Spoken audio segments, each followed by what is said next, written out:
everyone and welcome to this exciting full stack development video by Simplilearn.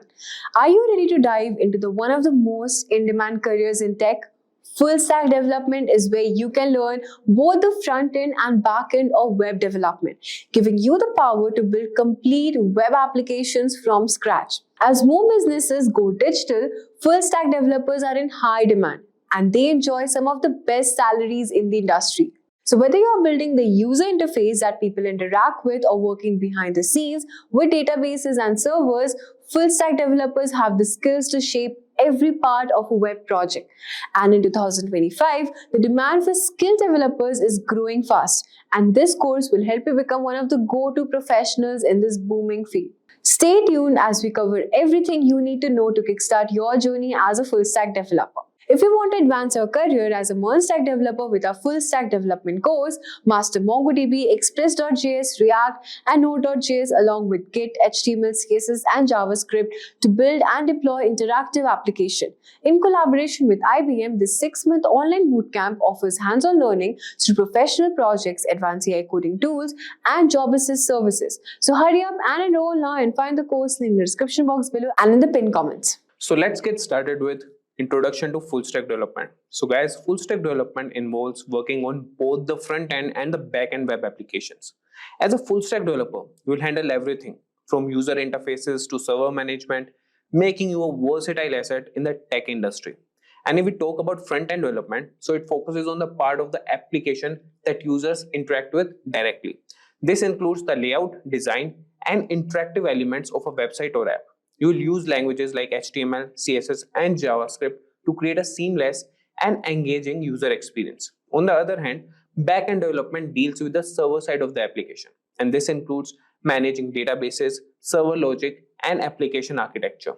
And you will work with server-side languages such as Node.js, Python, or Ruby, and handle data storage with databases like MySQL or MongoDB. And as a full-stack developer, you combine both these skill sets, allowing you to build complete applications from start to finish. And this versatility makes you a valuable asset because you can understand and manage both the client side and server side of applications, ensuring they work together smoothly. Now we'll start with the roadmap, and the first thing to learn to become a full stack developer is learn the basics of web development. So to start your journey as a full stack developer, you need to learn the basics of web development, and this includes understanding the core technologies that form the foundation of web applications. So the topics to cover are: number one is HTML, that is hypertext markup language. And this is the standard markup language used to create web pages. It structures the content on the web page, that is, you can learn HTML with understanding the basic tags and how they structure a web page. And for the HTML project, you can create a simple web page with headings, paragraphs, links, and images.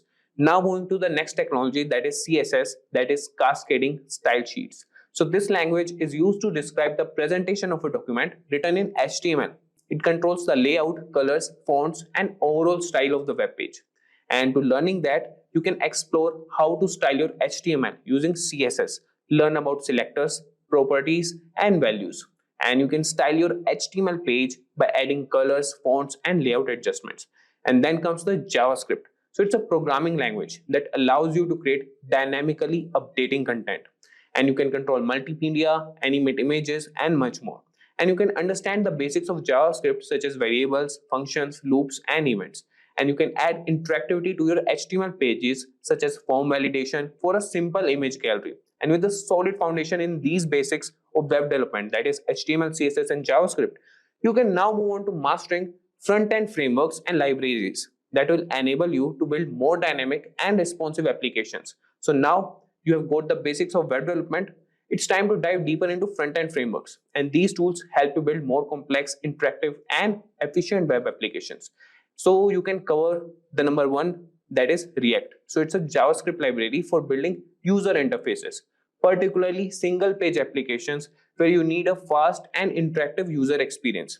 And then comes Angular, that is a platform and framework for building single-page client applications using HTML and TypeScript. And then we have Vue.js, that's a progressive JavaScript framework used for building user interfaces and single-page applications. If we talk about how you can learn them, so you can learn React. You can start by understanding the core concepts of React such as components, JSX, state, and props. And you can build a simple application like a to-do list or a weather app to get hands-on experience. And if we talk about Angular, you can explore Angular's core features such as modules, components, services, and dependency injection. And you can create a simple project like a task manager or a data dashboard to practice these concepts. Now, talking about Vue.js, you can get familiar with Vue.js reactivity system, directives, and components. And you can develop a small application like a note-taking app to apply what you have learned. And you could have another examples and use cases, that is for React, you can build a dynamic user interface that updates in real time. And similarly, you can go with Angular and Vue.js. Now, with a strong grasp of front-end frameworks and libraries, you have now equipped to create engaging and dynamic user interfaces. Next, we will explore the back-end development to understand how to manage server-side operations and databases. So, understanding back-end development. So, after mastering the front end, it's essential to understand back-end development, and this involves handling server-side operations, databases, and application logic, which are crucial to building fully functional web applications. And we can cover number one is server-side languages. So you can learn languages such as Node.js, Python, or Ruby. So these languages allow you to write the logic that runs on the server. And after that, we can learn the frameworks. And you can explore frameworks that simplify backend development like Express.js or Node.js, Django for Python, and Ruby on Rails for Ruby. And then comes the databases. So you can understand both SQL, that is MySQL or PostgreSQL, and NoSQL, that is MongoDB databases, which are used to store and manage data. Now we talk about learning server-side languages. Here comes the Node.js, that's a JavaScript runtime built in Chrome. So you can enable JavaScript to be used for server-side scripting. And you can start by building simple server-side scripts. For example, create a server that responds with hello world when accessed. And if we talk about Python, you could have a versatile language known for its readability and efficiency. You can explore basic scripting and automation tasks. And talking about SQL databases, you can learn to interact with relational databases using SQL and create and manage tables and write queries to fetch data. So with a solid understanding of backend development, you are now equipped to handle server-side logic, manage databases, and build complete web applications. Next, we will look into the how to manage databases more efficiently and integrate them with your applications. So now we'll learn database management. So to become a proficient full stack developer, understanding database management is essential, and databases are critical for storing and retrieving the data that your application uses. You can start with SQL databases like MySQL and PostgreSQL, which use structured query language to manage data in a structured format like table, rows, and columns, and learn how to create and manage databases and write queries to insert, update, delete, and retrieve data. Designing relational databases for various applications is crucial for managing structured data efficiently. For instance, you can design a database for an online bookstore with tables for books, authors, and orders. This will help you understand how to structure data and perform operations like joins and aggregations to retrieve complex data sets. Now coming to NoSQL databases. So on the other hand, we can explore NoSQL databases like MongoDB, which store data in a flexible JSON-like format, making them suitable for unstructured data. You can gain skills in creating and managing collections and documents, and perform CRUD operations to handle data efficiently. For example, building a database for a blogging platform where each blog post is a document in a collection will give you hands-on experience in managing unstructured data. This is particularly useful for applications requiring flexible schemas and high scalability. And you can integrate databases with applications. That is a third option. So integrating databases with your application is also crucial. You can learn how to connect your backend server to the database using ORM, that is Object Relational Mapping tools like SQLize for Node.js, SQL Alchemy for Python, or Active Record for Ruby on Rails. So these tools help simplify database interactions and allow you to work with database records as if they were objects in your programming language. For example, creating a RESTful API that interacts with your database to manage your user data for a web application will give you practical experience in building full-fledged applications that can handle dynamic content and user interactions. Now that you have a good understanding of database management system with learning all three formats, that is SQL, NoSQL, and integrating database with applications, the next step is to get comfortable with version control, which is essential for managing and tracking changes in your code. So version control is essential for managing and tracking changes in your code. You can start by learning Git, that is a widely used version control system that helps you keep track of different versions of your code and collaborate with others. You can use platforms like GitHub, GitLab, or Bitbucket to host your repositories and manage your code online. You can practice creating repositories, making commits, branching, and merging changes. Understanding these concepts will allow you to work effectively in teams, contribute to open source projects, and ensure your code is organized and error free. For instance, create a GitHub repository for your projects to track changes and collaborate with others seamlessly. And with a strong understanding of version control, you are now ready to explore DevOps practices and deployment, which are crucial for delivering your applications efficiently. So, after version control, you should learn this, that is, understanding DevOps. So, DevOps practices and deployment are crucial for delivering applications efficiently. DevOps combines software development, that is, dev, and IT operations to shorten the development lifecycle and provide continuous delivery. You can learn about continuous integration and continuous deployment (CI/CD) pipelines, which automate testing and deployment processes. You can familiarize yourself with cloud platforms like AWS, Azure, and Google Cloud, which offer services to host and manage your applications. And practicing deployment on your projects on these platforms will help you understand how to manage servers, databases, and networking, ensuring your applications are always available and scalable. And with knowledge of DevOps and deployment practices, you are well equipped to deliver robust applications. Next, let's focus on building projects and creating a portfolio to showcase your skills. So, building real world projects and creating a portfolio are essential to showcase your skills and attract potential employers. So, start by developing projects that incorporate both front end and back end technologies. Examples include an e commerce site, a blog platform, or a social media app. Document your projects well, highlighting the technologies used and the challenges you overcame. Create a personal portfolio project or website to display your projects, share your resume, and provide a way for others to contact you. This portfolio will serve you as a testament to your capabilities and make you stand out in job applications. Now that you have a solid portfolio, you are ready to start applying for jobs and advancing your career as a full stack developer. So keep learning and building to stay ahead in the dynamic field. And now coming to last point, that is stay updated and keep learning. So the tech industry is constantly evolving. So it's crucial to stay updated with the latest trends, tools, and best practices. Join developer communities and follow tech blogs and participate in online forums like Stack Overflow and Reddit. And you can attend webinars, conferences, and workshops to network with other professionals and learn about emerging technologies. And you can continuously take online courses to keep your skills sharp and learn new programming languages or frameworks. So, by staying updated and continuously learning, you ensure that your skills remain relevant and you can adapt to the ever changing landscape of full stack development. So, with that, guys, we have come to the end of this session. You can utilize free resources like YouTube tutorials, community forums, and documentation to guide your learning. And you can also join courses, as I mentioned in the starting, that you can have a MERN Stack development certification. So here are the topics that we're going to be discussing. So first we'll see what full stack development is, who is a full stack developer, then we'll move on to the responsibilities, and then we'll dive into the detailed roadmap, and then I'll also let you know about the salaries of full stack developers, and finally how you can get certifications. Alright, now, what exactly is full stack development? Now consider a web application. Let's say Instagram. So every time you refresh the page, new images are loaded. So this is what the user experiences, right? New images are loaded onto his feed. But what exactly happens behind the scenes is that the backend fetches new images from the Instagram servers, and these images are then loaded onto your Instagram feed, right? The app is so easy to use and leaves the users extremely satisfied.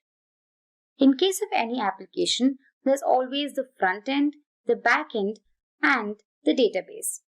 So the process of building all of these aspects for an application is called full stack development. So I hope you understood what exactly full stack development is. So moving on, let's see who a full stack developer is. Now basically a full stack developer works with both front end and the back end of an application. He has to be familiar with languages like HTML, CSS, JavaScript, and also one or more backend frameworks like Node.js and Python. Now, these developers have got all the web development skills to build websites and applications from start to finish.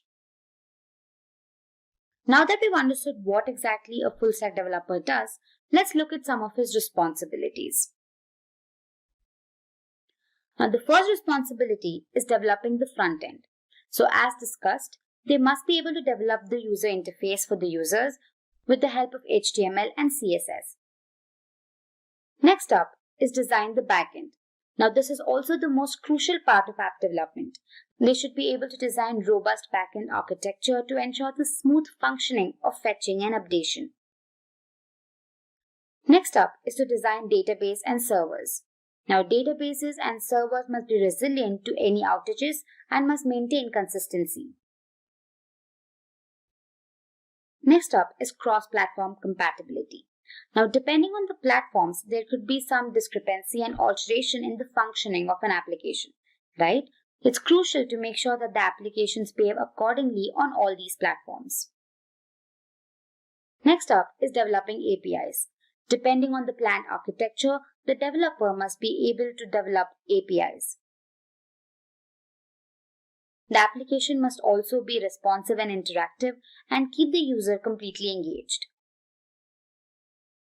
And lastly, it should meet all the technical and consumer requirements. So these were the few responsibilities of a full stack developer. Moving on, let me explain to you a simple roadmap of how to go about to become a full stack developer. So this roadmap basically shows you the prerequisites and skills one should have to become a successful full stack developer. Alright, so let's go ahead and begin with tools and software. Now the first and the most rudimentary requirement is a text editor. Now the most widely used editor is VS Code. It is free, open source and can be used to code in different platforms like Windows, macOS and Linux. Next up is a web browser. So you can either use Firefox or Chrome, but Chrome is highly preferred. Now also you could need a few editor extensions and VS Code has a few of them. Some of them could be Live SAS Compiler and Live Server. Moving on, you need to have a good hold on HTML and CSS. So HTML is a markup language that is used to define the content that appear on your web page, right? The developer can incorporate images, text and videos depending on the requirements. And moving on to CSS, it is basically a style sheet which is used to decorate your entire application. It is used to define the appearance of the content, say in terms of shape, color, size, spacing, etc. Next up is JavaScript. Now this is the most widely used front-end language and enhances the interaction with the web page. Now you might want to brush up your knowledge on simple concepts like arrays, functions, objects and loops. You can also learn ES6 features like callbacks, promises, async await, DOM manipulation and event, fetch API and JSON. All of these are required when you're making use of different JavaScript frameworks and libraries. So I'd recommend you brush up your knowledge on all of these topics. React, Angular, Vue and jQuery are some of the JavaScript libraries and frameworks that one can use. Now, all of these topics that we discussed earlier, be it ES6 features or basic concepts, they come in very handy when you're using these frameworks. Among React, Vue and Angular, over the last couple of years, React has gained immense popularity, followed by which Vue is also being widely used. Now, Angular has seen a downward curve over the past few years. So depending on your requirements, you can choose one of these frameworks. Next up is version control. Now, Git and GitHub are the most widely used version control systems. Now, Git basically helps you manage project files. Git basically keeps track of the entire history of things that the user is working on, right? So it makes sure that it allows the user to backtrack and see what he's worked on until then. Moving on to GitHub, it is basically a web-based service for version control using Git. Now, the user can also look into other people's code, identify issues or errors, and also even propose changes. Now, this comes in extremely helpful when you're working in a team. Let's move ahead and look at some of the backend environment. Now, the most popularly used environment is Node.js. Now, this is basically an open source cross-platform runtime environment that allows developers to create server-side tools and applications in JavaScript. Now, Node is typically used to create real-time applications with two-way connections, wherein both the client and the servers can communicate and exchange data without any hassle. Now, I really recommend you have a basic knowledge on command line as well. That is, now knowledge on basic command line like npm, that is Node Package Manager, is also essential.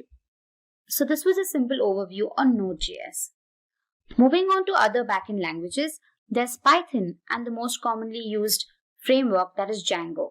Now, Python is the easiest programming language out there, and I'm sure everybody will agree with me with this. So it also offers many libraries and frameworks for different technologies. So when it comes to backend in full stack development, Django is a clear winner. Now, it is a high-level Python framework that enables rapid development of websites.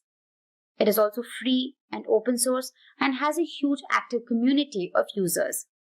So I'd really suggest you get your hands on Django and work on it extensively. Moving on, let me give you a brief overview on the trends in 2020. First up is blockchain. Now, blockchain is an emerging technology and has seen tremendous growth in the last few years. Now, it has also entered into domains like healthcare and finance. Next up is AI and chatbots. AI is booming, and there is no doubt in that. So languages like Python and JavaScript frameworks like TensorFlow are widely used. Mobile app development. This is one of the top trends you should look out for in 2020. Now, there are mobile applications for practically anything these days. So frameworks like React Native and Flutter can be deployed to develop these applications. Next up is progressive web applications. Now, these are like a hybrid of mobile and web apps. They are faster to load and provide some amazing features like push notifications. Another important feature is their ability to work offline. Lastly, we have IoT. With the increasing number of devices getting connected to the internet every second, development of IoT applications is also on a rise. So these were a few trends that you should look out for in 2020. Moving ahead, let's look at the salary of full stack developers. Now, according to PayScale, the average salary of a full stack developer in India is around 5,90,000 rupees per annum. The average salary of a full stack developer in the US is around $75,000 per annum. Alright, so moving on to the fun part. Let's go ahead and look at a simple quiz.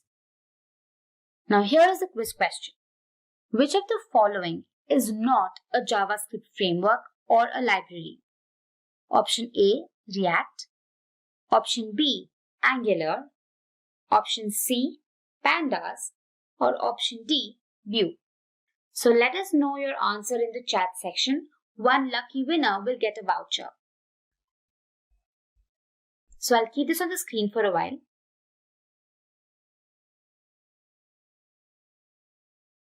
Mind you, which of the following is not a JavaScript framework or a library?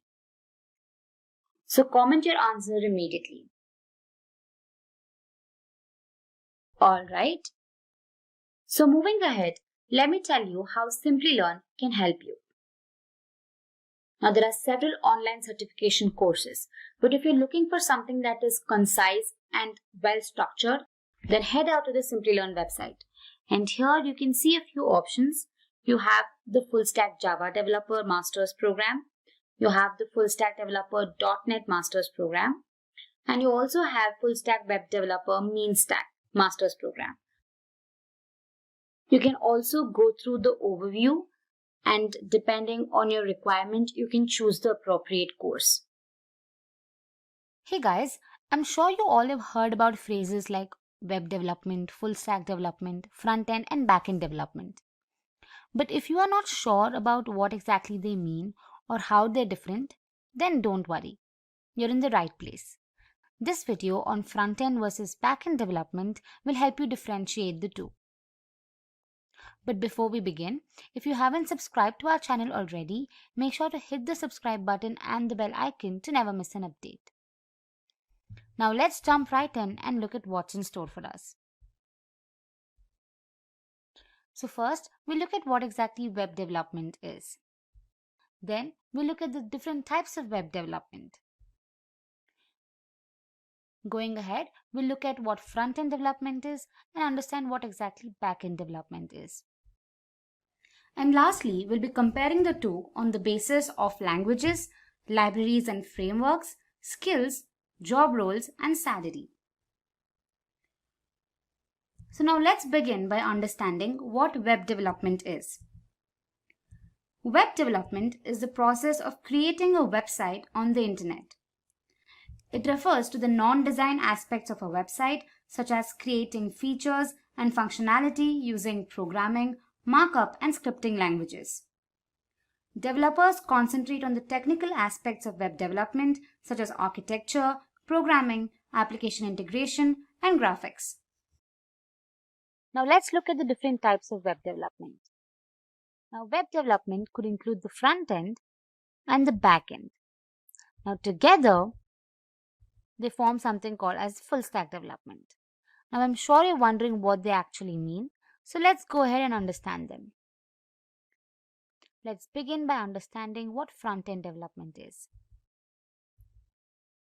Now, front end development is the part of the website that codes and creates front end elements of a website, which are features that are directly viewable and accessible by the client.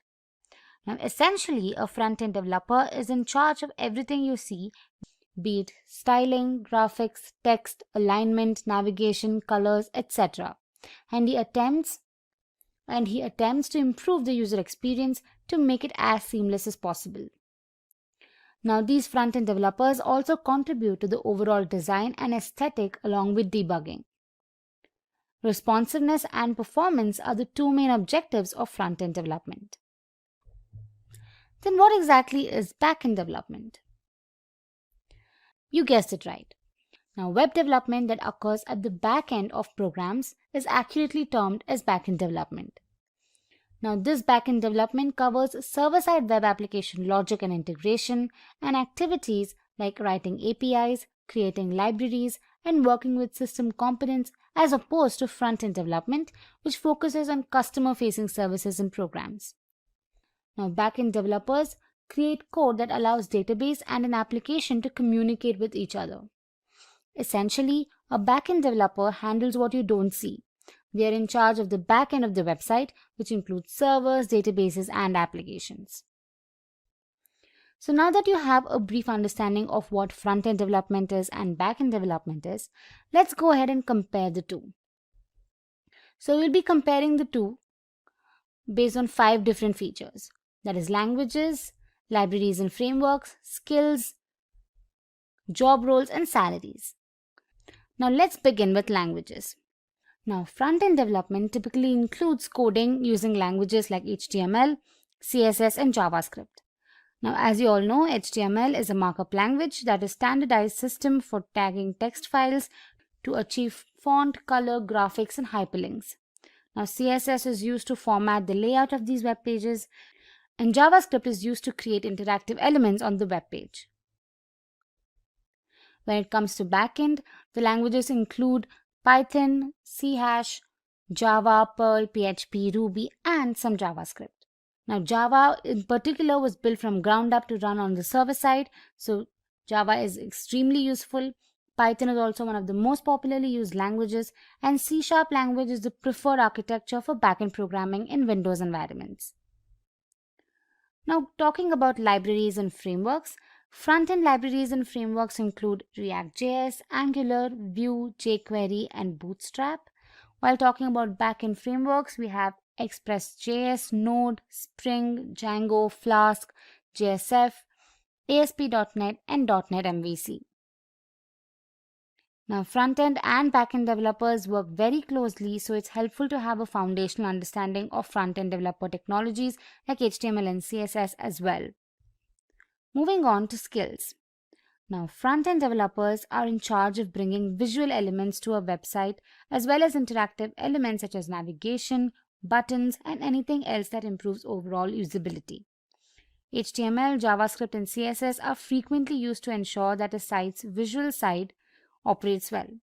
So it's crucial to know these languages, and a good understanding of JavaScript frameworks and libraries is also essential.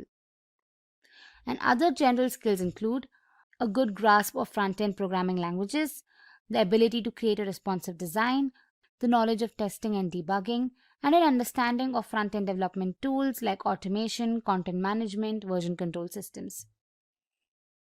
Talking about the skills required for back-end development. Now, back-end developers deal with back-end languages and frameworks like Java, Ruby on Rails, etc.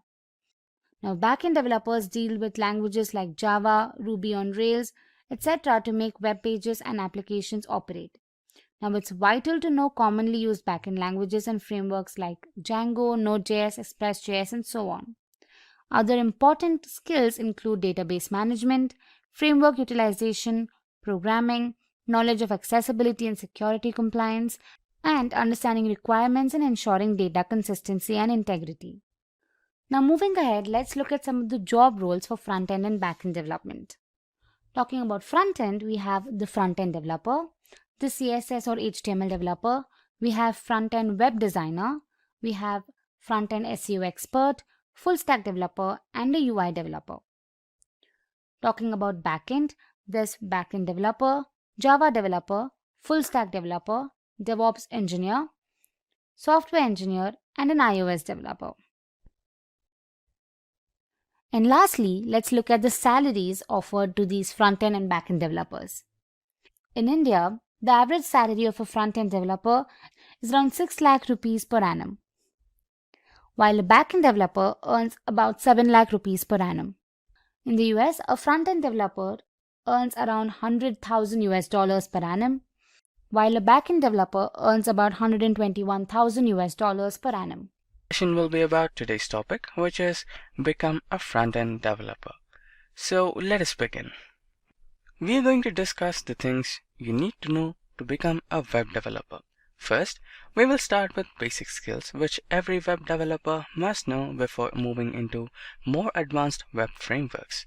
Then, we will understand what React is and why it is so popular. After that, we will go through another web framework called Angular. Then, we will also get to know about a comparatively new front-end framework called Vue. In the end, we will go through the front-end developer salary trends, which will give you an insight of the job market. So without further ado, let's get started. First, the basic skills. Let us understand what basic skills are required to become a web developer. There are a few recommendations in that you must learn for either path.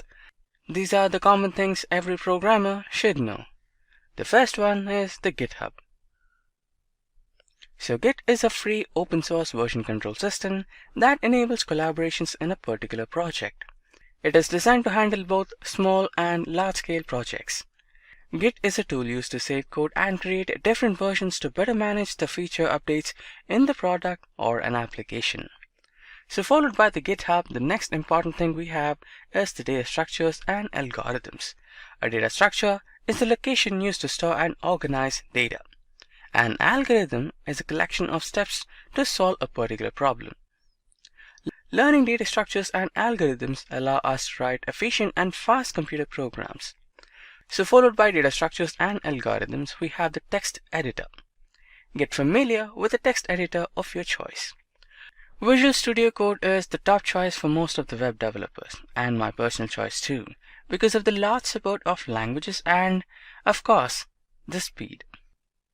The text editor is where you write all your code and the terminal is where you execute it. So followed by the text editor, we have the command line. The command line is an important tool to get familiar with. It is how you run your code after writing it on a text editor. The better you are on the command line, the more efficient you will be as a developer. So followed by the command line, we have the HTTP and HTTPS. The HTTP protocol is the backbone of the internet. It handles requests and responses from a web application. It is mandatory for a web developer to have good knowledge of both HTTP, and HTTPS in order to build fast and responsive web applications. Now that we know what basic skills are required to become a front-end developer, let's discuss about the most popular front-end library, that is the React. Now, what exactly React is? So, React is a front-end JavaScript library used for building beautiful user interface components. It is an open source, meaning it can be used in your commercial projects without any restrictions. It is also component-based, and these components can be used again and again, promoting code reusability. It is an MVC or Model View Controller architecture. React is the V responsible for how the application looks and feels for the end user. Now, why should you learn React? React has always been in high performance as it uses virtual DOM rather in real DOM. So basically DOM stands for Document Object Model and is used by every internet browser for rendering a web page or an application. React can also be easily integrated with other JavaScript frameworks like Node.js, resulting in the development of a completely new web application including front-end and the back-end. It is comparatively easy to maintain large-scale applications written in React because it highly promotes code reusability and code readability. So followed by React, the next important thing we have is the Angular. We have an idea of what React is, but it is not the only framework used for building user interfaces. So now let us know about Angular. So now what exactly Angular is? Angular, unlike React, is a fully fledged framework for web application development, which usually does not require additional libraries for implementing additional functionalities like routing. It is also open source and backed by Google and is regularly updated, resulting in constantly improved performance and addition of new features. In terms of performance, it was pegged to be much slower than React, but with the recent versions, performance seems to be on par with React. Now, why should you learn Angular? Angular is one of the most stable frameworks out there. It is also the most complete, meaning you don't have the need to integrate with other frameworks since it pretty much includes everything for the web development of a complete web application. Angular, backed by Google, is safe choice for using in long-term projects since it is not going anywhere anytime soon. Angular is obviously used by Google for its web applications and also used by other large-scale companies, creating a lot of job opportunities. Now followed by Angular, the next one we have is the Vue. Now that we know quite a bit about the two popular front-end frameworks, namely React and Angular, let's now go ahead into Vue and learn a bit more about Vue.js library. Now what exactly is Vue? Vue is a lightweight and open source progressive JavaScript framework used for developing interactive web user interfaces. It is meant to be integrated with other libraries to develop a complete web application. Like React, Vue.js is mainly focused on the view part of the web application and hence it's a bit faster when compared to Angular, which is a complete web application solution. Vue.js is commonly referred to as Vue and pronounced as Vue.js, or Vue is rightly so. Now why should you learn Vue? Any beginner web developer can easily understand Vue and start building their own web user interfaces. Like React, Vue also uses virtual DOM, resulting in better performance, and it also uses the component-based code design, promoting code reusability and code readability. Vue.js has become popular in recent times, and many companies are starting to use it, owing to its lightweight performance and easy integration with other web libraries and frameworks. Now with this, let's move into the next section where we will discuss about the front-end developer salary trends. Now that we know what skills we need to become a front-end developer, let's now have a look into the salary trends of a front-end developer. Front-end developers are always in high demand since new web applications are launched and managed continuously. There are generally offered generous salaries across the globe. The salaries also depend on the factors like frameworks, skills, and the work experience. The average salary of a front-end developer in India is 5,06,000 rupees per annum. The average salary of a front-end developer in United States is $76,929 US per annum. Website architecture. Website architecture basically defines the design and structure of a website. A website contains two important parts, the front end and the back end. The front end of any website is something the user came across. We can also state it as the client side of any website. Whatever the user of the website sees while going through any particular website is considered as front end. HTML, CSS, and JavaScript are the three most popular and mainly used technologies which are responsible for the development of the graphical user interface. The combination of these three technologies is responsible for giving a smooth and appealing user experience. On the other hand, anything the user doesn't witness while going through the website but actually exists somewhere in the website and the server is known as the backend of a website. Whenever we visit a page and send a request for the content, the server goes through the database and then creates a response that is sent back to the browser. The browser then interprets the response and displays the content on the screen. Several technologies are used for back-end development. Few of them are JavaScript frameworks like Node.js and Next.js, Python frameworks like Django, Ruby frameworks like Ruby on Rails, C++ frameworks like Apache, and many more other technologies. Let's move ahead and we'll now go through what HTML is. HTML stands for Hypertext Markup Language. Introduced in the year 1993 by Tim Berners-Lee, the same person who invented the World Wide Web in the year 1989.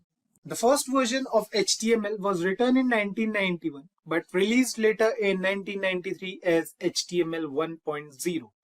HTML got many updates with time and the current ongoing version of HTML is HTML 5.0.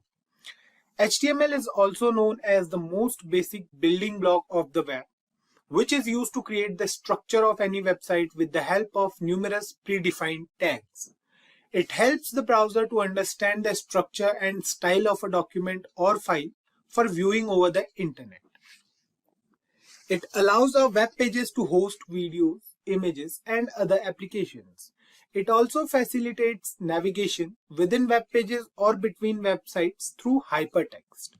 Hypertext refers to the links present in any website to connect different web pages and create a whole website.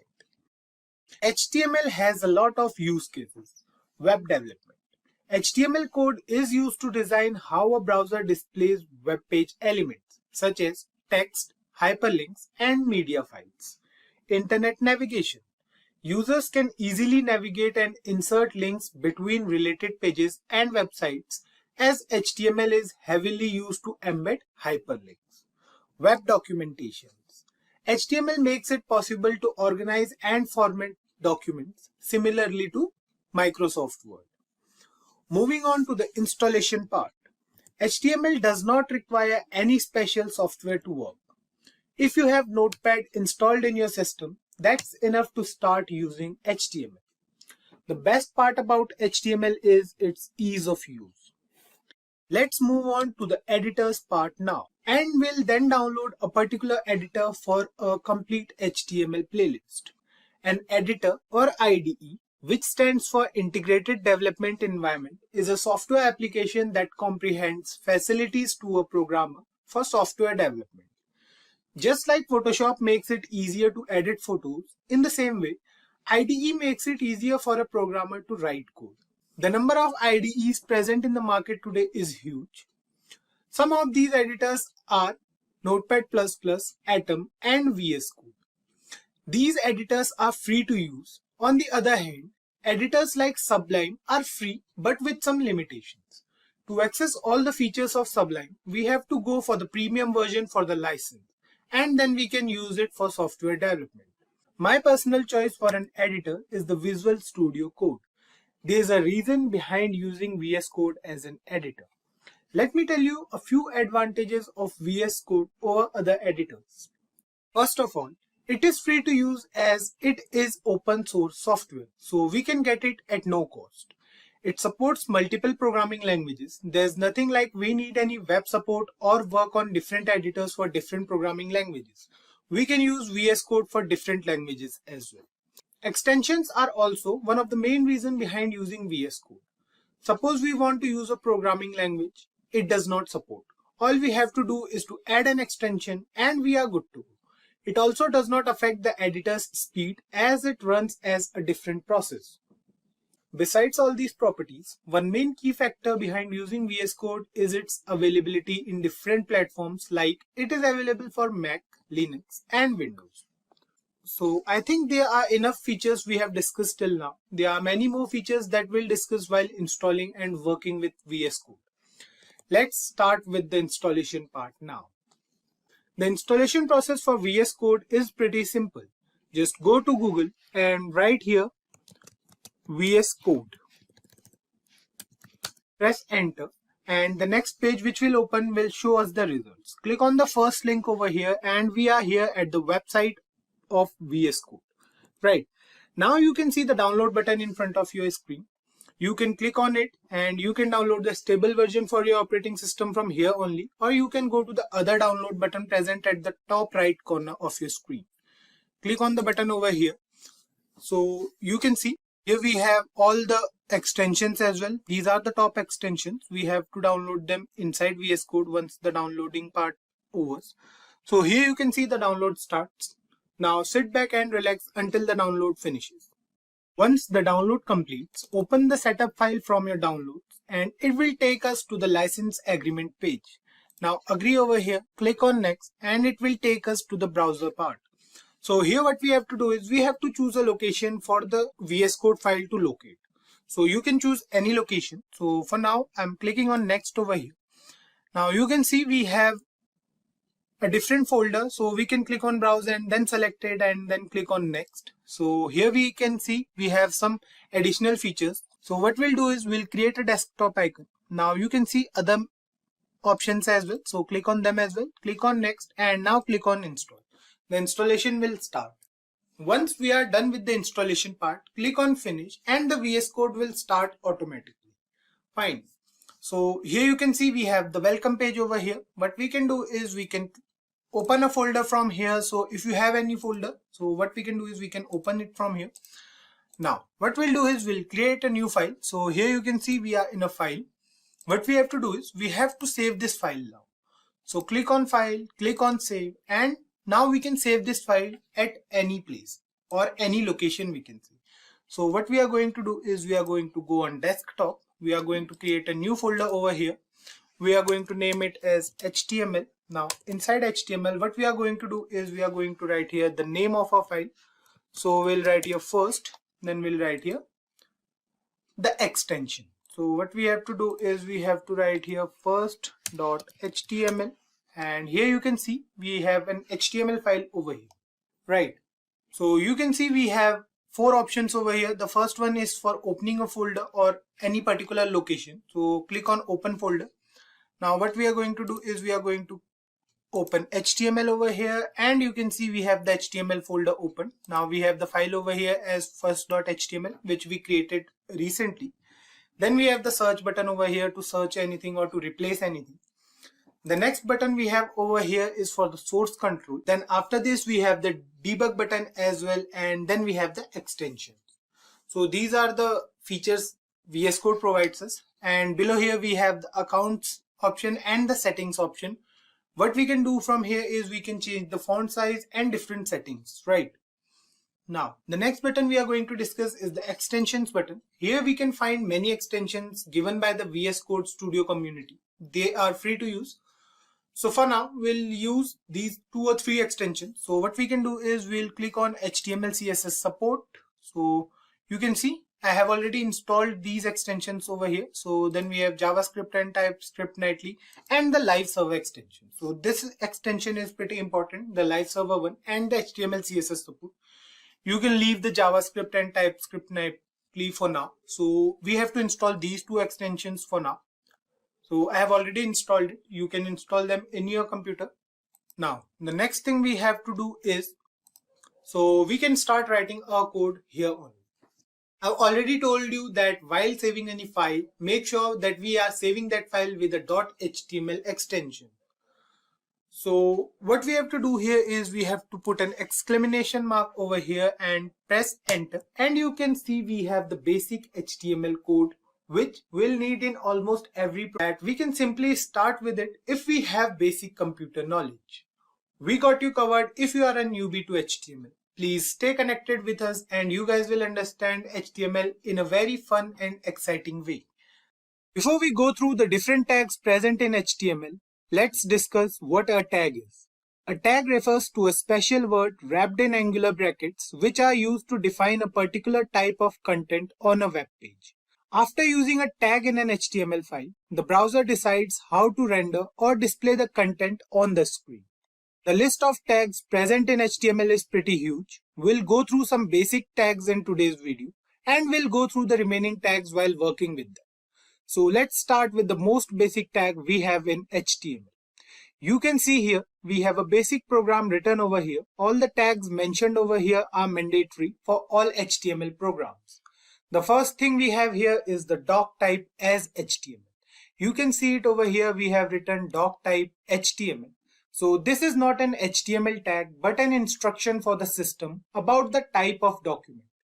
Basically, we are telling the system that this is going to be an HTML document so that all the browsers can know that this particular document is an HTML document and work accordingly. The next tag we have here is the HTML tag. You can see the HTML tag starts from here and goes till end, right? We have ended this HTML tag at the end of our HTML document. Now this tag is necessary for all HTML documents.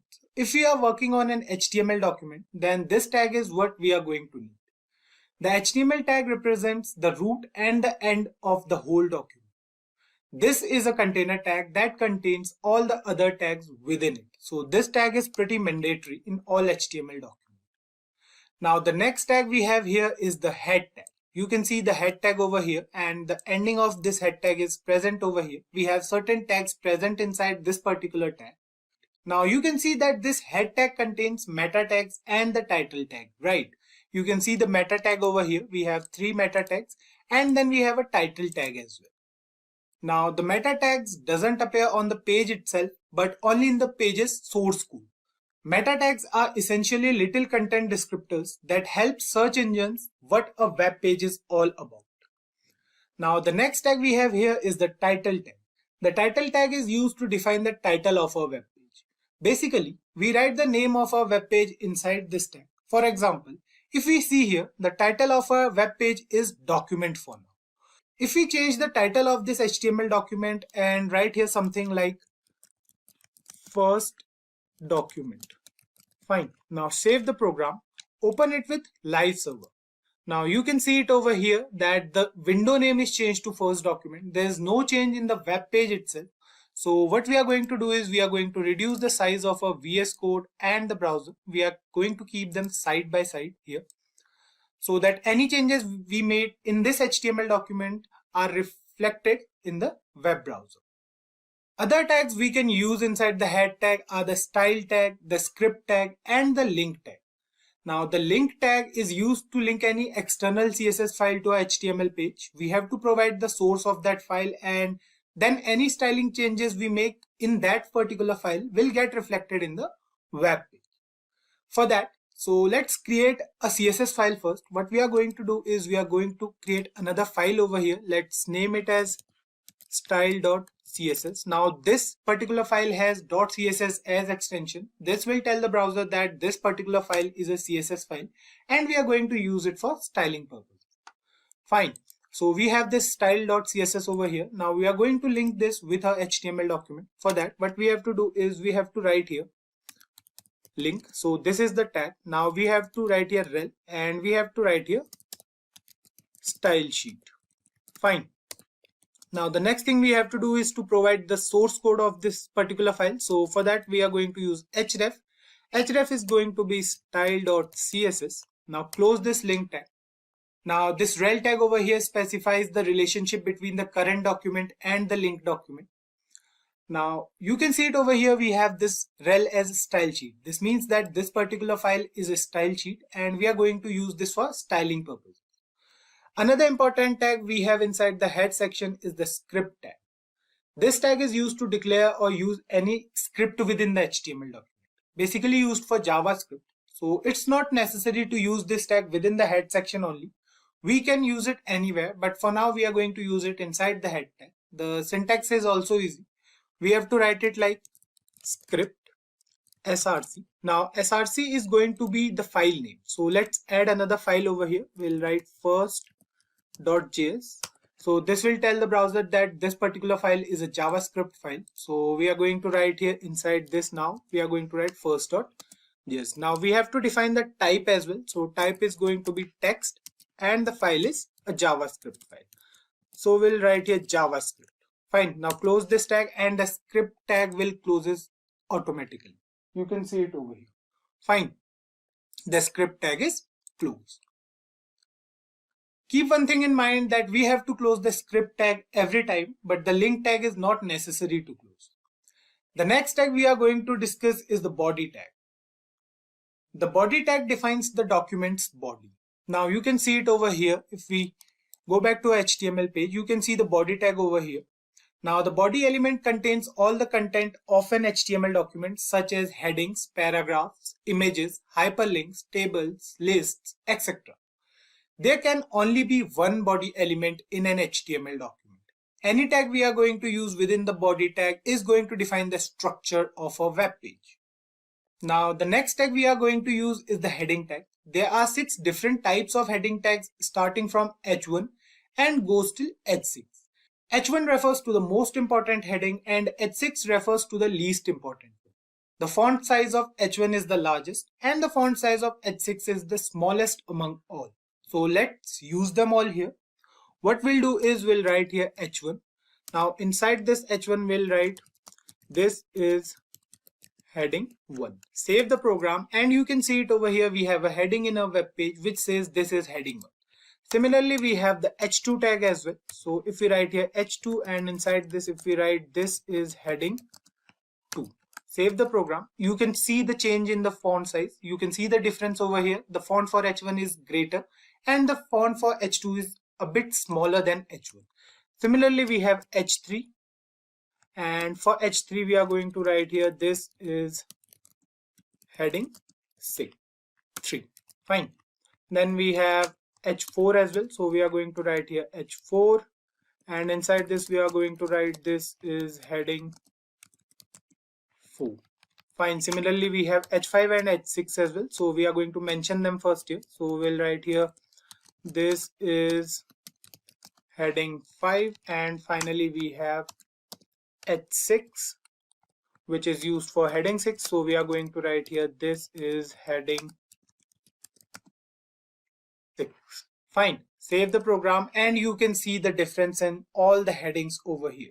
The size for H1 is the largest and the size for heading 6 is the smallest.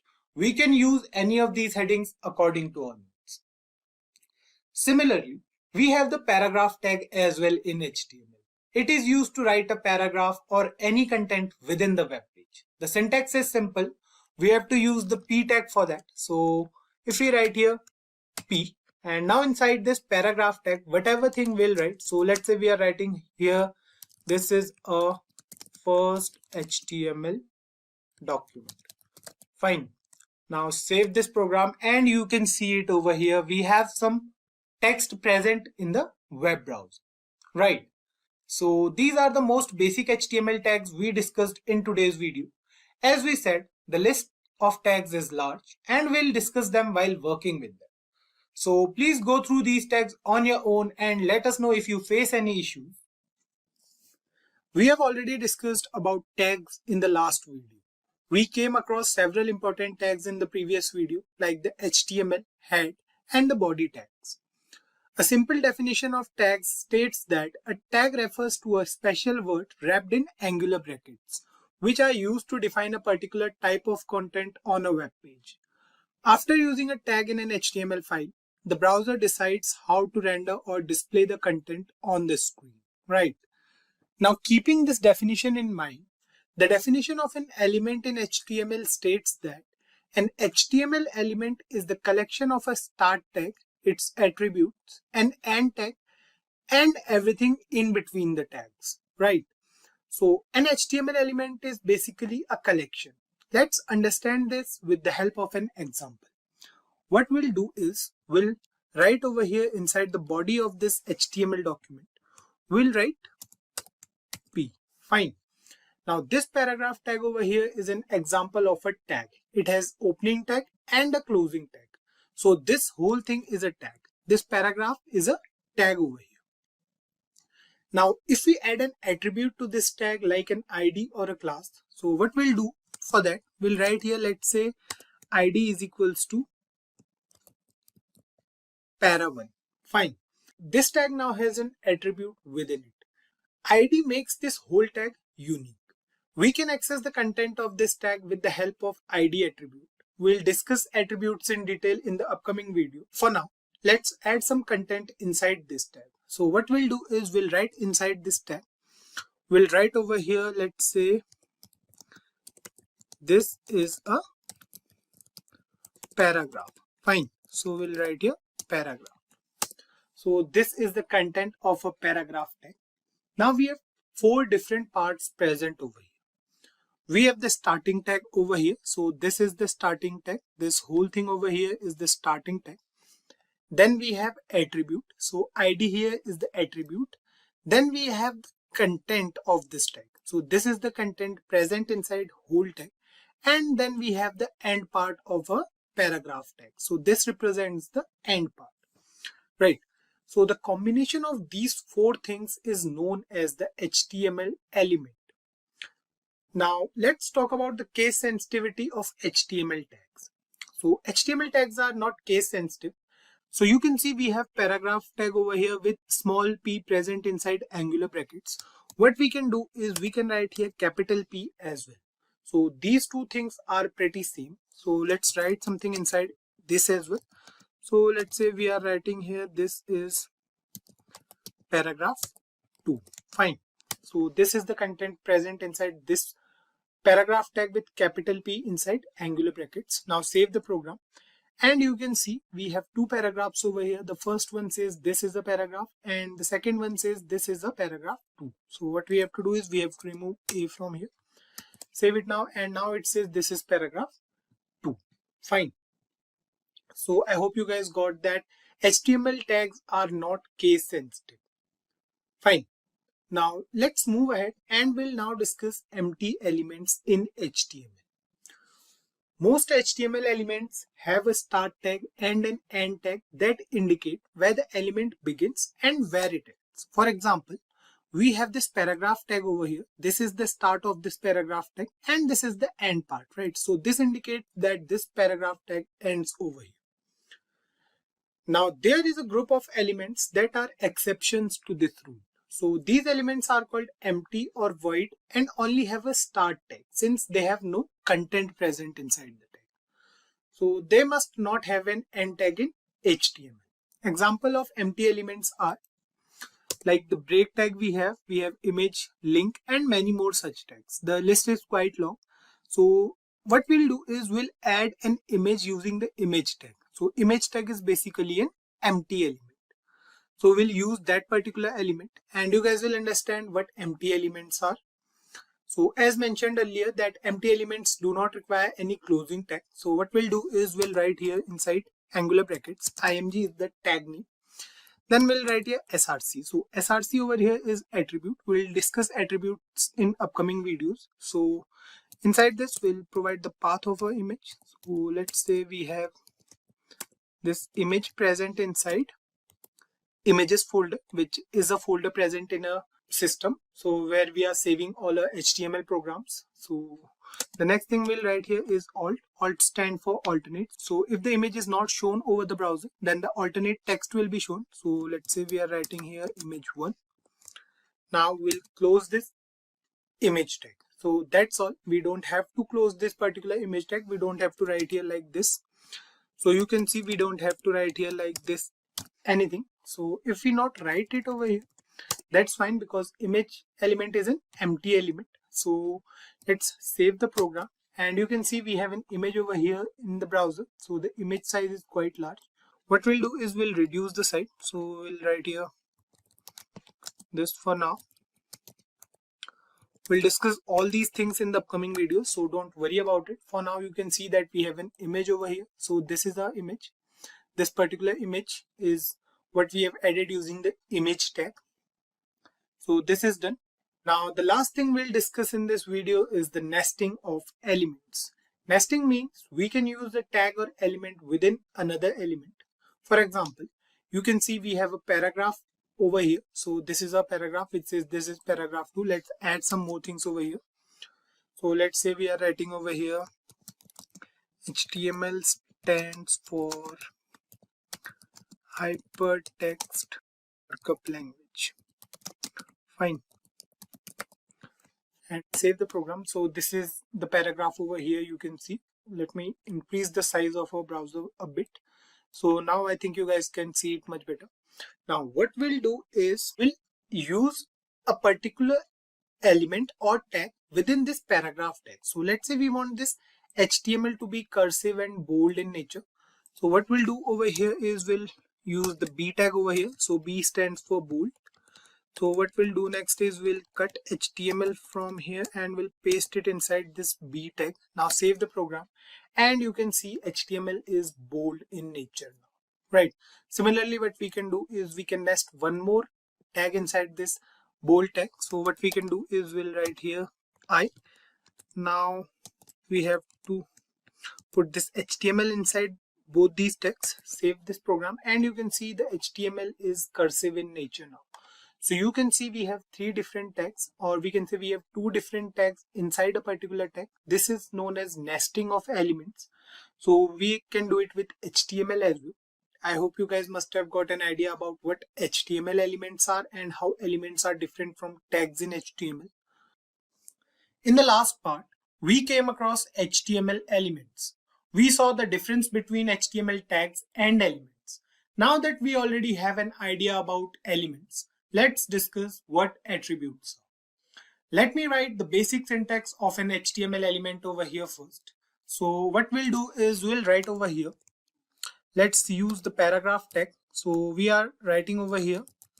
This is a basic example of elements in HTML. Fine. I hope you guys must have got an idea about what this is. This is actually a basic HTML element. We have nothing else over here, just a simple example of HTML element. An element consists of a start tag, an ending tag, and the content within the tag, right? So this particular thing is an element. Now, attributes in HTML refer to the additional properties or characteristics of an element. For example, if we write here, let's suppose we are writing over here. Let's say we are writing over here ID as para1. Fine. Now save this program, and you can see over here that we have a paragraph which says this is a basic example of elements in HTML. Now we have this whole element with ID as para1, or we can give any ID of our choice. Now this ID is unique for this particular element. For now, you don't have to worry much about this ID or any other attribute. Just focus on what attributes are. We are going through the working of attributes basically. So we can use the ID of this attribute to style this particular element. So basically this ID attribute defines what this HTML element is. We have to use the style tag element, or we can say we have to use the style element for styling this particular paragraph. You will understand it once we go through the tag. So let's do it over here. What we'll do is we'll use the style tag over here. So we'll write here style. You can see this is a style element basically. It has start tag, it has ending tag. Now we'll write some content inside this particular tag. So let's say we are writing over here hash para1. Now inside this, what we'll do is we'll define some styling properties. So let's say we are writing over here background color as red, and we'll write here color. So this color here refers to the font color basically. So we'll write here blue. Now save this program, and you can see the paragraph in a browser is changed. So what we did here is inside this style element, we access this particular ID. So ID is unique for each element. We'll discuss it later on. So basically this particular paragraph tag has an ID named para1. So we are using that particular ID. Then we have some CSS properties. So these properties are used to style a particular element. So we have used it over here. You can see it over here. If I zoom out a bit in the browser, you can see the background color of this whole paragraph is red and the font color is blue. Fine. What we want to say here is this ID over here is basically an attribute. It is used to identify or change a particular element. We have many attributes present in HTML. So we'll go through some of them. Let's say we are adding an image over here. So let's add an image and you guys will understand about HTML attributes here as well. So we'll write here img. So this is basically an empty element. We have discussed it in the previous part wherein we went through HTML elements. Now what we'll do is we'll write here src. Now src is also an attribute. This attribute is used to provide the system with the source of a image. So if we go back to this particular HTML folder, so here we have a HTML folder. You can see we have a folder here named as images. And we have an image present inside this particular folder, right? So what we have to do is we have to provide this path inside a HTML file.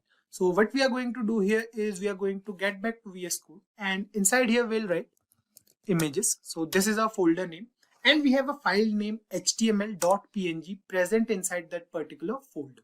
So src is the attribute and this particular thing is the value of our attribute, right? Now the next thing we are going to do here is we are going to write here alt. Now inside this alt, let's say we are writing HTML over here. Now this alt attribute is used when we add an image on. So basically what happens is when we add an image to a web browser, sometimes what happens is the image is not shown over the browser. So in that case, the alternate text will be shown. So if this particular image is not shown in the browser, then this particular text will be shown. So let's save this program. We'll open a web browser here side by side as well. You can see that this particular image is present over here in a web browser. The size of this image is quite large. We can change the size in two different ways. We can either use the ID attribute here as well and then use that particular attribute in the styling tag or CSS file to change the size of this image, or we can simply use the height and width attribute in the image tag over here. So that's the simple one. So what we are going to do is we are going to write here height. Height is an attribute. We have to define the height in pixels. So we have written over here 300 pixels. Save the program and you can see the height of this image is 300 pixels now. Same thing goes for width as well. If we write here width and if we define the width as 300 pixels as well, save the program and you can see now the height and width of this particular image is 300 pixels, right? So guys, this is all about the basics of attributes in HTML. I hope you guys understood this. We'll go through each attribute while working on those attributes in the upcoming videos. So don't worry about it if we haven't covered all the attributes over here. We'll go through them in the upcoming videos. Before we move on and discuss the different formatting tags in HTML, let's understand what formatting is. Formatting refers to the process of making the text present on a web page more appealing to the user. For example, let's say we want to add a heading in our HTML document, and for that we want a specific font size. Let's say we want to add a heading with a bigger font size. For this purpose, we have the heading tag present in HTML, which provides us with 6 different font sizes, with H1 being the tag with the greatest font size and H6 with the smallest one. We have already discussed in the previous videos as well. Now we need to make sure which font size we want and we can use the heading tag accordingly. Let's understand this with the help of an example. Let's suppose we are working on a web page wherein we want a heading. So let's say the heading is what is HTML. We want the font size to be bigger. So simply we'll write here H1. We have already mentioned it that H1 has the biggest font size of all the 6 heading tags, right? So inside this we'll write what is HTML. So let's suppose this is the heading. Now on saving the program, you can see here on the browser that we have a heading with larger font size. So what we can do for now is we'll remove this heading from here Now save it, and you can see we have only one heading as of now. We have the heading as what is HTML. We can also write a paragraph after this heading tag that will explain what HTML is using the paragraph tag. So let's do it over here as well, and you guys will understand it much better. So here we are going to use the break element. So this is basically an empty element used in HTML for line break. So what we are going to do is we are going to put it over here. So this is the tag, BR tag or break tag we can say. Now what we are going to do is we are going to write here inside the paragraph tag, HTML stands for, let's write it in capitals. We'll write here hypertext markup language. Fine.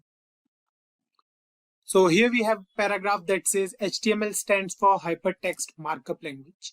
Now what we want to do is we want to add another heading to this web page, which will define the uses of HTML. So basically what we are doing is we are going through the sizes of heading tags. So we want another heading, let's say over here. Now the main heading of our web page was what is HTML, and we want it to stand out among all the headings present in our web page. That's why we use the H1 tag for that heading. Now for the next heading or for the new heading, we'll have a little bit smaller size than the main heading. So what we are going to do is we are going to use the H2 tag or the H3 tag for that. So let's use the H3 tag for now. We'll write over here H3. So basically we are going to write it after a BR tag. So we are going to use the BR tag over here, or the break tag we can say. Now we are going to write here uses of HTML. Fine. Now save the program, and you guys can clearly see the difference in font size of both the headings. Let me zoom in a bit here in the browser. So now you guys can see it much better. There's a difference in the size of heading 1 and heading 3, right? So this difference is what we are talking about till now. There are 6 different sizes for a heading tag in HTML. We can use any of these heading tags according to our need. Figure out which one of these 6 tags is best suitable for your web page and use them. Simple and easy. Let's move ahead and we'll now discuss some more formatting tags present in HTML.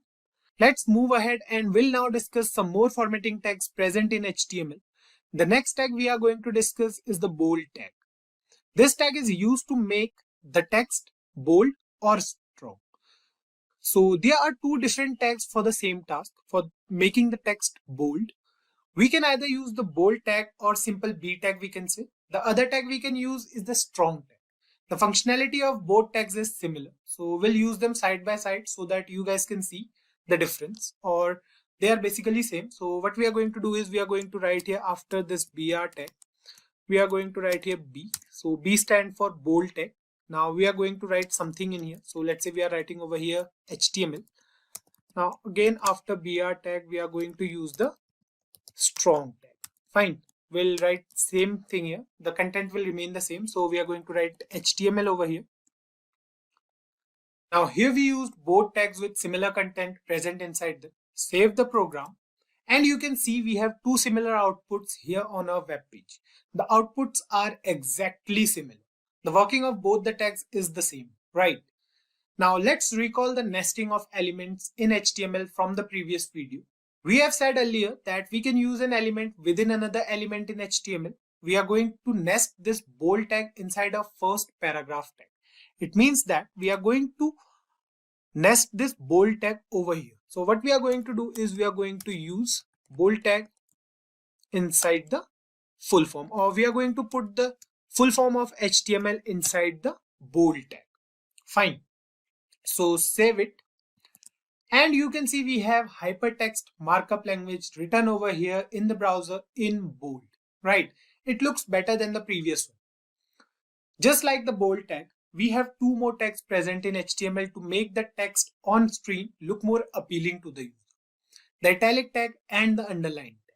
Now you guys must be thinking that these 3 formatting techniques are also present in Microsoft Word. You are right. These 3 tags are present in both MS Word and HTML. The working is also same. So let's use these tags here once. What we are going to do is we are going to use these tags over here only. So we are going to put this hypertext markup language inside 3 different tags. So we are going to put them inside italic, we are going to put them inside bold, and we are going to put them inside underline as well. So we are going to do this over here.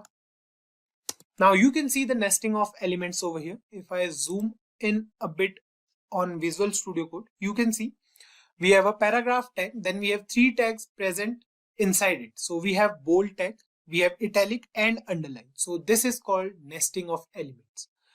Now save this program and you can see the text over here. We have hypertext markup language in italics, it is underlined and it is bold in nature, right? The next tag we are going to use is the delete tag. We have two different tags present for this task as well. Let's say we want to put a line through the center of any text, crossing it out basically. Let's say that this text is not relevant. Fine, so let's go through an example first. What we are going to do is we are going to use the break tag over here, and now after this break tag, we are going to use a paragraph tag. We are going to write a paragraph. So let's say we'll write here, I would like to have a cup of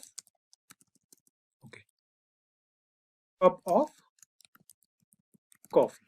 Fine, save it, and you can see we have this paragraph or sentence over here on the browser. Now what we want is we want to delete this particular word, or we can say we want to put a line through it. Fine, so what we are going to do is we are going to write here strike. Fine, we are going to put coffee inside this strike tag because we want this particular word to cut, and then let's say we are writing over here tea. Fine, so save it now and you can see it over here. It says I would like to have a cup of coffee, has a line over it, and then we have written tea. So you guys can understand the meaning of this sentence by yourself, I guess. We can use this tag anywhere according to our needs. We can achieve this same thing with the help of the delete tag as well. What we have to do is we have to write here in place of strike. What we are going to do is we are going to copy this piece of code from here. We are going to paste it here. Now instead of strike, we are going to write here delete. So del, this is the tag, and we are going to close this tag as well. Now we are going to write coffee inside it and save the program, and you can see we have the exact same output with this tag as well. Fine. Another tag we have in HTML for formatting is the mark tag. Now the mark tag in HTML is used to mark any particular text. The text will be highlighted with yellow color. For example, let's say we are writing something over here, or we can just paste this again and we are going to remove this part.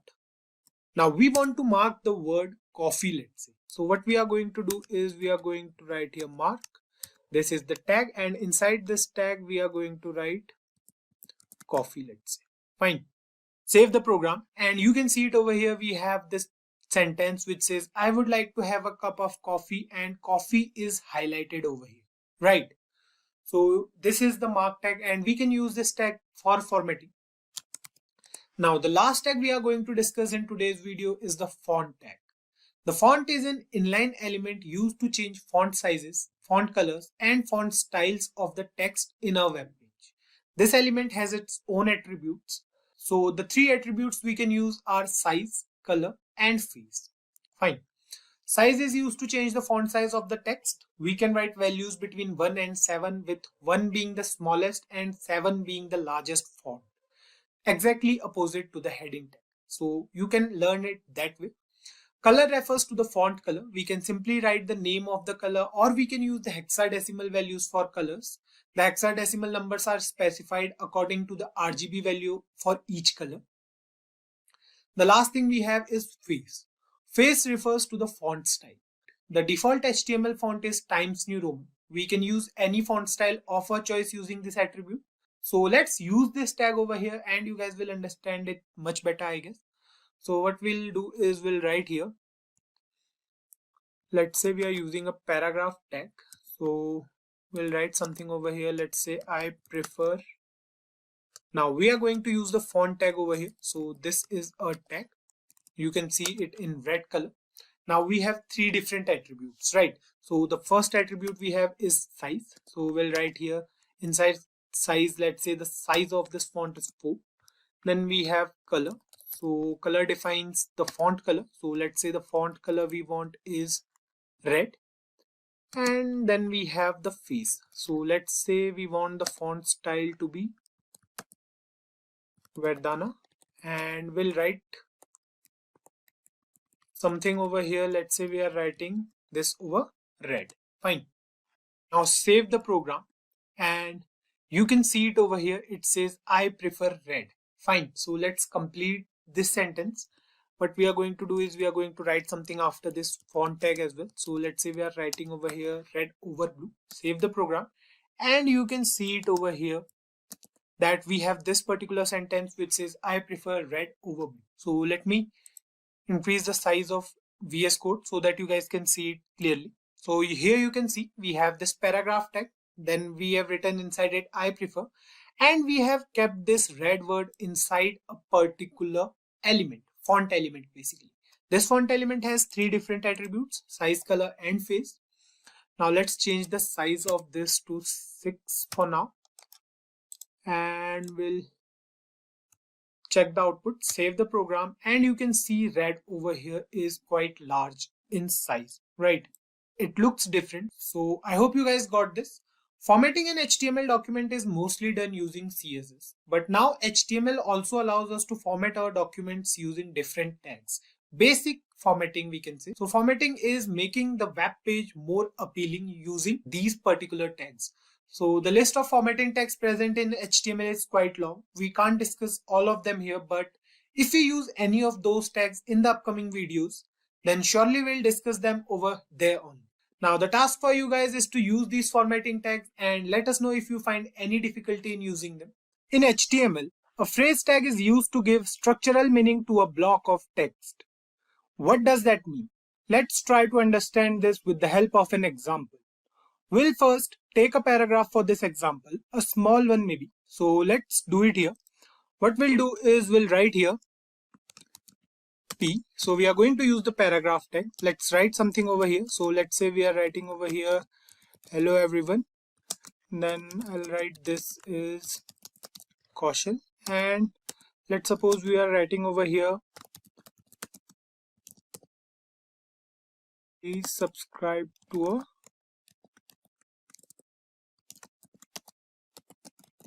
YouTube channel. Fine.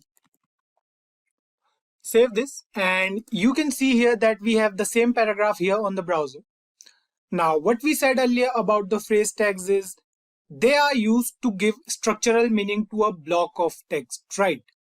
So here we have a paragraph and we want to provide meaning to a block of text. Let's say we want to put some emphasis on the word YouTube over here. Fine. We want this word to stand out differently from the rest of the paragraph. For this task, we have the emphasize tag in HTML. The syntax for this tag goes like this. So what we'll do is we'll cut this sentence into 2 different parts so that it will be easy for you guys to understand. Now, we have the emphasize tag in HTML. The syntax is pretty simple. What we have to do is we'll write over here. So we are going to make changes inside this particular paragraph tag only. So we are going to use the emphasis tag over here. So what we have to do is we have to cut the word YouTube from here and we have to paste it here. Now the syntax is so simple. We have a 2-word tag. So it says EM. It stands for emphasis. Now save the program. And you can see here in the browser, you can see the difference basically. The word YouTube stands out from the rest of the words present in the paragraph. To lay some more emphasis on the word YouTube, we can use the title attribute. Now title attribute will be used inside the emphasis tag. So let's do it here once. So what we are going to do is we are going to use the title attribute over here. So let's say the title says check a YouTube channel. Fine. So let's break it a little more. So here you can see we have these 3 lines. So inside this paragraph tag, what we are doing is we are using the emphasis tag, and inside that emphasis tag, we are using the title attribute. Fine. On saving the program, you can see nothing changes over here on the browser. To witness the change here, we have to take our mouse cursor over YouTube, and you can see we have a small pop-up here that contains the value of a title attribute. Let me zoom in a bit here. So here you can see on taking the mouse cursor, we have this small pop-up with the value of a title attribute. right? Another thing we can do for this task is we can add a link over here on the word YouTube. We'll discuss it in the upcoming videos when we'll go through text links in HTML. So you guys will understand it much better then. Now, you guys may have a question in your mind that we can do this exact same thing with formatting tags as well, right? Yes, of course we can do that, but formatting refers to the process of molding the text for a better look and feel of the text, while phrase tags are used to provide meaning to a block of text. It's not necessary that if a tag falls under the category of formatting tags, then it can't be a phrase tag. The difference lies in the purpose of using that particular tag. I hope you guys are getting it. The next tag we are going to discuss is the mark tag. We have already discussed this tag in the formatting tags as well. So let's discuss it one more time. The mark tag in HTML is used to mark any particular text. The text will be highlighted with yellow color. So we have discussed it previously. Now what we are going to do is we are going to copy this piece of code. So we are going to copy the whole paragraph from here and then we'll paste it here. Now instead of using the emphasis tag, we are going to use the mark tag over here. Fine. So we are going to change the tag name from emphasis to mark for the opening and closing tag. Save it now. And you can see we have another paragraph over here which is almost the same or which is exactly the same. It says, hello everyone, this is Kaushal. Please subscribe to our YouTube channel. Now the thing to notice here is the word YouTube. It is highlighted in yellow color, right? So the title attribute will work same over here as well. If we put our mouse cursor over the word YouTube, you can see we have this pop-up with the same title value, right? So one thing to notice here is the title attribute is basically the differentiator between the formatting tags and the phrase tags. It means that the tag remains the same, but the way of using it defines the purpose. So let's move ahead and we'll now discuss the abbreviation tag in HTML. The word abbreviation in general terms refers to the short form of a word. That's it. We have the answer here. If we are using any abbreviation for any word, we want the user to know that this particular word has a special meaning. Then we can use the abbreviation tag. So the syntax goes like this. What we'll do is we'll again use this same paragraph and we'll paste it over here again. So what we are going to do is we are going to remove this empty space from here so that you guys will be able to see the whole code or as much code as possible. So what we are going to do now is we are going to use the abbreviation tag. Fine. So we'll remove this piece of code from here. We have to put this over the word YouTube. So what we are going to do is we are going to write here abbreviation and inside there we are going to write YT. So this is the short form of YouTube basically. Now save the program and you can see that we have another paragraph, but there's no difference over here as of now. The word is simple. It's not standing out basically, right? So this is because while using the abbreviation tag, we must necessarily use the title attribute along with this tag. So let's do it here. We have to write here title and we have to write here YouTube because YT stands for YouTube.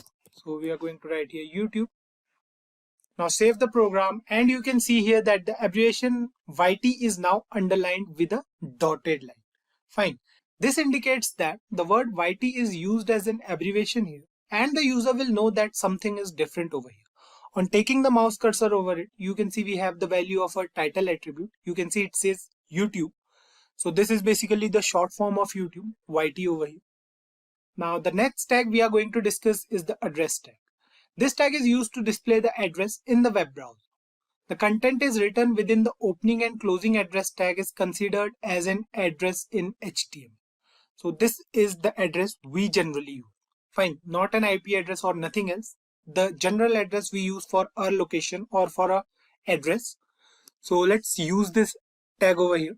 We'll write here address and this is the tag. Now inside this tag we are going to write YouTube office, let's say. Then we have 123 street. So this is going to be the street name for our address. Then we have, let's say, sector. So let's say the sector is 456. And then we have the place name as Noida and the country name as India. Fine. So this is an address, and let's save the program. You can see here the difference in the browser. The address tag over here has a different font. This tag is used to indicate that this particular block of text is an address. So you can see it over here. This is our address. Now, if you want to see it clearly, let me remove these 3 paragraphs from here, save the program now, and you can see we have address over here. So if you want to write it in different lines, so what we can do is we can use the break tag over here, then over here again, save the program, and you can see we have the address over here. The font is different. That's the only difference between address tag and other tags. The next tag we are going to discuss is the short quotation tag. This tag is used to add double quotes within a sentence. The syntax is simple. So what we'll do is we'll write something over here. Let's say we are writing over here a paragraph. We are writing over here, let's say again, please subscribe to a. Now we want the word YouTube inside double quotes, right? So for that we are going to use the quotation tag. This is the syntax. We have to write simple Q and we have to put the word YouTube inside it. Fine, then we'll write here channel and we have to put a space over here, save the program, and you can see it says please subscribe to our YouTube channel with YouTube present inside double quotes. Fine. So the last tag we are going to discuss in today's tutorial is the code tag in HTML. This tag is used to represent programming code in HTML.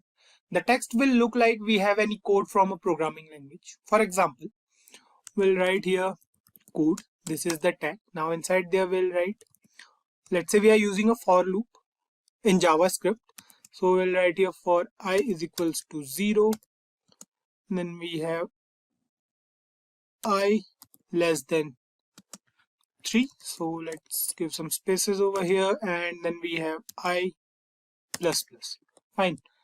Then after this we have inside here console.log, and we are going to print hi.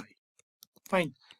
So if you are new to this language, just ignore it. It's just a simple piece of code from JavaScript. So save it now, and you can see we have this code over here. Now what we are going to do next is we are going to use break tag over here first, then we'll understand it. Fine. So we are going to use the br tag here again and here again. Fine, save it now, and you can see the code now. You can see we have the same output on the browser as the text present in VS Code. The font is exactly the same. So this represents a piece of code in HTML. We can use the code tag for that. So guys, these are some of the basic phrase tags we discussed in today's video. As we mentioned earlier that the list is quite long for all these tags. We'll discuss them in future whenever we use them. I hope you guys got it. Till now, we have covered different types of tags present in HTML. We came across the formatting tags and the phrase tags present in HTML. In the last part, we also covered the differences between these tags. Apart from all the differences these tags have, they are still similar in one aspect. That is, these tags are used to change the appearance of a web page. Whenever we use these tags, we change the look and the feel of a web page. Now, the meta tag is a bit different from these tags. This tag does not impact the appearance of a web page. It is used in the head section of the HTML document and does not require any closing tag to work. What this tag does is, it gives information about the data we have on our web page. Meta refers to metadata. Metadata means data about data. For example, if we have a website that provides the user with some data, it can be any kind of data, and the user can go through it to gain some information. But the information about the data present on our website is given by metadata only. What does it mean to provide data about data? For example, if we go to Google and search for a keyword. Now, how Google works is it goes through the keywords present in any particular website and then shows the user that particular website. Those keywords here refer to metadata, and we have to put them inside meta tags in HTML. The description we get while searching for a website is also present inside the meta tag of any HTML document. Basically, what we are trying to say is this tag is used to give essential information about any particular web page. Meta elements can be used to include name-value pairs describing properties of HTML documents. For example, if you want to put any keyword for a web page, the name attribute inside the meta tag will contain the keyword and the value attribute will contain the actual keyword name. There is no closing tag needed in meta elements because these elements contain information within attributes only. We can use multiple meta tags for different information. An interactive web page cannot be created with just this structure. So, you will employ aiding technologies like JavaScript and CSS to bring interaction and beauty to your HTML respectively. That's where CSS comes into picture. Making web pages attractive is made easier with the help of CSS, often known as cascading style sheets. The style and experience of a web page are handled by CSS. The color of the text, the font style, the spacing between paragraphs, the size and arrangement of columns, the background pictures or colors used, layout designs, differences in display for various devices and screen sizes, and a variety of other effects can all be controlled using one single language, which is CSS. Although CSS is simple to grasp and learn, it offers strong control over how an HTML document is presented to the user.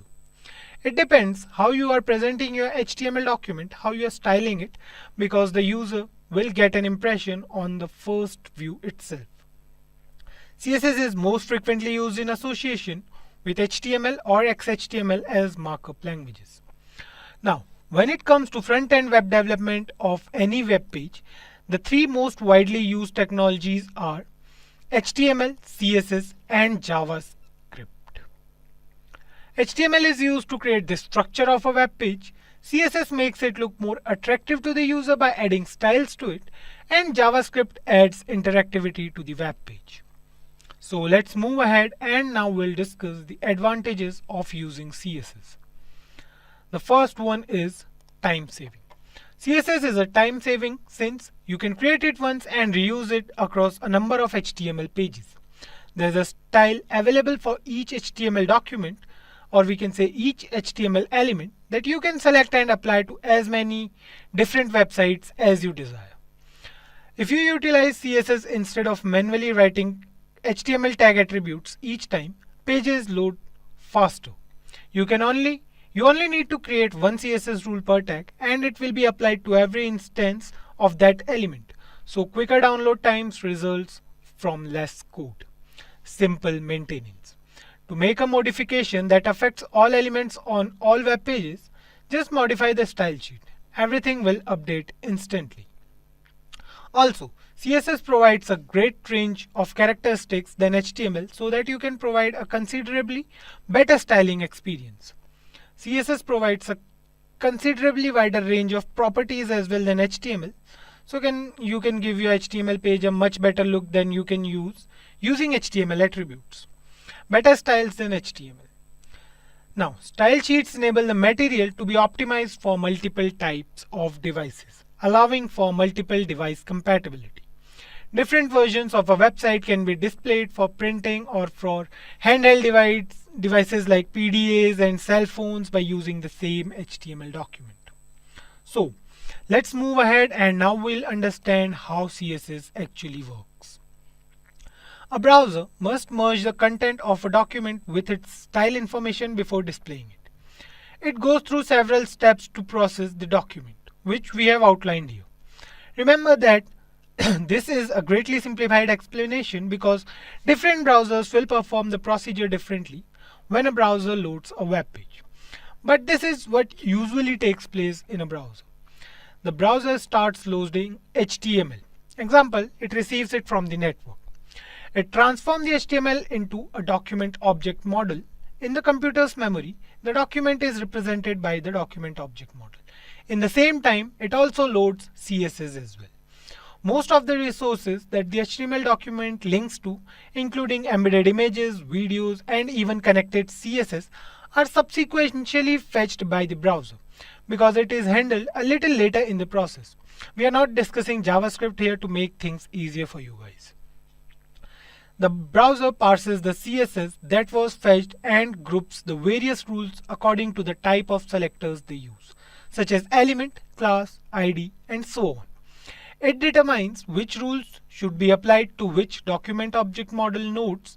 Based on the selectors, it discovers and applies the appropriate styles to each node as needed. This immediate step is called render tree. So this is the creation of DOM tree. After the rules have been applied to it, the render tree is organized in the manner in which it should look. The screen displays the page's visual representation. This stage is called painting. So guys, this is how CSS actually works on a web page. I hope you guys must have got an idea about what CSS is and why one should use CSS on a web page. We'll dive deeper into all CSS concepts in the upcoming videos, so we'll go through all the CSS aspects one by one. CSS uses the color values to specify the colors on a page. They can be specified using predefined color names, hex or RGB format. There are nearly 140 standard color names. Hexadecimal is a 6-digit representation of a color. The first 2 digits RR represents the red value, the next 2 are green value, and the last is the blue value. All the other colors can be created using the combination of these 3 colors. There are several websites available where you can know the hex value of the different shades of color. As you can see, the black color is signified by hashtag and the 6 zeros. The red is hashtag FF and the 4 zeros followed by it. The RGB color value is specified using the RGB property. This property takes 3 values, one for red, green and blue. The value can be the integer between 0 to 225 or a percentage.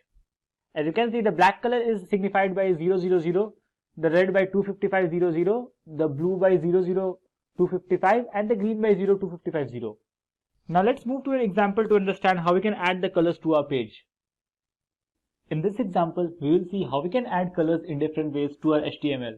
So we are on the Sublime Text Editor. As you can see, we have the standard boilerplate ready with an H2 and a paragraph on our page. Open the style tag and make the font size of the paragraph to 25 pixels so it is clearly visible.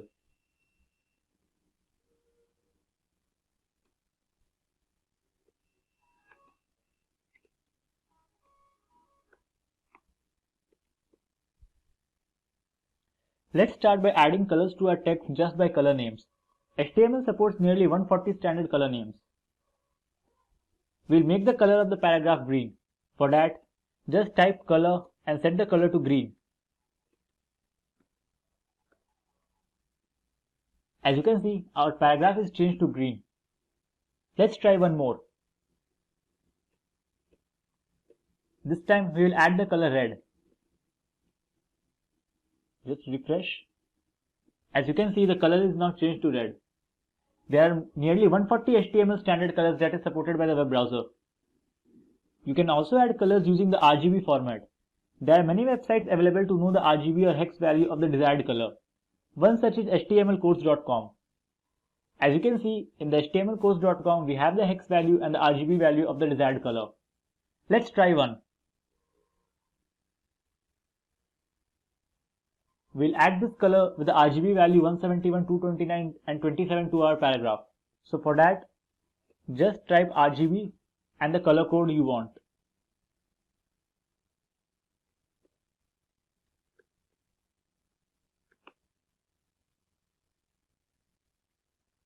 As you can see, the color is not changed to our RGB value. Let's try one more.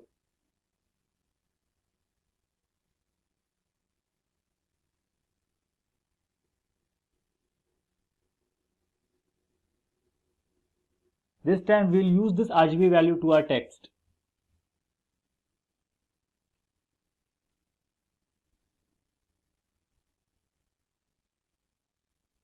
You can see the color is changed to our desired value.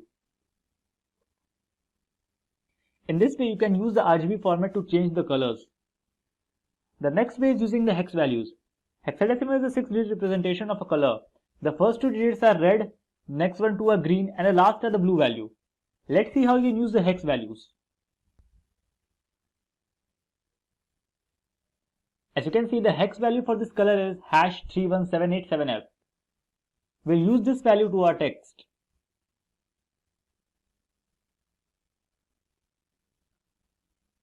To add the hex value, you have to use the hashtag followed by the color code.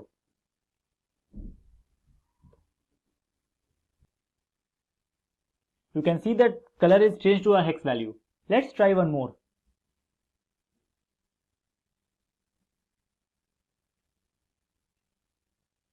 You can see the hex value for this color is hash F14A07.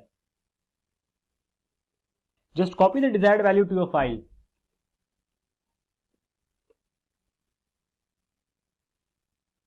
You can see the color changes. You can also add color borders to our heading. To do that, just mention the border style along with the color code.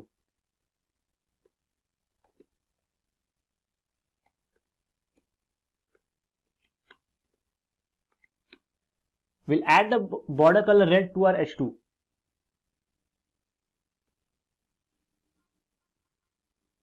Now you can see we have the border around our H2. I hope you have understood how to use the color values to a web page. There are mainly three ways by which you can add the colors to a web page. They are hex, RGB values and the color names. In the last two sessions, we have discussed what is CSS and the CSS color property. In this session, we'll discuss how you can set the background image on your web page. We'll see the several properties related to background image and how you can use them to customize the image around the web page. So without further delay, let's get going. So let's begin by discussing about the background property of the CSS. The background image property specifies an image to use as a background of an element. The background is defined in the body element of the HTML code. To add a background image on an HTML element, use the HTML style attribute and the CSS background image property and mention the path of the image inside the URL attribute. There are several properties of the background that are used to define the image on a page. Some of the common ones are background image, background repeat, and background position. By default, the image is repeated so it covers the entire element. Let's switch to the text editor and see how we can add the background image to our page. So, we are on the Sublime text editor. Let's start by opening a style tag. The background image is always set on the body tag. So type body and open the curly braces. The background image is always set on the body tag. So open the body tag with curly braces and start typing background image. Use the URL value of the background image to set the path of the image. Make sure the image is in the same folder as of the HTML file. Here we have our file nature3.jpg. So mention the path inside the double quotes.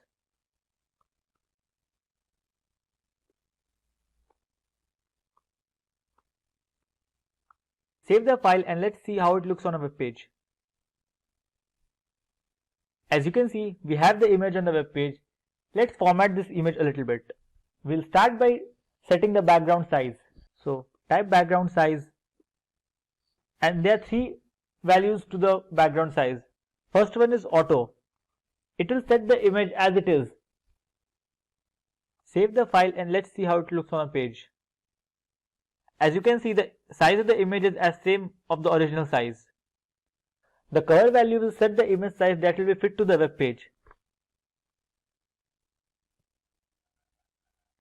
As you can see, the image is set to the whole web page. You can also set the image size to manual. Let's say we want the image size of width 500 pixels. So now as you can see, the width of the image is 500 pixels. Next, we will set the background repeat property. There are three values to background repeat. First is no repeat.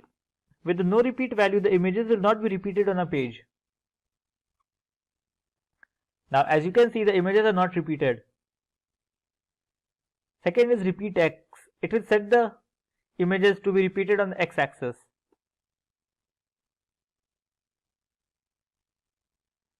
As you can see, the images are not repeated on the X axis.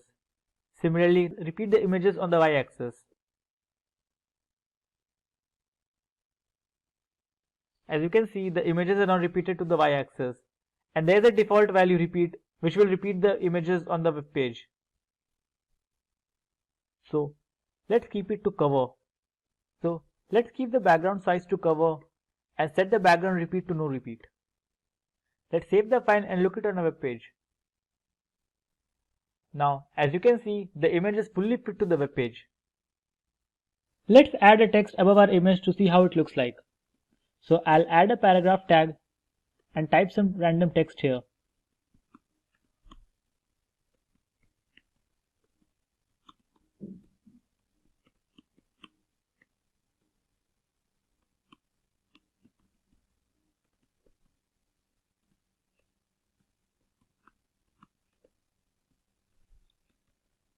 Let's set the text color to red and align it to center.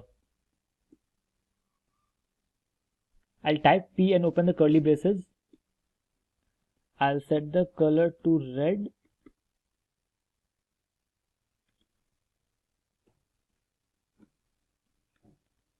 And I'll set the text aligned to center. Let's save the file and see how it looks on a page. As you can see, we have a text above our image which is centrally aligned and the text color is red. In this video, you will learn what are CSS selectors and what are their different types. So let's start by discussing the agenda for this tutorial. So in this tutorial, we will learn what are CSS selectors and what are their different types. We will also look at an examples to how to work with CSS selectors. So, what are CSS selectors?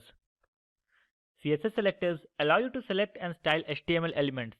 Selectors are used to find elements based on their ID, classes, types, attributes, value of attributes, and much more. Let's discuss the most common selectors. There are several different types of CSS selectors. The most common of them are CSS element selectors, CSS ID selector, CSS class selector, CSS universal selector, and CSS group selectors. So, what is a CSS element selector? The element selector selects element based on the element name. This is a CSS selector. It means it will select all the P elements on the page. It will style all the P elements to the central aligned having blue color. This is a CSS selector. It is set to P. This means it will select all the P elements on the page. It will style all the P elements to be center aligned having blue color. Let's look at what it looks on a page. So as you can see, all the elements are centrally aligned with a text color blue. CSS ID selector. The ID selector uses the ID attribute of an HTML element to find a specific element. An ID should be unique within the page. So you should use the ID selector to find a single unique element. To find an element within a specific ID, use a hash character followed by the ID of the element. So here we have used the hash para1. So all the rules will be applied to the HTML element with ID equal to para1. So this is an ID selector. It will be applied to all the HTML element with ID is equal to para1. As you can see, it is applied to the element having the ID para1 and all the other elements are defaultly styled. CSS class selector. The class selector finds the element with a specific class set by the HTML class attribute. To select an HTML with a specific class, use a period character followed by the name of the class. So this style will be applied to all the elements having the class name class1. This is a class selector. It is denoted by a period symbol. All the elements having a class name class1 will be styled with centrally aligned and color blue. As you can see, the element having the class name class1 is styled and all the other elements are set to default. CSS universal selector. The universal selector selects all the elements on a page. The universal selector is assigned by a star character. The universal selector selects all the elements on a style sheet. As you can see, it is denoted by a star mark.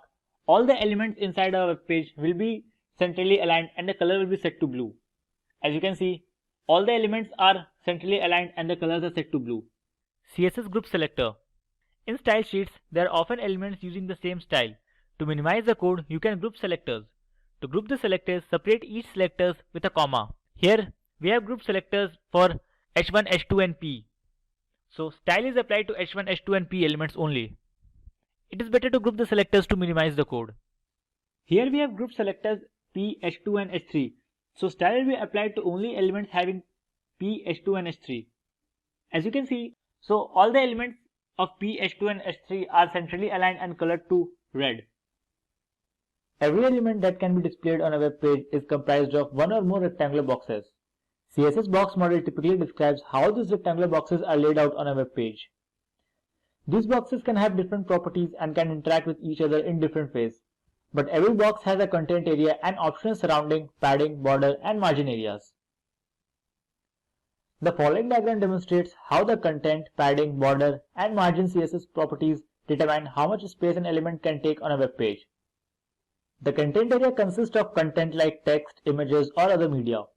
It is bounded by the content edge and its dimensions are given by the content box width and height. The border area is the area between the box padding and margin. Its dimensions are given by the width and height of the border. The margin area consists of spaces between the border and the margin. The dimensions of the margin area are the margin box width and margin box height. It is useful to separate the element from its neighbors. The padding area is the area that includes the element's padding. This area is actually the space around the content area and within the border box. Its dimensions are given by the width of the padding box and the height of the padding box. Now let's jump to an example to understand the box model better. So, we are on the Sublime Text Editor. To get started, I have created a box named Simplilearn with background color pink. The font size is 30 pixels and we have set the border to 0 solid green. Let's see how it looks on our page. So, as you can see, we have a box named Simplilearn with background going all the way to the end. I have also removed all the padding and margin from the page so that the boxes are pushed just at the corner of the page, as you can see. Let's start by adding a padding of 20 pixels to the box.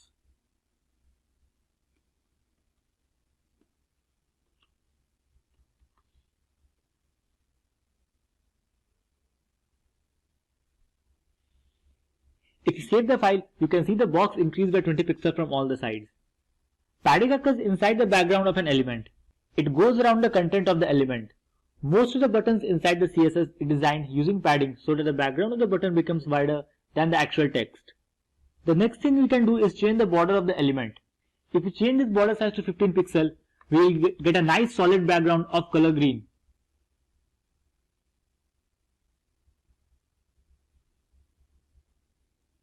The border goes around the padding of our element. So we have the 20 pixels of padding around our content and 15 pixels of border around the padding which is around the content. Now we'll see the working of the margin. If we add 30 pixels of margin to our element, you can see the spacing on the outside of our border. So let's add the 30 pixel margin and refresh. You can see the spacing on outside of the border. Margin is used to space two elements apart from each other.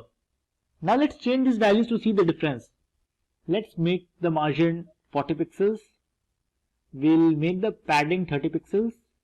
And let's keep the border 20 pixels and make it color red. This is 40 pixels. Let's observe the changes. So as you can see, our border now has a red background. The padding is 30 pixels. The margin is 40 pixels. Let's inspect the elements to understand it better.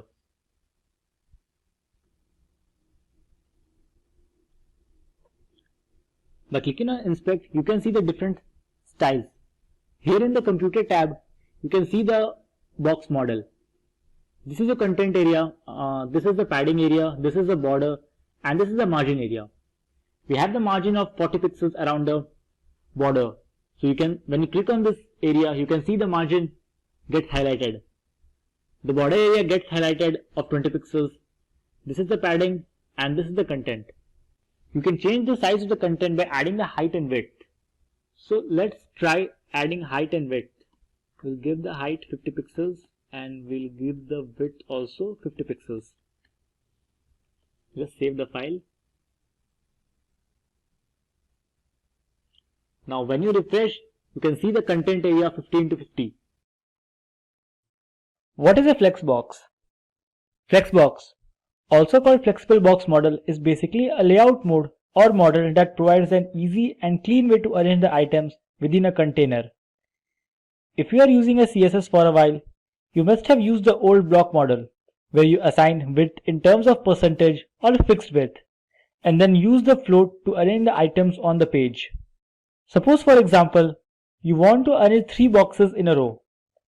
Then you have to enter everything manually from width, height and to padding. Flexbox can do all these things with ease. Some of the concepts of flexible box model is the ability to alter the item width and height to best fit in the containers available in the free space.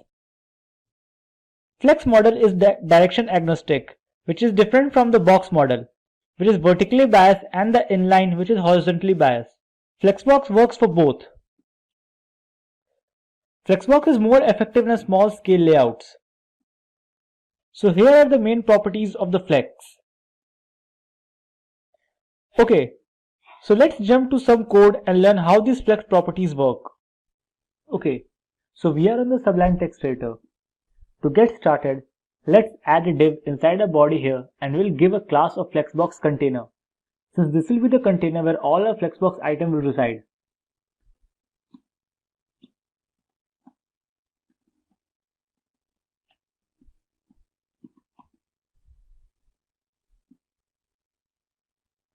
Then inside this container, we will add another div and give it a class Flexbox item and one more class Flexbox item 1, which will help us to understand which items we are referring to when we style our elements individually.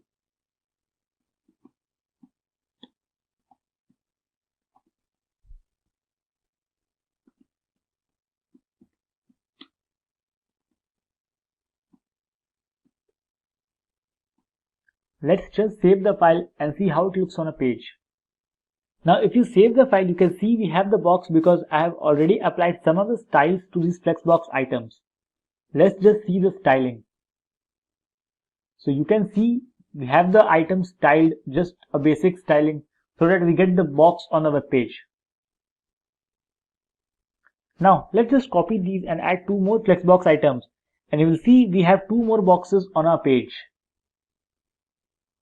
Just copy and paste them below. Give them the class name Flexbox item 2 and Flexbox item 3. Just save the file.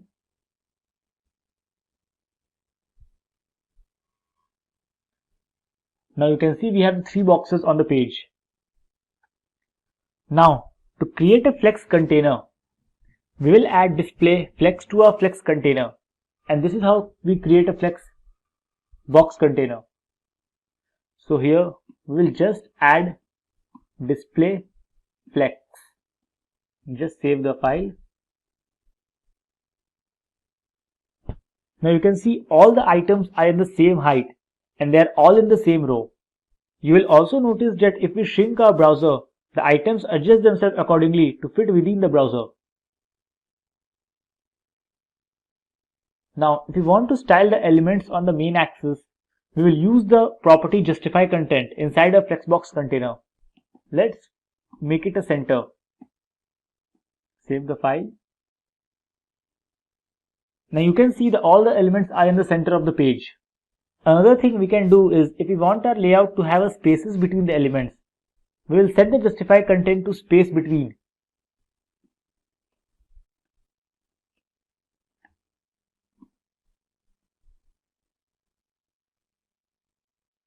You can see all the items are now evenly spaced.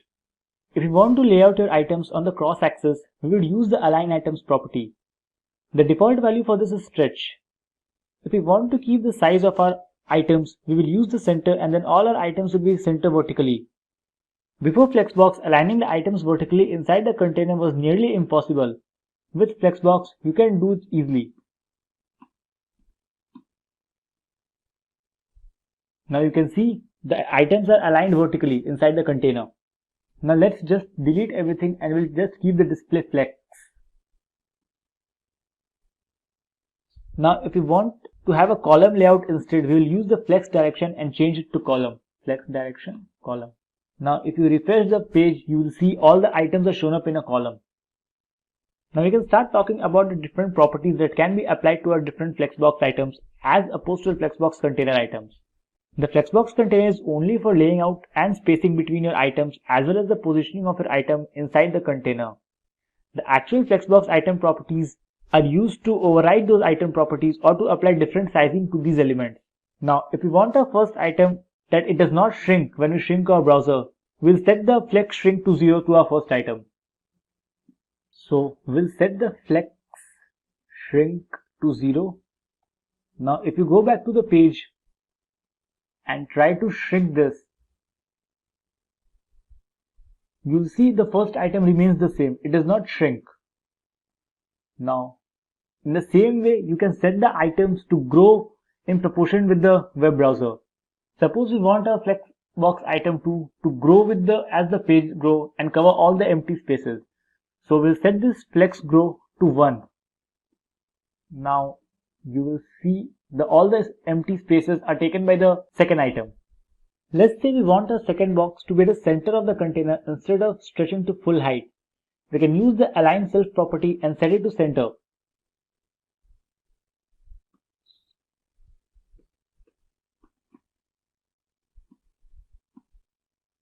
Now you will see that the align self property overrides the align content property of the container. You can see it is centrally aligned. So this is all you need to understand and get started to work with the flexboxes. I hope you guys enjoyed this video and learned something new about the flexbox and how you can use the flexbox to create the dynamic layout for your site. What is a grid? A grid is a set of intersecting horizontal and vertical lines defining the rows and columns. And what is a grid layout? So, CSS grid layout is the most powerful layout system available in CSS. It is a two-dimensional system, meaning it can handle both columns and rows, unlike Flexbox, which is largely a one-dimensional system. You work with grid layout by applying the CSS rules to both the parent element, which became the grid container, and the element's children, which became the grid items. The CSS grid layout excels at dividing a page into major regions or defining the relationship in terms of size, position, and layer between parts of a control-built HTML primitives. You can see this is the basic layout of a grid system. Like tables, grid layout enables an author to align elements into columns and rows. However, many more regular layouts are either possible or easier with CSS grid than they were with tables. For example, a grid container's child element could position themselves so they actually overlap and layer, similar to the CSS positioned elements. So here are the features of the CSS grid layout. They are fixed and have flexible track sizes. You can create a grid with fixed track sizes using pixels. For example, this sets the grid to the specified pixel which fits to the layout you desire. You can also create a grid using flexible sizes with percentages or with the new FR unit designed for this purpose. You can place the items into a precise location using the grid line numbers, names, or by targeting an area of the grid. The grid also contains an algorithm to control the placement of items not given an explicit position on the grid. You can define an explicit grid with a grid layout. The grid layout specification is flexible enough to add additional rows and columns when needed. Features such as adding as many columns that will fit into a container are included. It also gives you control of overlapping content. More than one item can be placed into a grid cell or area and they can partially overlap each other. This layering may then be controlled with the z-index property. So, here are the basic terminologies you should know to work with the grid system better. The grid line is the dividing line that make up the structure of the grid. They can either be vertical or horizontal and resides on either side of rows and columns. A grid column is a space between two adjacent vertical grid lines. The size of a grid column is determined by the grid template columns property. On the other hand, a grid row is a space between two adjacent horizontal grid lines. Its size is determined by the grid template rows property. The grid cell is the single unit of a CSS grid. And in grid design, a gutter is basically the width of the space between columns. A gutter margin is the white space formed by the adjoining inside margins of two facing pages in a book, or a space between columns on a page. So, with this, let's now move on to the hands-on demo and see how the grid system works in actual world. If getting your learning started is half the battle, what if you could do that for free? Visit SkillUp by Simplilearn. Click on the link in the description to know more. So we are on the Sublime Text Editor open with a project with some basic background styles and nothing inside the body. You can see this is the basic background style we have pre-applied just to have a good look of the box model.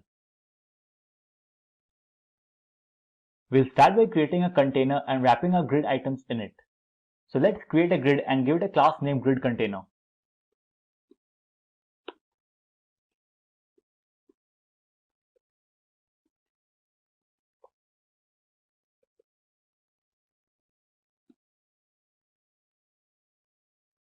And inside of it, we'll put our different grid items. So we'll just create different grid items and give them a class grid item followed by a class number they belong to, so that we can easily distinguish between them.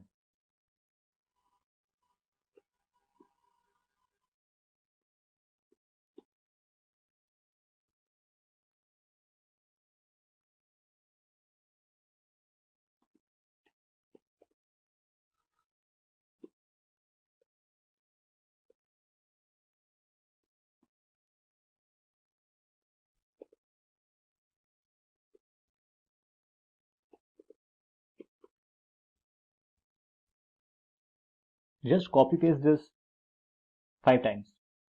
So we'll have the 5 elements on our page.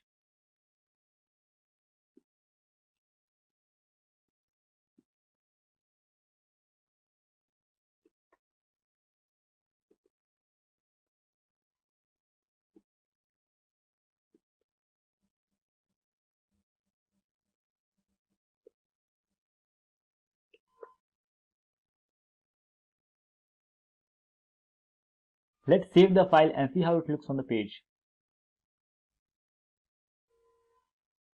So you can see we have the different grid items on the screen, so that it's easy for us to visualize. We have not applied any styles to them other than the visual styles.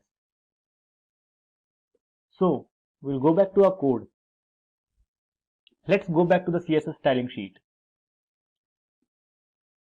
So to create the grid, we'll open our style sheet. We need to display grid on our grid container. So we'll select our grid container and set the display to grid. If you save now, you will see nothing changes. This is because the grid itself doesn't define any rows and columns for us to work with. It just, they give it the alignment properly. Therefore, by default, it looks just exactly the same. To make the grid look actually grid, what you need to do is define columns and rows for a grid. So to do this, you will use a set grid template and set the column if you want to set the size of the column. We'll set the size to 100 pixel and 150 pixel.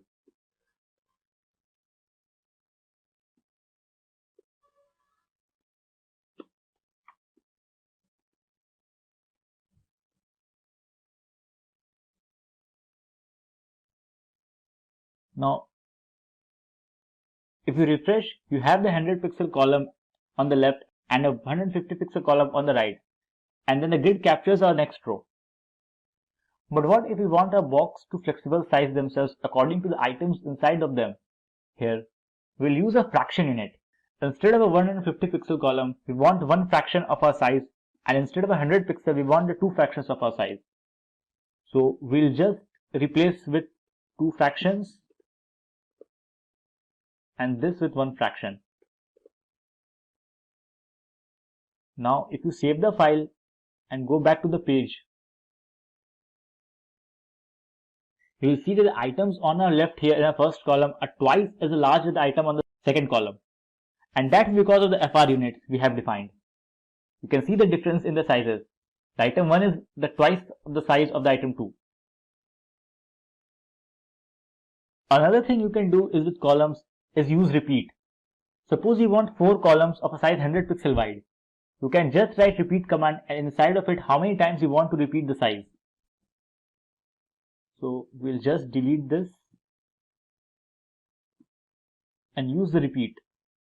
We'll set the number of times we want to repeat and the size of the columns. Now if you save the file, you will see we have a 4 columns of 100 pixel wide. We can do the same things for row. Just set the grid template rows and define the size you want.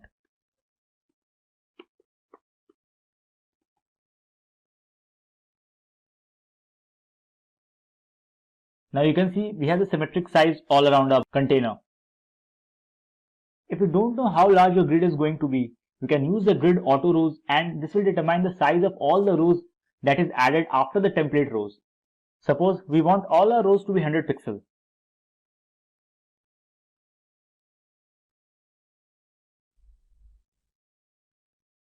So we'll just delete the grid template rows and set the grid auto rows to 100 pixels.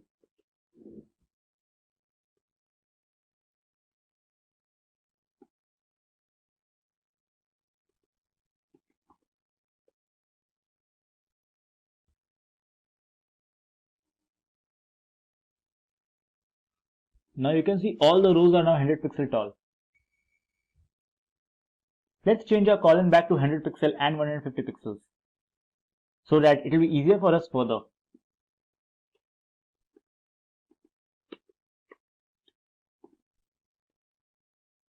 We'll just delete this grid auto rows. Now we'll talk about the spacing of the rows and columns apart from each other. We can do this with the help of the grid gap property. Grid row gap will give some spaces between the rows. Similarly, the grid column will give you the spaces between the columns.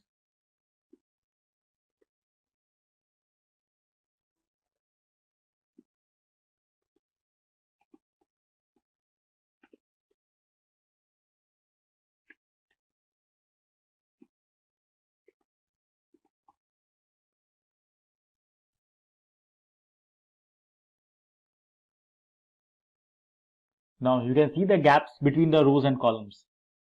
Now if we want the same value for both the columns, you can use the grid gap property and mention the space. We'll just delete this too.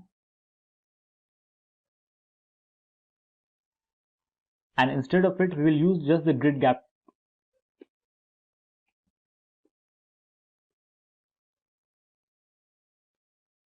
And set the size to 20 pixels.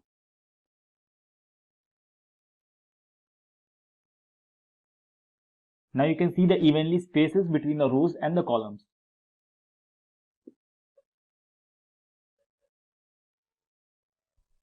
This is all you need to know about the sizing of the different columns and rows. Now let's talk about the positioning items within its grid cells. So for horizontal positioning, we could use the justify items and we can set that to center.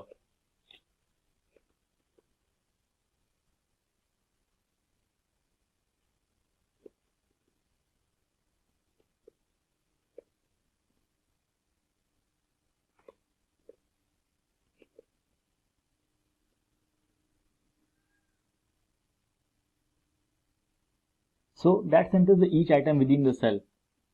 By default, it is set to stretch. You can also set it to start.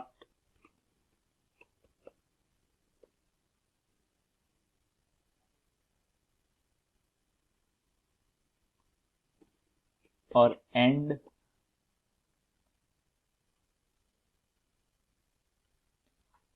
Or space around.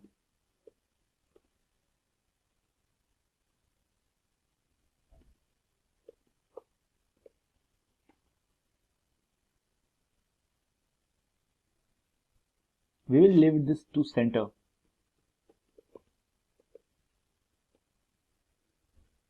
To vertically position the content, we could use the align items. The align items also accept the same values. We can set it to center. We can also set this one to start or end.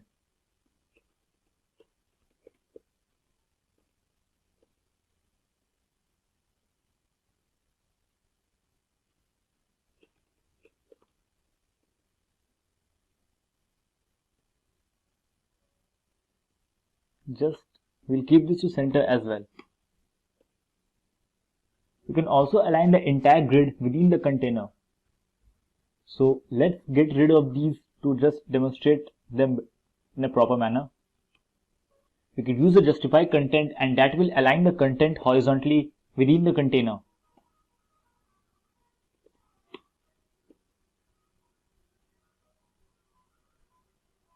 We can also set this to start or to end.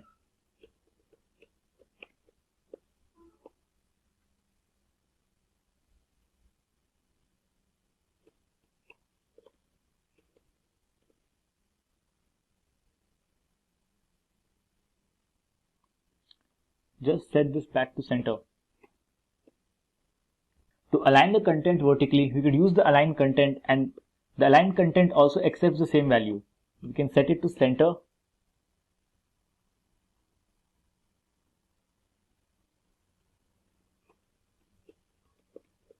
Or start.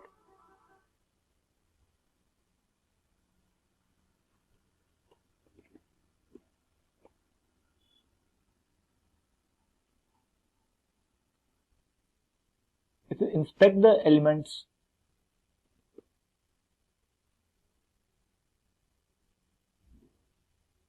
you can see they are aligned centrally between the container. We'll just close this. Okay, so this is everything you need to know to get started with the grid layout. Grid works very similar to the Flexbox, but it allows you too much in terms of laying your elements because of its 2D nature. Here you can see we already have the HTML file with us. In this video tutorial, we are going to create the structure of a form with the help of HTML, and then we are going to style it with the help of CSS. So before we begin with the programming part, let's discuss what is a form. Basically, forms are very essential part of any website. It is a way to take users' input and process the data acquired from the user. The form offers controls for almost every use of an application. With the help of form controls and several form fields, we can take small as well as large input data from the user, and then we can use that data. You guys must have seen it in different websites where we have login and sign up forms. So in login form, what we usually do is we enter an email and a password, or a mobile number and a password, a combination of any of them, and then the website allows us to open an account for that particular website. On the other hand, on a sign up form, we need different type of data. We need name, then we have to put a age and several other form of data, right? Like the phone number, email, everything we have to put in a registration form. So these are the types of registration form we usually see, but apart from that, we can create other forms as well. So let's discuss why CSS is necessary to create a form. As we all know, HTML is used to structure a web page. So with the help of HTML, we can create a form. But to make the form look more interactive to the user, we need to style it. That's where CSS comes into picture. CSS is used to style a form, and it will make a form look more interactive to the user as well. So without any further delay, let's start with the programming part, and we'll create a basic form with the help of HTML and CSS in this video. So don't worry, we'll create some more forms in the upcoming videos. So in this particular video, we'll see how CSS is used along with the form. So here you can see we are in the HTML part of a form. So we'll create a form first. So the most basic element, HTML element to create a form, is the form element. Now we are going to take some unordered list, or the UL element. Now we are going to take the li. So as you guys all know, UL and li, both the elements are used in combination always. So let's label the form. So we'll write label for. We'll take certain parameters and we'll write here name. Fine. This is going to be the name. We'll write here name, save it, and just refresh the page. So here you can see we have the name present on a web browser. So the next thing we are going to do is we are going to create some more input fields, right? So to create an input field, we have to use the input element always. So we'll write here input. We have to define type. Type is going to be text, and then we have to put a name. Name is going to be ID. So ID is going to be the name, and then we'll write here user name. Fine. So here you can see we have an input box. Let me just increase the size a bit. So here you can see we have an input box with name as the label, and then we have an input box. So similarly, we'll create some more input elements first. So we'll just paste them here for 4 times. So here you can see we have 4 different placeholders. So let's just remove this one, and we are going to keep it simple for this particular video. So we'll write here label for mail. Then we are going to take email from the user. So we'll write here email, and input type is equals to, we'll write here email. ID will also mention as mail, let's say, and name we are going to write here user email. Fine.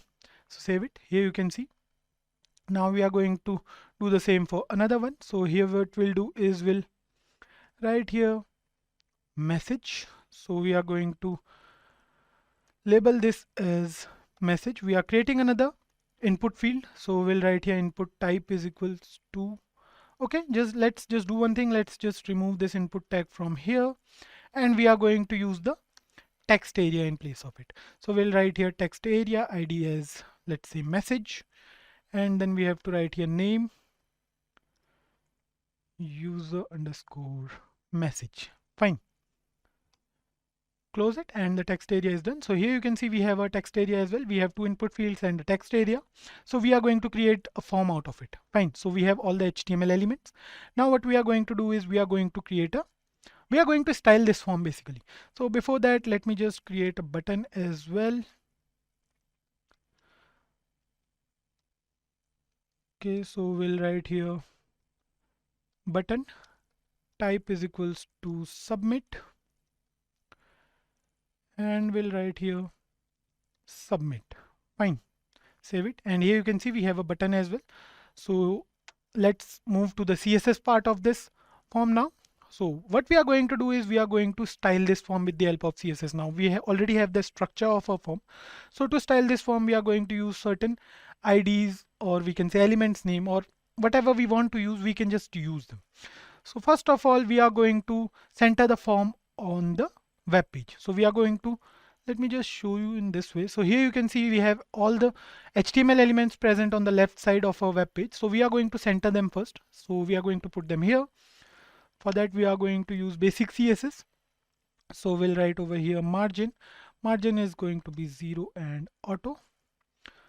0 for up and down, auto for left and right. So then we are going to write here width, the actual width of our form. So let's say the actual width is going to be 400 pixels. Then we'll write here padding. Padding we are going to write as 1 em, and then we'll write here border. Border is going to be 1 pixel. Solid, and let's use any color for this form. So let's just write here this. Save it. So here you can see we have a border, the border of our form. So here you can see our form is present at the center of our web page. It looks different from what we had in our HTML part, right? So we have a border, all the elements are present at the center. Let's style it more. Then we are going to define the border radius. Border radius is going to be, let's say, 1 em. Save it, and here you can see the curved border, and we'll write here background color. Background color, give any. Let's use beige. So here you can see this background looks nice for this form. So we are actually done with the outer styling of our form. We have a form here. Now what we are going to do is we are going to style these elements as well. So we'll write over here UL and list style type. So we are going to remove these bullet points from here. So we'll write over here none for the first, and here you can see all the bullet points are gone. Then we are going to write here padding is 0 and margin is 0. Fine, save it. So here you can see we are done with the unordered list. Now we are going to write here form li, and we are going to do it for every list element. So we'll write it here like this. We are going to give margin top to every list element. So we are going to give margin top to every element. So let's say the margin top is going to be 1 em. So here you can see it's equal for each element. So the top margin is also 1 em. Then we have a difference of 1 em between each input field, right? So that's how it works. Now we are going to style the label. So we are using a HTML element name, right? So here you can see now what we are going to do is we are going to align all the labels. Fine. So we'll write here display as inline block. Save it, and here you can see. Then we'll write here width as 90 pixels. Save it. So here you can see the width. It started taking the form of a form, the shape of a form basically. Then we'll write here text align to the right. Okay, here you can see. Now what we are going to do is we are going to take a input element and text area together. So we'll write here text area as well. So we need to make sure that all the text field have the same font settings by default. So what we'll do is we'll write here font 1M, and we are going to use sans serif here. Fine. Let's just write something over here and now save the program, and here you can see, so the font size is changed. And the next thing we are going to do is we are going to give uniform text field size as well. So we are going to write here width as 300 pixels, and then we have box sizing property. Box sizing, we are going to write here border box. So here you can see all the boxes are of same width. So here you can see the form looks nice now. And the next thing we are going to do is we are going to write here border as 1 pixel solid, and let's use this color, save it, and here you can see the border changed. Now what we can do is we can also use the focus property of CSS to focus on every input box, but we are not going to do it right now. So the next thing we are going to do is we are going to write some code for the text area, and we are going to align it vertically. So we are going to write here vertical align as top, and here you can see the message is now present at the top. It looks nice. And we are going to give height as well to the text area as 5M, and here you can see the text area is a little bigger in size when compared to name and email. Now what we are going to do is we are going to write here dot button. We are going to align the button with within the text field. So we'll write over here padding left. Basically we are going to declare it as 90 pixels, and here you can see it looks nice. And let's just use 95 pixels here, maybe, or we can use 93. Yeah, it looks aligned, right? So the button is done, and we are going to just use the button element here, margin left 0.5M, save it, and yeah, the form is, we are done with the form. So this is the basic CSS form. So we used HTML to create the structure, and then we use CSS to make it look a bit more interactive than it was with the help of CSS. So don't worry guys, we can do a lot of things with CSS. We can make a web, we can say form look more interactive, way more interactive than we can even think. CSS is actually interesting. We can do a lot of things with this form as well, but this time what we are doing is we are going to see how CSS is basically applied to a form to make it look more attractive to the user. So the background color and all plays a vital role in making a form look attractive to the user. So talking about how actually a form works. So here you can see we have 3 different input fields. We have name, email, and message. Just write name over here. Okay. And just let's write here Kaushal and a message, submit it. And here you can see it says please include an @ in the email address, because here in HTML, we have used the type as email for this input box. So how actually a form works? We create the structure of a form with the help of HTML, then we use CSS to style and make it look more attractive to the user, and then at the end JavaScript is used to validate that particular form. But now HTML also provides some sort of validation to any form with the help of type and some other attributes. So here we haven't used JavaScript till now. So what will happen if we are going to create a full-fledged form with backend and front end both? We'll take input from the user, we'll submit it, and the data will be sent to the server, and then we can retrieve any data from the server, or we can submit the user data to the server as well. So HTML, CSS, and JavaScript comes together to actually create a form. This time we are done with the HTML and CSS part. We have created a form and we have styled it with the help of CSS. JavaScript was developed in the year 1995 by a person named Brendan Eich. Brendan was working for Netscape Communications while he developed JavaScript in 10 days. There were a few changes in the name of JavaScript. Initially it was Mocha, which was later changed to LiveScript, and then it finally became JavaScript. The start of JavaScript wasn't that good as so many developers who were using Java at that time. They considered JavaScript as a language for designers and non-engineers. No one ever knew that this small side scripting language would have a great future. Today, more than 90% of the websites out there, they are using JavaScript somehow. Many of you guys gets confused with Java and JavaScript.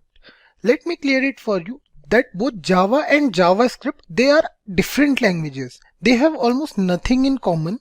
Many people say that JavaScript was named after Java as a part of a marketing strategy to gain wider acceptance and recognition.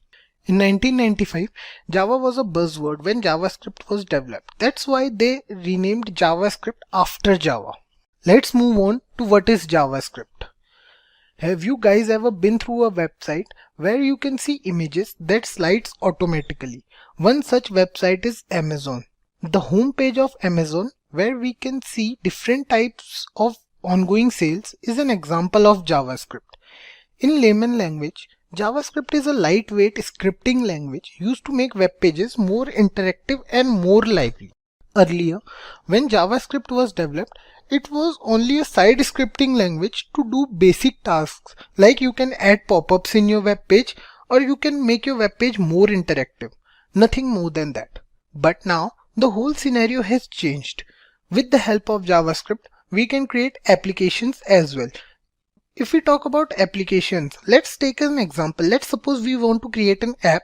We can create it in Android or in iOS. But we have to learn few different languages to create those apps. For Android, we have to learn Java and XML, and Swift we have to learn for iOS. But with the help of JavaScript, you can create hybrid applications which can work on any platform without any problem. Tech giants like Google, PayPal, Amazon and YouTube, they are using JavaScript these days. The evolution of JavaScript in the past few years was unbelievable. Suppose you want to create a single page website. Every one of us is familiar with Gmail, let's suppose. So Gmail is a single page website which looks more like a desktop software than a website. So Gmail is based on Angular.js. It is a popular framework by Google which is free of cost and it is totally based on JavaScript. Now let's go over some of the features of JavaScript. These features are actually why it is considered that using JavaScript is advantageous over other languages. So let's start with some of these points. JavaScript is not a proper programming language. Indeed, it is a scripting language which works in the runtime environment just like Python. So there are few other languages like C++ and Java. They need a compiler to work. But with JavaScript, you don't need a compiler. Once you are done with the script, it will interpret and show you the output in the browser directly. Next up is lightweighted. JavaScript can provide programming facility to some extent. In JavaScript, you don't need to specify any data type or return type, which helps in making development more quicker. That's why it is known as lightweighted. JavaScript is both client-side as well as server-side technology. Client-side technology runs on the user's computer, whereas the server-side technology runs on the web browser. Initially, when JavaScript was introduced, it was introduced as a client-side technology. But with the introduction of Node.js in 2009, one can now work in the backend as well. There is a way to validate the user's data before sending it to the web server, and we can do that with the help of JavaScript. The data will be checked for correct form and value. All we have to do is start a loop, give it the condition to check the data. JavaScript is also platform independent. Although originally designed to work on browsers only, but now it is a platform independent language, which means once you are done with the script, you can use it on any browser or platform without any problem. JavaScript is an object-based scripting language, although many programmers do not consider JavaScript as a true object-oriented programming language due to its lack of class concept. It does support other features of object-oriented programming, like it supports encapsulation, it supports polymorphism, and also it supports prototypal inheritance. The last but not the least feature of JavaScript is case sensitive. So when it comes to keywords, identifiers, names and functions, JavaScript differentiates between capital and lowercase letters. We have to keep this in mind while programming. Now, I will quickly go over some of the JavaScript applications where JavaScript is currently being implemented. First one that comes to every person's mind is web development. It was also the main motive behind developing JavaScript. We have technologies like Angular, we have Node.js, we can create beautiful web pages. Also, JavaScript can be used along with HTML and CSS to make those static looking web pages more engaging. If we talk about other applications of JavaScript, we can use it in app development, either mobile app or web app. Like we took the example before that how hybrid apps made with the help of JavaScript can take over traditional Android and iOS app. One of the most important and unique application of JavaScript is in smartwatches. The Bangle.js is an open sourced smartwatch powered by JavaScript. Gordon Williams, the man who is currently working on this project, it is said that this new open sourced stack built around JavaScript will replace the onboard firmware soon. The next application of JavaScript is client-side validation. As we discussed earlier, JavaScript is used to validate the user data, whether the user's input is correct or not by cross-checking it with the given condition. Like the user wants to enter in your website and you want it to be a user with @gmail.com in his email ID. So you will give that condition to JavaScript and it will cross-check it with the user's information. Like when the user will try to enter in your website, it will check that if @gmail.com is there or not in the user's email ID. So it can validate the user also. Apart from that, one more application of JavaScript is game development. JavaScript can be used to make fully fledged 2D or 3D games using different libraries. Although most JavaScript game development focuses on creating games used in browsers only. Let's start this video with the introduction to DOM. DOM stands for Document Object Model. It is an API for HTML and XML documents, which helps JavaScript to understand what is there written inside the HTML document. API stands for Application Programming Interface. To understand API better, let's take an example of a restaurant. Imagine yourself in the restaurant. You are sitting at the table with a menu. The chef in the kitchen is also part of the system. The waiter here works as a messenger between you and the chef. That's what API does. It works as a moderator between JavaScript and the HTML document. DOM defines the whole HTML document in a hierarchical form to make it understandable for JavaScript so that other JavaScript functions can work over it. It represents the entire document in the form of object and nodes. Whether it be elements or text or anything stored in the document, the entire page content can be accessed or manipulated by JavaScript. DOM is not used with JavaScript only. Other languages like Python also uses DOM. DOM was designed to be used independently.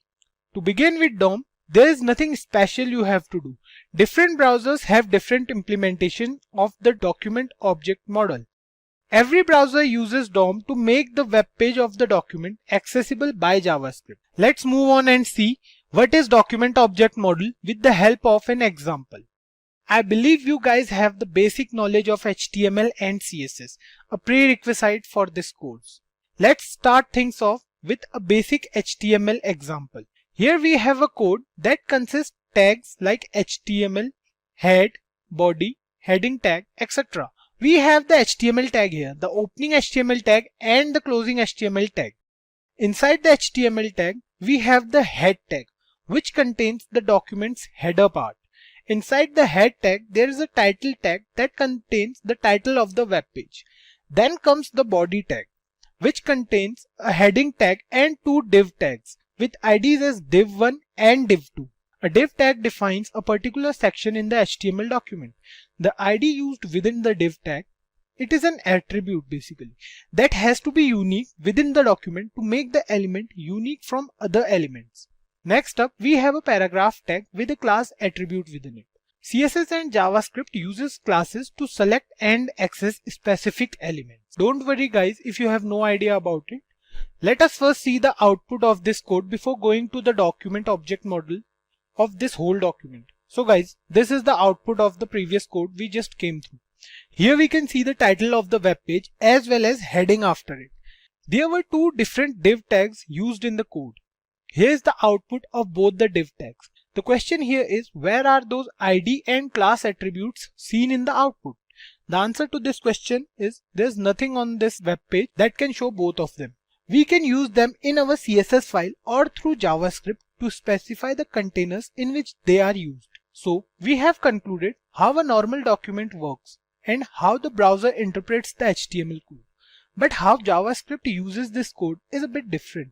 That's where DOM comes into play. When the actual HTML document is loaded in the browser, another representation of that document is created, known as document object model. Here's the model you can see on your screen. Each of the tags used in HTML document is correspondingly represented as objects in the DOM, like starting from the HTML tag and covering all the other tags like head, title, body, and few more.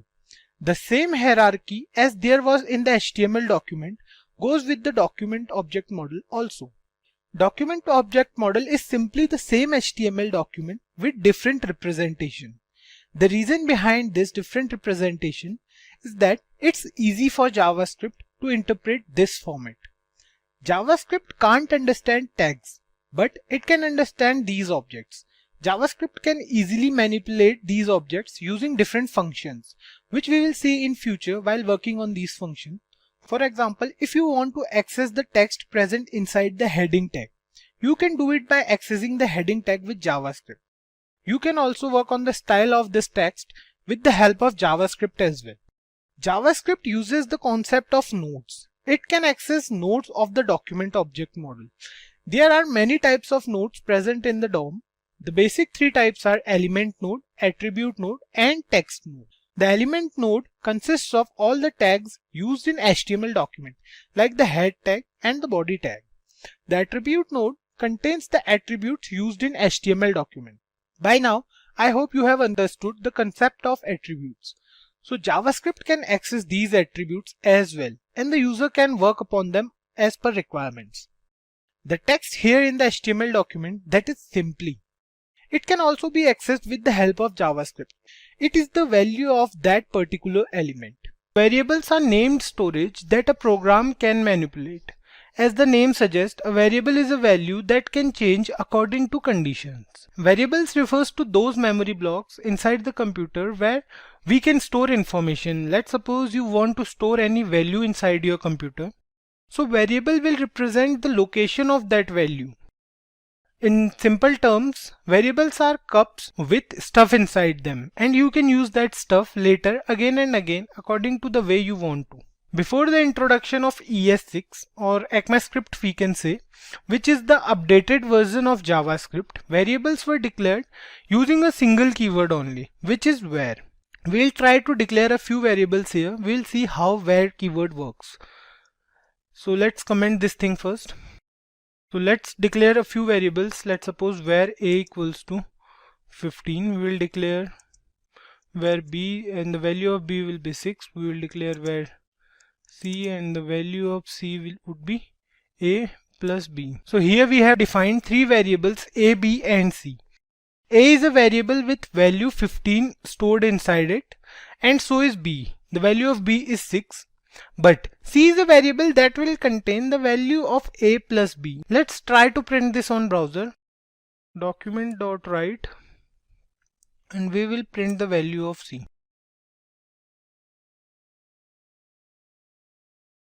Save it, and here you can see the value of c is 21. That's the correct answer.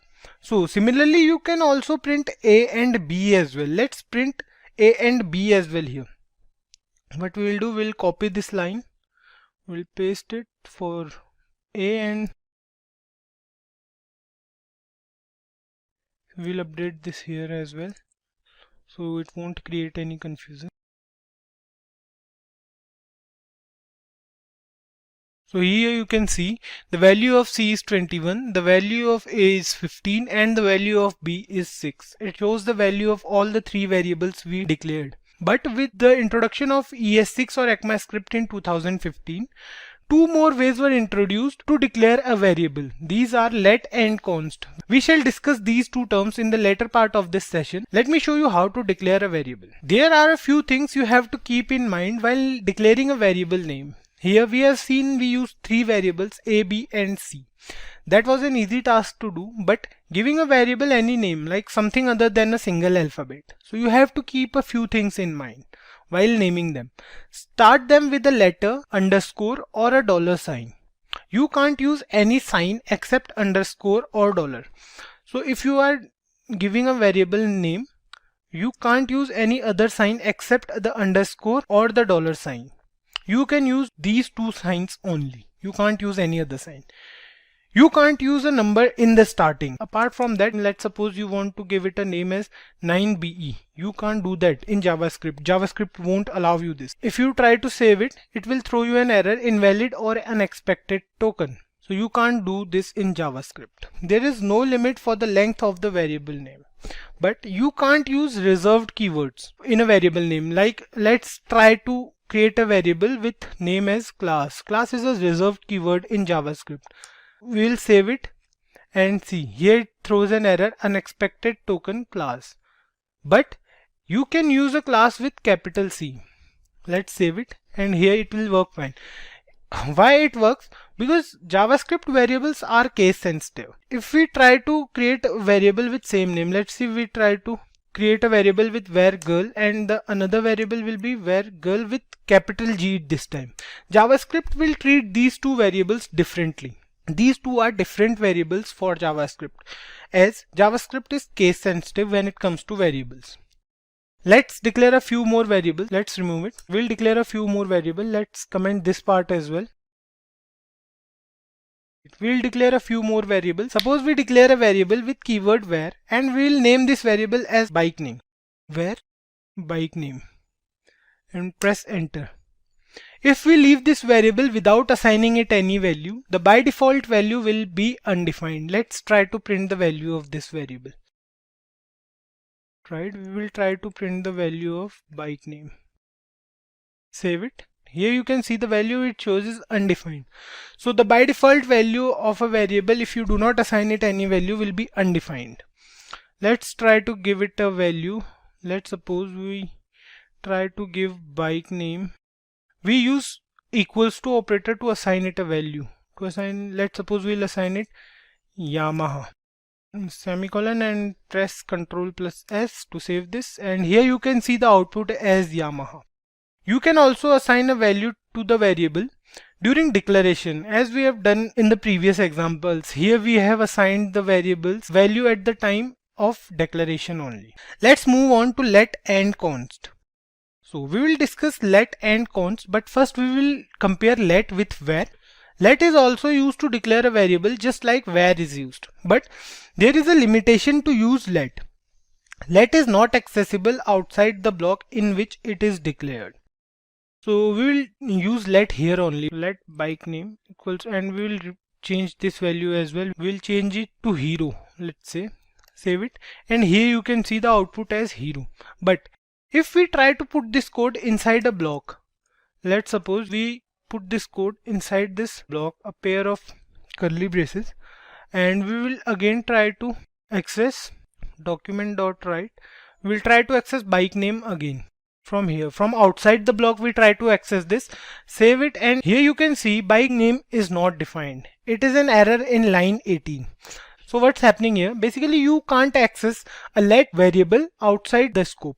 You can't access it from here, but it will work with var. If we try to replace let with var and save it, here you can see it says hero and hero, because first it will interpret this method and then it will interpret this as well in case of var. Due to its limited scope, let variables are used when there is limited use only. Like in for loop or in while loop, we will learn these loop in future. Let will not allow you to redeclare any variable. Let's understand this with an example. Here's the code as well. We have declared var bike name and we'll remove this. And first we'll try to do this with var. Let's suppose var bike name equals to TVS. Ctrl+S. It says hero and TVS. So the variable name, the bike name is same in both cases. here and here as well. These are same, but with where keyword you can do that. Let will not allow you to do this. If we use let here in place of where, we'll write let as here as well, and we will change the value as well. We will give it as Kawasaki, and let's suppose Suzuki here. Save it. See, bike name has already been declared. So that's what let won't allow you to do. You can repeat the same let variable in different scope. It won't create any problem, but it will not allow you to redeclare any declared variable. So let's move on to const. We use const when there are values we don't want to change or that will never change basically. So the keyword const is little misleading, as it defines a constant reference to a value, not the constant value. We can't change the primitive value, but we can change the properties of constant objects. Let's write another piece of code for const keyword. So let's declare a variable const x is equal to 5, comma y is equal to 7. Let's say const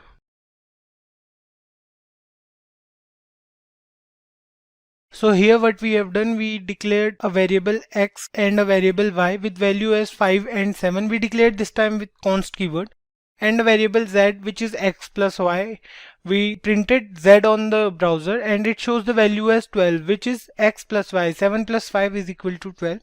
Now what we will do, const will let you do this, but if you try to update the value of x, let's suppose we try to update the value of x as x equals to x plus 10. We'll print x this time. Document.write x. Let's save this. It will throw an error, assignment to a constant variable in line 24. So here you want to update the value of x. You can't do this with const keyword. You can do this with let and where as well, but you can't do this with const. Also, const won't allow you to redeclare any variable, just like let. So if you try to use const x again is equal to 10, save it. So here it says identifier x has already been declared. This thing you can do with const. The scope of const is the same as let. It can be used within the block where it is declared. Data types is an essential concept in every programming language. To work on any variable, you should know its type. It refers to the kind of data which is being stored inside a variable. The type of variable is holding basically. Every programming language has its own set of data types, which is unique in its own way. We discussed earlier that JavaScript is a lightweight scripting language because we don't need to specify any data type in JavaScript. After all the variables in JavaScript are loosely packed, or we can say JavaScript is a dynamically typed scripting language. We shall discuss these properties later in this video. For now, let me tell you about different data types present in JavaScript. So JavaScript data types are divided into two categories: primitive data types and non-primitive data types. Primitive data types are stored in stack, whereas non-primitive data types, they are stored in heap. I don't want you to go deep in these two terms, as if you are new to programming, so we'll leave it. Just keep one thing in mind, that primitive data types are base data types, whereas non-primitive data types are objects, or we can say they are derived. Primitive data types, they are further divided into 5 categories. They are divided as numbers, strings, boolean, undefined and null. Non-primitive data types or complex data types, we can say, on the other hand, they are divided into two parts: arrays and objects. We'll have separate videos on these topics. For now, let's discuss primitive data types. To understand primitive data types much better, let's declare a few variables here. Let's say we declare var x and give it the value as 16. We'll declare var y and we'll give it value hello world. We'll declare one more. Let's say var flag and the value will be true. Here we can talk about those properties of JavaScript which I mentioned earlier. JavaScript variables are loosely packed and JavaScript is a dynamically typed scripting language. These 2 points refer to the same thing. Here you can see we have defined 3 variables. X, we have defined variable X, we have defined variable Y and flag as well. The values for all 3 variables is different from one another. See, variable X is holding a value that is 16. Variable Y is holding a value hello world, which is a string. So 16 is a number, hello world is a string, and variable flag is holding a value that refers to a boolean value. In place of true, we can also write false here. So what's happening here? Here you can see there is no data type. If you are coming from a C++ background or a Java background, this will be a little bit weird for you guys, because in C++ and Java, we used to do it like we'll define an integer. Let me show you. So how we will define an integer in C++ or Java? What we'll say? We'll use int x equals to 5 or something like that. We already had a data type. For string as well, we have char in C++, but here in JavaScript, we have no data type. We are only using the where keyword. That's what we call as loosely typed. This line means that you don't have to define the data type of the variable. What happens in JavaScript is whatever the type of value you will pass to the variable, the data type will change accordingly. So you don't need to worry about if you are passing a number or if you are passing a string. Just relax. Just when you pass the value to the variable, it will be determined automatically. So these are the 3 basic primitive data types present in JavaScript, which are number, boolean value and string. So let's move on to the next one, which is undefined. We'll define a variable p and we'll leave it as it is. So this variable p has an undefined data type. It means that any variable which is already declared but has no value inside it, it has an undefined data type. I'll tell you a basic operator, the type of operator. We'll go through the operators in later videos, but just try to understand the basic need and use it with me. For now, this operator will help you know the type of value a variable is holding.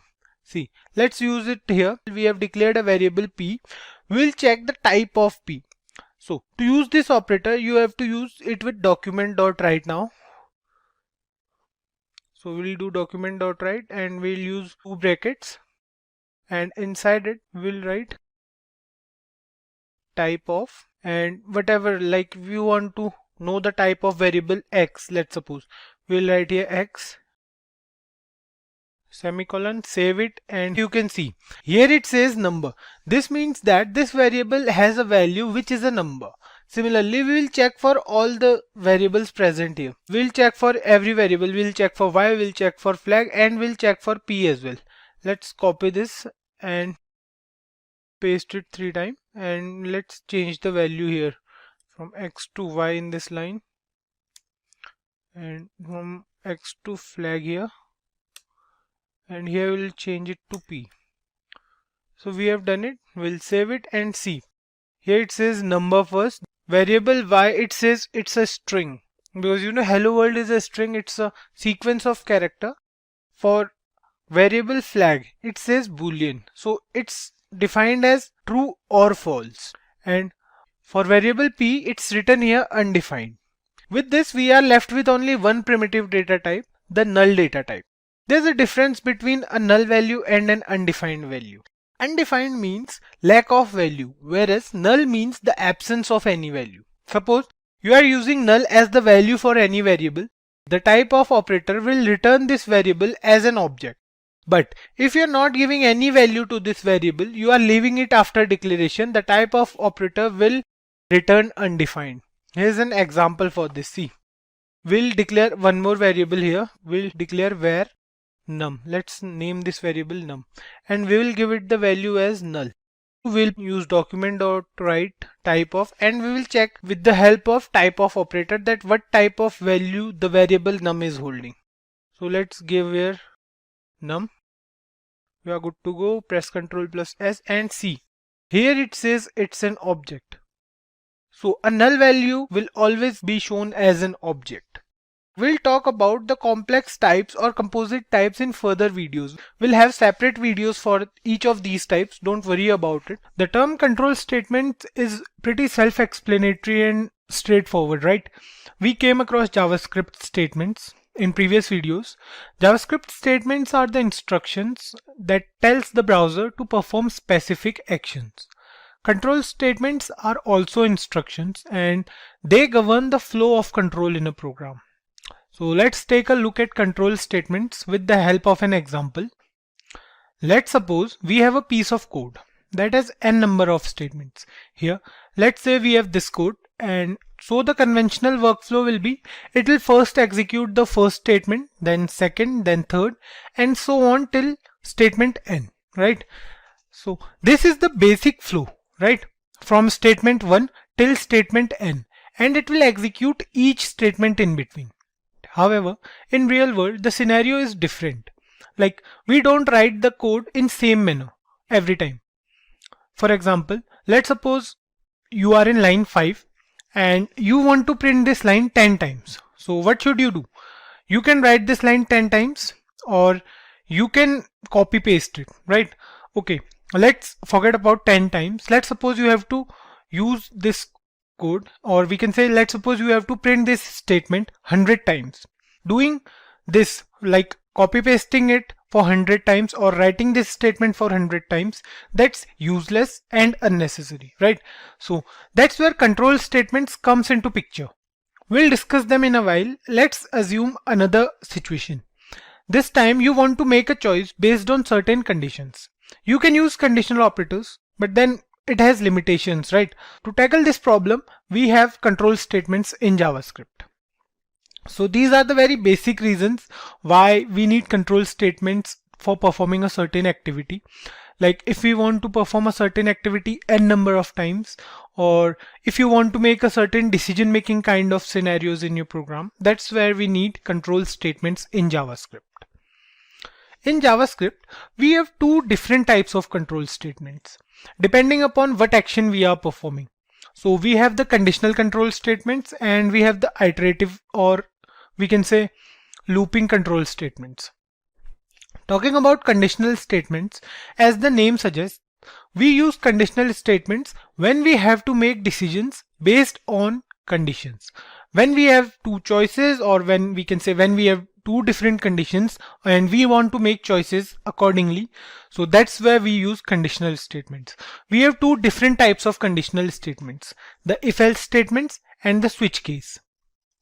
Talking about the iterative statements, as the name suggests, if you want to perform any action more than once or maybe n number of times, instead of writing them again and again, we use loops. So loops are basically statements. We use loops to perform any activity n number of times with specific conditions. So in JavaScript, we have four different type of loops. We have for loop, while loop, do while loop, and foreign loop. So the for loop, while loop, and do while loop, you might have heard about them earlier because they are also present in other programming languages. But this foreign loop, this is a new type of loop present in JavaScript. We use foreign loop with objects. We'll go through objects in upcoming videos, and of course we'll be looking at each of these control statements in detail. We'll have a particular video for each of these topics. Now let me introduce to you the break and the continue statement. They are not the types of control statements, but they do assist in other control statements. The break is used to exit a switch statement or loop. Like when used in a loop, it breaks the loop and continues executing the code after it. And on the other hand, the continue statement breaks a single iteration. When used in a loop, when we use continue statement in a loop, it breaks a single iteration, and it breaks the iteration only if the specified condition occurs, and then it will continue with the next iteration in the loop. So the if-else conditional statement is used whenever we work with condition. It can be either a single condition or maybe more than one condition or multiple conditions we can work with. So let's try to write a basic program with a single condition.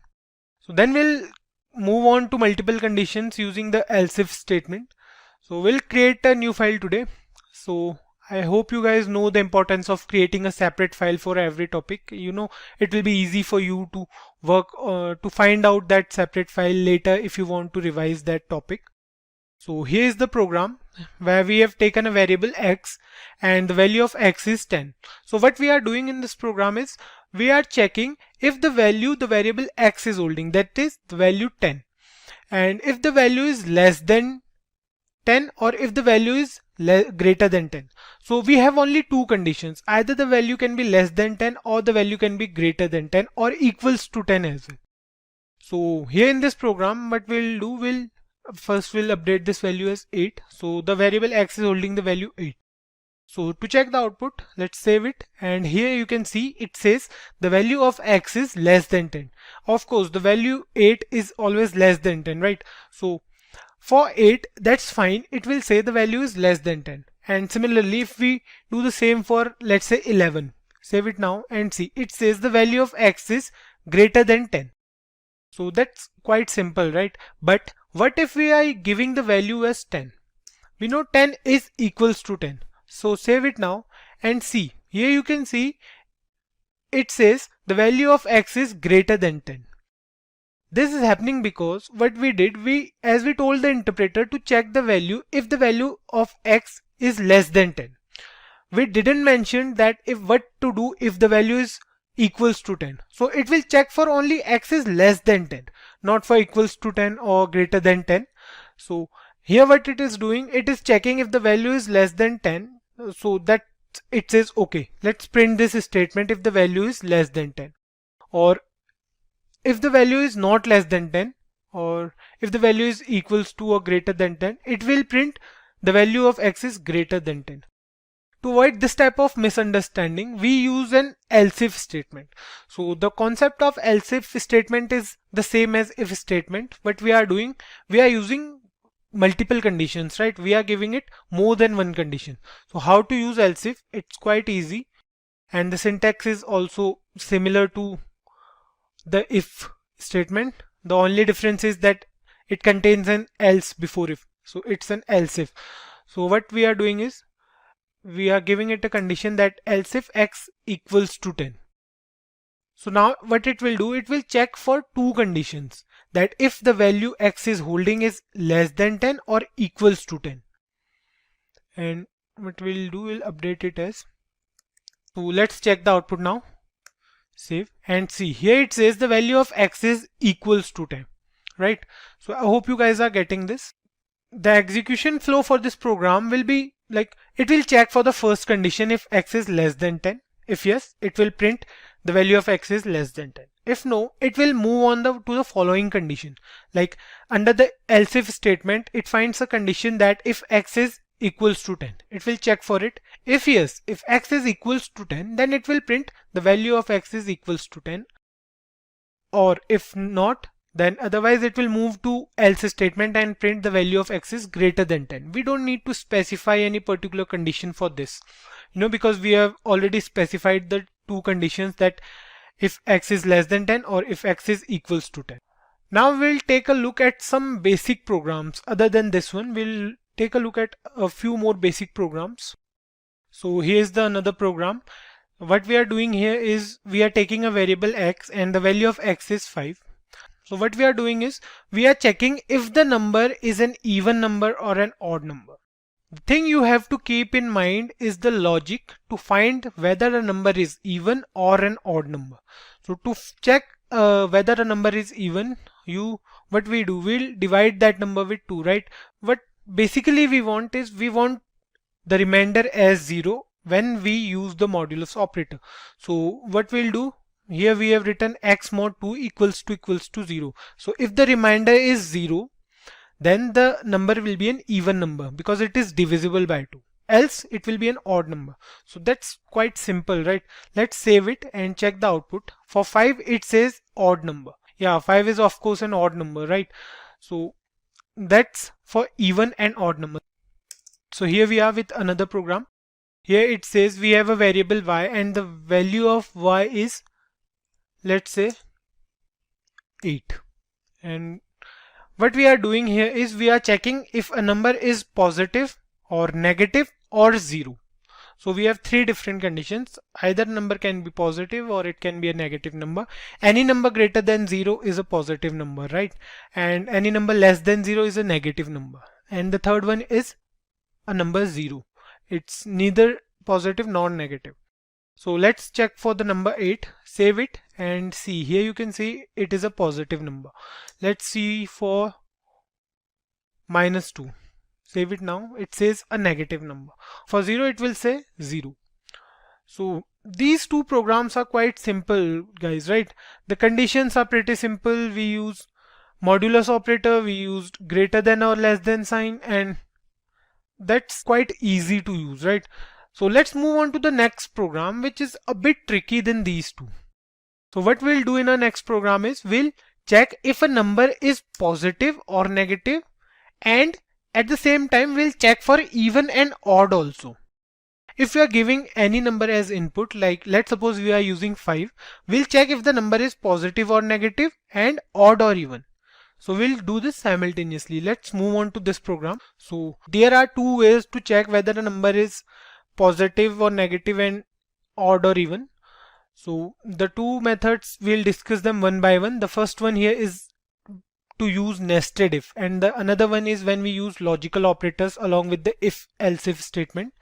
So this one here you can see right in front of your screen is the nested if method. So here you can see we have used the if statement. We have given one more condition inside another if statement.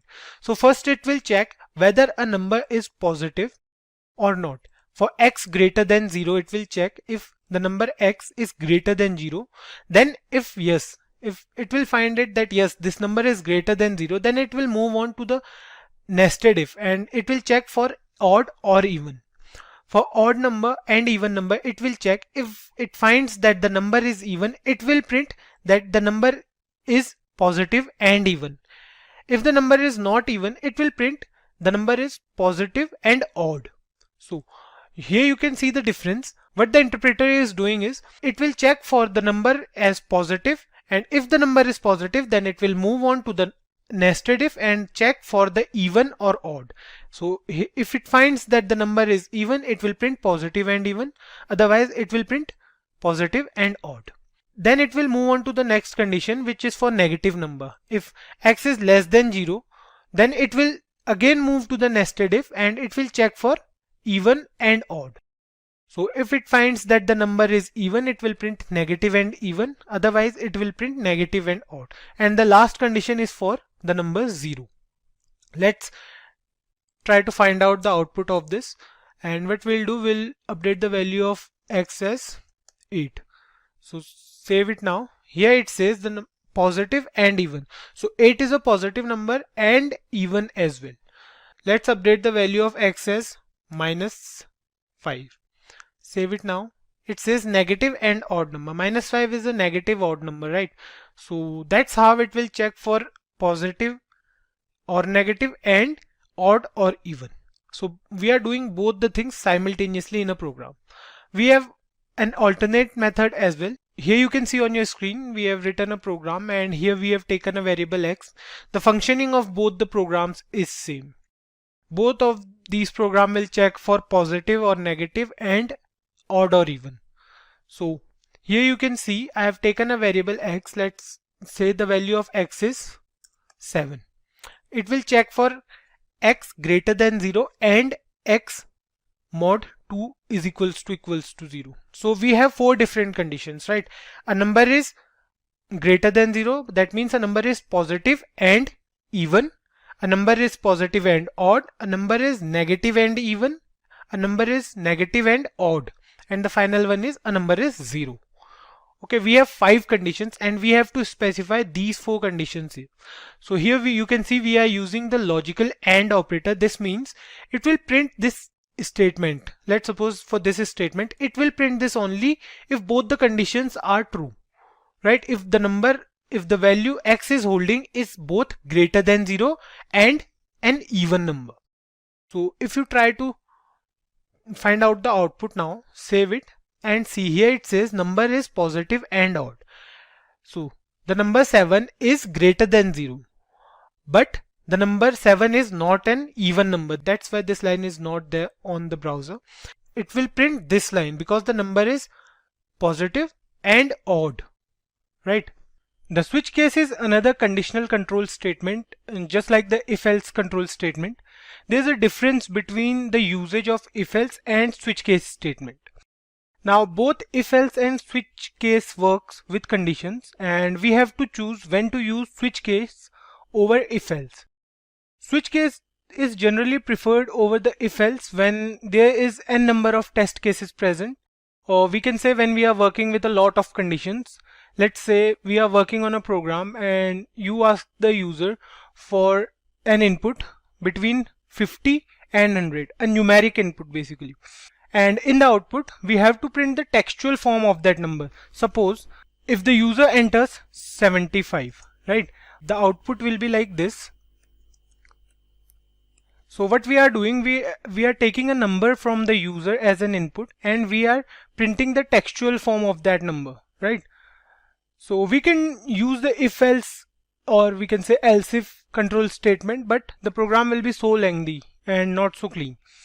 Also, switch case is much more efficient than if else when it comes to execution time. Like if we have n number of conditions, then using switch case is a better option. We'll get to know why in a bit.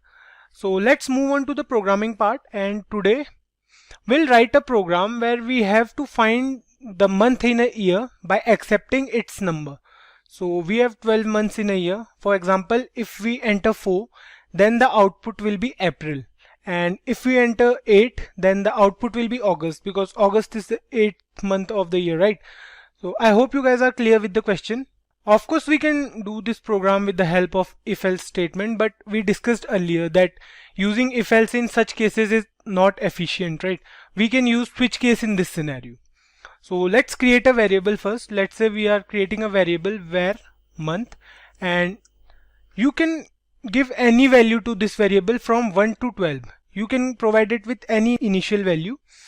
So let's create a variable first. Let's say we are creating a variable where month, and the value we are providing it 1 as the hardcore initial value. For simplicity, again we are not taking the input from the user or from the browser. To do so, we have to first go through the DOM manipulations, and we'll go through it in later videos. So let's start with the switch case now.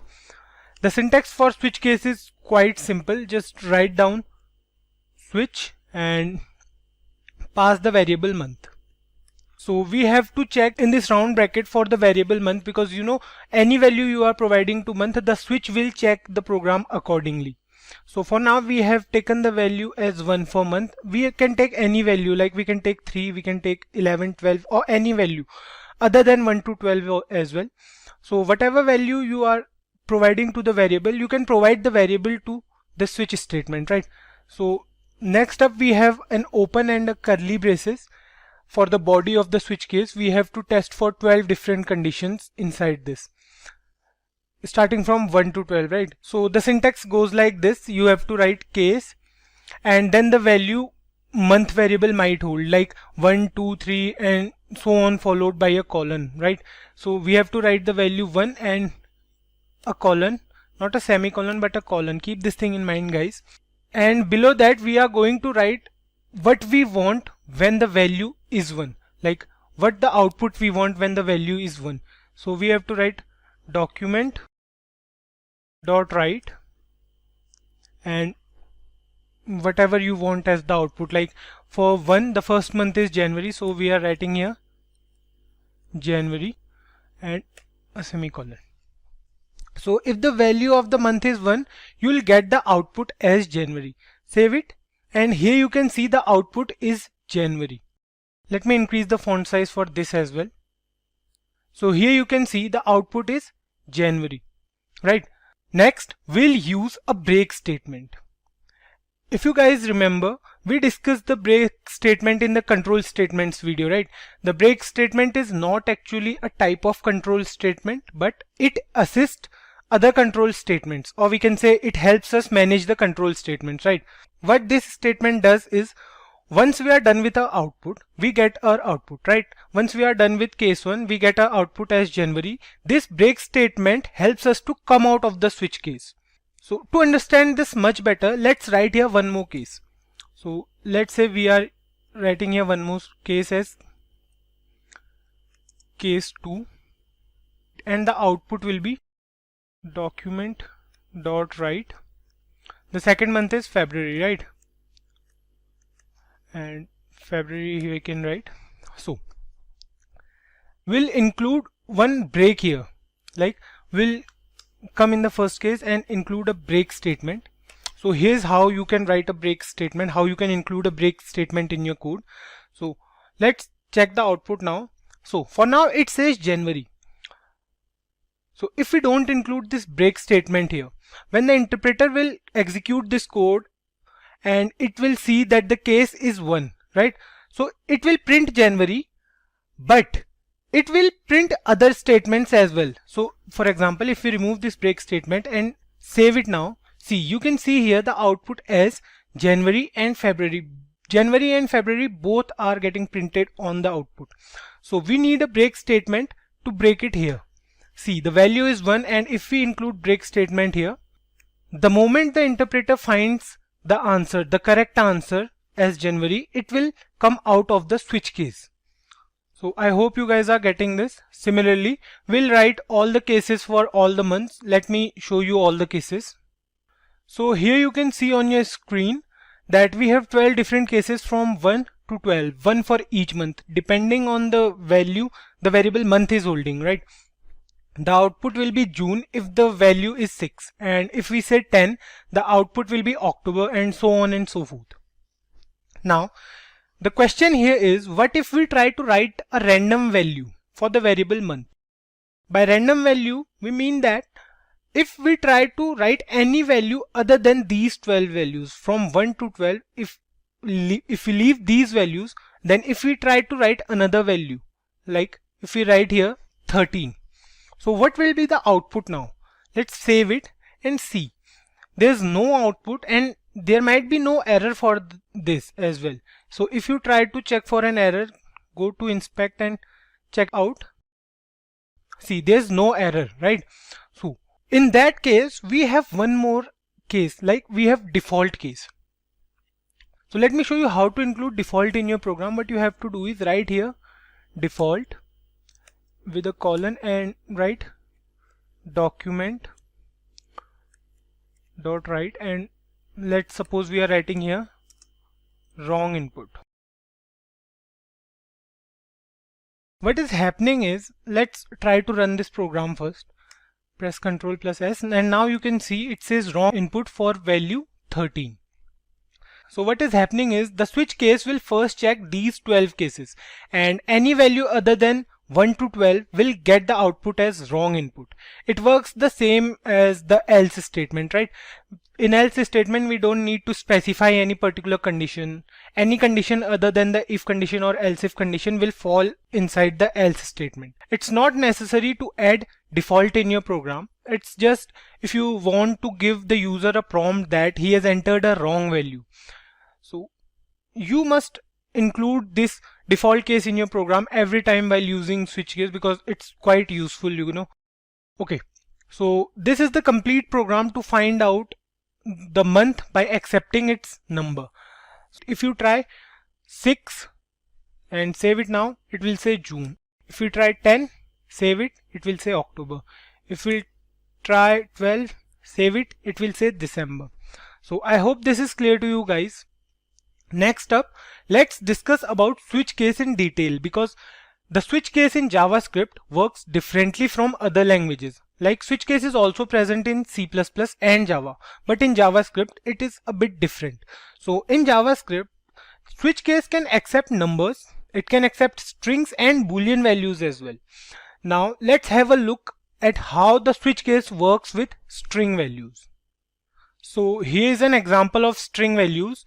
You can see the value variable month is holding is June, right? And you can use this string in case as well. So here you have to give the case as a string value, right? Because we are using switch case statement with strings. So the first case here is when the value will be June, the output should be 6th month, and when the value is July, the output will be 7th month. So let's check it out if this is working or not. Let's save this program and see. For June it says 6th month, and similarly we can check it for July as well. Let's check for July, save it and see, it says 7th month. You can include the default case as well if you want to. It will be similar, like there's no difference for default case. Let me show you how. We'll write here wrong input.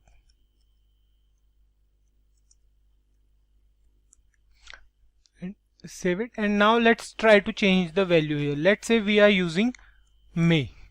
Save it and see, it says wrong input. What if we use a numerical value here? Let's try to use 2. Save it now. It says wrong input for 2 as well. It will give you the output when the value is either June or July. So any other value you try to use here, it will give the output as wrong input. In the same way, it works for Boolean values as well. Let me show you how it works for Boolean values. So what you have to do, instead of 2, you have to give here a Boolean value. Let's suppose you are writing here true. And for true, you have to change the case as well. For true, you have to change the output as, let's say for true, the output will be 1. Okay, and similarly for false, the output should be 0. And the output should be wrong input for any other case, right? So save it now and see. Here for true, it says 1. The output you can see here is 1. And if you try to do the same for false, like let's write here false, and now try to check the output. See, here it says 0. You can see the output is correct, right? We will discuss our first iterative control statement, that is the for loop in JavaScript. So iterative statements or looping statements, we can say, are used when we want to perform an activity multiple times or n number of times. So we don't have to copy paste that code every time, but we can use iterative statements. Using iterative statements will make our code clean and definitely more efficient. So we have 4 different types of iterative control statements, right? We discussed it in the previous video. Let's move on to for loop, which is our first iterative control statement, and we'll move on to the programming part directly. So before we start, one thing to keep in mind, guys, is that we use for loop when we are clear with the number of iterations in advance. So let's start with our first program. In this program, we will print the multiplication table of 10 from 10 into 1 to 10 into 10. Let's start with coding. First we write the for keyword, and then we have 3 different parts. We have the initialization, which is separated by a semicolon. Next up we have the condition, and finally we have the increment or decrement. So this is the syntax for loop. Next up we have the open and the closed curly braces for the body of for loop. We'll change these 3 values, as these are not the actual values, right? Our parameters for these 3 different parts of the loop are going to be different. So let me comment this one. So what we'll do, we'll leave it here only. We'll change it from here. So in the initialization part, what we are going to do is we'll create a variable. Let's say we are creating a variable var a, and the initial value of a will be 1. This initialization happens only one time, when the for loop begins. We have to be careful about the condition we are going to use, because sometimes what happens is the loop runs forever because of a wrong condition, which will ultimately crash our program. So in the condition, what we have to do is we have to give a value as in for how long our for loop should execute. Here in this case, we want to print the table of 10, right? We want to have 10 iterations.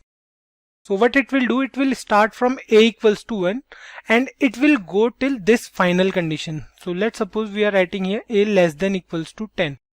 It will start from a equals to 1 and it will go till a less than or equals to 10. And next up, we'll use the increment operator. We want to increment the value of a by 1 every time, right? So we'll use increment operator, a plus plus, or we can say a equals to a plus 1. Both are the same things, right? So here the condition will be like this: for variable a equals to 1, a less than equals to 10, and a plus plus. So here you can see the loop will execute from a equals to 1 till a equals to 10, and the value will be increased by 1 every time because we have used the increment operator, right? Next up, the body of for loop will go like, so what we want to print here, we want to print the table of 10, right? So we'll use document dot write, and inside document dot write we'll use the h1 tag. So what we want to do is we want to print the table of 10, right? So we'll multiply 10 by a. For every iteration, the value of a will be multiplied by 10 and then it will be printed on the browser. So we'll close the h1 tag here in the semicolon. So here you can see we have printed 10 into a.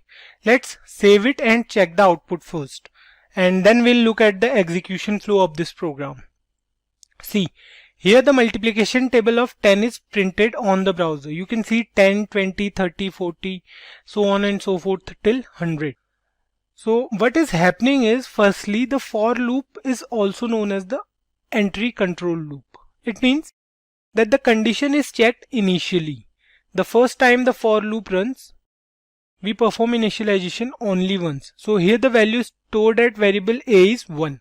Initially the value is 1. Next up it will check for a less than equals to 10. Is a, which is 1, is 1 less than equals to 10, then true. The control will be shifted to document.write and it will print 10 into the value of a is 1, right? So it will print 10 here. Next thing, it will go for the increment and the value of a will be changed to 2 from 1. 1 plus 1, or we can say 1 equals to 1 plus 1, right? So it will be 2. Now next thing, it will leave this now because the initialization happens only once. Now it will go for the condition directly.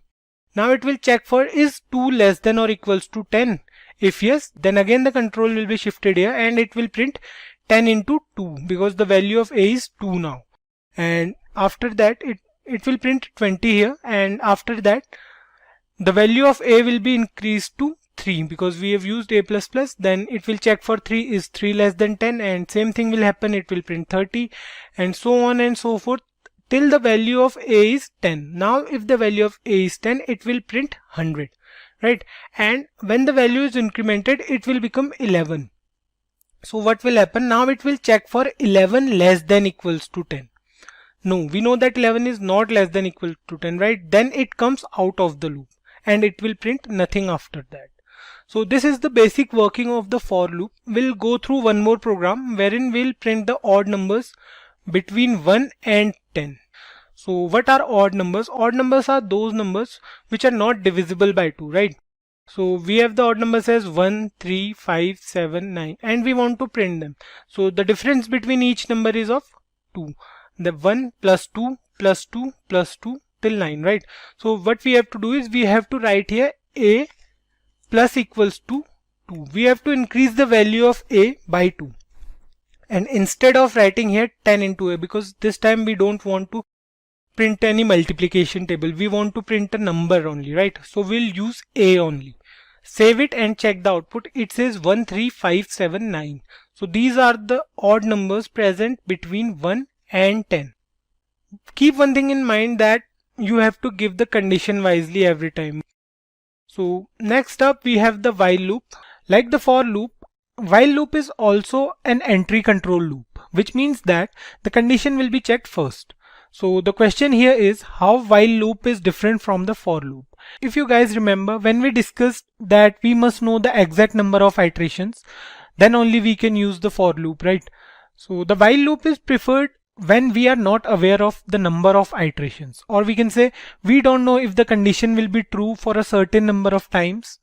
We'll start with the programming part now, and then we will discuss more about when to use while loop over for loop. So let's start with the program. In this particular program, we will print odd numbers up to a specific number. Let's say we want to print all the odd numbers up to 50. So we want to print all the odd numbers from 1 till 50, right? We came across the same program in the previous video as well, but this time we will use the while loop instead of for loop. So the syntax for the while loop is relatively easy to use. The code goes like, we start with the while keyword, then opening and closing round brackets, and finally the body of while loop in curly braces. If you guys remember from the previous video wherein we used the for loop, we had three different parts, right? We had the initialization, we had conditions, and the increment decrement part. Here we have only one condition, and until this condition holds true, the while loop will be executed. For example, here we want to print all the odd numbers from 1 to 50, right? So we'll first initialize a variable. Let's initialize a variable first. Let's say we have a variable x and the value of x will be 1. We used here 1 because 1 is the very first odd number, right? After that, inside the condition, what we want to do is we want to print the odd numbers up to 50. So while the condition will be like while x less than equals to 50. So the loop will go till x is less than or equals to 50. Or we can say x less than 50. That depends on us if we want to check for 50 or not. So the odd numbers will go like 1, and then we have 3, then we have 5, then we have 7, and up to 50. So the last odd number will be 49. So inside the while loop, we will print the value of x. So here we will print the value of x. Let's print it. Document.write. And inside this we will print the value of x inside the h1 tag.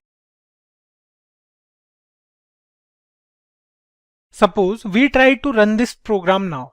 It will go on an infinite loop, and the reason for this is we are not doing anything to increment the value of x. Just like in for loop, if you remember, we had the initialization first. We had the initialization here as well. Then we had the condition. We have a condition here as well, and then finally it has an increment or decrement part, right? So here we don't have that same increment or decrement part. We have to do it separately. So we'll increment the value of x here only. So here we will write x plus equals to 2, or we can say it is same as x equals to x plus 2. You guys are aware of it, right? So the reason is simple, because we want to go from 1 to 3 to 5 and so on. That's why we use x plus equals to 2. We incremented the value of x by 2. Save it here and let's check the output. So here you can see it says 1, 3, 5, 7, 9 and so on and so forth till 49. So 49 is the last odd number before 50, because we are checking between 1 and 50, right? So 49 is the last odd number. Let me show you how the program goes into an infinite loop. So for that, what we have to do, we will comment this whole line here. Let's check the output now, save it, and here you can see it is refreshing forever. And this is basically how a program in an infinite loop looks like. The output of this program is the program will ultimately crash. So what we have to do, we have to open a new tab and then again we have to run the program with correct increment part. So here you can see, you can wait for it to become responsive or exit the page. So here you can see we have all the odd numbers from 1 up to 50 and the last one is 49. Coming back to the difference between the while loop and the for loop. We did the same program previously, right? Using the for loop. So where to use while loop over for loop? So consider a scenario where we are taking input from the user and the input from the user is y. We want to do something. Let's say we want to print something on the screen. Or if the input from the user is n, we want the process to be stopped. We can give the condition in the while loop, which will go like when the character y becomes n, the process will be stopped. We'll go through one such program once we are done with the DOM manipulation part, wherein we take the input from the user. Let's move on to the do while loop in JavaScript. In the previous videos, we have already discussed that both for loop and the while loop are entry control loop. That means the conditions are checked first, right? But the do while loop is a bit different, or we can say it is an exit control loop, wherein The condition is checked after the execution of the loop's body. Thus, an exit control loop executes at least once. Even if the test condition fails, or we can say the condition is wrong, the loop will execute once. Using the do while loop is relatively easy. It seems like we are giving the system a command to do something while the condition is something. So let's start with the syntax now. The syntax goes like this. We write the keyword do and we have a pair of curly braces for the body of the loop. And after that we have the while keyword, and here we will write the condition. Make sure you are using the semicolon after the while loop. It's necessary while using do while loop. Keep this thing in mind. So we have two parts in the do while loop, the do part and the while part, or we can say the condition part. While part is the part where we write the condition. So let's define a variable first. Let's say we are using a variable. We are using a variable x and the value of x will be 5.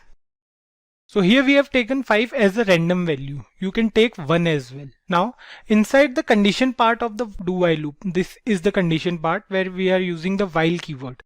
So we'll give a condition. Let's say we are using while x greater than 5. It will check for the condition that if the value of x is greater than 5, or if the value of x is smaller than or equal to 5, it will come out of the loop. In the do part, we will write what we want to do. Let's say we want to print a single sentence here. We write document.write and whatever sentence we want to write. Let's say we are using welcome to Simplicode. So here you might be thinking that the condition is false, but the condition will be checked after the first iteration in the do while loop. So no matter what the condition is, the first iteration will happen always. So if we try to save this program and let's try to run this. Here you can see the output is welcome to Simplicode. A single line is printed. What is happening here is, although the condition we used was wrong, but the condition will be checked only after the first iteration. When the do while loop will perform this particular statement, when the document.write will be performed, after that it will check for the condition if x is greater than 5 or not. If we use here 6 instead of 5, let's try to write here 6 instead of 5, and if we run this program now, it will go into an infinite loop because we are not performing the increment decrement operator here, right? As we have discussed in the previous videos, the importance of increment decrement part. So we need to do it here after the document.write part. So what we'll do here, we'll write x minus minus. Today we are using x minus minus, and for the other two loops we use the plus increment operator, right? So the x minus minus is the same as x equals to x minus 1. Let's check the output now. Save it. Here you can see the output is still welcome to Simplicode. The execution flow of this program will be like, it will first perform the iteration before checking the condition, and it will print here welcome to Simplicode for the first time. When the loop will start executing, it will first perform this statement and it will write here welcome to Simplicode. So then it will perform x minus minus, means the value of x is now 5 because we are decrementing the value by 1. So when the value of x is 5, then it will check for the condition if x is greater than 5 or not. So here we can see clearly x is not greater than 5 because x equals to 5 and it is equals to 5, right? So it will come out of the loop. Let's make few changes in the code here. Suppose we use here 10 instead of 6 now. And let's print the value of x as well. It will be easy for you to understand. So we'll print here x and we'll use a space so that it will be clear for you. We'll use here the br tag, and now let's try to run this program. Here you can see the output goes from 10 to 6 and it prints welcome to Simplicode every time, right? If you guys are wondering where we use the do while loop, sometimes it may happen that even though the condition is false, but we have to execute that command. We use the do while loop when we want the code to output some sort of menu to the user or to generate the menu at least once. We'll get to know about the do while loop in future videos when we create a program specifically for the do while loop. This video is just a syntax demonstration. We'll go through the examples of all the 3 loops present in JavaScript. So today we have 3 different problems for 3 separate loops. right? We'll go through each of the problems and we'll discuss the execution flow for each loop we'll go through. So let's start this session with the first problem statement. So the first problem statement goes like this. So here we have to write a program to check whether a number is prime or not. I hope you guys are aware of what prime numbers are, right? So a prime number is a positive number that is only divisible by 1 and itself. For example, 2, 3, 5, and we have 7 and 11. These are the first few prime numbers, right? If we take an example, let's say we are taking an example of 7. So 7 is a number which is divisible by 1 and 7 only. No other number can divide 7, right? So here in this code, we have to check whether a number is prime or not. So let me take you through the code. So here is the code to check whether a number is a prime number or not. Let me take you through this first. So we have a variable number, and the value of variable number can be any random value, like any number you want to check if the number is prime number or not. You can give that value to the variable number. So here we have taken 83. Next up we have a variable is prime, whose value is a boolean value, right? It can be true for a prime number or it can be false for a non-prime number. So we have used comments in this program to make it easier for you guys to understand. So here we have used the if statement to check if the number is 1, because we know that 1 is neither a prime number nor a composite number, right? So we have to check if the user enters the value 1, or if we are giving the value 1, we have to check for it. So if user enters the value 1, it will print this statement that 1 is neither prime nor composite. Here in else if, we are checking if the value of number is greater than 1 or not. So if the value of number is greater than 1, the control will be shifted to for loop present inside the else if statement, right? Here you can see we have the for loop here. The control will be shifted to this for loop. So here you can see we have initialized a variable I, and the initial value is set to 2. That's because any prime number is divisible by 1 as well, right? So it won't make any sense to include 1 here. We'll start from 2 and we'll check until the value of I becomes half of the value of number. So if we take an example of 10, we'll check until 5, because you know any number greater than 5 won't divide 10, right? It's practically not possible. So we'll check for number by 2, or we can say we'll check till 5 only. And the value will be increased by 1 every time. Till now I hope you guys are aware of how to use for loop and why we are using for loop here.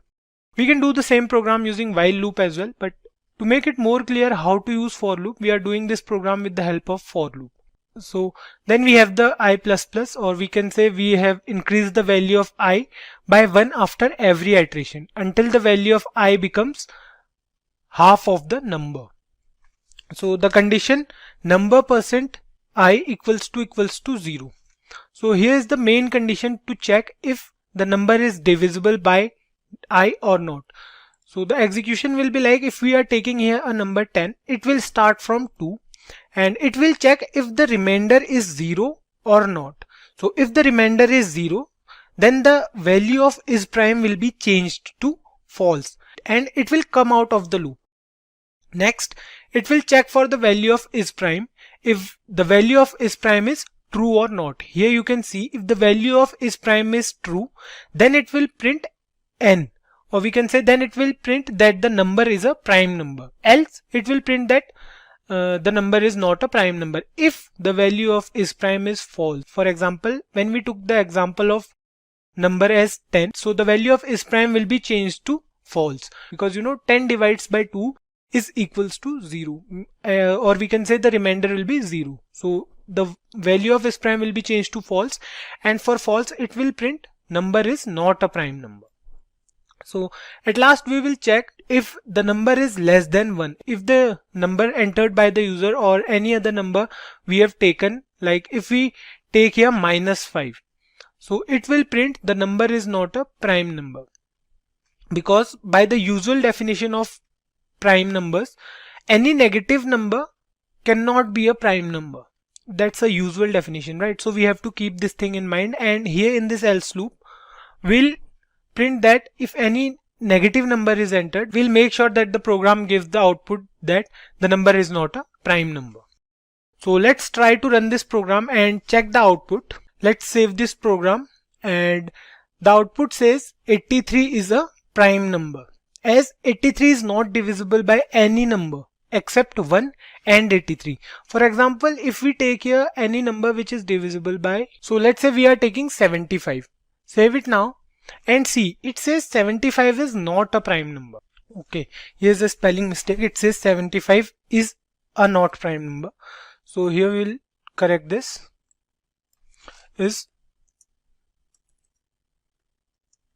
So we are done with it and save it now. Now it says 75 is not a prime number. As 75 is divisible by numbers other than 1 and itself, right? It is divisible by 3, it is divisible by 5, 15 and 25 as well. All these numbers divide 75 basically. So let's take a different value here. Let's say we are taking -7. Let's change the value here as, or we can take it as -75. Let's save it now. So it says the number is not a prime number. Or if we want to try for 1 as well, let's take it as 1 and let's check the output now. So it says 1 is neither prime nor composite number, because we have given here the condition if number is equals to 1, then it will print that 1 is neither a prime nor a composite number. You can try this program with the help of other loops as well. So let's move on to the second problem statement, but before that let me take you through the same program using the while loop. So here you can see we have used the while loop for the same instead of for loop. Here you can see we have used while I less than a number by 2 and we have given the increment condition here and we have initialized the value of I at the start of the program. So if we try to run this program, it will give us the same output. There will be no change in the output. So we can use while loop as well. So we'll use the while loop in other program. Let's move on to the second problem statement. So in this example, we'll learn to write a program in JavaScript to check whether a number is an Armstrong number or not. So we'll do this with the help of while loop. Let's have a look at how to implement this program. Before proceeding to the coding part, let's have a look at what is an Armstrong number. So an Armstrong number of 3 digits is an integer such that the sum of the cubes of its digits is equal to the number itself. So for example, 153 is an Armstrong number since 1 into 1 into 1, it means the cube of the digit 1 plus the cube of 5, that is 5 into 5 into 5, which is equal to 125, and the cube of 3, which is 3 3s are 9 and 9 3s are 27. So it will go like 125 plus 27 plus 1. So which is equal to 153. So an Armstrong number of 3 digits is an integer such that the sum of the cubes of its digits is equal to the number itself. So here we have the code for the same. This is the code to check whether the number is an Armstrong number or not. So here we have taken a variable and the value is 153. The value of the variable number is 153, right? Because we already know that 153 is an Armstrong number. There are few more numbers like 371 is also an Armstrong number. Next up, we have taken a variable sum and the initial value of sum is 0. We have used the variable sum to store the value of the cubes. And next up, we have a temporary variable so that we can break a 3-digit number and we need the number after all this program, all these loops and all, will need the number, will need the original number to compare it with the sum of the cubes, which will be held in sum. So, but we need to break the number as well, right? So we need a temporary variable to break it. Here we use the while loop and the loop will run until the value of variable temp is greater than 0. So the initial value of temp will be 153 here. In this particular case, the initial value will be 153 and the loop will run until the value of 153 is greater than 0.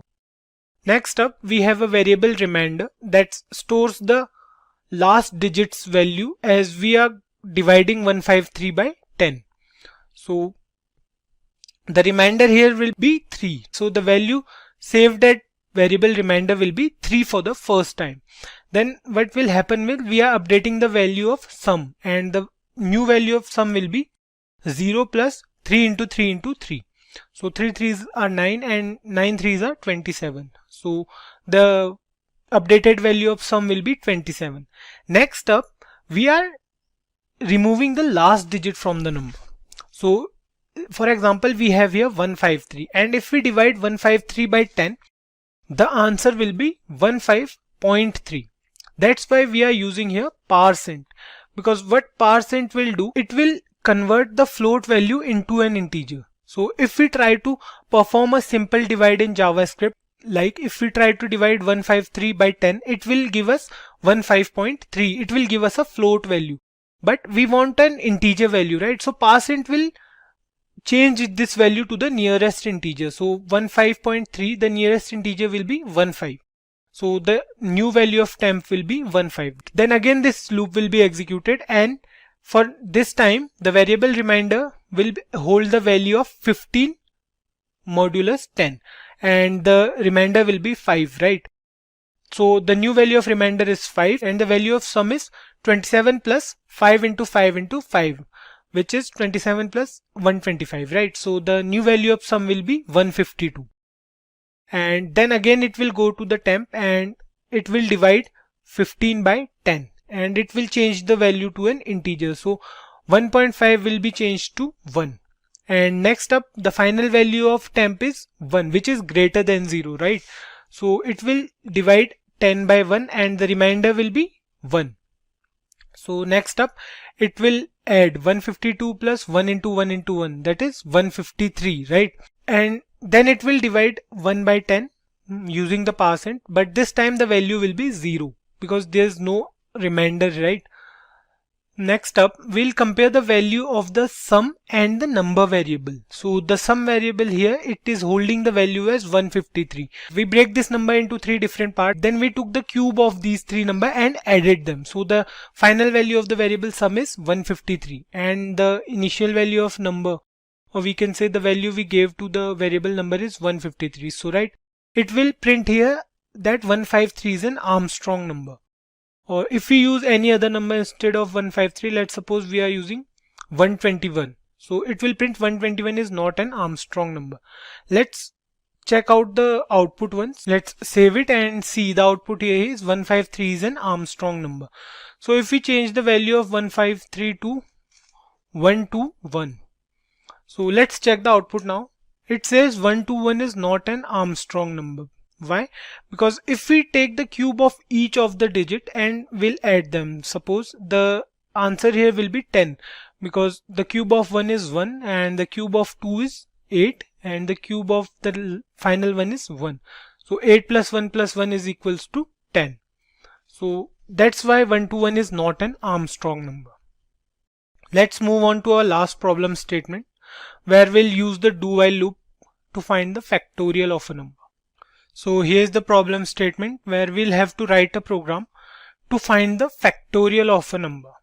So factorial of an integer is the product of an integer and all the integers below it, or we can say before it till 1. So if we take an example of 5, so the factorial of 5 will be, it will multiply each number before it. If we take 5, the factorial will be 5 into 4 into 3 into 2 into 1, or if we don't include 1, that's totally fine.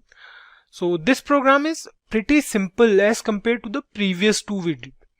So this is a small one too. Let me take you through this. So here we have the program, and here we have 3 variables, right? We have a variable I, which is initialized as 1, then we have a variable n, which is 5, and then we have a variable f, whose value is 1. F is for factorial and n is for number we want to check the factorial of, and I is for checking the condition.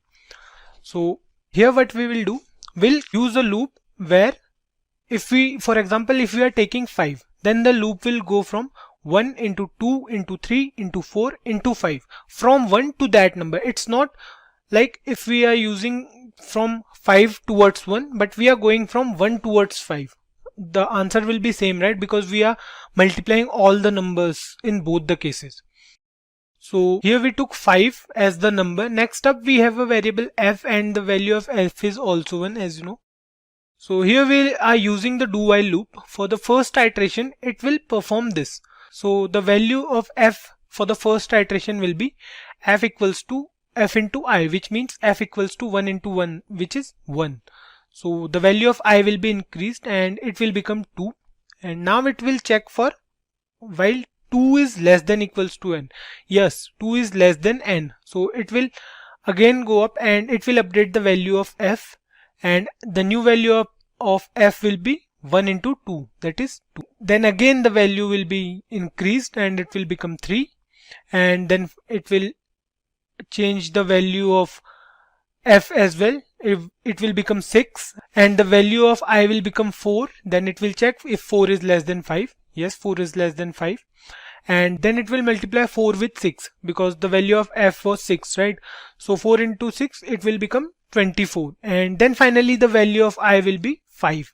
And it will check if the value of I is less than or equals to 5, right? While I is less than equals to 5, yes, that's true because now 5 is equals to 5. And it will again execute the loop and the value of f will be 24 into 5, which is 120. And then again the value of I will be increased. Now it will become 6, which is greater than 5. So it will come out of the loop and it will print the factorial of a number. So let's save this program. So the factorial of 5 is 120. Because see, here we have used the factorial of n. N is 5 and the factorial is 120. So if we try to give any other number here other than 5, let's say we are using here 10. Save it. It says the factorial is 3628800, or it's 36,28,800. So if you try to multiply 10 into 9 into 8 into 7 so on till 2, or we can say 1, the answer will be this. You can check it, you can Google it, or you can go through it in your calculator. For today's session, the topic of discussion is how to become a backend developer. So if you're wondering how to become a backend developer, what skills are required and what the responsibilities are, then you're in the right place. But let's wait for a while for more people to tune in.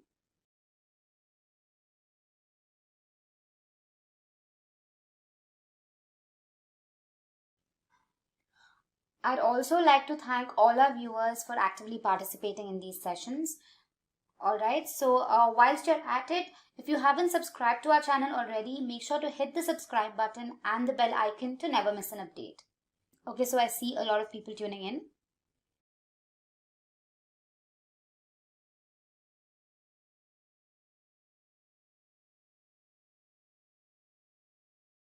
Alright, so I think we're good to begin. Now, I'm sure all of you use social media applications.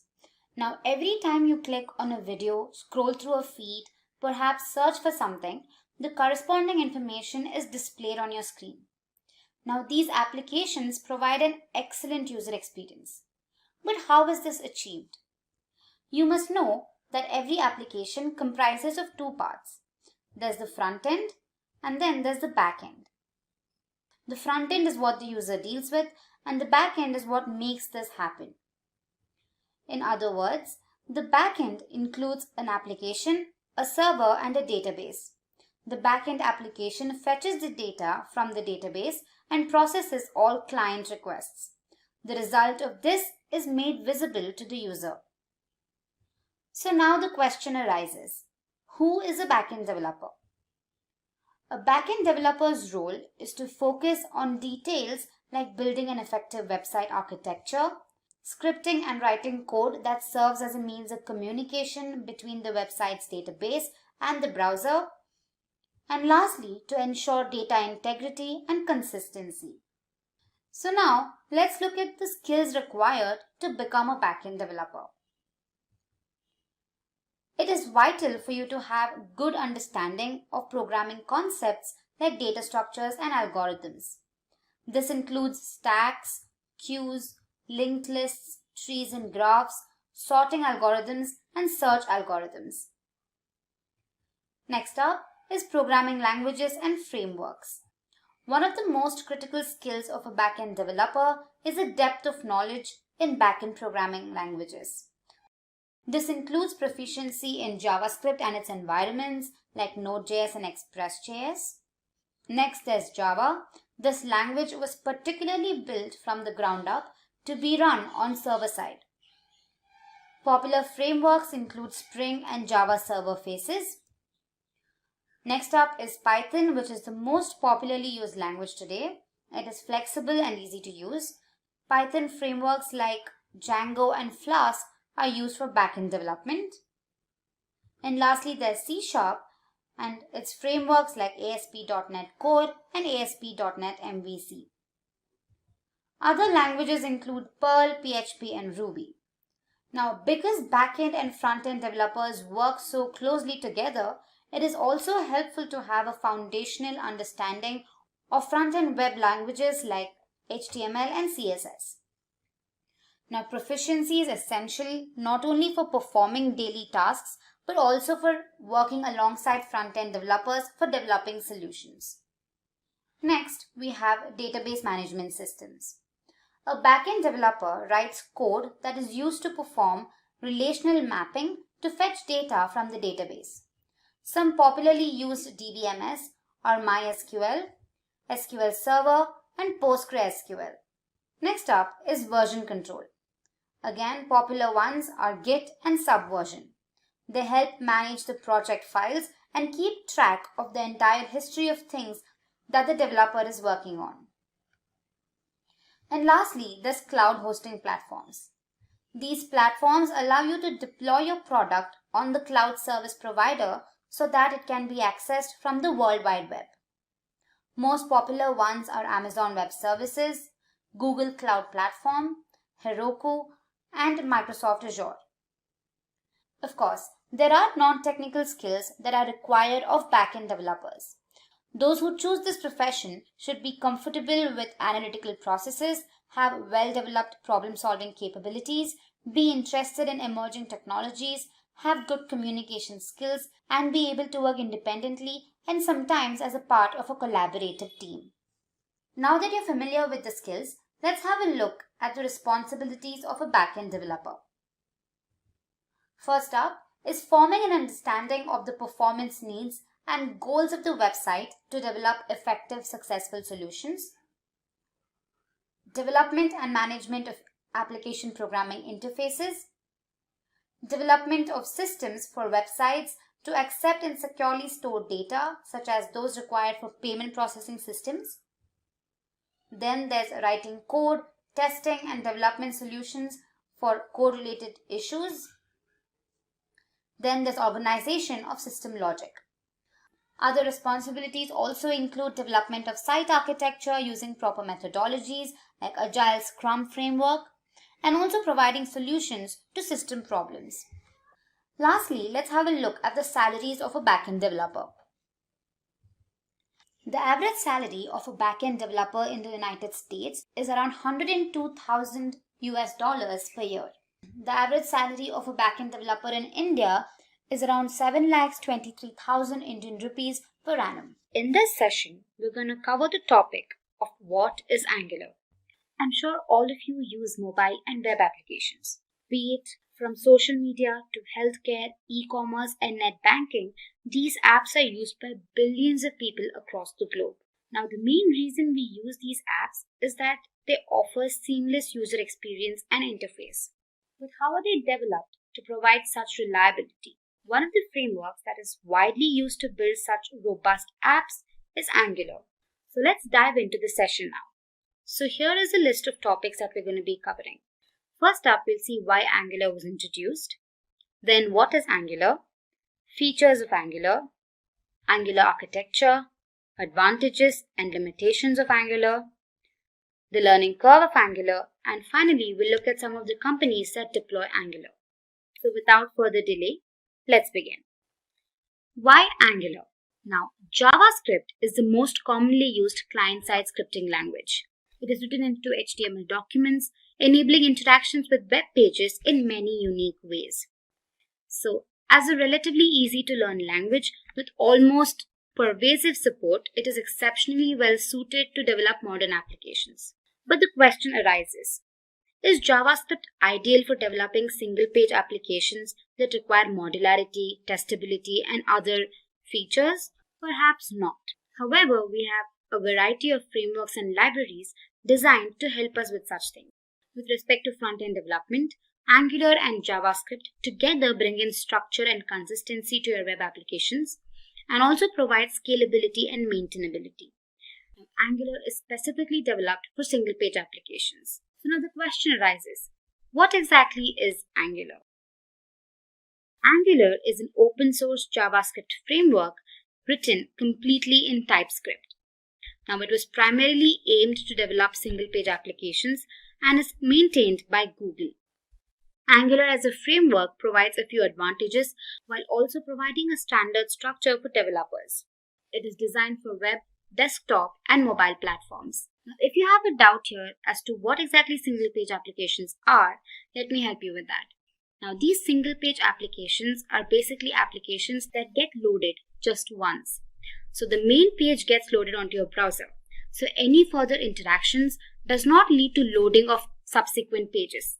Anything that has to be done further is just an addition to the already loaded page. So these single-page applications are primarily developed using Angular. Moving ahead, let's look at the features of Angular. We have 4 features that we're going to be discussing. We have the document object model, TypeScript, data binding, and testing. Now let's look at them one by one. Now the document object model treats an XML or an HTML document as a tree structure.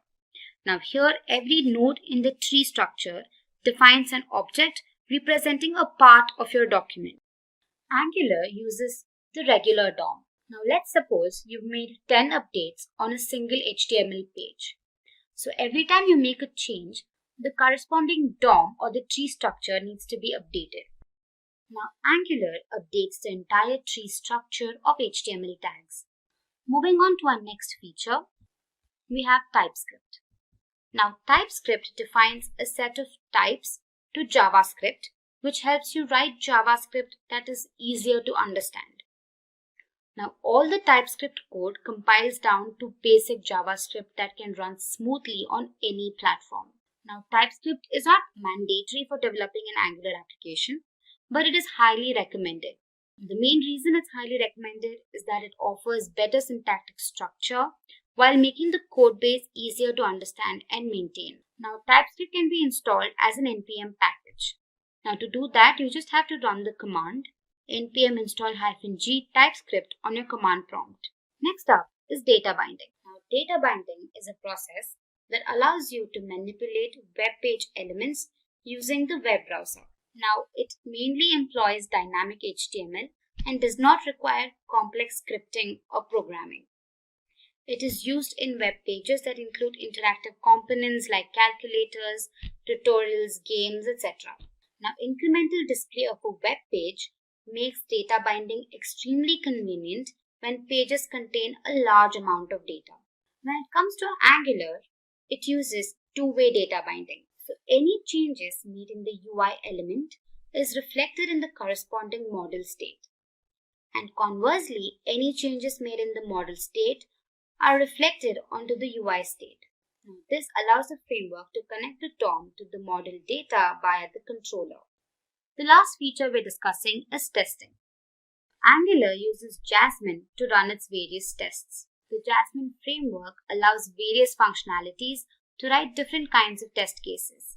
Karma is a task runner for the tests that use a configuration file to set the startup, reporters, and testing framework. So with that, we've covered the features of Angular. So let's go ahead and understand the architecture of Angular.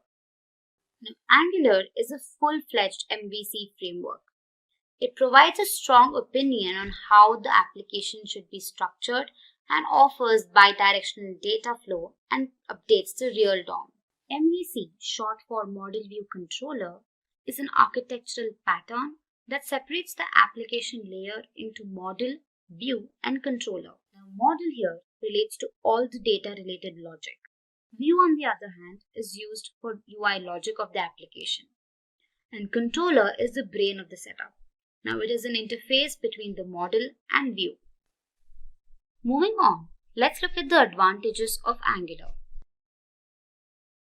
First up, we have custom components. Angular allows you to build your own components that can pack functionality along with rendering logic into reusable pieces. Data binding.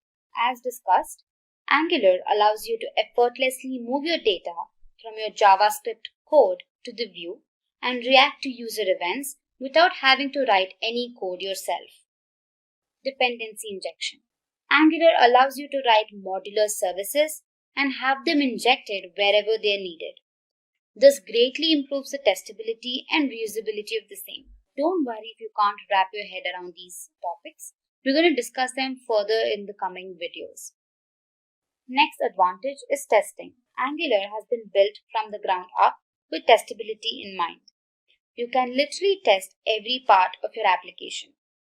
Comprehensive. Angular is a full-fledged framework and provides out-of-the-box solutions for server communication, routing, and more.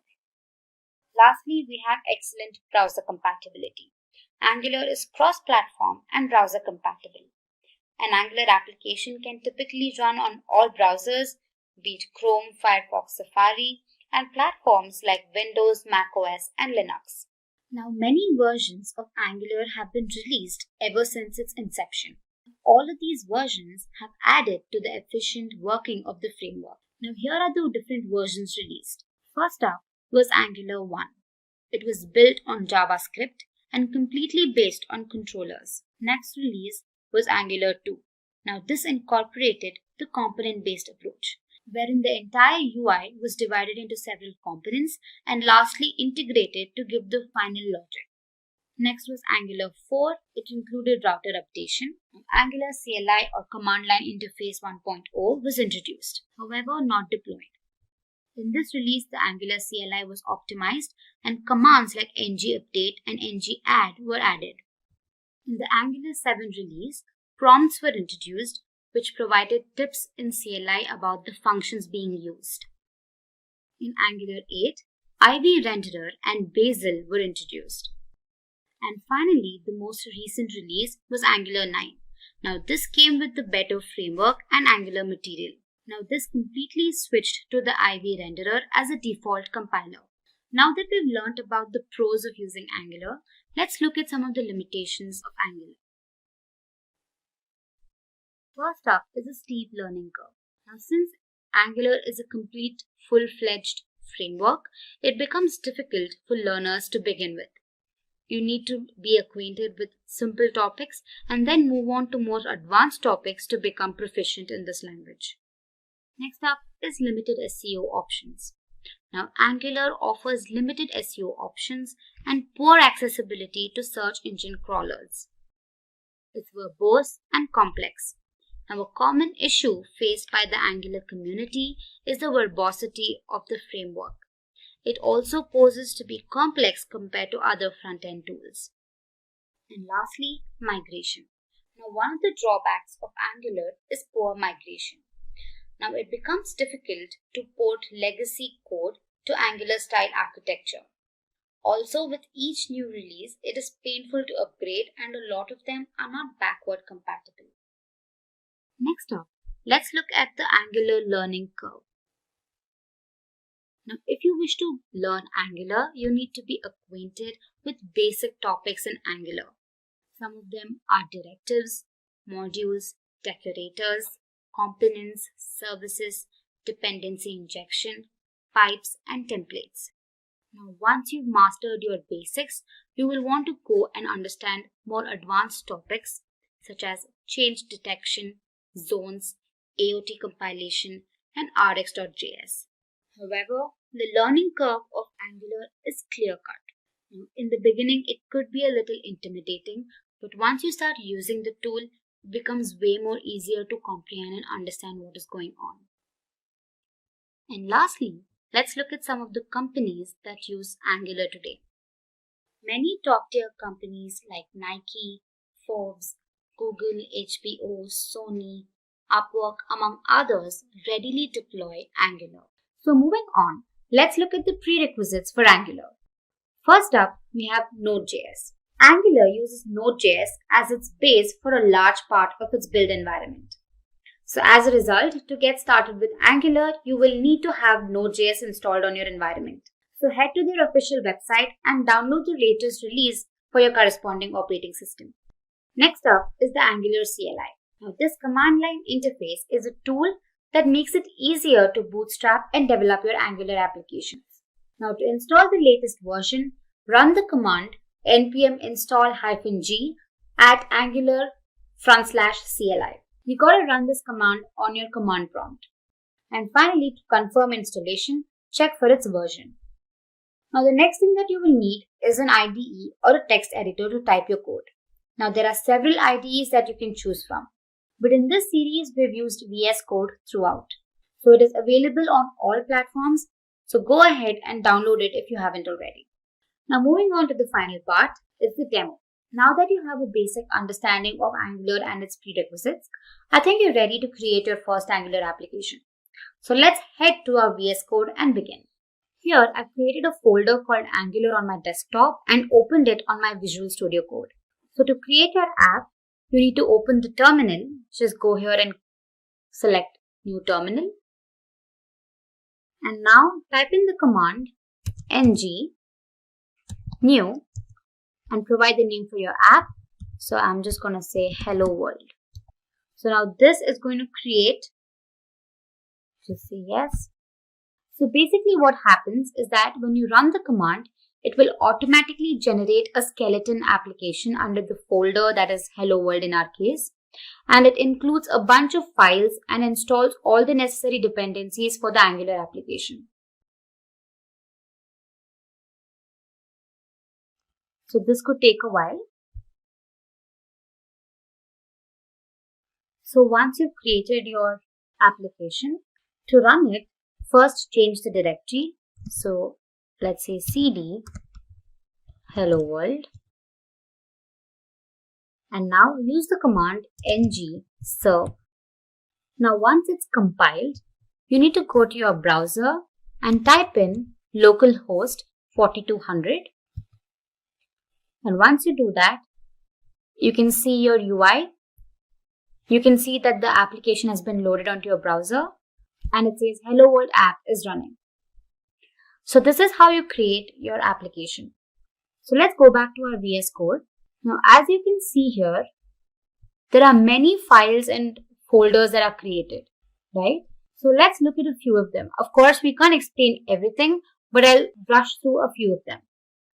So the first main component is basically the root component. Now the root component here is the index.html. So here, if you open the file and see, it's a very small crisp code, right? But the most important thing in the file is this app root element. So what this does is it's basically the marker for loading your application code. So this is extremely important. So the next important file is the main.ts. Now this is a part of the bootstrapping piece. Alright, so the index.html file is responsible for deciding which files are to be loaded, correct? The main.ts file, on the other hand, identifies which Angular module is to be loaded when the application starts. So this is just a brief explanation as to what they are doing. Next, we have the app folder. Now here, we have the app.module.ts file. Now this application module file can be thought of as the code configuration of your application. So here's where the source code starts from. And moving on, we have the app.component.ts. So these are all TypeScript files, hence the extension TS.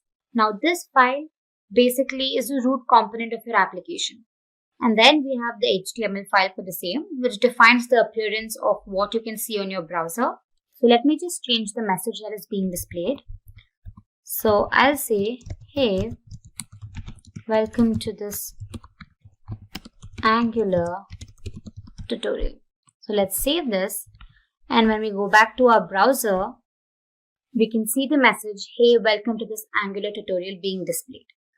So like this, we can make a simple change and then it gets rendered onto your browser. So this was just a brief explanation of what happens in the background of your application. First, we'll get acquainted to what exactly Angular components are. Then I'll help you create an Angular component by showing a quick demo. And lastly, we'll learn about component decorator metadata. But before we begin, make sure to subscribe to our channel if you love watching new and interesting technology videos. Also, hit the bell icon to never miss an update. So what exactly are Angular components? Now I'm sure everybody uses web applications, and one of the most widely used applications is Gmail, correct? Now to help you understand what components are, consider them as Lego blocks. Now they basically are combined together to form the final application. So in this case, here we have the logo component, then you have a sign-in component, an image component, and then a create account component. Now all of these components generally don't affect the working of each other. But however, when embedded, they define the UI of your application. So I hope you understood what components are. So to go ahead, let's discuss some of its common features. Now firstly, they are the building blocks of an application. Generally, you have a root component, which is basically the app component, and then it branches out into other components, creating a hierarchy. And these components are a subset of directives. Now don't worry about what directives are because we'll cover them later on in the series. But to give you an idea, there are three types of directives. You have the structural directives, the attribute directives, and the component directives. Only one component can be instantiated per element in a template. Now components are typically custom HTML elements, and each of these elements can instantiate only one component. Now don't worry, you'll understand this better when I show you the demo. Nextly, a TypeScript class is used to create a component. Now this class is then decorated with the @component decorator. Now the decorator accepts a metadata object that gives information about the component. Now a component must belong to the ng module in order for it to be usable by another component or application. And finally, components control their runtime behavior by implementing lifecycle hooks. So this was just a brief introduction to what Angular components are. Now you will only be able to understand the working of components when I show it to you practically. So let's head over to our Visual Studio Code. Now here, back in my VS Code, I've created a folder called Angular Demo, within which I've created an Angular application called Demo Components. Once executed, the browser looks something like this. So if you haven't watched our previous video on getting started with Angular, that is Angular Hello World, I highly suggest you go through that video first. It helps you create your first Angular application. So now let's go ahead and create our first component. Now the command used to create our component is ng-gc and your component name. Once executed, it creates 4 different files. Now let's just see how this works on our VS Code. Now what you can do is head to your terminal and type in the command ng-gc and provide a name for your component. For example, I'm going to just call my component text component. Alright. So what it does is that it creates 4 different files. You can see you have 4 different files that have been created, and finally it updates the file that is app.module.ts, indicating that this new component has been created. So here in your source folder, within which there's an app folder, and again here you can see that your 4 different files have been created. First is the HTML file, wherein you can define all the code that you want for your component. Next you have the CSS file for your styling. Then you have the .ts file, which includes the component decorator. And finally you have spec.ts, which is basically a unit test file. Alright, and then in your app.module.ts, you can observe that the component that you've created, that is text component, has been imported. That is what the message conveys here. Alright, now let's go back to our app.component.html. Now this basically has all the code for your application, so let me just get rid of it. And I'm just gonna display a basic heading saying hello, welcome. Alright, so let me save it, and if you go ahead and look at your browser, hello welcome message is displayed. Now let's go back to our component.html file, and here let me provide a message. Let me say h3, and let me display a message saying welcome to this tutorial on Angular components. Alright, Now in your text component.ts file, which is your TypeScript file, the selector mentioned here is app-text component. Now go ahead and copy this. And in your final component.html, go ahead and create your custom HTML tag with the selector that you just copied. Now this indicates that the component that you just created, that is the text component, is being incorporated in the final render. So what happens is that whatever is defined in the component.html file is also being rendered in your final output. So when I save this, let's go ahead and check our browser. You can see that the message "Welcome to this tutorial on Angular components" is displayed. So this was a simple creation of a component. Now for this, let's give it some styling. So here, go to your .css file and provide some styling. Say for example here, I just say text align. And let me say center. And also in my app.component.cs, I'm going to give the same thing. I'll say h1 text align is center. Alright, so let me save this, and there we go. Now we can also create multiple components and define the tags in the app component. Now the components are executed sequentially. So now let's create another component just to give you a brief insight into it. Let's say ngGC image component.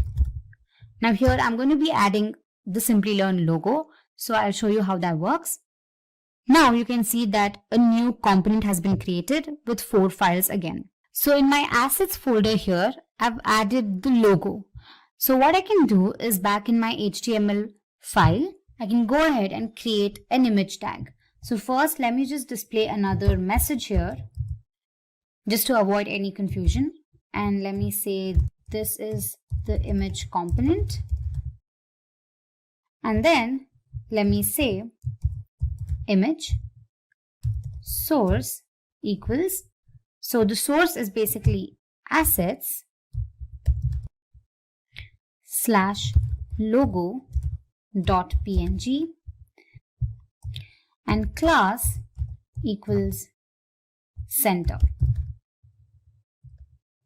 Alright, so you can also head to your CSS file and provide any sort of styling that you need. So let me just say text align to be center, and then let's create a styling for the image, and here I mentioned the code for the image. So let's save this, and from the .cs file, let's copy the selector and create a custom HTML tag in our final component.html file. So there we go. Let's save this and check the output. And there we go.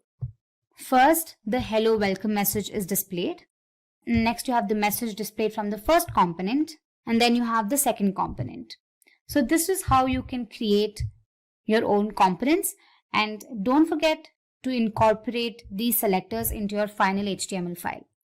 So moving on to our next topic, component decorator metadata. Now, as mentioned earlier, the @component decorator accepts a metadata object that provides information about the component. Correct? Here is a list of properties of the metadata object. First up is the selector. Now, basically, the selector is a CSS selector that identifies this particular component in a template. Now, this corresponds to the HTML tag that is included in the parent component. You can create your own HTML tag. However, the same has to be included in the parent component. So to help you understand that better, let's head back to our VS Code and say, for example, in our text component here, the selector says text component, correct? For the time being, let's change it to say n component. All right. Now, when you save it and look at the browser, the message is not displayed. So what we can do is you can copy this selector and then include this here. And now you can see that the same component has been rendered onto your output. Alright, so the selector plays a crucial role in that. Next up, we have the template. Now, a template is an inline defined template for the view. Now, the template can be used to provide some particular markup. The markup could typically include some headings or paragraphs that are displayed on the UI. Next up, we have template URL. Now, it is the URL for the external file containing the template for the view. So here you can see, this is basically the external file that contains the template for the view. Next up, you have styles. Now, these are also inline defined styles that can be applied to the components view. So any code that you provide in the .css file can also be included here. Next, you have the style URLs. Now, this is a list of URLs to your style sheets that are applied on your components view. Next up, you have providers. Now, this is again an array where certain services can be registered for your component. Lastly, we have animations. As the name suggests, these are animations that can be listed for your components. First, we'll understand what exactly dependency injection is. Then we'll understand the demerit or the drawback of not using dependency injection. Then we'll understand dependency injection as a design pattern. And finally, I'll help you understand the entire concept with the help of a demo. So let's begin. What exactly is dependency injection? So let's consider this. I'm sure you're aware that Angular uses the concept of components. The entire UI of the application is divided into several components. Now, what if all of these components perform similar tasks, be it accessing the database, rendering images, etc.? Now, instead of writing the same piece of code for every component, you could write the code once and then perhaps inject the same code into every component. Now, this is supported by dependency injection. Now, to give you a better example, consider two classes A and B. Now, let's assume that A uses the objects of class B, and normally in object-oriented programming, an instance of class B is created so that A can access its objects. But using dependency injection, we move the creation and binding of dependent objects outside of the class that depend on them. So dependency injection or DI keeps the code more flexible, testable, and mutable. Also, classes can inherit external logic without having to create on its own. And lastly, DI benefits directives, pipes, and components. Next up, let's have a look at the drawback of not using dependency injection. Now let's consider class postal details that is dependent on the number and the address class. In the postal details class, the constructor creates copies of the number and address. So when you instantiate a new postal details class, the constructor instantiates a unique number and address. Now, although this looks simple, there's a problem with this code. Let's assume that the number and address class constructors now accept parameters. When we change the numbers class, the postal details class gets broken. Now, to overcome this, what we need to do is we need to pass parameter to the number constructor. So this applies to address as well. The first drawback of using this traditional method is that the code is not very flexible. Anytime the dependencies change, the postal details class needs to be changed as well. And the second drawback is that the code is not suitable for testing. Once you instantiate the new postal details class, you get the same number and address. Even if you change the number and address classes every time, what if these classes are in turn dependent on other classes? Then it's going to be a chain reaction. So to overcome this, we make use of dependency injection. Now let's look at DI as a pattern. Dependency injection, as you all know, is a coding pattern where a class receives its dependencies from an external source rather than creating them on its own. So here in the above example, we have moved the definition of dependencies from inside the constructor to the constructor's parameters. So the postal details class doesn't create the dependencies anymore. It just consumes them. So the postal dependencies class doesn't create the dependencies anymore. So with that, we overcome the drawbacks of not using DI.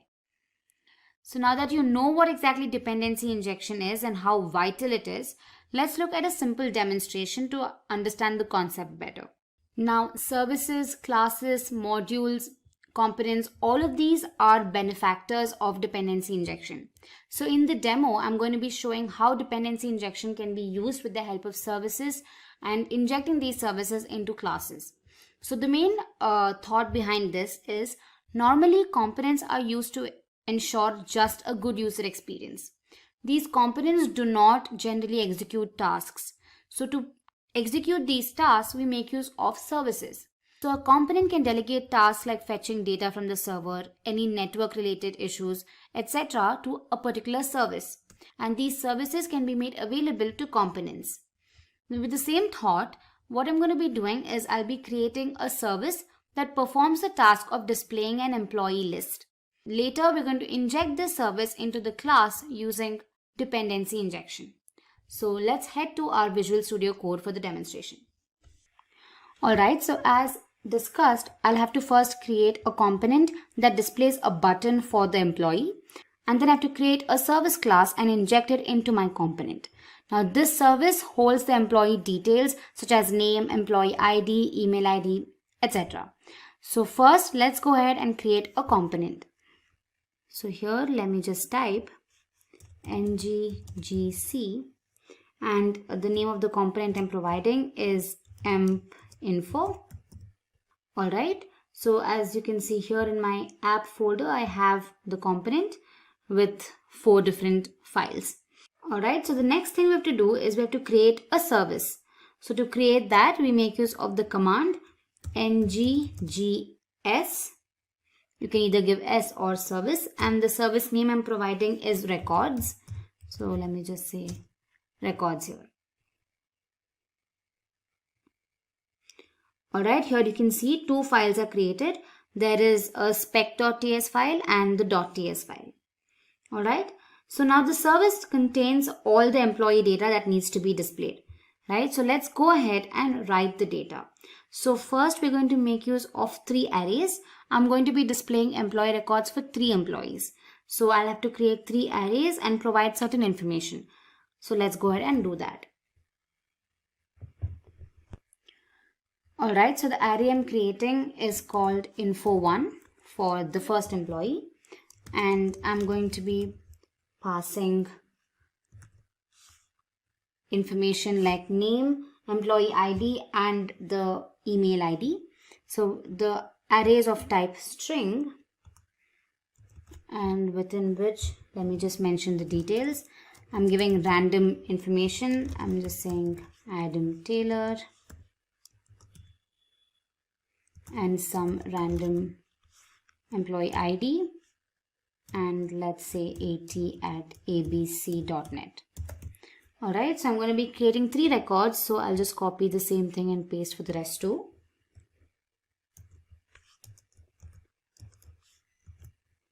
Let's just change here, provide a different name here.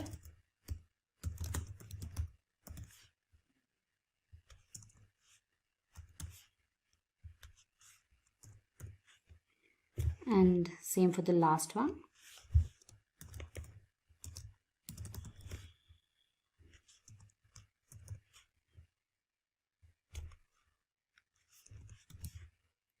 And let me change the name of the array as well.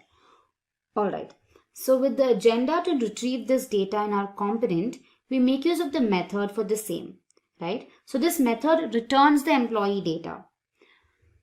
So let's go ahead and create this method. I'm going to call it getInfo, and then just say string, and then this will just return this .info1. Alright, I'm going to be calling it getInfo1 for better understanding. Same for the rest too as well.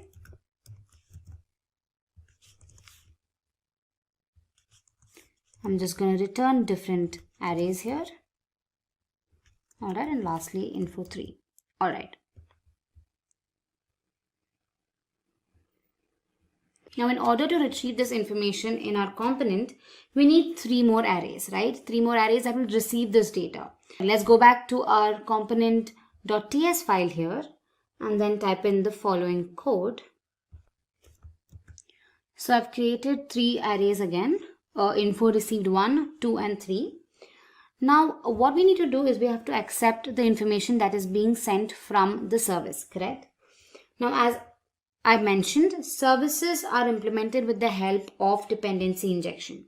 So what we need to do is we'll have to first import the service into the component.ts file.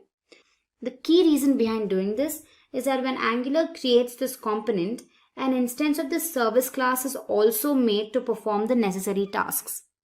Correct? So let's go ahead and just import it here. So I'll say import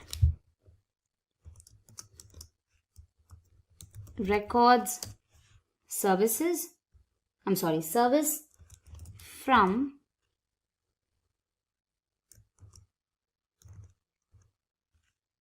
and let's say records.service. Alright, and what we have to do next is that we must also declare this instance that is being created in the providers array of the component.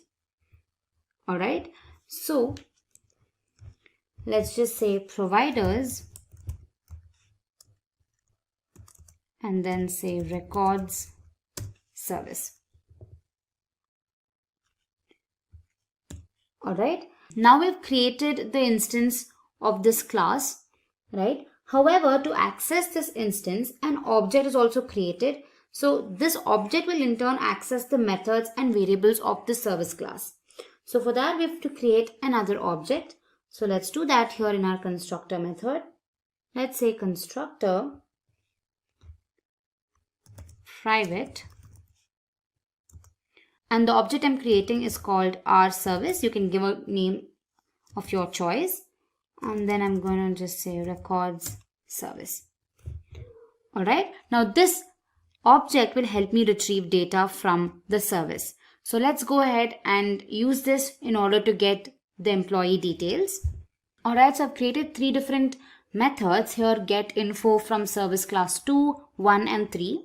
And these methods will retrieve the data and add it to our array here, that is info received. Alright.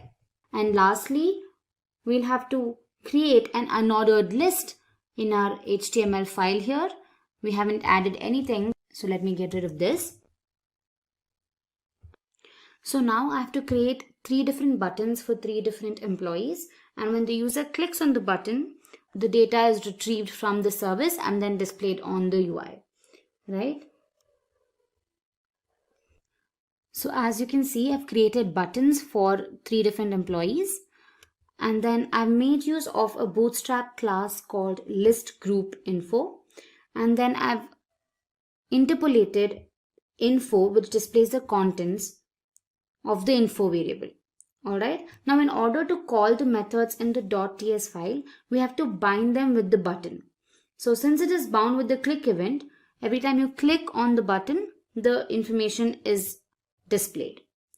So now the last thing we have to do is we'll have to create a custom HTML tag for the component and then add it to the main component.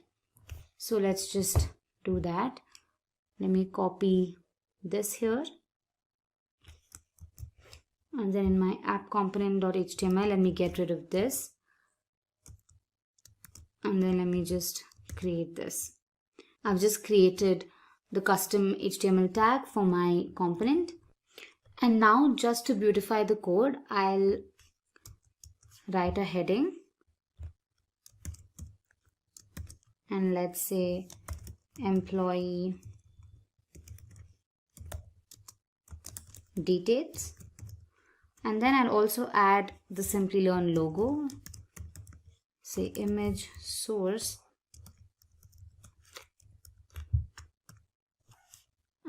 I've added the image here, so let me just say logo.png.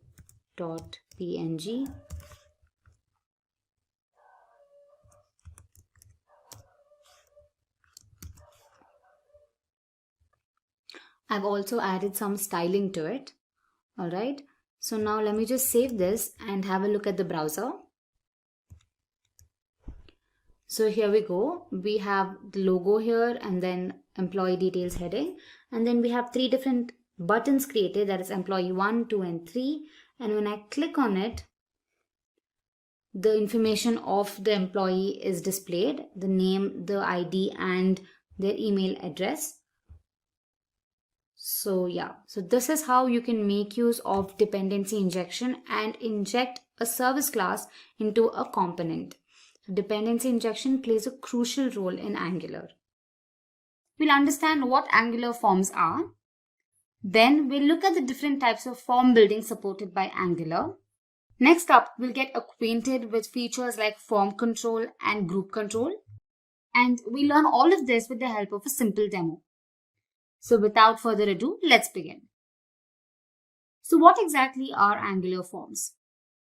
Now I'm sure every application that you use comes with certain amount of form filling, correct? Be it your login credentials or your sign up forms or any sort of registration forms, etc. So forms are an integral part of a web application.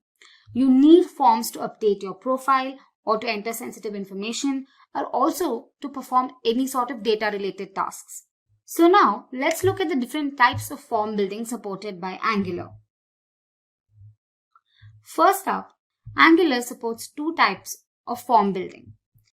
First, you have the template driven approach, and second, you have the reactive approach. Now let's look at them one by one. So talking about template driven approach, in this method, the conventional form tag is used to create forms. So Angular automatically interprets and creates a form object with the help of the directives. Now controls can be added to the form using the ng model tag. Now multiple controls can be grouped using the ng control group module. So it basically uses several module classes to provide controls. Now if you don't get this, don't worry, you'll understand better when I'm showing you the demo. Next up is JSON values. So form value can be generated using the form.value object. Form data is exported as JSON values when the submit method is called. Lastly, basic HTML validations can be used to validate the form fields. In the case of custom validations, directives can be used. So arguably, this method is the simplest way to create an Angular form. So moving on to reactive approach. Now this approach is the programming paradigm revolving around data flows and propagation of change. Now with reactive forms, the component directly manages the data flows between the form controls and the data models. Now reactive forms are code-driven unlike template-driven approach. Reactive forms eliminate the anti-pattern of updating the data model via two-way data binding. So it does not use two-way data binding. And typically, a reactive form control creation is synchronous and can be unit tested with synchronous programming techniques. So now, let's go ahead and look at form control and form group. So consider a typical form consisting of fields like name, age, and location. Now, a form control is basically a class that enables validation of these fields. For each input field, an instance of this class is created. Now these instances help check the values of the field and see if they're either touched, untouched, dirty, pristine, valid, invalid, and so on. So this allows you to check every field for the value. It makes it easier to understand which field's value is invalid or which field has not been entered, etc. Now moving on to form group. So a form group class represents a group of controls. A form can have multiple group controls. The form group returns true if all the controls are valid and provides validation errors if there are any. So I hope this was clear. So moving ahead, let's look at the demo to explain all of these features. I'm sure it will become extremely clear once you look at the demo. So for that, let's head to our VS Code. So back in my VS Code, I've created a component called form component, and I've also included the Simplilearn logo just to beautify the appearance. So once you execute the code, this is what you're going to see on your browser. So you just have the logo at the moment. The first thing we need to do is we'll have to import the forms module. All right. So, but before we begin, let me tell you what the use case is. So we're going to be creating a user registration form which is going to include 4 fields. That is the first name, last name, email ID, and a password. Alright. So now let me show you how to import the forms module. So in your main app.module.ts file, you will have to import forms module from Angular Forms. Alright. And then in your imports, you'll have to just call it here. Alright, so this is just a simple step. And now once you're done with that, let's go ahead and start our form creation. So here in my component.html, let's enclose the entire form within a div tag. So here, let me say div class is a container within which let me just have one heading which says user registration. Alright, and now let's go ahead and create our form. So first let me just say form. Now I'm going to create a div class for every field. So say div class equals form group. I'll explain it to you a little later. Now first let's create a label. So label tag for, basically it's the first name. So let me just say first name. And the tag will basically have first name again.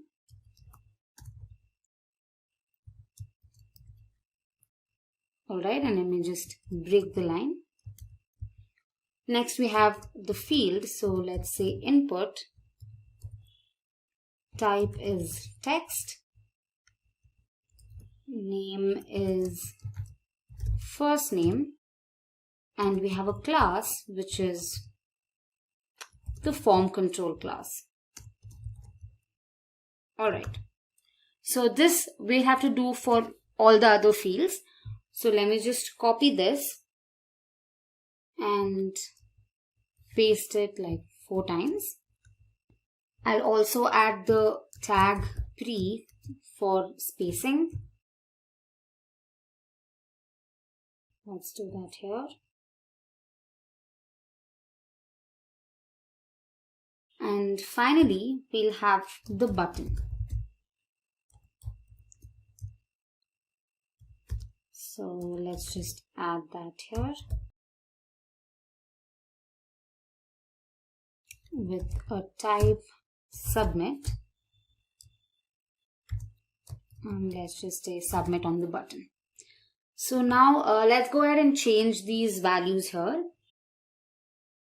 So here let me just change it to last name, here as well,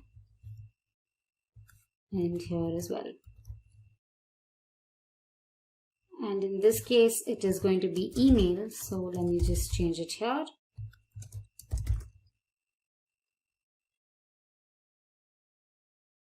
And finally we have passwords, so let's add that here.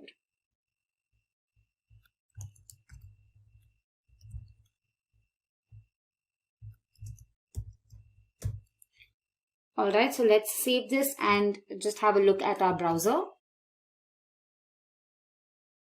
So there we go. We have our user registration form ready, but I would like to align it to the center. So let me just do that. So here in my CSS file, I'm just going to align all the div tags to the center and the label tag to the left. So let me save this and look at the browser now. And there we go. We have our registration form with a logo. So this is how you create a simple form. Now we'll have to add a directive called ngModel. Now this directive, when added into the input tag, will provide form controls to every input field. Alright, so here let's just go ahead and say ngModel. That is it. So let me just copy this and paste it for every other field. Alright, let me save this. And back in my browser, let me inspect. And here you can see different types of classes like ng untouched, ng pristine, ng valid are added. Right? So this indicates that Angular has recognized the form tag and it has added these classes to the form as well as all the fields. So this is achieved when you add the ng model directive in your input tag. Now, back in my VS Code. Now every form has an output property attached to it called ng submit. Alright, so this property can be bound within a method called the submit method. So once submitted, this method is called, right? So once we click on the submit button, this method has to be called. So to include that, we'll have to just say form ng submit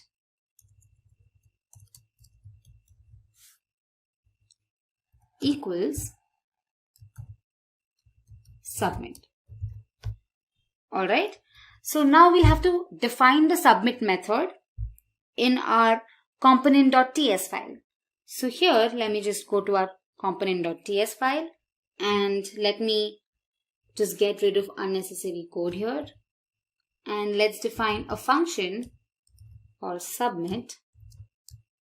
And then here, let me just console log form submitted. Alright, so let me just get rid of this as well. It's unnecessary here. Let's save this. So what it means is that every time you click on the submit button, this method is called.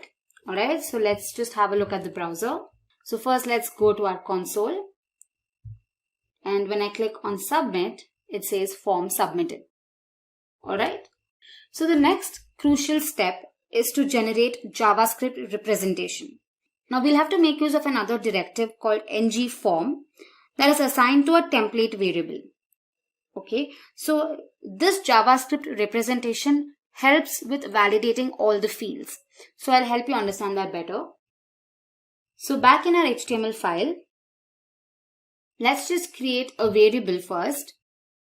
Let's call it login. Alright, and say ngForm. Okay, now the ngForm object includes the JavaScript representation. So now while you're calling the submit method, you're going to pass login as a parameter. So let's just say login here. And in my TS file, again, let's just say login. And along with it, I want login to be displayed. So I say login again. So now let's save this. And if you have a look at the browser, let's click on submit. And now here you can see the JavaScript representation. So within form, I can check for email or say first name. And here for this field first name, you can see different properties attached. You can see invalid. Is it invalid or is it untouched, which is true, or are there any errors? So this basically gives you all information about the particular field. So we can make use of this feature to validate the information. So we're going to learn about that in our next segment. Moving on to form validation, one way to ensure that incorrect fields are not submitted is by disabling the submit button. Correct? Now apart from this, you can also specify certain properties in your input tag for the corresponding input field. Now, let's say that the fields can't be empty and the form only accepts names with a minimum length of 2 and the maximum length of 7. Alright, so here in my input tag, I just mention required, meaning this field cannot be empty, and min length to 2 and max length to say 7.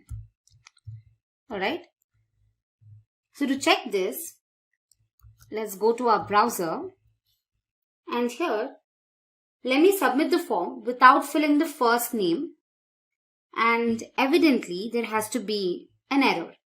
So when I submit it and I look here, what's in forms and here controls, and my first name, you can see that an error is shown. Here it says required equals true.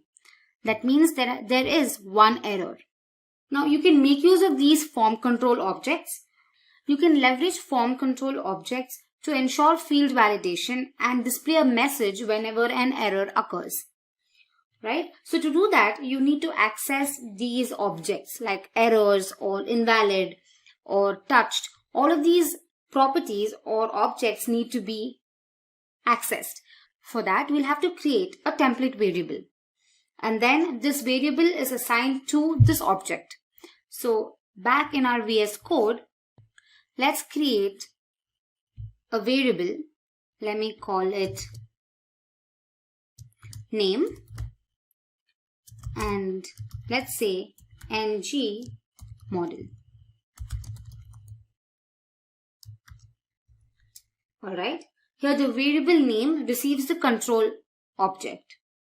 So here back in my browser, when I submit again without the first name, you can see that the invalid property is set to true, correct? So this helps us use this property to alert the user with the help of a simple if logic. So back in my VS Code, let me create another div tag within which I mention ng if, within which I'm going to use a simple if logic.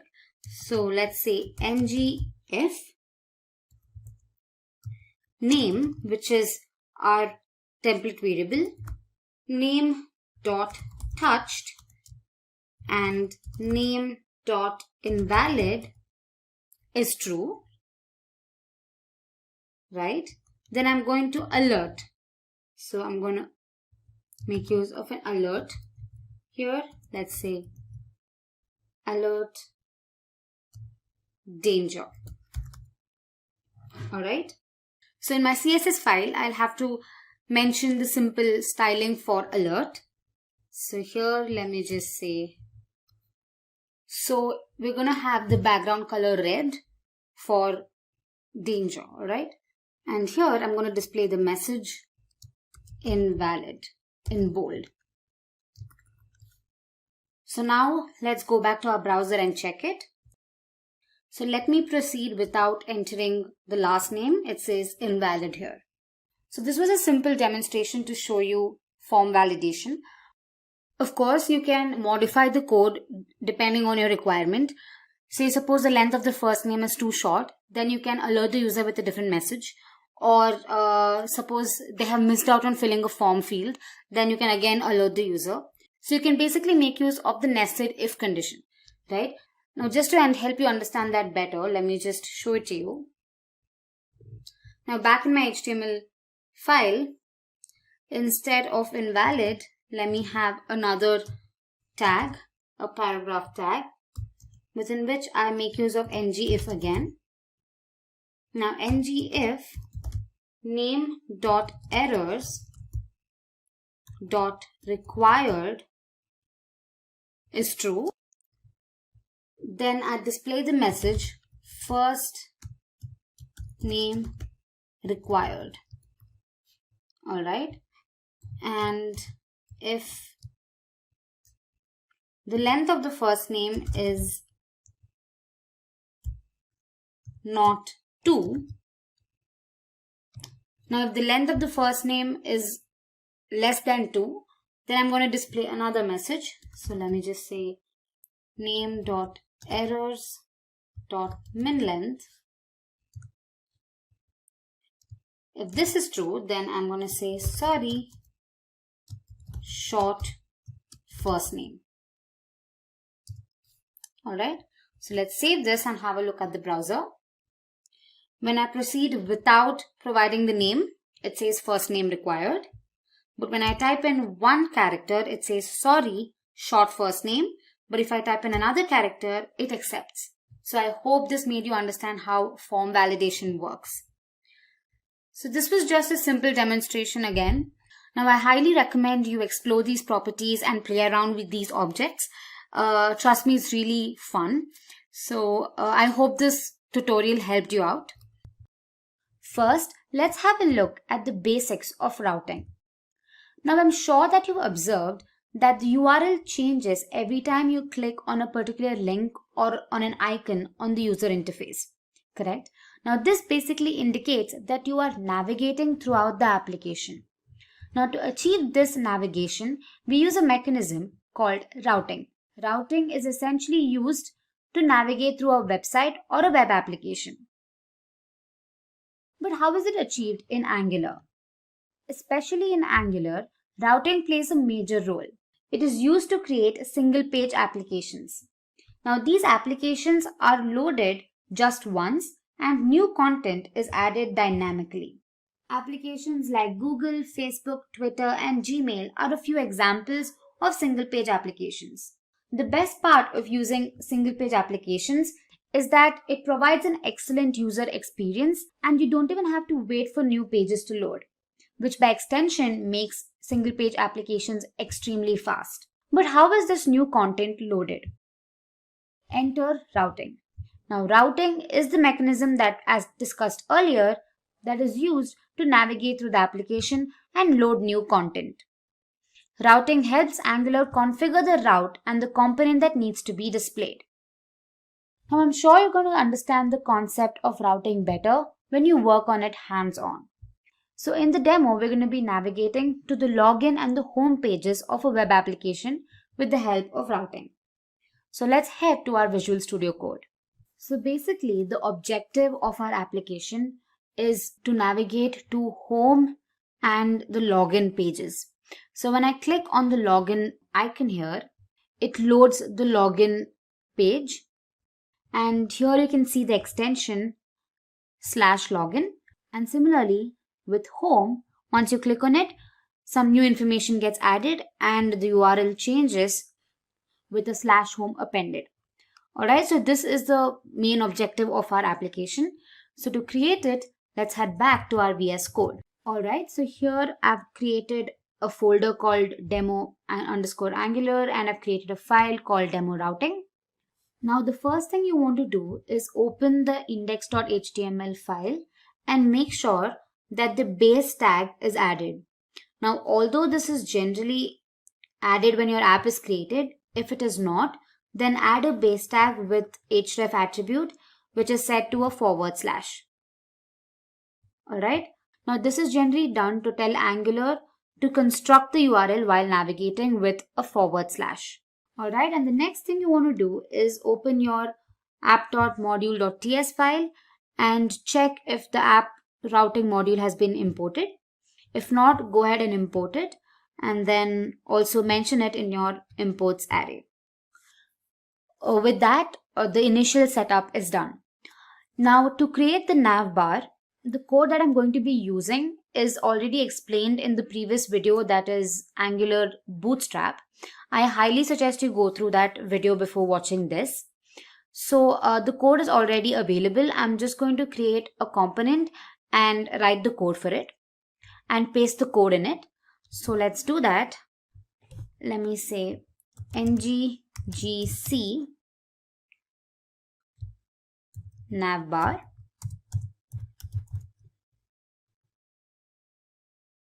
Alright, so this component is now created. Now here in my HTML file, I'll just get rid of this and paste the code for the navbar. So here we go. I've pasted the code for the navigation bar.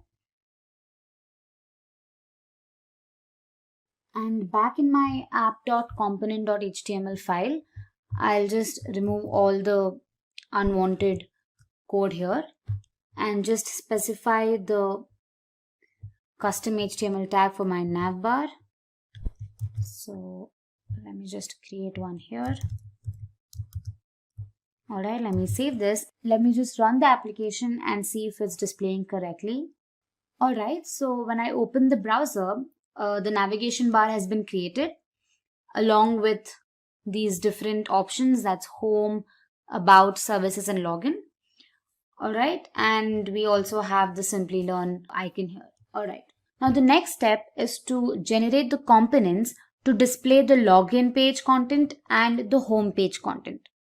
Now again, I have used Bootstrap to define the user interface for these files. You can easily find the code online. Just search for Bootstrap login templates, and depending on your requirements, you can choose the appropriate one.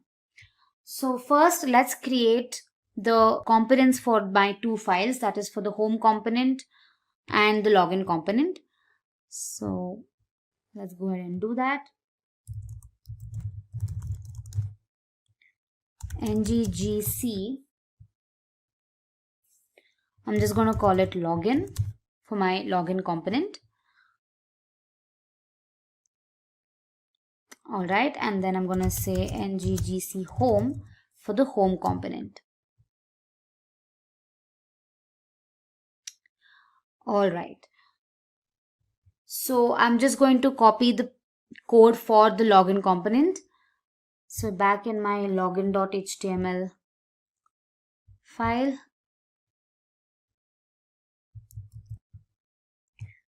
I'll just paste the code here.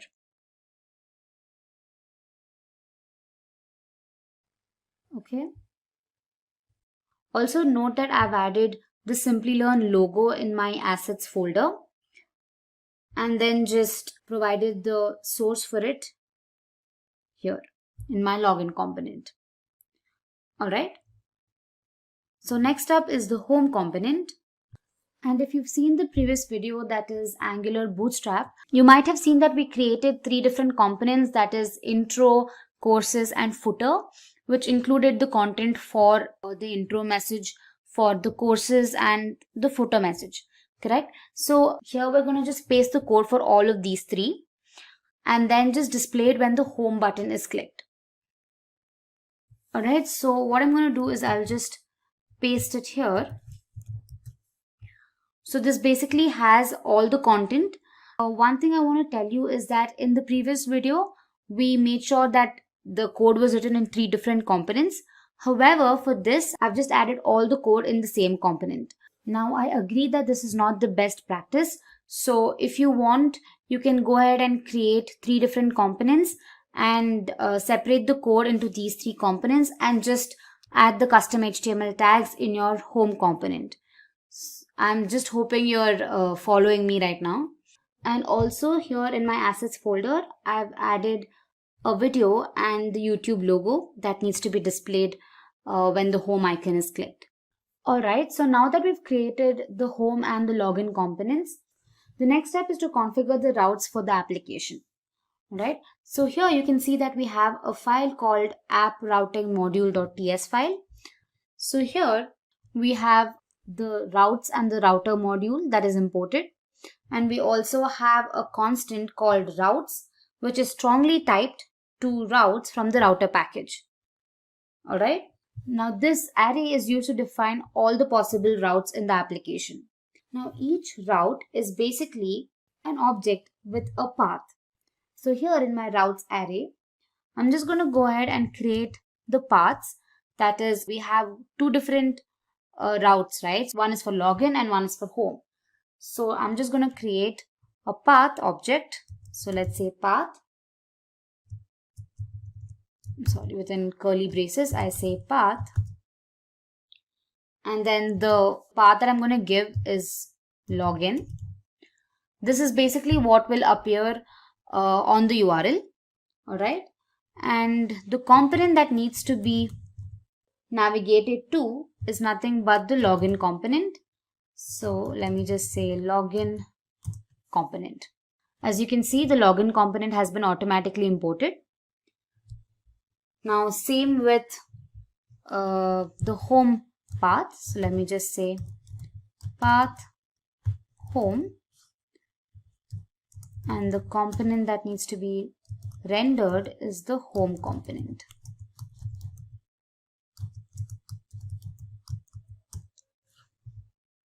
All right.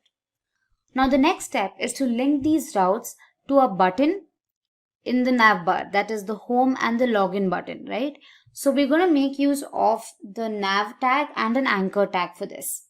You can see that we have a nav tag and an anchor tag which encloses the login and the home components. Alright, now we're going to make use of two directives from the router package called router link and router link active. Now these are specified within the anchor tag. The router link basically holds the path to the page, and the latter, that is the router link active, specifies one or more CSS classes that will be applied when the router link is active. Alright, so to do that, let me just add router link. Alright, in our case it is home here, and we're going to have another directive called router link active, and we're just going to say active here. Alright, same for the login icon here. Let me just copy this, and instead of home, the path we created for this was login. Alright, so this is how you can bind the route to your specific button on your UI. Now, despite of all this, how are we specifying where these components are to be displayed? Right? The answer to this is using the router outlet directive. Now again, this directive is available in the router package. So we have to add that in our app component.html file. So here, just go ahead and type router outlet. Alright, so with that, we've created a simple navigation bar which has different options, that is home, about, services and link. And once the user clicks on the home icon, it displays the content that is in the home component.html file. And once the user clicks on the login component, it displays the content in the login.html file. Alright, it's as simple as that. So now let's go to the browser and see if it executes correctly. So alright, we have the navigation bar, and once I click on the home icon here, alright, yes, we see that all the content has been loaded. You can see we have the intro section, we have the courses section and the footer section as discussed. And in today's video, we'll be learning all about React.js. So let's jump in and see what's in store for us. So we'll be covering topics on what is React, why React, features of React, React prerequisites, and its industry trends. Let's go ahead and begin with what is React.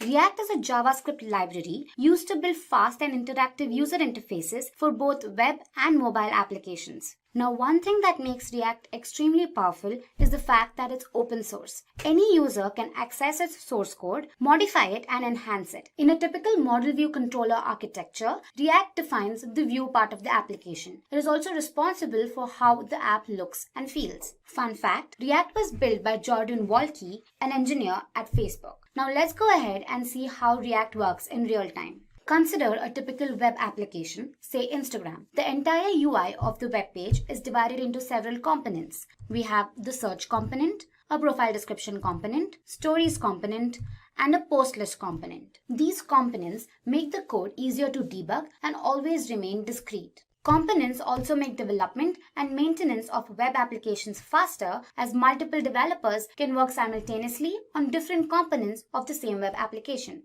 Now let's see why React is so popular these days. React helps in creation of dynamic web applications. It also provides performance enhancements. Now there are several performance enhancements like virtual DOM and one-way data binding. We'll learn about these topics a little later in the video. React uses reusable components. Now this helps decrease the development time. React involves unidirectional flow of data. React also has a small learning curve. Compared to other frameworks like Angular, React is much easier to learn. React can also be used for mobile applications. React recently released an extension called React Native that is used for developing mobile applications that are cross-compatible. It also has dedicated tools for easy debugging.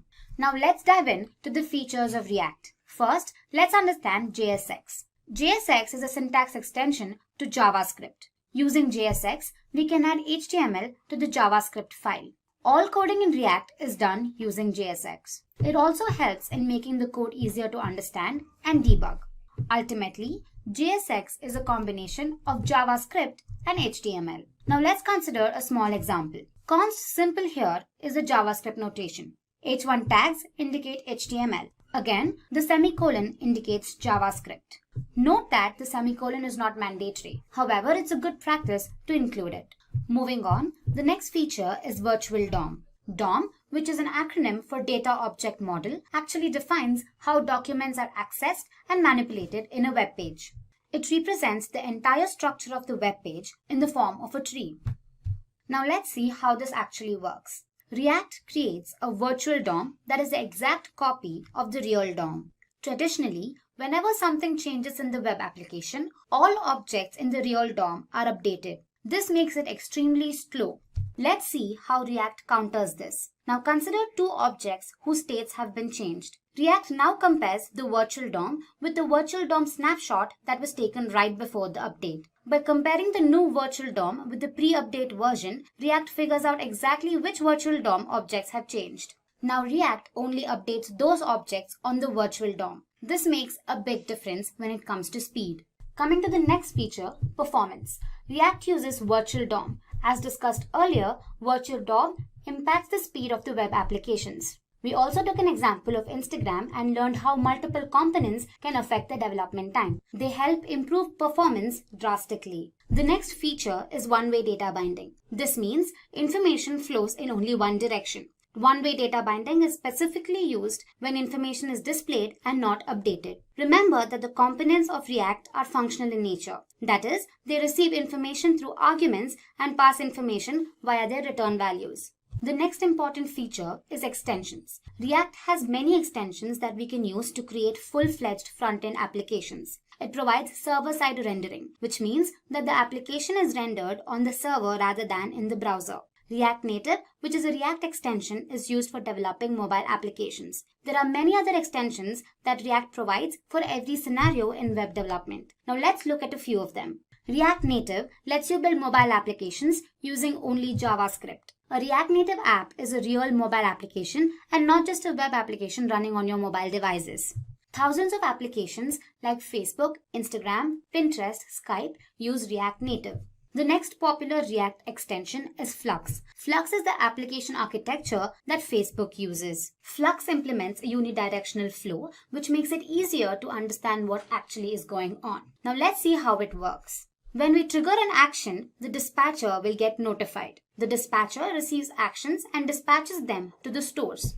A store is what holds the data of an application. Stores will register with the application's dispatcher so that they can receive actions. Data from stores is displayed in views. Actions define the internal API of your application. They capture how anything might interact with your application. The last feature of React is debugging. React applications are easy to debug thanks to the large and active developer community. You can practically debug React codes within your browser. Now notice the small React extension icon at the top right corner. This developer tool allows the user to inspect the code and also easily debug it. Moving on, let's learn about the building blocks of React. Components, state, and props are the essential concepts that one should know before implementing React. They are the foundation on which React is built. Now, what exactly are React components? Components are the building blocks of any React application. React divides the user interface into multiple components, wherein each component defines how a particular element is viewed in the application.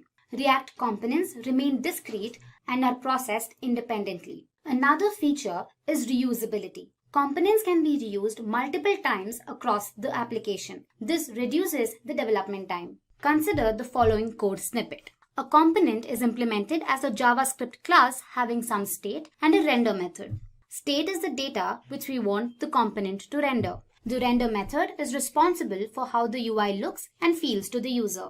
The next concept is state. State of a component is an object that holds some data. This data influences the output of a component. Every time the state of an object changes, the component is re-rendered onto the screen. Now let's see what props are. Props, or short for properties, allow us to pass arguments or data to components. Properties help make components more dynamic. It is important to define all the properties, their types, and their default value. Props are passed to components in a way similar to that of HTML tag attributes. Now consider the following code snippets. This shows exactly how properties are passed to components. Also, detailed illustrations on components, props, and state will be shown in the upcoming videos, so stay tuned for that. Moving on, let's go through some of the things that you should know before you can actually start working on React. You should be familiar with programming concepts like functions, objects, arrays, and classes. One should also have a basic knowledge of JavaScript and a familiarity with HTML. Don't worry if you feel like you're not good at them. Once you start working on them, you'll get a good hang of it. Finally, let's go through the impact of React on the IT industry and get insights into the salaries of React developers. Statistics show that React developers earn way more than other web developers. According to PayScale, the average salary for a React developer in the United States is a whopping $91,000. The average salary for a React developer in India is 7.25 lakhs per annum. Over the recent years, React has gained immense popularity and is being adopted by many companies. According to the data by Google Trends, React has had a better growth scale compared to other frameworks like Angular and Vue. Statistics show that front-end developers have wholeheartedly adopted this lightweight framework, foregoing other available options. If you are skilled and have a knack for front-end development, React can help you gain fantastic career opportunities. Lastly, talking about a few companies that use React devotionally, we have Facebook, Instagram, Netflix, Dropbox, WhatsApp, among others. In today's video, we'll be learning all about React installation on Windows. So without further ado, let's get started. To set up the React development environment, we need two things installed: Node and a text editor of your choice. So let's begin by installing Node.js. We can head to the official Node.js website, say download Node.js. So here you can see the Windows installer. Depending on your system, you can either download the 32-bit version or the 64-bit version. So I'm going to go ahead and click on the 64-bit version. Since it's already installed on my system, I'm not again installing Node. You can follow the installation guidelines and download it. Once you're done with Node installation, you can go ahead and download a text editor of your choice. So I'd suggest VS Code. So let's head to the VS Code page. Say download VS Code. Click on the first link and download the 64-bit version for Windows. Once you're done with the installation of both Node and your text editor, you can start creating your first React application. So for that, let's create a folder. I'm creating it on my desktop, while you can create it in any of your drives. Let's call it first React. Now open your command prompt. Now you can type in the path for the folder that you just created. So say cd users first React. Now go ahead and type in the command npm install -g create React app. Okay, so this command installs all the necessary React.js modules. Now to check if the version is correctly installed, you can type in create React app version. So you can see the version here. Now let's continue and develop your React application. Type in the command create React app and you can give a name to your application. So I say my app. Now this should take a couple of minutes. Okay. Once you've successfully created your application, they say to begin by typing the following commands. So let's do that. Say cd my app and npm start. This should typically start your application, and here we go. Alright. You can also open your application in the text editor that you've downloaded. So let's go ahead and open VS Code. VS Code, file, open folder, go to your desktop or the drive that you've saved your folder in. First React, my app, and I say select folder. So as you can see, all your modules have been imported. You can click on app.js and start editing.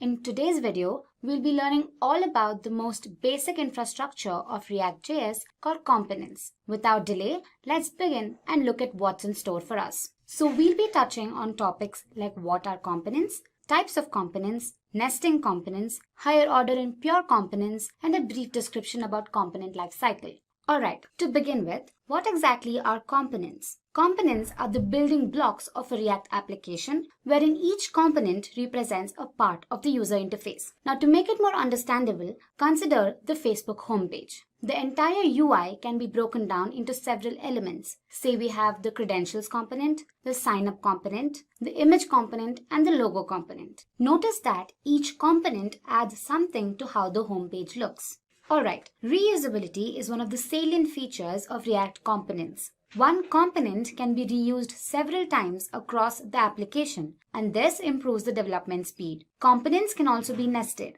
One component can internally consist of several other components. In its minimal form, a component must define a render method that specifies how exactly the application looks and feels. A component can also receive properties from its parent components. Also, you'll get a better understanding of all of these when we start working hands-on, so don't worry. So, moving on, let's look at the different types of components. First, we have the stateless functional components, and then we have the stateful class components. Now, functional components are typical JavaScript functions that return HTML. Now, they can be contained in a .js or a .jsx file. Coming to class components, these are regular ESX classes. However, it's mandatory that they contain a render method that in turn returns HTML. They can also be contained in .js or a .jsx file. Okay then, let's go ahead and build our first React application using components. Alright, so I've opened my text editor, that is VS Code, to build my application. Also, I suggest you watch the React installation on Windows video to help you get started. The video briefly explains how to install Node and how to start building your first React application.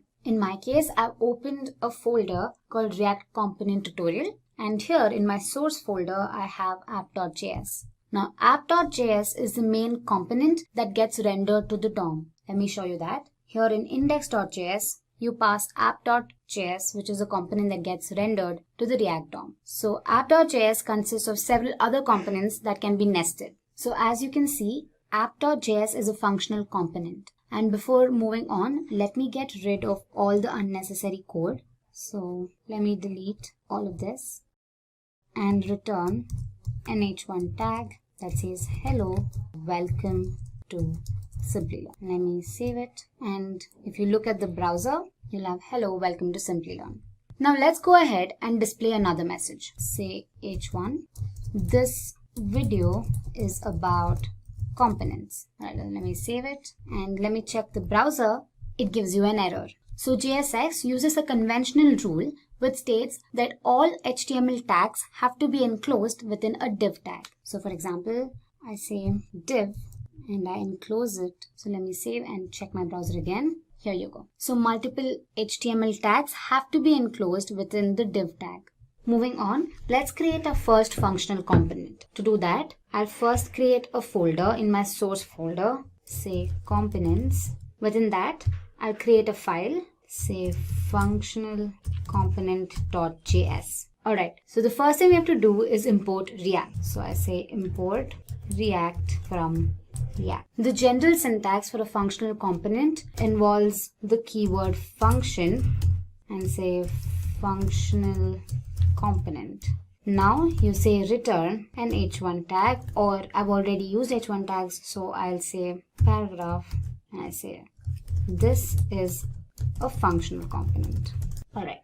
Before explaining to you how these components are exported and imported, let me show you the general syntax for a class component. So I create another file, say class component.js. I again import React from React. The general notation is using the class keyword followed by the name of the class extending from the base class React.component. So going ahead, I say class component extends React.component. Now the key feature of a class component is the usage of a render method. So I say render, within braces I say return a paragraph tag saying this is the class component. Alright.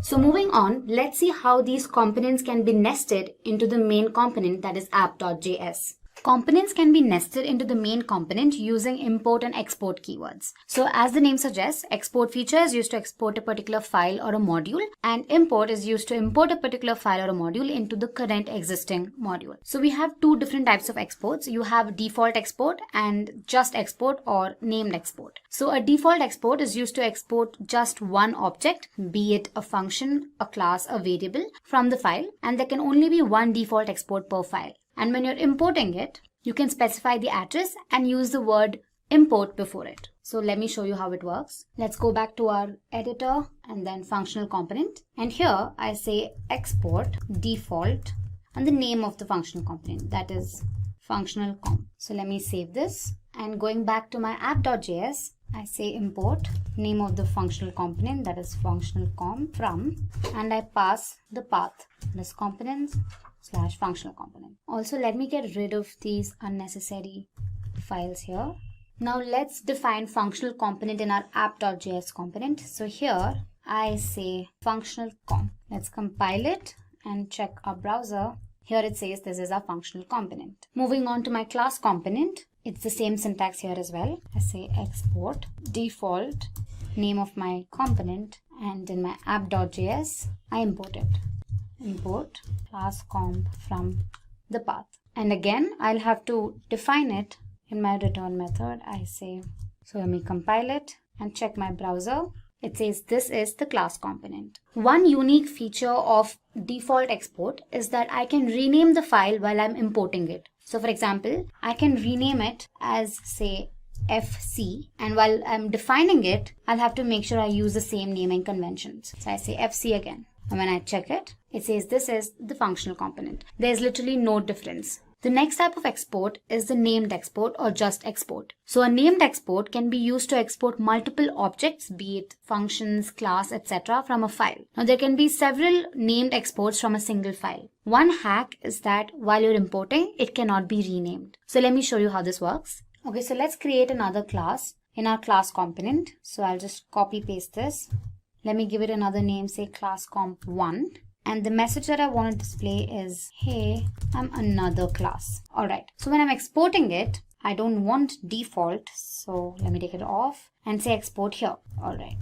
In my app.js, while importing it, I want to import both the classes. So I'll include them within curly braces here. I say class comp, comma, class comp 1. And then again, I define it here, class comp 1. Let's compile it and run it, and here we go. Here you can see, hey, I'm another class. So we've successfully exported both the classes from the class component and imported it back in our app.js component. One advantage of using named export is the fact that I can choose to import the classes that I want to. Now say for example, I do not want to import class component here. So let me take it off, and here let me comment this. Now let's compile and see. Hey, I'm another class. The second class got imported while the first class I was defined earlier is not imported here. Alright, so next up we have higher order and pure components. Now I won't get into the nitty-gritties of it because they're advanced topics, but to give you a brief insight, higher order components are basically functions that take in a component and return a new component. The whole ideology behind higher order components is to facilitate the reusability of component logic. Okay, so let's see how this works. Let's go back to our code editor. Let's create a component in our components folder. Let's call the component click.js. Alright, so here we define a class. I use the snippet RCE. Here we go. We get the entire format using the small snippet RCE. And here I'm going to make use of a button. Now say I use the tag button and I'll say clicked one time. Every time the user clicks on the button, the value gets incremented. So for this, I'm going to use a variable say count, and I'm going to use the concept of states. So let's go ahead and define our variable count and initialize it to 0. So for that, I'm going to use another snippet called rconst. And here, this dot state equals my variable count, initializing it to 0. So let's define the count variable in our render method. So I say const count equals this dot state. So every time we click on the button, the count value has to get incremented, right? So we make use of an event called onClick equals this dot update click. Now update click is going to be another method that we have to define now. So every time the button gets clicked, this method is called. So let's go ahead and define the function.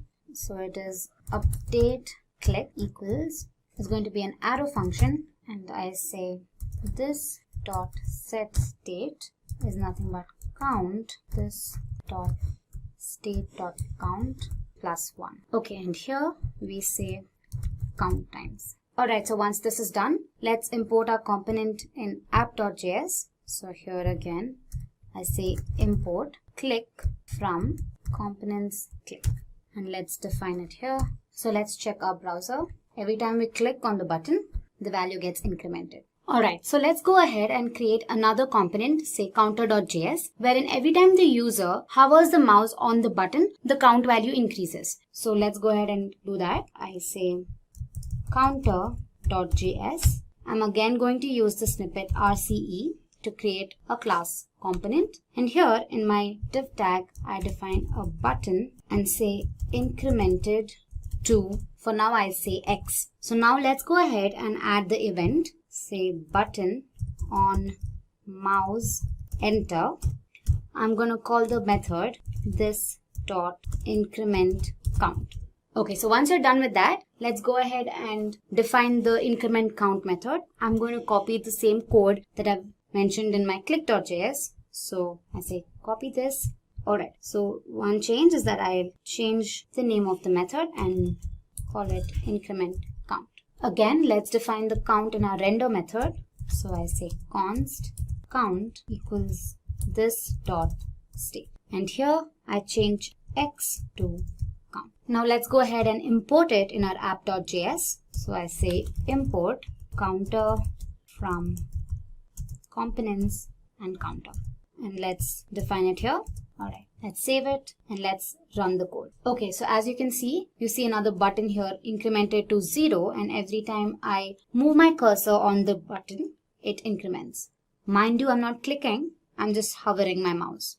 Okay, to learn how higher order components work, we'll have to pass counter.js and click.js as parameters to give birth to an entire new component. So for that, let's go ahead and create another component for our HOC. Let's call it higher order.js. Okay, so I say import react from react. After that, I say const updated component equals original component. That's going to be an arrow function again. And within curly braces, I define my class. That is class, say, new component extends react dot component. Inside, let's define a render method that returns the original component with a modification, that is, I want to type the user. I want to append the user before the actual message is displayed. Alright, so let's go ahead and close the tag and return new component, and let's export this. Say export default updated component. Now we import higher order.js in our counter.js and click.js and pass these components as parameters. So let's do that. Let's go to our counter.js, and here I say import updated component from dot slash higher order component. And here, while exporting, I say updated comp and pass this as my parameter. Let's do the same to click.js. Here I import updated comp from higher order component, and here I pass this as a parameter. Now here in our higher order component, we've defined a property name and initialized it to the user. So we'll have to include this in our other components, that's counter and click. So let's do that. And here, right before incremented to, I say this dot props dot name. Let me save it. Let me do the same thing here and say this dot props dot name. So if you go back to our browser, here you can see it says the user clicked 0 times and the user incremented to 0. Okay.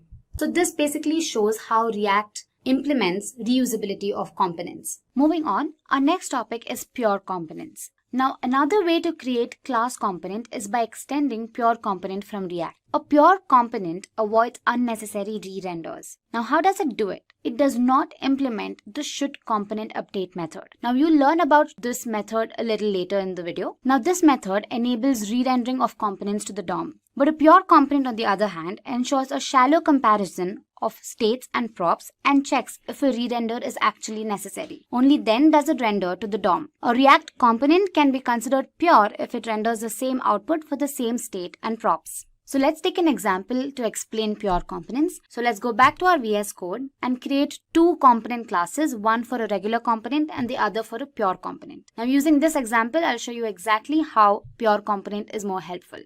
Okay, so let's create a pure component.js file. I say purecomp.js. So here I'm going to use a snippet rpce that is going to create a pure component class. Let me get rid of this export. And here in my div tag, I'll display the text, say, I'm the pure component. Alright, now let's go ahead and create a regular component. I may call it regular component.js. And here I'm going to use the snippet rce. And the message that I'd want to display is, I'm the regular component. So to draw a comparison between the regular component and the pure component, let's create a parent component for the two. So let me create one here. I'll call it parent component.js. And this is again going to be a regular class component. And here I display the message, I am the parent component. To change the state of the component, we're going to make use of a constructor. So let's use the snippet rconst. And here let me create name, you can give anything, and I say Simplilearn. Now we make use of the component didMount lifecycle method to set a time interval. Now don't worry about this, we're going to learn about it a little later in the video. So moving ahead, I'm going to make use of the method and say component didMount. And here I say set interval. And the first argument is going to be an arrow function and the second will be the time interval. And I'm going to be setting it to 3 seconds. Now within the arrow function, I'll make use of the setState function to set the state of my property. However, I do not change the name, I keep it Simplilearn itself. Moving on, let's import pure component and the regular component into our parent component and then pass name as a property. So to do that, first import purecomp from pure component and then I say import regular comp from regularcomp.js. And here, let's say regular comp name equals this dot state dot name. And I say pure component name equals this dot state dot name. Now let's include the property name in both our regular and pure components. So to do that, let's just say this dot prop dot name. And here, I again say this dot prop dot name. And finally, let's import parent component into our app.js component. So here I say import parent comp from, okay, and here let me define parent comp. So now if you look at the browser, we have I'm the parent, I'm regular component Simplilearn, and I'm the pure component Simplilearn. We've got the result as expected. Now to check if the pure component is actually re-rendering or not, let's include simple console.log statements. So here I say clg snippet and here I say pure component render. And in my regular component, I do the same thing. I say console.log regular component render. Now let's do the same in our parent component as well. Here I say parent component render. Alright, so let's go back to our browser and inspect it in our console. First the parent component gets rendered, then the regular component, and then the pure component. After that, for every 3 seconds, only the parent component and the regular component is rendered. For the same state and prop, the pure component is not re-rendered. So in conclusion, pure components optimize React codes and also improves performance. So coming to the last topic, component lifecycle. So basically, component lifecycle explains the stages the component goes through. The entire lifecycle of a component can be divided into 3 parts. We have mounting, updation, and unmounting. So the first thing that gets invoked in the life cycle is component will mount. It is invoked right before the initial rendering occurs. Then we have the rendering method. Now once a component is inserted into the DOM, component did mount gets invoked. Coming to the next phase, we have updation. When a component receives props, component will receive props gets invoked. Set state is called when the state of the property changes. So every time there is a change, React decides whether the next component's state should trigger a re-render or not. To do that, should component update method is called. Component will update is invoked right before re-rendering. After re-rendering, component did update is called that makes updates to the DOM. And the last phase is unmounting. Component will unmount method does all the necessary cleanup and erases all the allocated memory and cycles. In our previous video, we learned about React.js components in detail. And now, moving ahead, let's learn about another striking feature of React.js called props. Props, short for properties, allow the user to pass arguments or data to components. A parent component can pass additional information to its children using props. Properties help make components more dynamic. Props are passed to components in the way similar to that of HTML tag attributes. Now we'll look at this a little later in the video. Props in a component are read-only and cannot be changed. One thing to remember is that props are sent by the parent to the children components. Hence, the children components cannot make any changes to these props. Now that we've learned about props in brief, let's go ahead and create our application using props. If you're new to this tutorial, I suggest you go to the React installation and React components video on our channel. So back in my code editor, that is VS Code, I've opened a folder called React Props. And now I'm going to create a component, a class component, and I'll call it class props.js. So let's create the class component. I give RCE the snippet. And here I display a message saying an h1 tag basically. Alright. Now let me get rid of export here and import it in my app.js main component. Here I say import class props. Alright. Now we define the class component in our render method. Let's say. Alright. Now if we go back to the browser, you see hello learners, welcome to Simplilearn. Now let's say we want to individually welcome every student.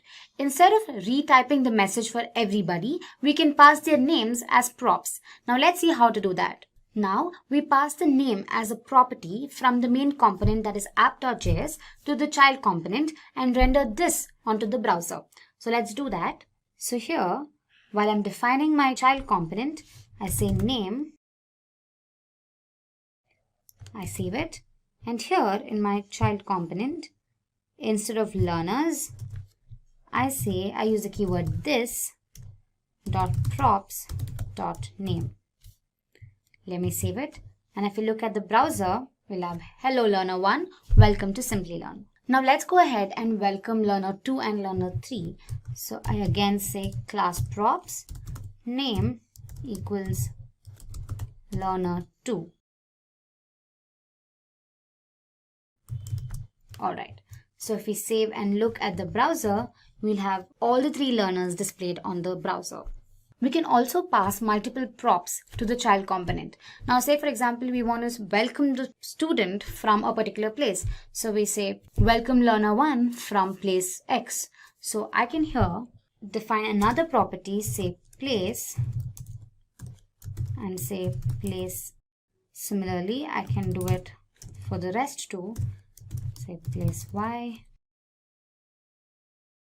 Now let's go back to our class props.js component and here say hello learner 1 from this dot props dot place. Let me save it, and if you look at the browser now, we have hello learner 1 from place X, place Y and place Z. We can also display whatever we want between the opening and closing tags when invoking a component. Now this is facilitated using props.children reserved keyword. Now let me explain to you how it's done with an example. Here, let's split the self and closing tag into an opening and a closing tag. And in between them, let me display a message within the paragraph tag. Let me say, and in my child component. After my h1 tag, let me use a paragraph tag, and here let's use the reserved keyword this.props.children. So let's save it. And now if you look at the browser, you can here see the message displayed child component. So props.children can be used when components do not know about their children ahead of time. This is commonly seen in components like sidebar and dialog that represent generic boxes. So let's go ahead and create a button tag and check again. So here I'll split it and add a button tag and say click. And let's check our browser. Here we go. We get the output as expected. Alright, we saw the usage of props for class components. Similarly, we can use it for functional components. So let's go ahead and create a functional component. Let me call it, I say import React from React. And then I say function props. And here I return an h3 tag. I'll say this is functional component, and I'll return another h3 tag saying hello learner. So let me save this and let's export it. Export default function props and import it in our app.js again. Import function prop from function prop. And here in our render method, let's define it. Let me call function prop name. Let me give learner 4 and place say A. Let me close it. And back in our functional component, instead of learner, I say props.name. Let me save it. Now, if you look at our browser, it gives us an error. It says props is not defined. So let's go back to our code editor and pass props here to our functional component. Also, let me define hello props.name from props.place. Let me enclose it within the div tag here. Let me save it. And now if you look at our browser, here we go. We get the output as expected. So let's begin and learn what exactly is a state in React. Typically, a state is an object that stores the values of properties belonging to a component. Now, these values can change over a period of time either via user interactions or network changes. And the state helps facilitate this functionality. Every time the state changes, React re-renders the component to the browser.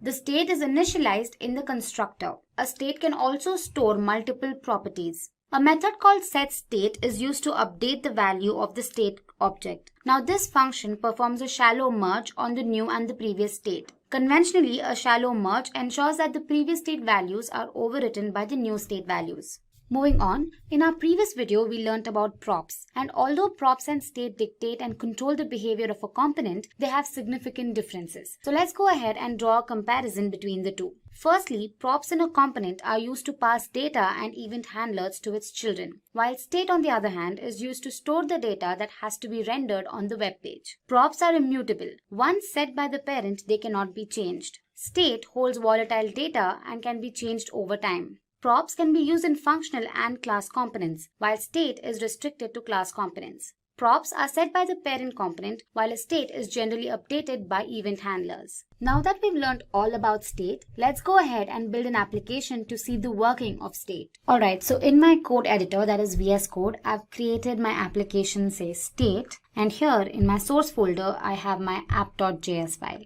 Now here, I'm going to get rid of all the unnecessary code that I'm not going to be using. Also, I suggest you go through the React installation on Windows video to help you get started with creating your first application.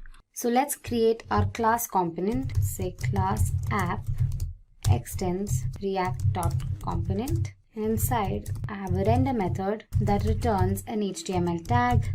Let's display a message, welcome. let's follow the JSX conventions and enclose all the HTML tags within the div tag. So I say div class name equals app. We also have to import the app.css file, import app.css. And so we save it, and if you look at the browser, we have welcome. Now let's beautify our code. To do that, let's add some styling. So here in my app.js class component, I say styles equals, and I say font style, and I set it to say bold, and I say color, say teal. And here in my h1 tag, I say style equals this dot styles. So let me save it. And if we look at the browser now, we have welcome in teal and it's bold. Now let's go ahead and create a class component to understand state. So first I create a folder and I call it components. And inside this folder, I create a class component and I call it new comp.js. And I use the snippet RCE to create the class component. To give you an insight into what we're doing today, we'll display a message asking the user to subscribe to Simplilearn. Once the user clicks on the subscribe button, we instruct them to click on the bell icon. And finally, we display a thank you message. Now to do all of this, we're going to make use of state. And as mentioned earlier, we initialize the state object in a constructor. So let's use the snippet rconst to create our constructor. Now in the state object, we initialize a property, let's call it message, and we display a message saying subscribe to Simplilearn. Let's save it. And here in our render method, let's say class name equals app, and let's create an h3 tag, and within the tag I display the message. So I say this dot state dot message. Let's save it, and now let's import it in our app.js component. So I'll get rid of export here, and here I say import new comp from components and new comp, and let's define it here and say new. So we save it and look at the browser, it says subscribe to Simplilearn. Alright. Again, to make our code look more presentable, let's add in styles. So I'll just copy the same styles that I've added here and I paste them here. And instead of bold, I make it italic. And I change the color to say purple. And again, in my h3 tag, I define style and initialize it to this dot styles. So let me save it. And now if you look at the browser, it's in italic and it's in purple. Okay. So moving ahead, let's create a button that reads subscribe, and once the user clicks on it, the button should read subscribed, and the message displayed above should instruct the user to click on the bell icon. To do that, let's first create a button.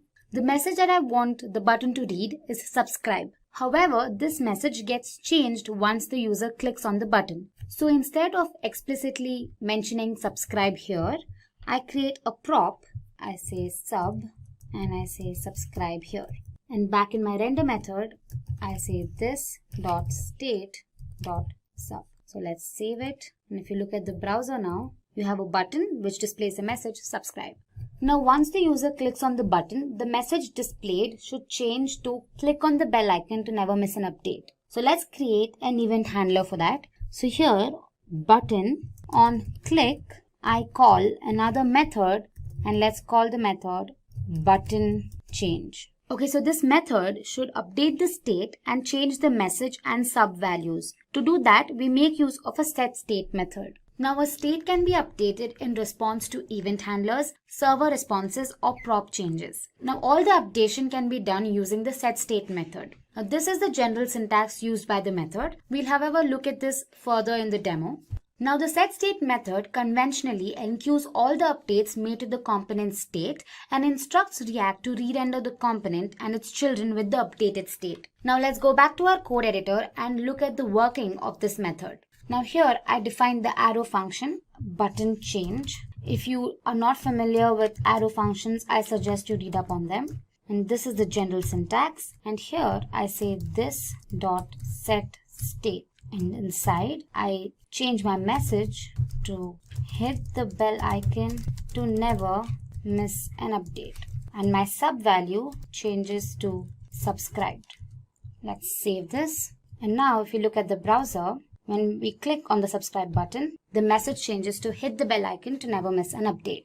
So moving ahead, let's use a bell icon so that the user can click on it. Once he clicks on the image changes and a thank you message appears on the screen. So for that, I have two images. I have bell A and bell B. So I drag and drop both the images in my components folder. Alright. Now let's import these images into our new comp.js file. Here I say import bell A from bella.png, and again I say import bell B from bellb.png. Alright, let me save it. To display the image on the screen, we make use of the image tag. Now this tag has two attributes. One is the source attribute that specifies the URL, and the other is the alt attribute that specifies an alternate text for the image. So here in my component, I make use of a paragraph tag that will help display the image in the next line, and then I use the image tag. Now since my image changes once it's clicked, I have to define a property and pass the event handler click that will update the image. So here, before specifying the source, let's go back to our state and define another property that is image URL, and let's set it to bell A, since that is the image that I want to display first. Let me save it, and here in my image tag, I say source equals this dot state dot image URL. And then we have the alt tag, and I do not want to display any message, so I leave it as it is. Now let's save it, and if you look at the browser, we have a bell displayed. However, now let's change the dimensions of the bell. I do not want such a huge bell. So back in my VS Code, I define style with width, say 30 pixels, and a height with again 30 pixels. Let me save this. And now if you look at the browser, we have a smaller icon. So once the user clicks on this image, the image changes and the message displayed here gets updated. To do that, we'll have to define an event. So let's go back to our VS Code, and here in my image tag, let's say on click, I define a method, say this dot image change. And now we define this method here. I say image change. I make use of an arrow function again. And again, I use the setState method. I update the image. So I say image URL is now set to bell B. And the message is updated to thank you, happy learning. So let's save this now. And if we look at the browser, we see the image, and once clicked on it, the image gets updated and the message changes. So finally, let me refresh the browser once and show the full execution. Let me refresh. Following the instructions, let's click on the subscribe button. And now it says hit the bell icon, and once I do that, the image updates and the message changes. So what exactly is Node.js? Now consider a scenario where a user interacts with a web application. The user only interacts with the front end of the application. But there's a lot of work that goes behind the scenes. Now in a web application, there's a front end, a server, and a database. The front end is developed using JavaScript and frameworks like Angular and React, while the server is built on Java, PHP, or Node.js, and the backend database that stores the data usually consists of MySQL or MongoDB. So Node.js is an open source, cross-platform JavaScript runtime environment for running server-side applications. It is used to develop I/O-intensive web applications like video streaming sites, single-page applications, online chatting applications, and other web applications. It is used by large, established companies and newly minted startups. Node.js was developed by Ryan Dahl in 2009, and at the same time of this session, its latest version is v13.3.0. Now that we know what Node.js is, let's go ahead and look at why it was so prevalent in the field of web development. Here are a few points. First up, Node.js is extremely fast. Being built on Google Chrome's V8 JavaScript engine, its library is extremely fast in code execution. Node Package Manager has around 50,000 bundles for developers. So whatever functionality is required for an application can be easily imported from NPM. All APIs of Node.js library are asynchronous, that is non-blocking. It means a Node.js based server never waits for an API to return data. Node.js dramatically reduces the processing time while uploading video and audio files. It is also an open source platform and is easy for beginners for web development. The above reasons more than justify the popularity of Node.js platform and why it is being adopted by a large number of organizations and businesses today. So now moving on, let's familiarize ourselves with the parts of Node.js. Node.js consists of several components. Now let's look at them one by one. First up, we have modules. Now modules are like JavaScript libraries which are used in a Node.js application to include a set of functions. Now we can use required function with a parenthesis to include a module in a Node.js application. Node.js application has many modules to provide basic functionality needed for a web application. Some of them could be HTTP, util, fs, URL, query string, stream, and zlib. Next up, we have console. The console module provides a simple debugging console that is similar to the JavaScript console mechanism provided by web browsers. Now the console can print messages to stdout that print standard output messages and stderr to print the error messages. The next component is cluster. Now Node.js is built upon the concept of single threading programming. A single instance of Node.js runs in a single thread. To take advantage of multi-core systems, the user will sometimes want to launch a cluster of Node.js processes to handle the load. A cluster can be added to an application in this way. Here's a small code for you. The next component is global. Now global objects in Node.js are available in all modules. Now these objects are functions, modules, strings, etc. Some Node.js global objects are mentioned in the table. You have dir name, that is a directory name, file name, exports, module, and require. The next component is error handling. Now Node.js applications experience 4 types of errors. We have the standard JavaScript errors, system errors, user-specific errors, and assertion errors. Now errors in Node.js are handled through exceptions. Now for example, let's handle an error that would occur when we divide a number by 0. Now this error would crash the Node.js application, and so we should handle this error. Here's a small code for you. Next up, we have streaming. A stream is an abstract interface for working with streaming data in Node.js. Streams are objects that let you read data or write data continuously. There are 4 types of streams. First one is the readable. These are the types of streams from which data can be read. Writable, these are the types of streams to which data can be written. Duplex, these are both readable and writable streams. Lastly, we have transform. These streams can manipulate the data while it is being read or written. Moving on to the next component, buffer. The JavaScript language has no mechanism for reading or manipulating streams of binary data. Buffer is a module that allows handling streams that contain only binary data. An empty buffer of length 10 can be created by this method. Next up, we have domain. Domains provide a way to handle different I/O operations as a single group. Domain module intercepts errors that remain unhandled. There are 2 types of methods that are used for intercepting these errors. Firstly, we have internal binding. In this case, the error emitter executes its code inside the error method. Next up is the external binding. Now here, the error emitter is explicitly added to a domain via its add method.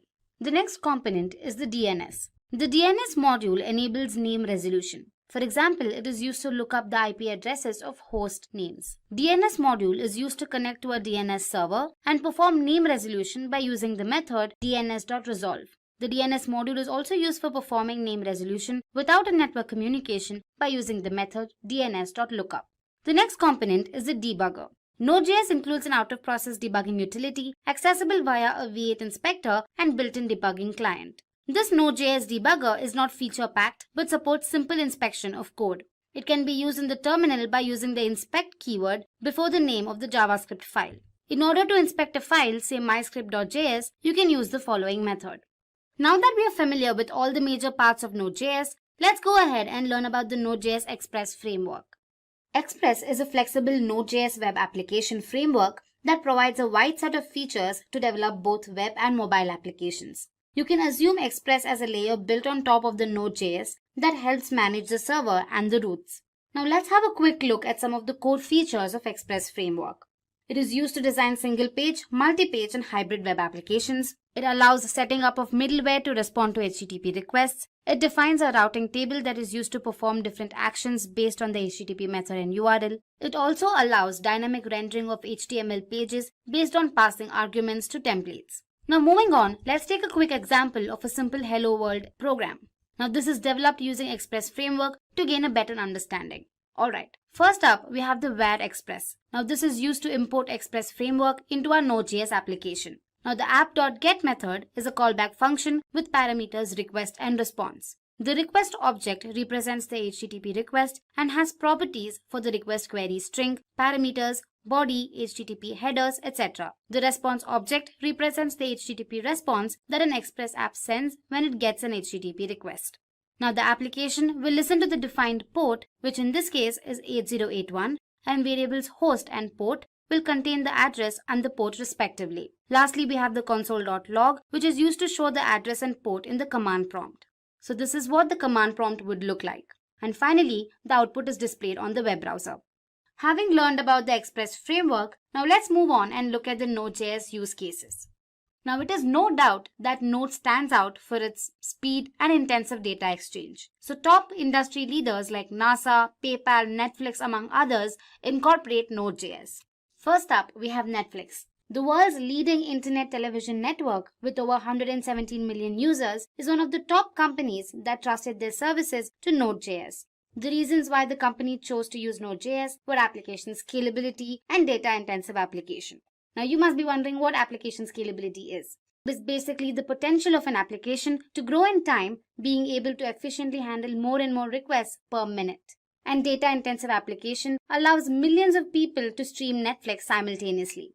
Next up is Walmart. Now Walmart is the world's largest company by revenue with around $514 billion according to the Fortune Global 500 list in 2019. Again, the reasons why the company chose Node.js were asynchronous I/O and efficient handling of concurrent requests. Now asynchronous I/O, which is a form of input-output processing, allows other processing to continue before the transmission has finished. Node.js is able to efficiently handle concurrent requests with the use of thread pool and event queues. Uber. Uber is an American multinational ride-hailing company offering services that include peer-to-peer ride-sharing, ride service hailing, and food delivery. The reasons why the company chose Node.js were asynchronous I/O, quick iterations, and active open source community. As mentioned earlier, asynchronous I/O permits other processing to continue before the transmission has finished. Now quick iterations. Now Node.js is continually being updated and added new features that help in further improvement in the performance of web servers.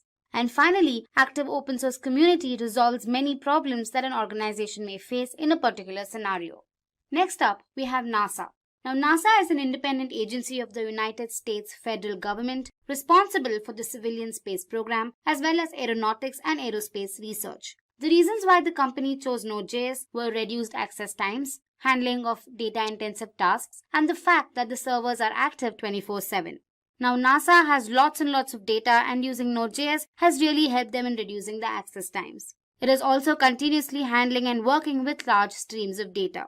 Node.js is highly stable, which helps in keeping the server active 24/7. Next up, we have PayPal. Now, PayPal is an American company operating a worldwide online payment system that supports online money transfers as opposed to traditional methods like checks and money orders. The reasons why the company chose to use Node.js were the fact that Node.js has extremely fast build times. It allows tasks to be carried out with fewer lines of code when compared to other server technologies like Java and PHP. And Node.js, being data intensive, efficiently handles a large amount of data. Next up is Medium. Medium is a popular online publishing platform developed by Evan Williams and launched in August 2012. The main reasons why the company chose to use Node.js were A. Data-driven applications. Now these applications are ideal for being interfaced with Node.js servers. B. To run A/B tests. Now A/B testing is essentially an experiment where two or more variants of a page are shown to users at random, and statistical analysis is used to determine which variation performs better. Lastly, Node.js server maintenance is simpler than its counterparts. Moving on to the last topic of this session, industry trends. Now, Node.js developers are in demand across the globe since many companies are adopting JavaScript libraries. According to Forbes, it is one of the top 10 most in-demand jobs. According to NodeSource, the total number of Node.js downloads increased by 40% in the last 1 year. The use of Node.js in production has increased dramatically since its release in 2010. With early adopters such as LinkedIn, PayPal, and Netflix, among others, Node.js has seen an exponential increase in its use in web development. The popularity of Node.js is also accounted to JavaScript. Now, since JavaScript is the most popular language, as evident from a survey conducted by Stack Overflow in 2019, many developers can start working on Node.js library with not much of a learning curve. Node.js developers are being offered better salary options than other web technology developers. According to PayScale, the average salary of a Node.js developer in India is around 6,13,000 rupees per year. The average salary of a Node.js developer across the United States is around $105,000 per year. In this video, we'll help you install Node.js on your Windows system. So without further ado, let's begin. The first thing you need to do is download Node.js from their official website. So go ahead and type download Node.js. Navigate to their official website, and here you can see the 64-bit version. So go ahead and download that. Once the download is done, go ahead and run the downloaded Node.js installer. Accept the license agreement. Keep the default settings as it is. And then say install. So with that, we finish the installation process. Once Node has been successfully installed, the next crucial step is verification. Now this process ensures that Node has been properly installed. To do so, we first open the command prompt and then type in a few commands. To verify the successful installation, we type in this command, node-v. Now this command returns the version, and if it returns the version, it means it has been successfully installed. So here we go, it returns the latest version. Now the final step is to update the Node package manager. Now this NPM is bundled with Node.js, which consists of all the repositories and packages required for development purposes. So to do that, type in the command npm install npm -- global. Now that we're done with the installation of Node, let's go ahead and implement a small program. For that, we make use of a text editor. In our case, we've installed VS Code. So go ahead and download VS Code. Once you're done with the installation, this is what VS Code looks like. So go ahead and click on File and create a new file. It's going to be a simple program where you're going to print a hello world message on the web browser. To do that, we make use of HTTP modules. So Node comes with built-in HTTP modules to transfer data across it.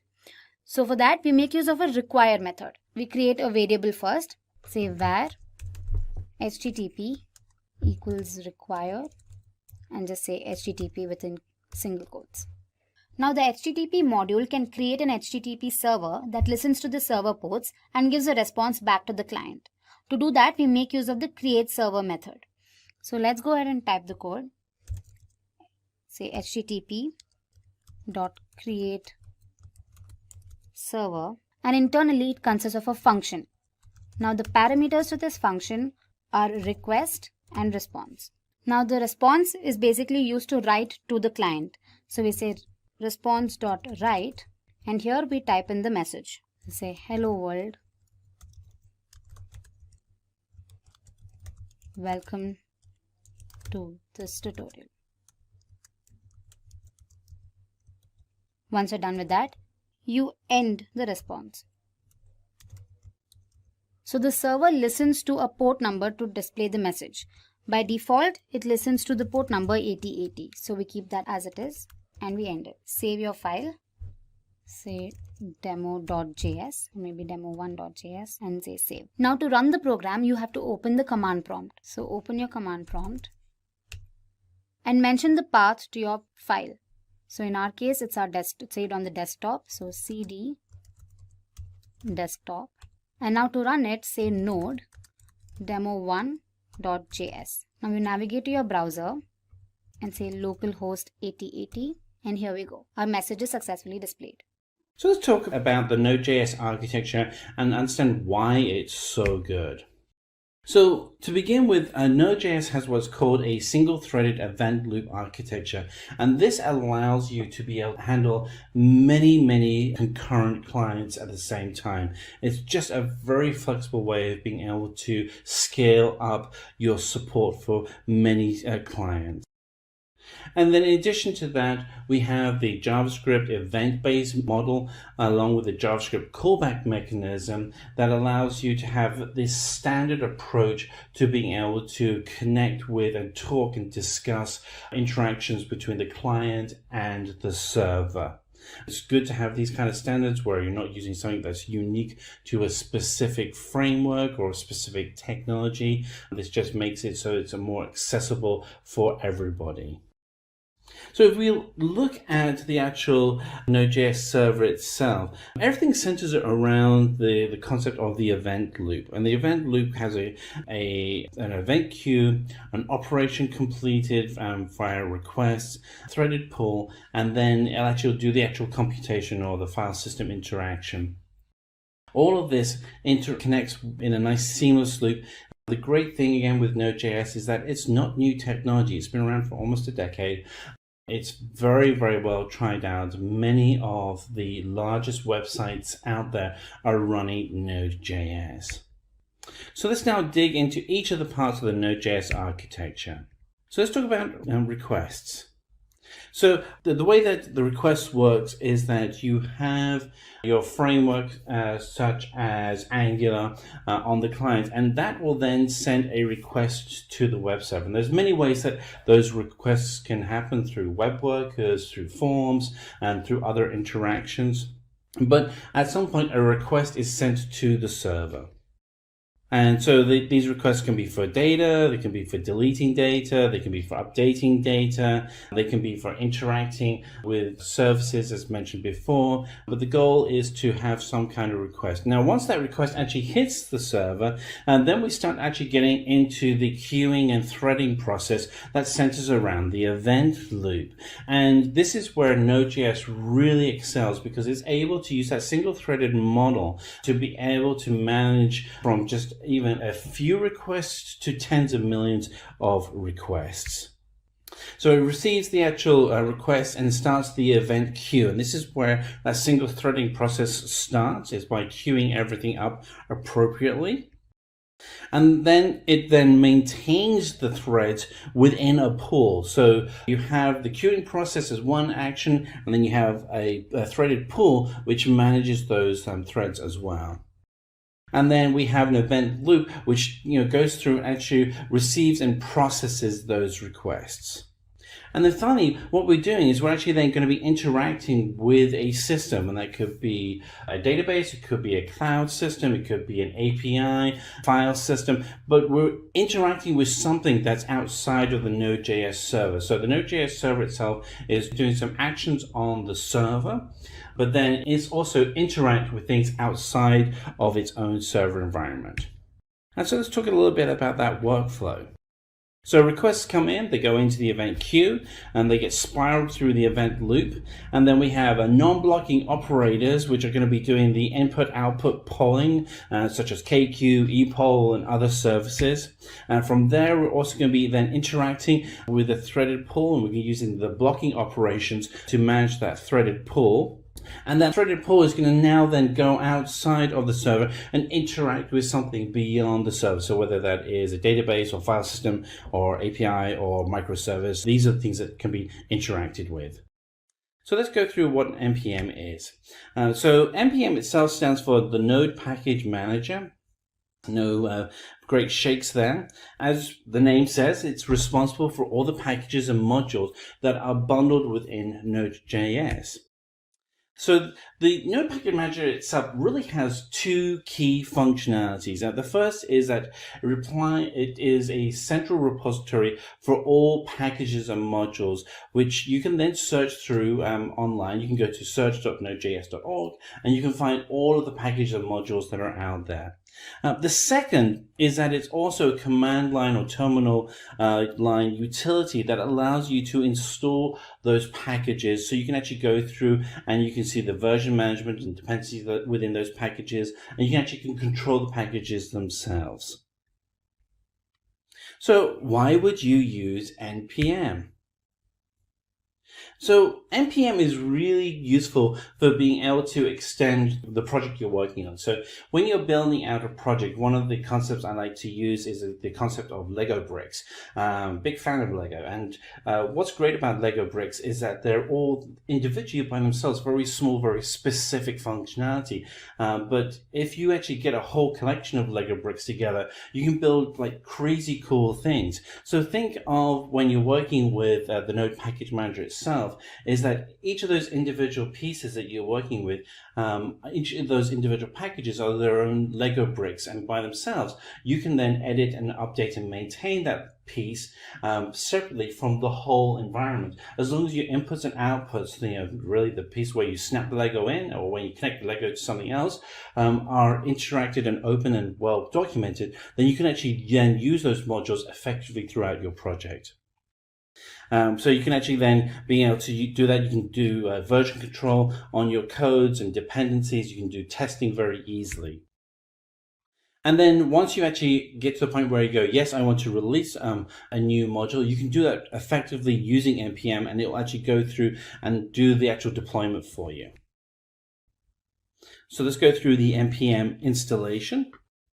So the actual package manager itself is included with the installation of Node.js. So if you've installed and you're running Node.js locally, then you've already installed the package manager. But you can also access it through command line or terminal window on your data server or in your server farm or via the cloud. If you haven't now downloaded Node.js, here's the website where you can go down to install it, and there's Windows and Mac versions of that code as well with the installers, which allow you to get up and going very quickly. You want to be able to run the installer and accept all the default settings. To begin with, you want to kind of have the standard setup so that you are most familiar with the normal settings before you start getting to the point where you're a master and you're tweaking things. There is a way that you can open up the command window or the terminal window. And once you've actually installed Node.js, to verify that it's actually installed, you can write the command node-version, and it'll actually then pull out the version of Node.js that you have installed, and then you'll be able to see that you've got it actually up and running. And then you can also do the same thing for NPM. You can do npm-version, and it actually will then show you which version of the Node package manager you have running, so you can actually take full advantage of that program and verify that it's actually up and running. Now, so we're actually going to go ahead and actually run a demo of using NPM. And to do that, I've got three windows in front of me right now. So I have this window here, which is my terminal window, where I'll be doing all of my instructions. Then I also have a folder which shows where I'll be putting all of the files. And then finally, I'll actually have a text editor. In this case, I'm using VS Code because it's free, but you can use any text editor you like to be able to go in and show what the code that's been created by NPM in the JSON file, so you can actually see what it looks like. And then we'll modify it a little bit. So first thing we want to do is we want to go ahead and create a new project folder. So I'm going to go in, I'm just going to move into, do change directory, and go into the project folder, and we'll see down here that we have an empty project folder, but for this one I'm actually going to go ahead and I'm going to create a new directory in this one, and I'm going to call this one Simplilearn. And there we are, we've created a new Simplilearn folder, and we are going to move into the Simplilearn folder. And so we're now in the Simplilearn folder. There's nothing in there right now. So the first thing we want to do is we want to go ahead and initialize this folder as a project folder for working with NPM. Now to do this, you will have to have already installed NPM. If you have Node.js, NPM comes with it. And if you want to see whether or not you have NPM installed, so you can just do npm-version. And that will actually tell you what the version of NPM you have installed is. And it also verifies that NPM is installed. So I've gone ahead and I've been able to validate that I have NPM installed. So what I'm now going to go ahead and do is I'm going to initialize this folder. So to do that, just do npm init, and you'll see that the path is that we're already in the Simplilearn folder. And then when you do that, it's going to ask you some questions. So what is the package name? We're going to go with the defaults for right now, and then I can show you how we can edit those in a little bit. We're going to go with, just say yes to all of these just by hitting return. And you'll see here that we're going to create a new folder called a package.json folder. This is the instructions that we have in the folder. Do we want to go ahead and create this? We want to. And it's going to go ahead and do that. And we can see now in our folder here that we actually have package.json. So we go ahead and open this up with VS Code. Here we are. We can actually see what all of the information is. We can go ahead and we can actually go and update this metadata if we want to. I'm going to leave it as is for right now because I want to show you a couple of other things.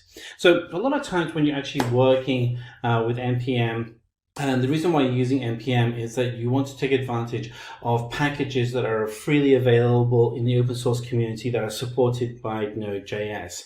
And one of those is a package called Express. And Express is a lightweight framework for building out web applications, similar in concept to Angular or React.js. I like using it, and it's also a great way to be able to show how we can install this using npm. So to install this, you just start with the command npm and then you type install, and then we type the name of the package and we hit enter, and it goes ahead. And what you'll actually see is a couple of things. One is we have a dependency in our package above. We also have, so this is in our JSON package, that it's now a dependency that's written in there. We can also go in and under our node modules, we actually see that we have, we scroll down, we should see Express. There it is, Express. Now, if we decide that we don't want to use Express, we can actually just come in and we can write command npm uninstall. I can type Express. Oops, I did a typo there, so let's try that again. npm uninstall Express. And a couple of things can happen. One is in our JSON file, the dependency for the Express file has now been removed. And we can also see that under our node modules, there are no extensions there. So this is kind of cool. This allows us to be able to see that we can easily add and remove packages.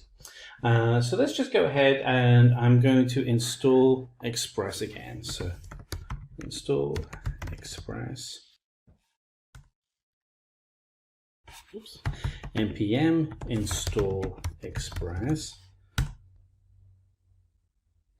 All right, so it's gone ahead and it's installed Express.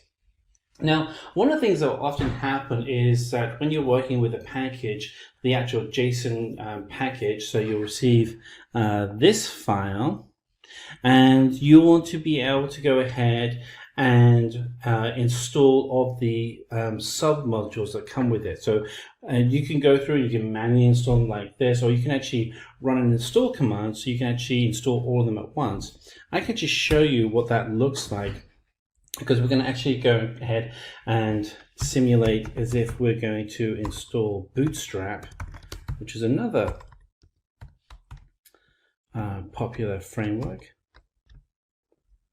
Bootstrap. And we're actually going to go with, and then we'll save that. And what we'll see is under the packages that Bootstrap isn't listed in there. We do have Express. There it is right there. So we now come over to our new commands. We can actually write the command npm install And now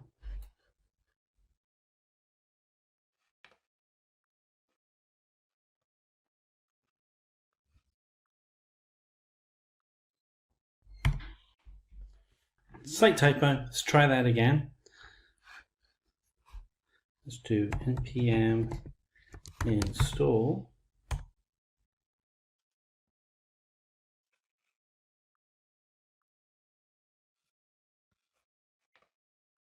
Okay, it does help to save your file. So let's go ahead and let's run npm install. And when you do that, what we'll now actually have is not just Express, but we'll also see that Bootstrap has also been added. Now, I don't recommend that you use the star symbol, which will install the latest version of Bootstrap, because you obviously haven't tested your application against that, but it gives you an idea of what's happened here. Now, if we want to, we can actually go in here and we can say uninstall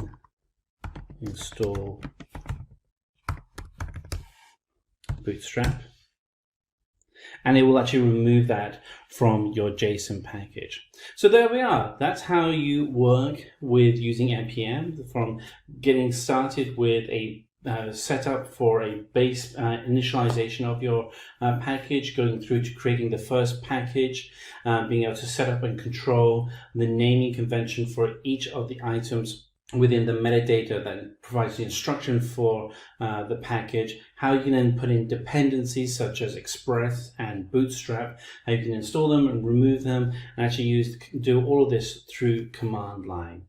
If you have any questions, please let us know. Django is a popular framework nowadays, and you must have heard it. Almost every website and web applications uses Django in some way or other for their web development. So in today's session, we'll discuss what is Django framework. Let's start by discussing what is a web framework. A web framework is a software framework that is created to support the development of dynamic sites, web services, and web applications. It supports creation, development, and publishing of the web applications and websites. Hi guys, I'm Anjali from Simplilearn. Now, if you have been following our playlist on Python, by now you have probably completed all the basic concepts of Python. So today we'll use these basic concepts in creating a website using Python again. Now, this application is called Django. And before we move into actually developing the website, let's better understand what Django is. So Django is a high-level Python web framework. So when you compare Django to many of its other counterparts, such as Flask, which also uses Python, it provides very limited freedom. But then again, this limited freedom does mean that it makes development much faster, and that is the goal of Django. So if you're a complete beginner with web development and also sort of with Python, this is the place to start. So Django has a free and a paid version, but since you're just learning how it works, we can go for the free version. In fact, the paid version is only required when it's utilized by companies where they perform a lot of modifications to the point that it's actually unrecognizable. Now, some of the companies which are using Django are Instagram, Bitbucket, Pinterest, and even NASA. Now, there's another important thing that we need to understand about Django, which is its design pattern. So Django follows the MTV design pattern, where MTV stands for Model Template View. These terms may seem very remote to you right now, and I don't think there'd be a point of me explaining what they are as of now. So once we move on to the demo, where I'll be teaching you how you can create the web framework, we can better understand how this design pattern works. And with that, we are finally ready to move into actually creating our website. So there are certain prerequisites to Django. To perform these, open your command prompt. So the first thing we need to ensure is that your system has Python installed. Now, of course, if you're learning Django, you probably already know Python. And for this purpose, you would have had Python installed previously itself. We'll just check. So type in Python version, and if you do have Python installed, your version number will appear here. Now, the other thing we need installed is pip. So once again, pip would also be installed on your system, so it comes with Python itself. And so yeah, I have pip 19.0.2 version. Now, once those two things are done, we'll move on to a virtual environment. So a virtual environment is basically this environment that we create to isolate our application. Now, this is necessary in Django because often we make applications applications. We have completely built the application and now we do not want to touch them. We do not want to create anything new. We do not want to update any packages that are already being used. So if you're creating a new application for which you need to update the packages, we don't want the implementation of that to hamper with the implementation of our current application. So this is why we completely isolate them. So for that, the first thing you do is you need to install the virtual environment wrapper. We'll use the pip command to do so. So pip install virtual env wrapper. So if you're using any other system such as Linux systems, and then press enter, but in case of Windows, put a dash and win, which signifies Windows. So I already have my virtual environment installed. So now we have Python, we have our pip, and we have the virtual environment. Now let's create a virtual environment. So to create the virtual environment, type in mk virtual env and the name for your virtual environment. So previously I had made a virtual environment py1. This time I'll go with py2, and that should create your environment. So a virtual environment is created, which is py2, and as soon as it's created, you'll notice that now your commands start running in py2. So when you're creating an application, the application itself is not created at this place. It's just the environment files that's stored in here. So now all this is done. The final prerequisite is, of course, to have our web framework, we need to install Django. So let's get to that. Pip install Django. So now that Django is installed, we are finally ready to start our project. So the command to run to start your first project, Django-admin start project, and followed by the name of your project. So I'll just name my project the Django project.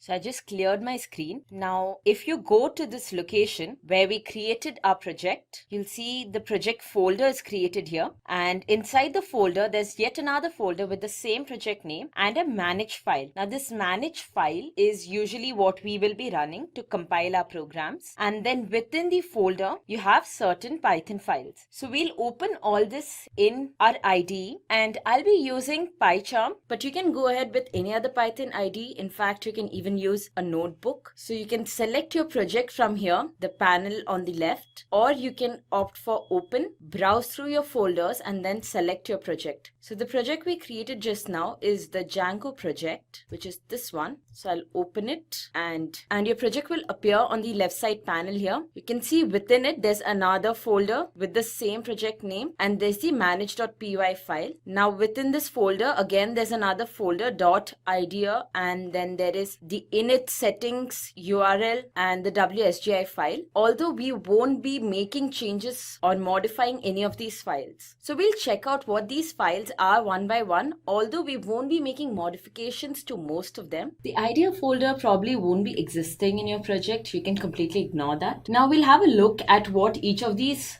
Python files do. So the first file, which is the init file, as you can see, it's empty. The reason is that the very presence of this file is only to inform that this package here, this is not any ordinary folder, it's a Python package. So you don't really need any content within this. Now the next file that we have here is the settings file. So the settings file is the central configuration file. This is modified only when your application goes into the real world. Other than that, we just leave it as it is. So some of the values that you would be modifying is, for example, the debug value. Now when the debug value is true, which in our case it is, whenever an error occurs in any of your code and you're trying to run that page, all the errors appear on the page. But now if you are putting your website into the real world, you do not want that all your errors will be displayed on the page for obviously security reasons. So then you can just change this value to false just before you upload your page. Next, you have the URLs page. As from the name, it's very clear. The URLs page is where you have your URL stored. So basically, this file maps the URL of a page to the function that the page will be performing. So now you have the wsgi.py code file. So this page contains an application callable which the application server uses to communicate with your code. And finally, we have the manage.py page. This is the page used to interact with your project. So we never ever touch the manage.py page. The settings page does change when your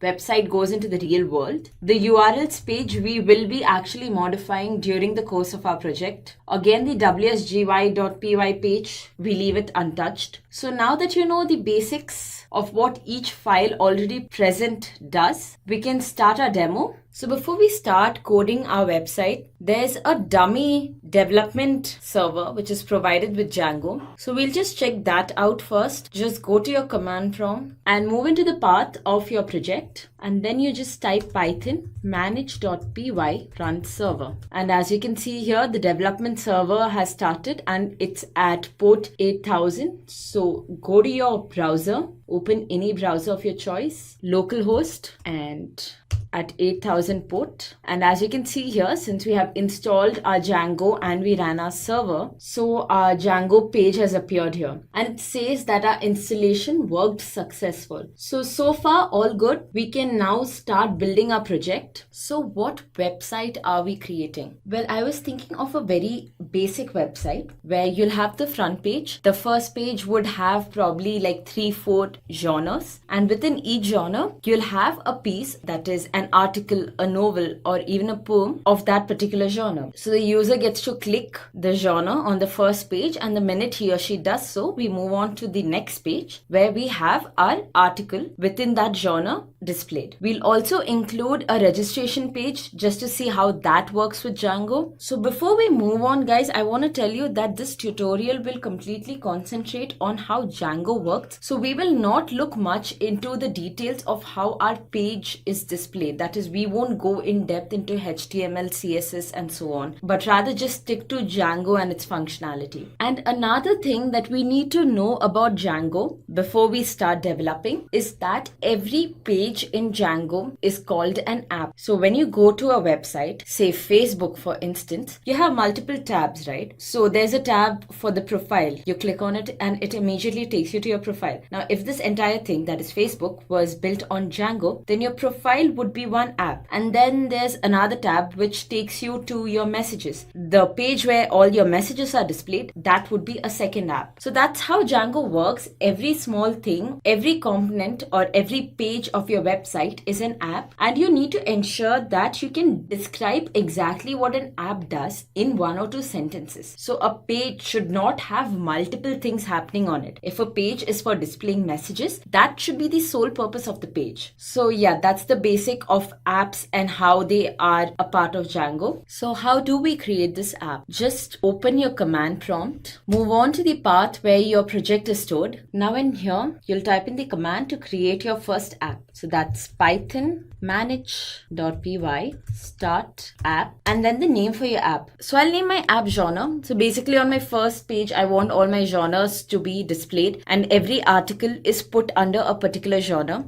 hence the name. Enter, and your app should be created. So I go back to my PyCharm, and as you can see here, we have our app genre created in here. Now under this app, there are more number of files. So what do these files do? We'll discuss that first. Well, first is our migrations folder. Now inside this migration folder, there'll be a number of files which will be created. Once we go through our project, we'll see every time we execute a particular command, a new file is inserted into the migrations folder. So this basically connects your database with your source code, and that might seem very complicated, but actually Django makes it extremely easy. And then you have the admins page. Now this admin file or this admin page that Django provides is extremely useful. So it's like this dummy admin page where you can actually go and you can view your entire database there in a very formatted way. You have all the models that you created there. You can insert more values, you can delete values, you can edit values which are already present. So right now the admin page will not be existing. There's no point of us going and checking it right now since we have not created any models yet. Again, what is models? I'll come to that too. So that is the next file I'll be telling you about. Now, if you have gone through object-oriented programming, Python or Java or any other object-oriented programming, as a matter of fact, you probably know the concept of classes. Now, over here in our models file, we create classes, and each of this class is actually a model. And by that, we mean it's a database. So when we create a class, we have a number of attributes in this class, and each of this attribute forms a column in our database. So that is what will be happening here. And once we create our class or what we call model, that is when we can actually view the admin page. And we'll see how this page is extremely helpful. The next important page is the views page. So guys, if you remember, initially I told you that Django has a design pattern, which is the model view template, where model is already discussed they are the classes. Template, as you probably guessed, is the look of the page. So that's basically a HTML files. And what brings the model and the template together? That is the view. So view adds the functionality. Now, whenever you receive a request from the user for a particular URL, view will describe the response for this request. But view is not responsible for giving the response. That is another file that we'll be creating, as you'll see in some time. So now when I go back to my web page here, there's no URL for this. This is just a domain name. But once we start creating our website, the very existence of each web page is linked to a presence of a URL. So that is exactly where we'll start building. Under our Django project folder, we have this URLs page. There's already a URL path present here. It says admin, which is, as you guessed, it's the URL to the admin page that is by default provided by Django. And over here, there's this another parameter. So what this parameter is, it's the response that is to be given for the request that you receive. Now, just in this manner, we need to add the URL for our first page, which is going to be the genres page. So I say path, genres. And then in here, I'll insert the action. So I've not created any action yet. So I don't know what to put in there either as of now. But guys, think about this. So if our website has 10 pages, does this mean that we'll have 10 different URLs going in here? That would be quite haphazard, wouldn't it? So we need a more organized way of doing this. And for that very purpose, we will use genres, the app, as our base app. So if from genres, we are moving on to our second page. So say our genres has our 3 genres, which is fiction, inspiration, and something else. So the user clicks on fiction, and this immediately takes the user to the second page where the content in fiction is displayed. So then our second page should be a sub page of genre in a way. And every other page that we move to from our first page should be the same. So for this purpose, what we can do is we'll go to our genres app, the package, we'll create another URLs file within genre, and in this URLs file, we'll define the URL for our second page with reference to our genres URL. So how is that done? Well, the first thing you need to do is you must copy paste this statement here into our URLs page. For this page, we do not really need to import include, so I'll remove that part out. And I also need to define my URLs pattern, so copy paste this too. But again, admin is already defined there completely. We do not require that. Now here we'll say, if the user wants the page genres, this is going to be my first page. That is my front page. So what will be the response to this? The response will obviously be defined in our views page. Right now, we have not created anything in our views page, but we will soon, and we will name the response for the URL genres as index, since that is usually what the purpose of the front page is. It's usually to display the index. So we'll have view dot index, and then following this we'll also give a name to this very particular call, and the purpose of that I will explain later. Just name this index for now. It's not view, it's views. And also we need to now import views. Okay, so we define that if the user goes to this page genre, then we will be displaying whatever's defined under views.index. Of course, we have not created that yet, and we'll move on to that in a while. Now, the problem is every request that is made by the user, the first thing Django does is it checks the URLs page under your main project, which is this page.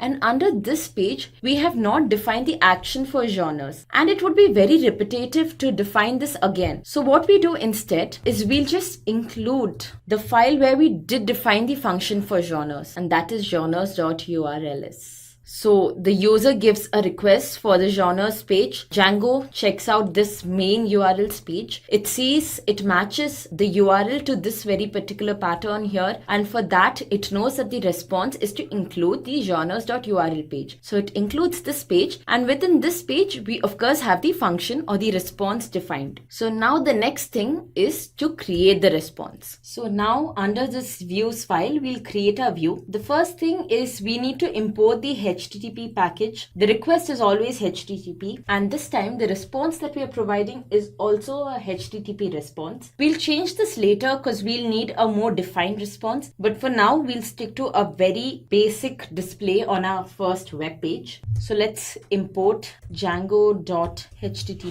import http response, and now we can define a function which will tell what response to provide for the particular URLs. Now here we say that if the user gives a request for this URL, our response is views.index. So within views, we need to define a function named index. So def index, and this one takes request as a parameter and returns a HTTP response. And that response could be a simple text. Of course, you can also have HTML tags, and just for the purpose of formatting so that our text looks pretty bold, I'll put this into our header. Just say hello world. So that's done. This is the response that we'll be providing for that particular URL. Now the thing is, we have this page here, settings, and in settings, if you scroll down, you'll see there's a list of apps which are installed, and in this list, our app genre is not mentioned. So before we run our server, we'll add our app to this list. So that's done. Now go to your web page, the one where you ran your local host first. And this time, okay, so my server's not running. I need to start my server first. Type in your command python manage.py run server, and it says that there's no issue and our server is currently running. So you go back to the page where we ran our local host. So the last time we ran our local host, currently your page would still be on that if you have not done any modifications. I did a few in between, hence I got this page.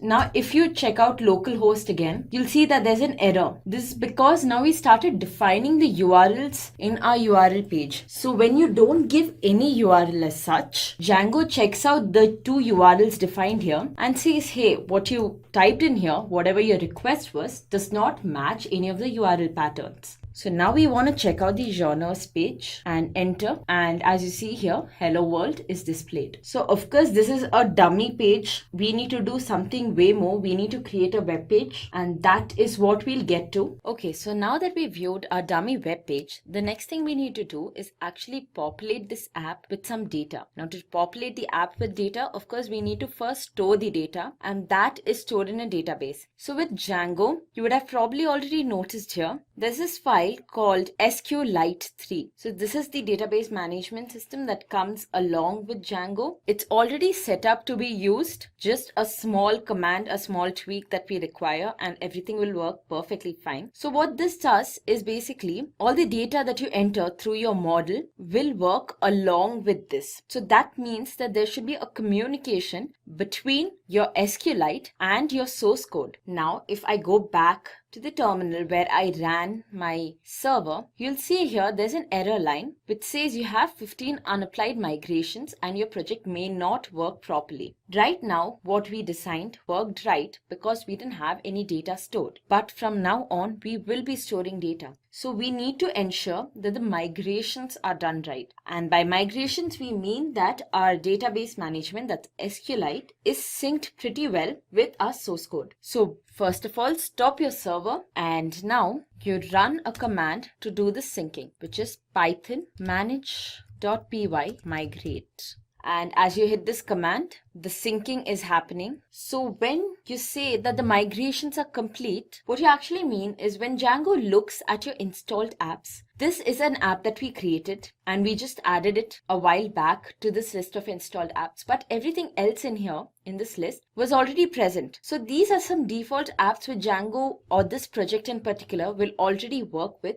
And many of these apps require to access some databases. It could not do that until now. But now that we finished our migrations, when Django checks out these apps and needs to run them, it can easily access the database, take whatever data is required from there and perform its functions. Again, if we go back to our command prompt and run the server again, you'll see that this time we do not get the error of the unapplied migrations. So that is how you sync your database with your source code. Now, once we create our models, it means that we have added some new classes. There are some new tables which are going to be added. So again, we need to perform the migration function, which we'll look into later.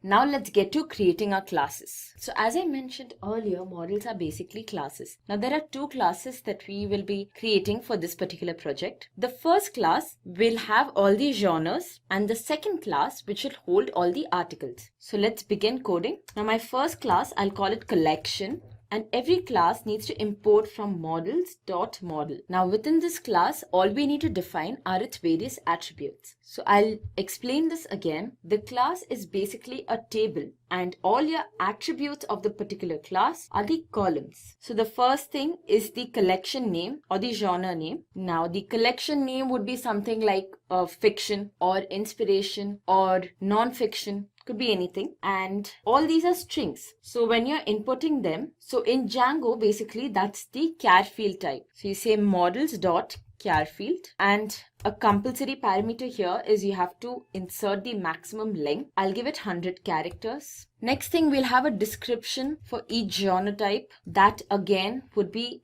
char field. Enter a max length, give it 500. And then we'll also have an image or a cover for each of the collection or each of the genre. So that would be, I'd say, call cover as in collection cover. So this again will be a char field type, as I'm going to enter the link for the image over here. Now the links would be pretty large. So I'd say a length of 1000. So that's our first class. Now we'll define a second class, which is for the particular articles or the pieces which are inside the collection. So here we'll just go for one article within a collection, and I'll name this class as piece, as in a piece within a collection. Again, this class too imports from models.model, and we will enter the column names now. So every piece will have a title, which would be the name of the piece, and that too would be of char field type. Give this a 200. And then all of these will have a particular type. That is, whether it's a book, it's a novel, it's a poem, or it's a blog post. That is what will go in our type variable. Next, we'll have the artist name. For a book, that would be an author. For a poem, that would be a poet. So we'll go for the general term, which is artist. The year it was published. Now the year would be an integer. So we have a different field type here, the integer field, and that does not require a max length. And finally, again, for each piece, you'll have a cover. So I'll name that piece cover. Again, we'll pass the link of an image here. So char field with the max length of 1000.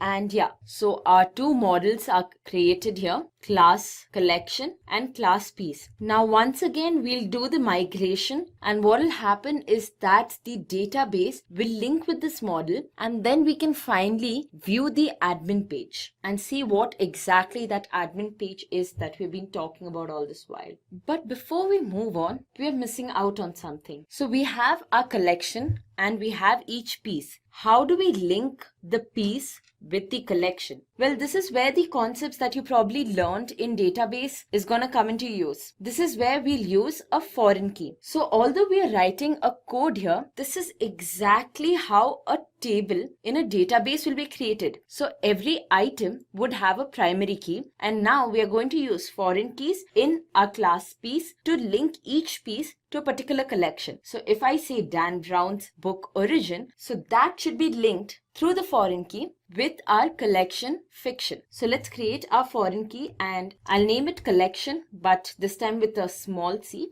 Models.foreign key. So to the foreign key, you pass the table name to which you're making the reference first, which is collection, and then you pass on an action as to what will happen to a particular piece if the collection that it's linked to is deleted. So what we want is, if suppose fiction is deleted, then automatically origin, which is tied with fiction, should also be deleted, and that is called a cascade delete. So you say on delete models.cascade.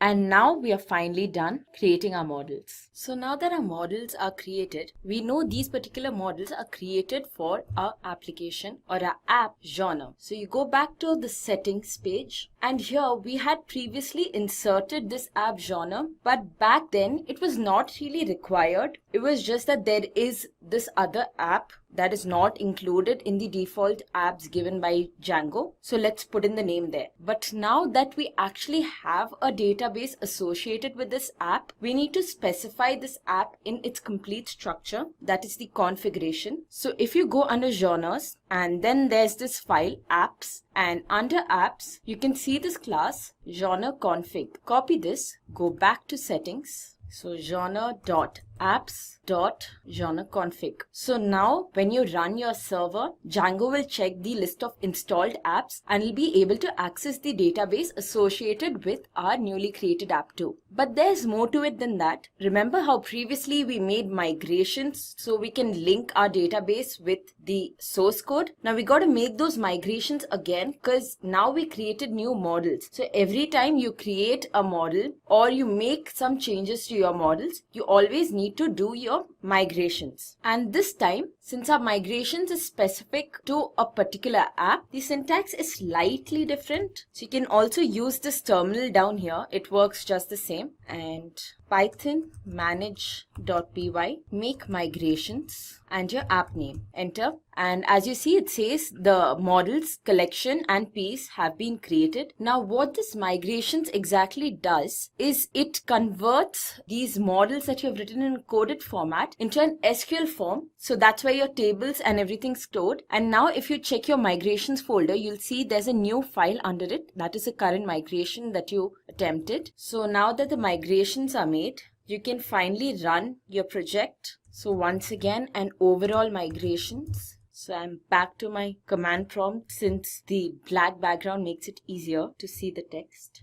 Break out of your server and we finished our migration. So now we can run our server. No issues and there's no error with the migrations either. Let's now check out our genre page. Of course, it'll look the same because although we created our models, what the models will be reflected in is the database. The overall look of the page so far has not been changed, so it's the same. So I'll repeat that once again. Every time you make a change to your model or you add some new class to your model, first run the migrations for that particular app. That is Python manage.py, make migrations, and your app name, and then you run a migrations in general. So that's Python manage.py migrations, and then you can run your server. Okay, so our database is created, but right now it's empty. So our next step is to populate our database. For that, again, open a command prompt, and now you need to enter into the SQL's shell. So the command for that is Python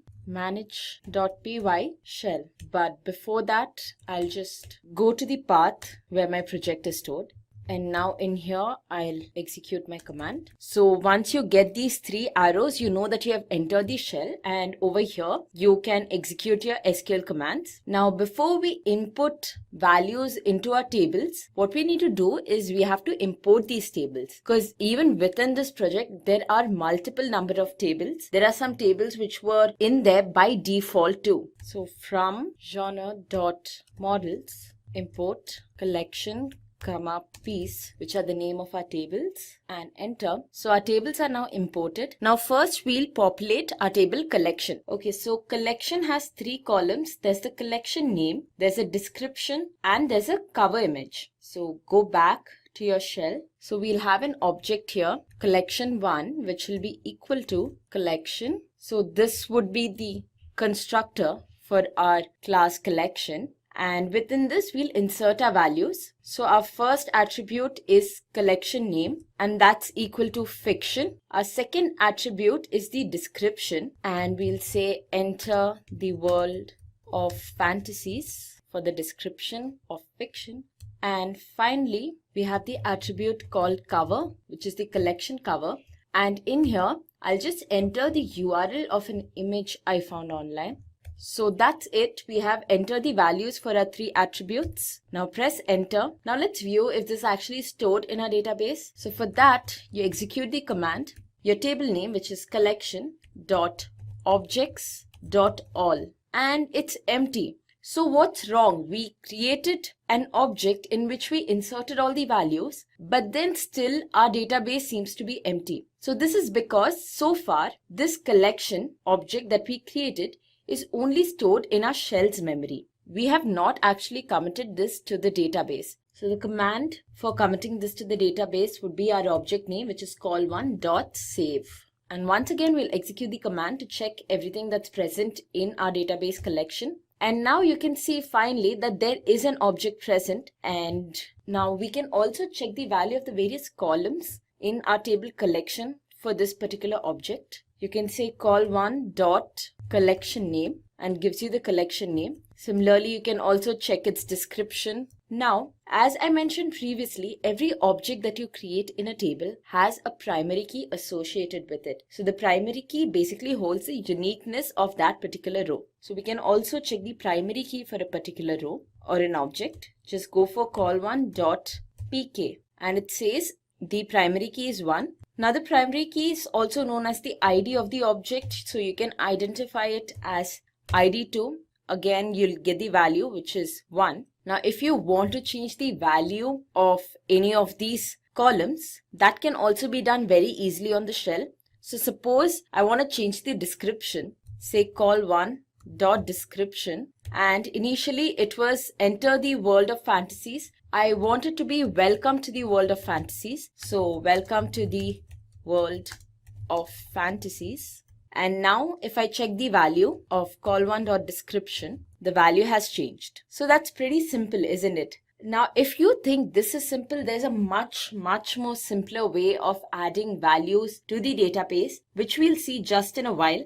And that is where we'll put in more objects. We'll have a few more genres and we'll also add elements to our table piece. So now we can look into how to create our admin page. So now that we learned how to input or populate our database through the shell, let's go for the easier and the more efficient way, which is through the admin. Now before we do that, we need to create an admin. And for that, go to your command prompt out of the shell. Now in your command prompt, type the command python manage.py create super user. Okay, so once you do that, they'll ask you to create a username and we'll just go for admin since we are creating ourselves as the admin. Enter an email ID. Just go with admin123@admin.com and a password. So since this is not a production environment, I'm going to just bypass the password validation. But if your website is going into the real world, then make sure things are secure enough. And our super user is created successfully. So now we can go on to a browser and here we'll just type admin. So this is our admin page. You can see here there are 2 tabs, groups and users. But the main reason that we require the admin page does not seem to come out here. We expected there to be our database tables present here so we can directly go and edit them or add some values to them. But it's not there. So what is missing is that we need to go back to our Python page and over here, go down to the admin file. So here we need to add the models that we want to appear in the admin page. Basically, we need to register those models with the admin page. And for that, the first thing we do is we have to import the model. So from .models import, and our 2 classes are collection and piece. So we have not added anything to our table piece yet. We will later on, but anyhow, we'll just register both of them at one shot. And you type in here admin.site.register collection. Copy paste this and change the collection to piece, which is our second table. And that's it. So with just these 2 lines of code, you should have your collection and your piece tables appearing in the admin page. Now when I move back to the admin page and refresh this, you'll see that our tables have appeared here. Click on collection and there's one collection object here. Click on that, you can see the values of the attributes. And through this admin page now, I'll show you how you can add more objects. So just press on save and add another. Here we can enter our second collection's name, which in my case is inspiration, and description would be inspired to do more. And for call cover, which is the collection cover, I have another link that I just took from the net. Save, and we'll add one more. So we'll have 3 collections now. And our third collection would be horror. The description, let's say the fear is real, although we hope it's not. And finally, we have the collection cover. Paste the link here. Save this too. So now we have 3 objects under collection. Now, as you see here, all our collection objects just say collection object with a number in bracket. In the similar manner, when we were also going through our shell, every time we executed the command collection.objects.all, we got just the name collection object and a number. But we want something more meaningful. So when I look at this table of collections, I know that the first one is the collection fiction. The second one is the collection inspiration, and so on. So for that, go back to your code. So go under your models.py file, and under the class collection, we'll define a special method which is _str. Now this is an overriding method, that is, this method already defined, but the value returned by this method is not of much meaning to us as of now. So now over here, we'll return something that we actually want to see when we look at the objects in our table collection. And what I want is, I want the collection name to appear. That would be quite clear as to what object is at which position. So I say collection return self.collection name, and that should do it. Now in the similar manner, we can have the same function for piece 2, and for piece what we want to return is the title. So that's it. Now if I go back to my admin page, refresh this, as you can see, we have something much more meaningful under our table collection now. The objects actually have a name. Well, the objects don't actually have a name, but we are displaying one of the attributes of the object, and that gives more clarity as to what the object holds. So now we'll start creating our views. Now, as I mentioned earlier, our website would be such that the first page that the user goes to is probably going to be the genres page, which will have the URL genre/ and with nothing following it. So the function for that particular URL, or the response for that particular URL, we defined in here in our URLs page under the genres app, which is we'll be calling the index function in views. That is this function. Now from that page, there will be certain links, and when the user clicks those links, he or she can move to another web page, and that is the web page where the particular article present inside our collection would be displayed. So I'll just put down in comment what pattern of the URL we are matching for each of these parts. So the first one that we are matching is just genre followed by nothing. Now our next path would be genre followed by a number. Now this number 1 here is actually the ID of the collection that the user chooses. So if the user chooses the collection fiction, which is our first collection, that has a primary key 1. So immediately the user should be sent to the next web page, which is genre/1, where 1 represents the ID of the collection chosen by the user. So now for path, let's pass the expression that will match this particular URL.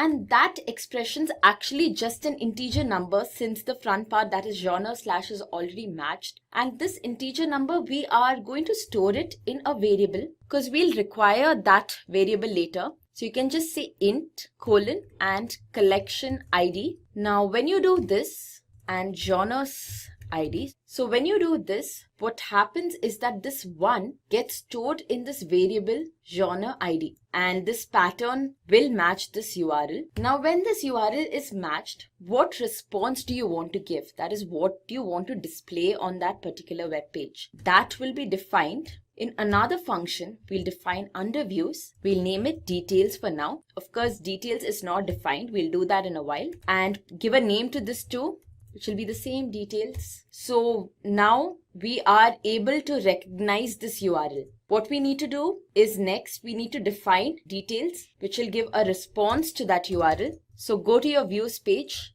and you create your details function. Now what is displayed in this details function greatly depends upon the genre that is chosen by the user in the first page, which is stored again in genres ID. So over here, you pass not only the request, but also genre ID. And inside, you'll return a HTTP response. The collection, the genre ID is the HTML tags also need to be within the quotes. Copy paste that in here, have quotes here too. And now one more thing we need to do is, so genres ID is an integer, but we cannot concatenate an integer with a string. So we need to convert this to a string, and that's it. So let's go back to our web page and run this page. So the first page, which is genres, displays hello world. Now if I enter genres/1, which is what we created newly, run the code, you see here the genre ID is 1. In a similar manner, even if I enter 5, although we don't have a collection 5, it'll display the genre ID is 5. Now these are dummy web pages, so this kind of a display is fine. Of course, once we actually start building our view, which we will do very soon, things will be more defined. Now let's get to actually creating a good view. So what we want here is, first of all, we do not want to display any large text. So let's delete that off. We need to import our models because this is where our database is. And of course, we need to fetch information from our database to be displayed on our view. So from .models, import collection and piece. Now in our index function, what we'll do is we'll first collect all the objects from our table collection. We'll have a variable which is all collection, and then to collect all the objects, we'll use the same SQL command that we used.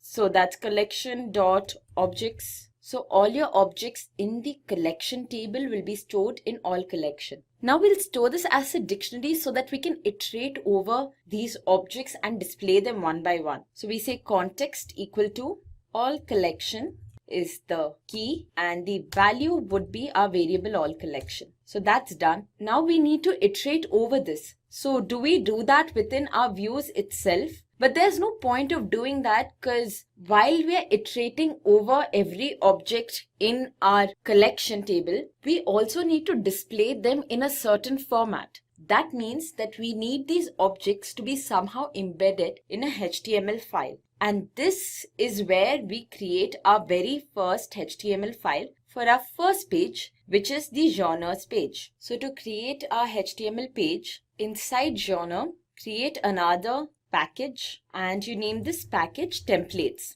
Now inside templates, create another folder and give this package the same name as your app name, that is genre. And now inside genre, we can create a HTML file. I'll name this file genre template. So all our template or our HTML files will be in this path. Okay, so before we actually develop the genre template HTML file, we'll go back to our view and complete this section off. So now what we are saying is that we have a template, we have a HTML file, and that file will define how we need to display the objects in our collection database or our collection table. All we need to do here in our index function is actually pass these objects to our HTML file. So for this, we have a function render, and before we actually use the function, we need to import the library django.shortcuts, under which we have this function render. This is already imported on top. I did not see that, so I'll just remove that part out.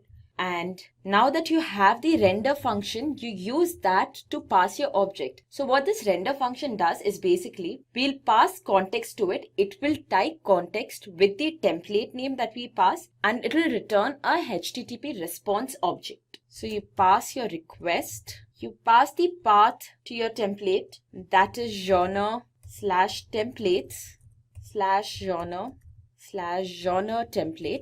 template.html. So now you have passed your template to, and finally the object, which is context.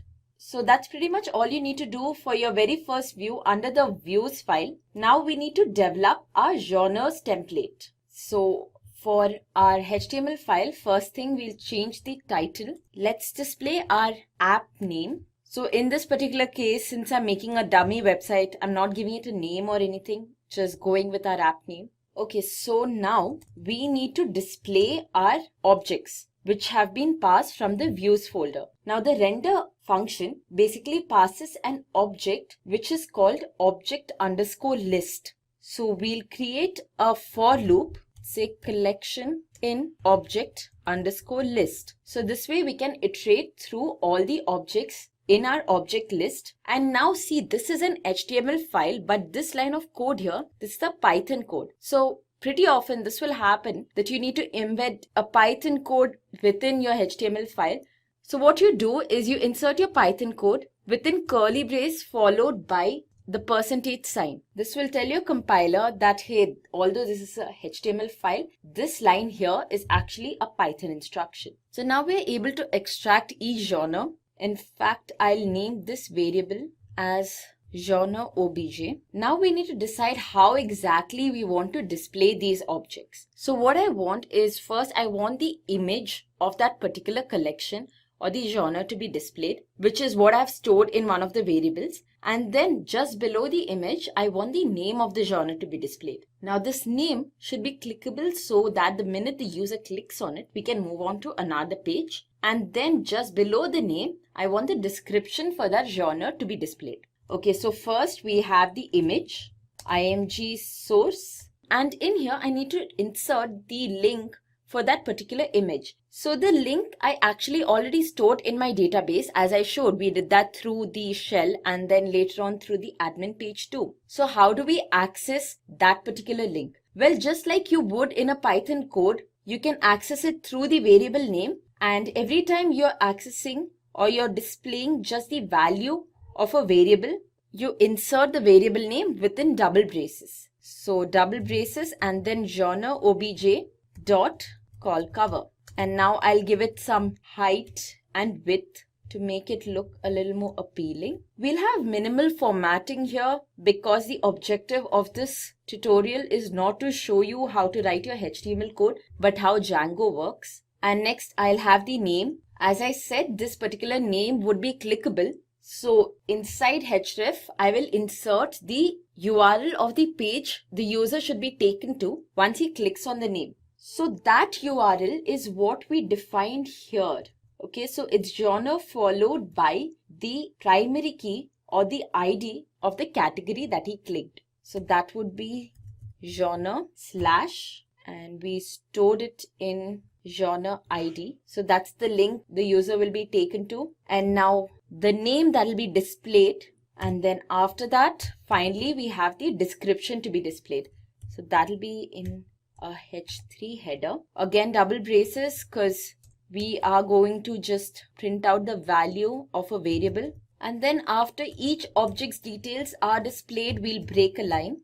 For better formatting, what I'll do is I'll have all of this embedded within a div and have it aligned to the center. So that's it. We have created our HTML file here. One more thing, I'll just say end for. So that's it. Our HTML file or our complete display for the first page has been created. So once again, I'll explain what will happen in the case of our first page only. When the user enters the URL /genre followed by nothing, Django will first check this URLs page, the main URL page. It'll see the path has matched here and the action for this has been defined as you include the genres.url page. So it goes to the genres.url page, includes this, and in this there's a function defined as a response for this particular URL, a very well-defined function, which is in our views file. So it goes to the views file, and in the views file, we have completely defined our function index.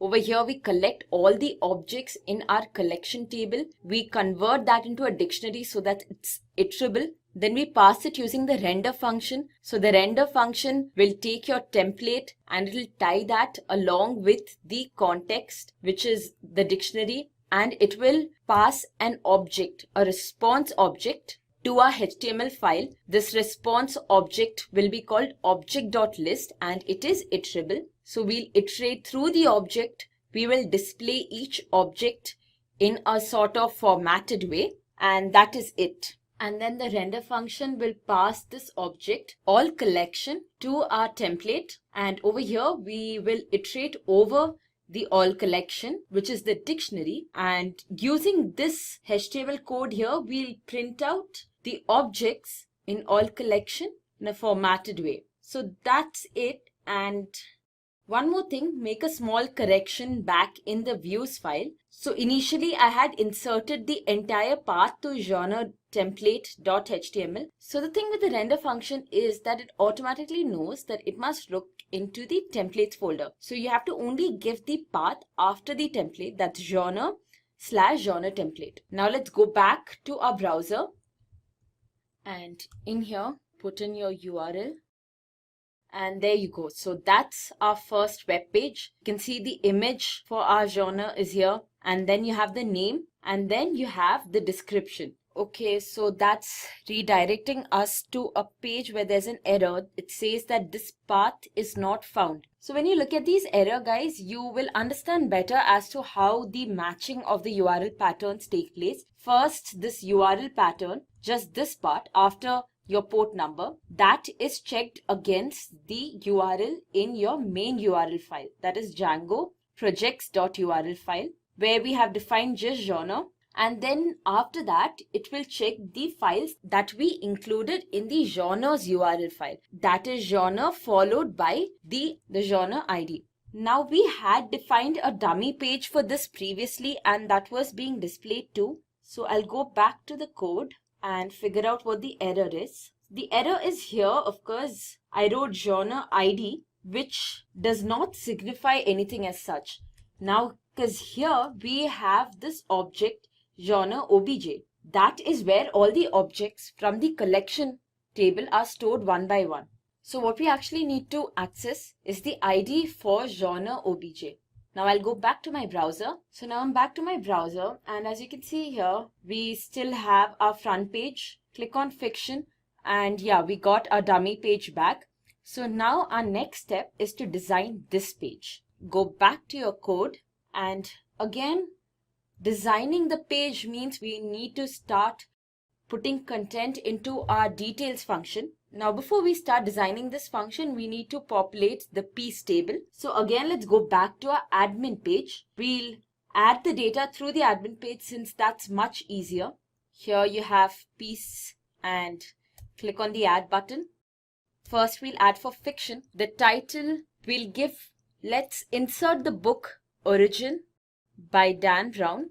So the artist would be Dan Brown, and it's a novel, and the year is 2017. That's the year of publication. And for the piece cover, I'll just put the book Origins front page cover. I'll just put in the image here, a link, save and add another. Now for inspiration, I'll put in the poem If, and type would be poem. Artist is Rudyard Kipling, Kipling with single P. The year of publication would be 1895. And for the piece cover, another link.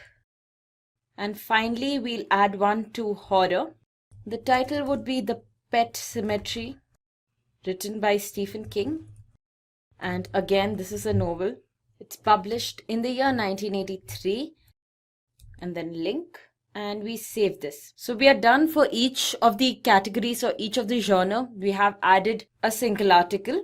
So now that our table piece is also populated, we can start designing the view for this.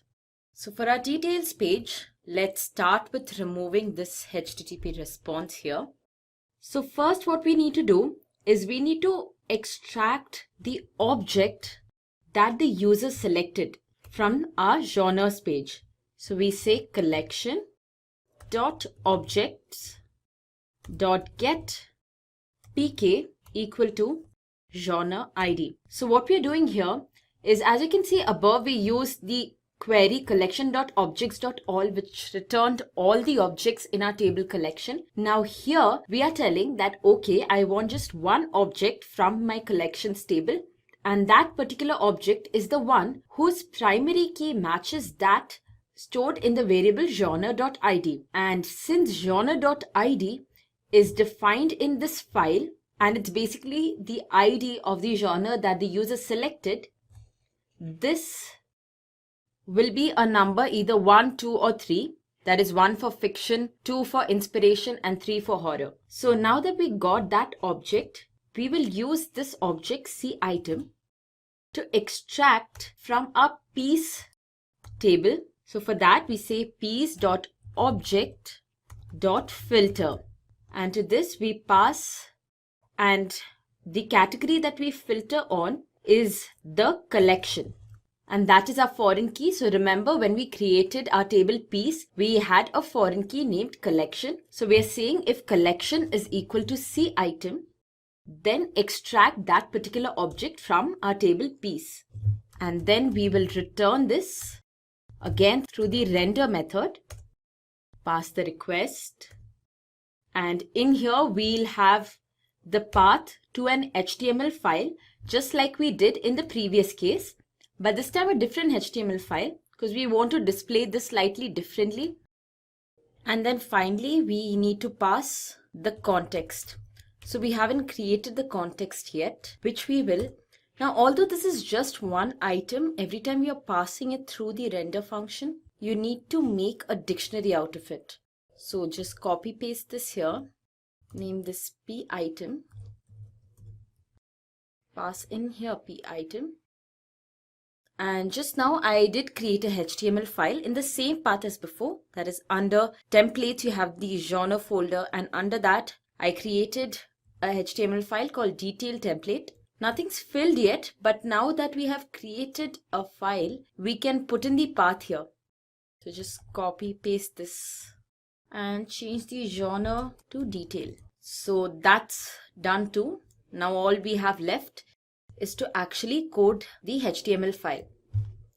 So I'll just copy paste this here and then make the required correction.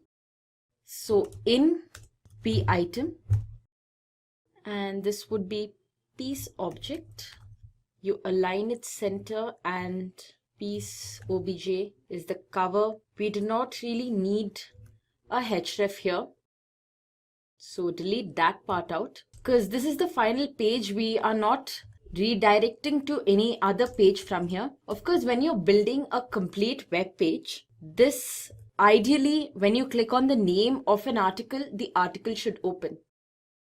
We wouldn't be including that part here though because it does not bring out any new functionality of Django.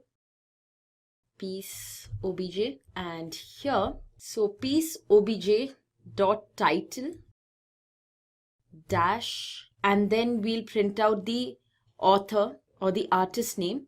So piece obj dot artist, and finally we can have the year, also what this particular article is, that is the type.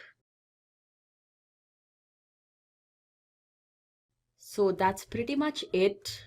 We'll change the title to. So now that this is done, we'll just end the for loop.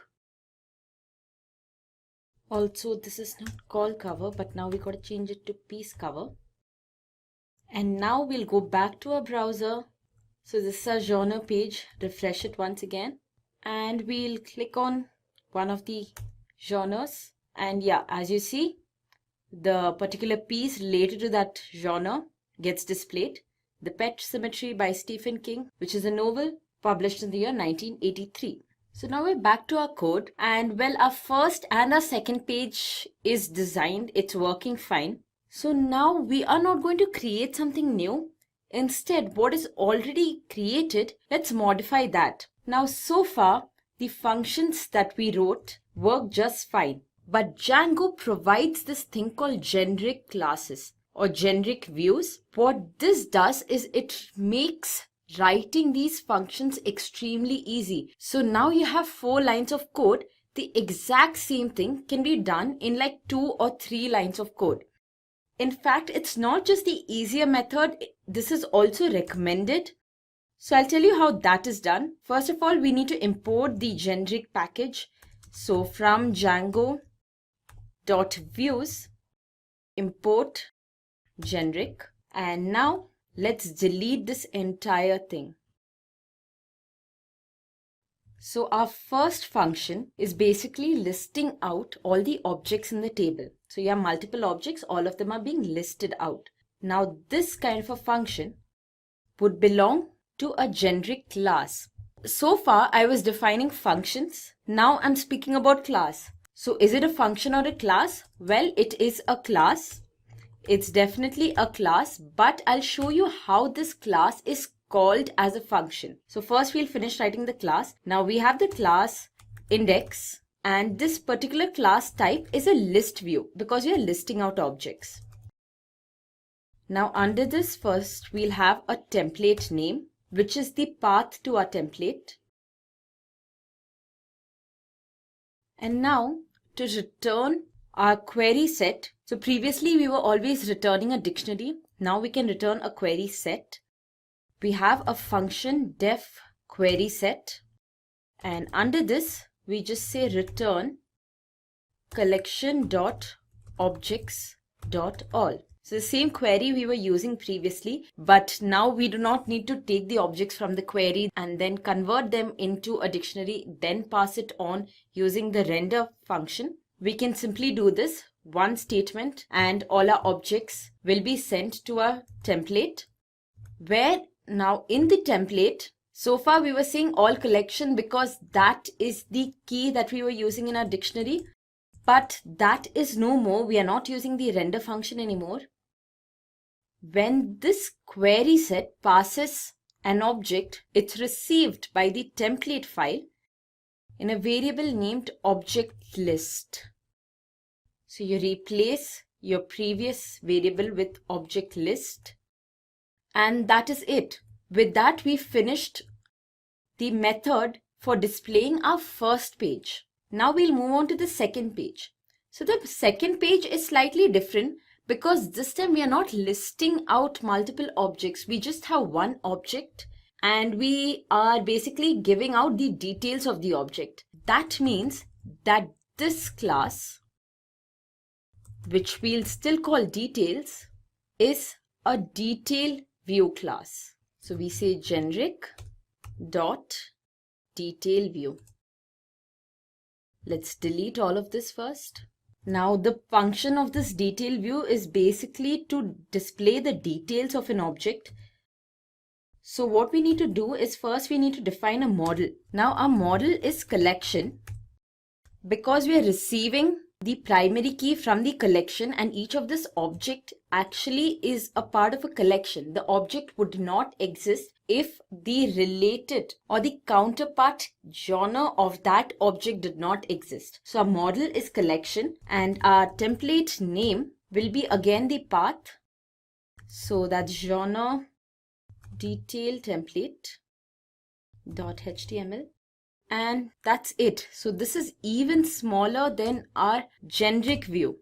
Now in our detailed template, initially we had the name of the key in our dictionary. Again, this time we don't have a dictionary pass. So what is the value here? Well, the value here would be collection.piece_set.all. So this will return all the pieces related to that particular collection. And everything in small this time. Now we are almost done. Go back to your views and you see this is a generic detail view. Now the thing about the detail view class is it always accepts one parameter. Go back to your URLs file. As you are passing here a variable genre_id of int type, you don't need to do that anymore. You can simply say pk and pk will be passed to this class. And now that's the problem. So here we were calling functions, but now we have classes defined, not functions anymore. So we need to figure out a way of calling this class as a function. So for that, you just say as_view for both of these classes. And that's it. As simple as that. Now you can call your classes as a function, and since you use the generic view, now things have become so much more simpler, much smaller. Our code looks very neat. Now let's go back to our browser. Go to our front page. Let's see if everything's displayed right. Yes, it is. So our changes worked out just fine. Click on one of these tags and as you can see, the page has loaded. So much less code, very few lines of code, but things work just as fine as before. So our web page is all built, but let's add something new over here to make it look a little more like a website. One of the most common things that you find in every website you go to is a navigation bar. So let's add the navigation bar. Go back to your code. Now in here, we need a navigation bar in both our pages. So typically what you might think is the way to go about it is add the code for navigation bar in your genre template and detail template. But as you know, whenever you code, repeatability is something that you should be always against. Minimum repeatability. So instead, what we do is under genre, the same folder that has all our templates, create another HTML file and name this base. So this will be our base template, and we will add the code for creating a navigation bar in here, and then we'll just include this base in our other templates. So first let's create our navigation bar. Now we'll be using Bootstrap to create the navigation bar. And every time you work with Bootstrap, the first thing you need to do is in your head section, include these 3 links. So if you have worked with Bootstrap, you probably already know you need to go to the Bootstrap website, copy these links, paste them here. So you're basically able to access some style sheets which are stored in some other system. And once that's done, you can start building your navigation bar. So in your body, you have nav class, navbar, and navbar default. So this is the class for creating your basic navigation bar.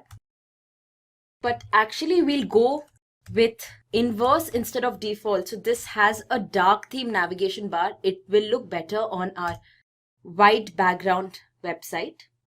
Within this, create a div tag of container fluid. So basically what the container fluid does is that your navigation bar will occupy the entire page and will fit according to the page width. Now under this you have the navbar brand class, and the first icon I want is my home. Okay, so I put in home here, and when I click on home, whatever I want to be redirected to, whichever page I want to be redirected to, put the link for that or the URL for that in here. And I'd like to be redirected to the genres page since that's our home page. Now other elements we can include in our navigation bar.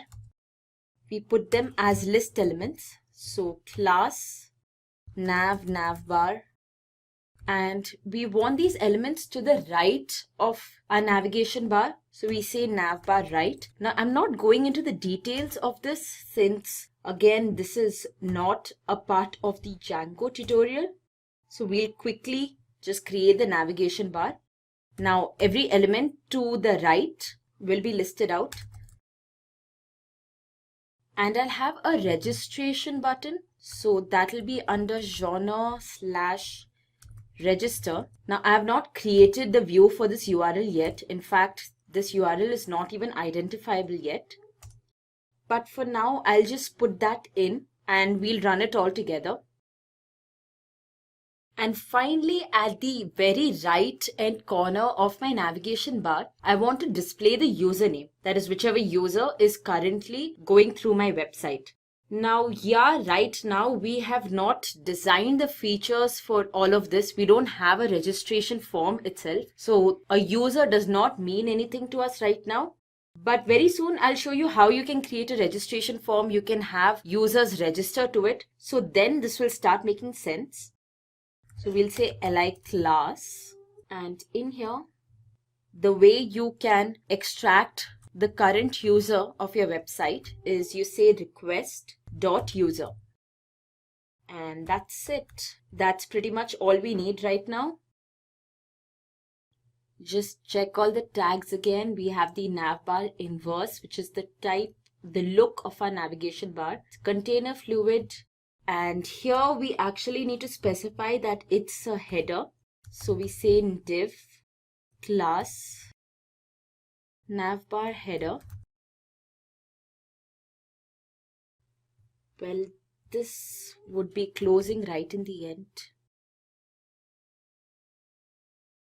So I'll just format this once.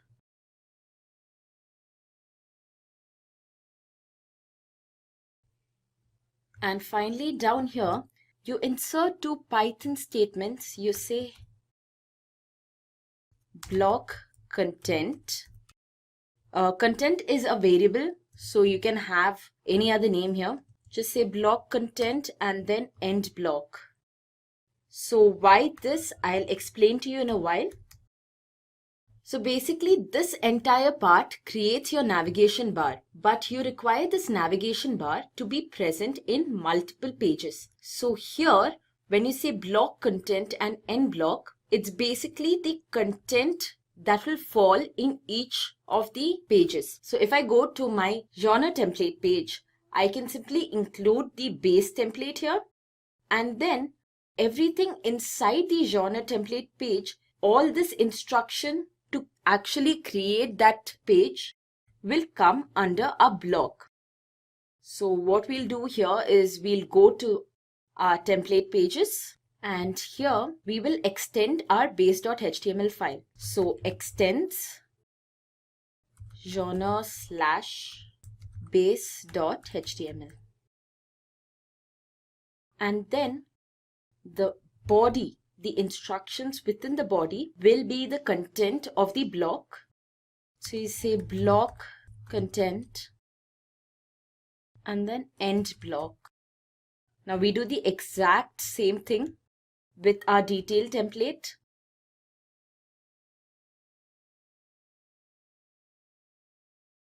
So now this way we created a common base file for our navigation bar, and the content for each of these templates will be by turn included within this tag here. So we'll have the navigation bar present for every page. Now when we move back to our browser, you see the change here. There is a navigation bar.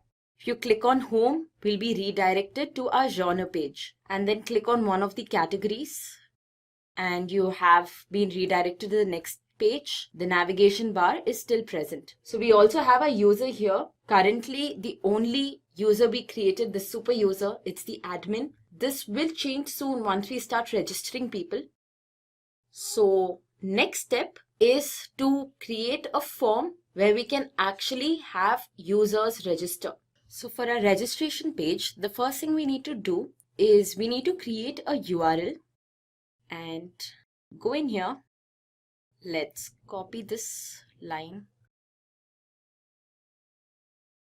So the recognizable URL would just say register. So it would be genres/register. And that would call a views function called user form. And we obviously haven't defined this class yet. So yeah, this is also going to be a class. We are going to use the generic view to create this too. It's going to be pretty simple, but since it's a class, we need to call it as a function. So as view will still exist, and we'll have user form. But before we start actually creating a view for the registration page or writing our HTML file, we need to create a blueprint for the form. So why a blueprint for the form when we did not create a blueprint for our other pages? I'll tell you why, but first we need to comment this particular line because it will result in an error. And now we'll check out our admin page. Yeah, so this table here is what we'll be using to store our usernames. So the table's already present here. We'll just tweak it a little. That is, we'll take the username, we'll take the email address, and we'll take a password field. All of these actually have a password. If you click on them, you can see here the password is hashed. So these are the 3 fields that we'll collect from the user. So we'll use the basic form, just selecting exactly what we need. So for that purpose, we need to create the blueprint. So to create the blueprint, under genre, create a Python file, calling it forms. And now in here, we'll import that table we just saw, that database. So we say django.contrib.auth.models import user. There are 2 imports here. And then we'll import the module forms. Okay, so now we can create a class called user form, which will import from forms.modelForm. And in here, we'll have a class called meta. So meta basically means the definition or a description of your class. So inside our class user form, we'll have a description for our class. And in that description, we give a model name. So a model name is user because we'll be using that particular model I just showed you. And then we'll specify the fields that we'll be using from this model, because we are not taking all the fields. We're going to ignore a few of them. So we say fields, create a list here, and within the list, we'll enter the name of the attributes that we'll be actually using for our particular form. So we have username, email, and we'll take a password. Now, unlike username and email, password is not just any char field. So over here, we have to specify the password type. So you say forms.char field, and within brackets, you say widget equal to forms.password import.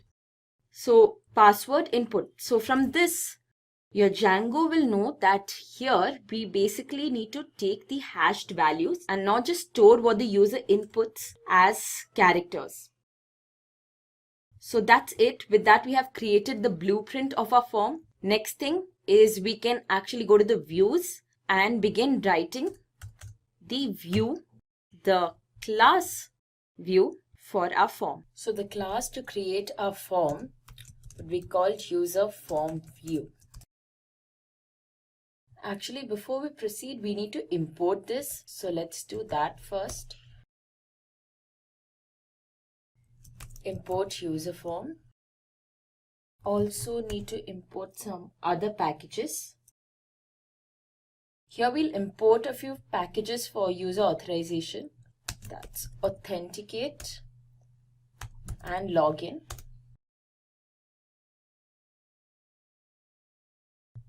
And now we can begin writing our user form view class. So to user form view, you pass the object view. And we also need to import a class for this. So let's do that.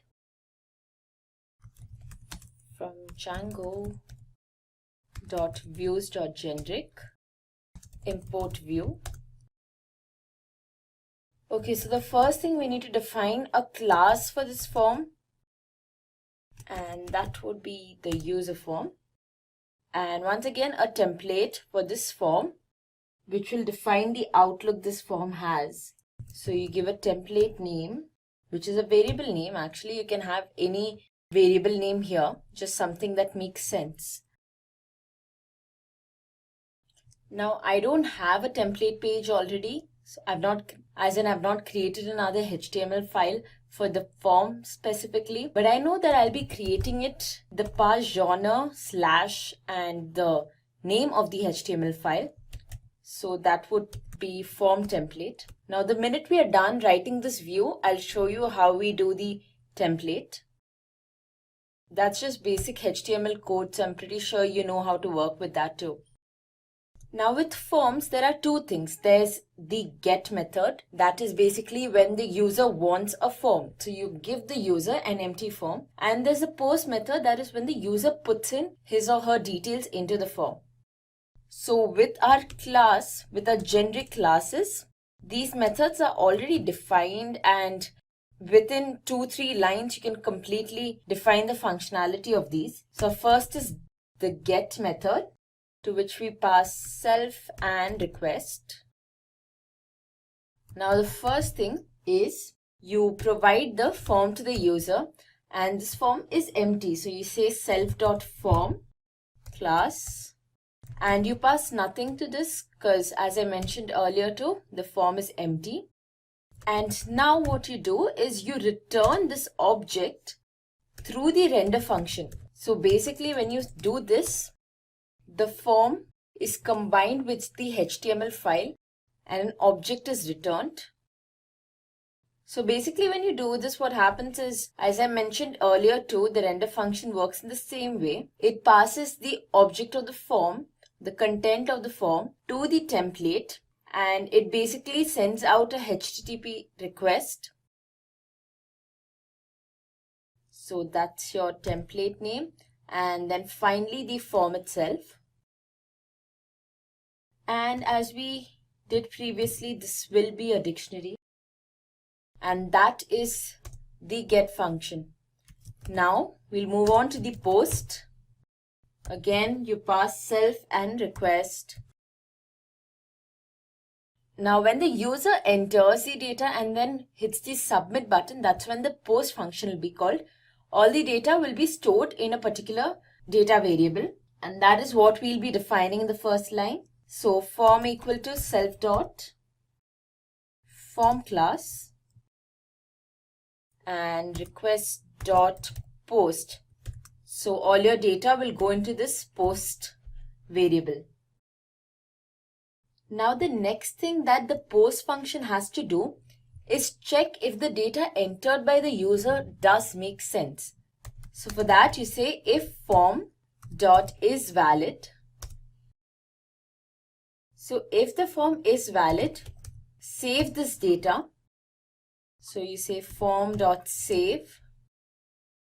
So where exactly are we saving this? Well, as I showed you previously, Django provides this table for user, this database for storing the users and the group users. So that is exactly where we'll be storing the data received through this particular form. Now, if the data is valid, we can separate out the various fields, receive their cleaned format. So first we have our username. Say username equal to form dot cleaned data, and that will be username. And then you have the password. So remember, when the user entered the data itself, it was stored in these fields. But now we are getting a cleaned version of that data and storing it in these variables, username and password. And now, unlike how we can usually put the equal to sign and assign values to certain variables, this kind of a process is not possible for passwords, because passwords are not just storing some char field data. It has a hash value. I'll show you that once again. So you see here, you go to the users, admin, and if you check this out, the password is not actually stored as just characters. It's hashed using some algorithm and then it's stored. So in this particular case, we cannot say that password is equal to this value. There's a certain function through which you pass the password such that it's stored in the required format. So for that you say user.set password and then you pass password variable. And finally you say user.save. So guys, over here actually we are saving the data in the shell, not in your database. And once our data is cleaned and everything, it is then that we are saving it into the database. So that's why we have two save statements here. So now that the user has entered their data and they have hit the submit button, we have saved the data in our database. What's next? Well, now what we want to do is we need to redirect the user to the index page. Basically, once the user is done with the registration process, there's no point of the user staying on the same page again. So we redirect them to the index page. Now along with this, we'll also combine login. So if the user's password and username are authenticated and the user is in active status, that means that the user has logged into our website. So now we'll see how this is done. Create a object new user, and this object will hold a user if the username and the password that we pass here to this authenticate function is actually valid and they match, that is they form a pair. So the username will be the variable username and password will be the variable password. So if the new user does exist, that is if new user is not null,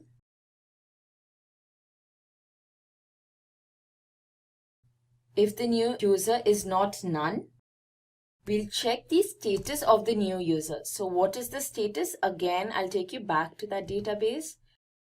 Go to users.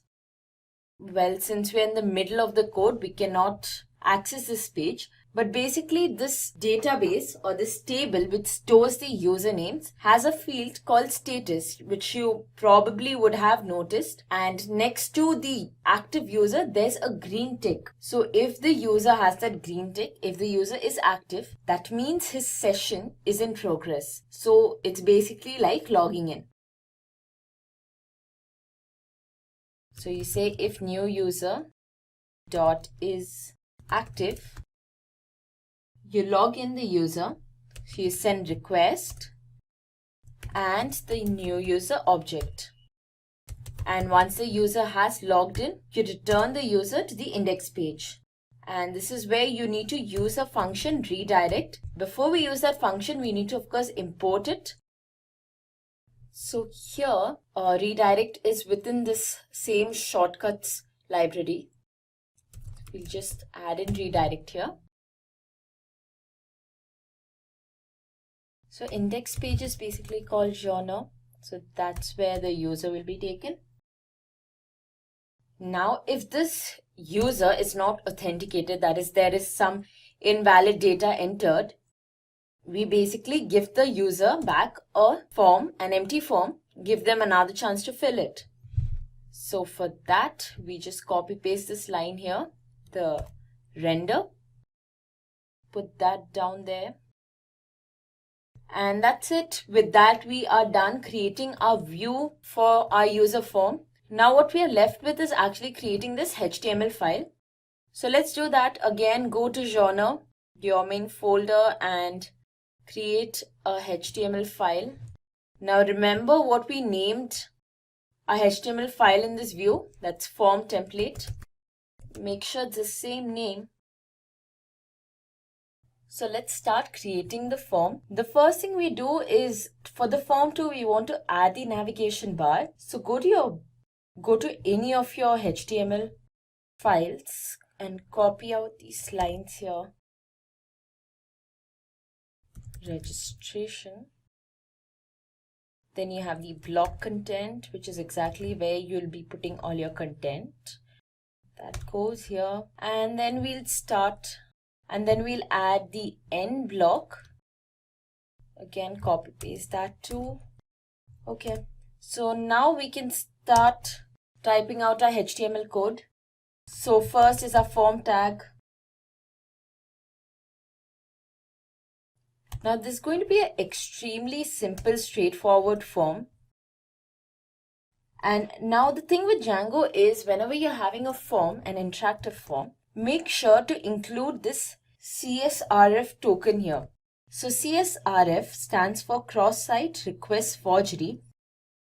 That can be sent actually from, and it's a type of cross-site scripting attack that can be sent from a malicious site through your visitor's browser to your own server. So to prevent this, Django provides a very simple technique, which is where you provide this CSRF token. Now make sure you're always providing this whenever you have a post method and you're not redirecting, or you're not using the URL of, or you're not using an external URL, because that means that your current page's CSRF token is being sent to an external web page, and obviously that kind of a leakage would hamper the security. Okay, so we'll be taking a username.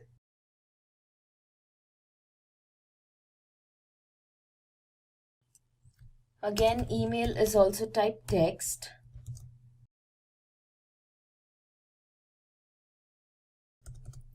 And finally the password.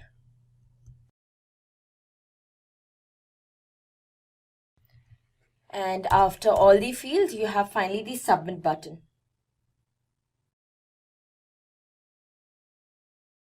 And that's it. So our HTML page is also ready now. So now you need to move on to the URLs page and uncomment this, because now we actually have a response. Also, this is called user form view now. I'll just stop the server and run it again.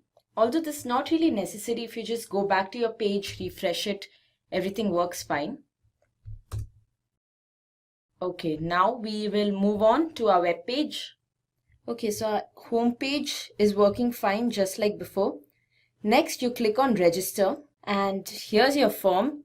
So as you can see here, the navigation bar is present for the form too. Now we'll create a new user, name Simply, with the email ID simply123@gmail.com and a password. That's it. Now click the submit button. And the minute we click the submit button, as you can see, you got transferred back to the home page. And in here, if you see the right hand corner, you'll notice that we had admin before, but now it's Simply. So that is because we just now created a user Simply. And the minute you create a user, by default, that becomes the active user. Now to check this, we will move on to the admin page.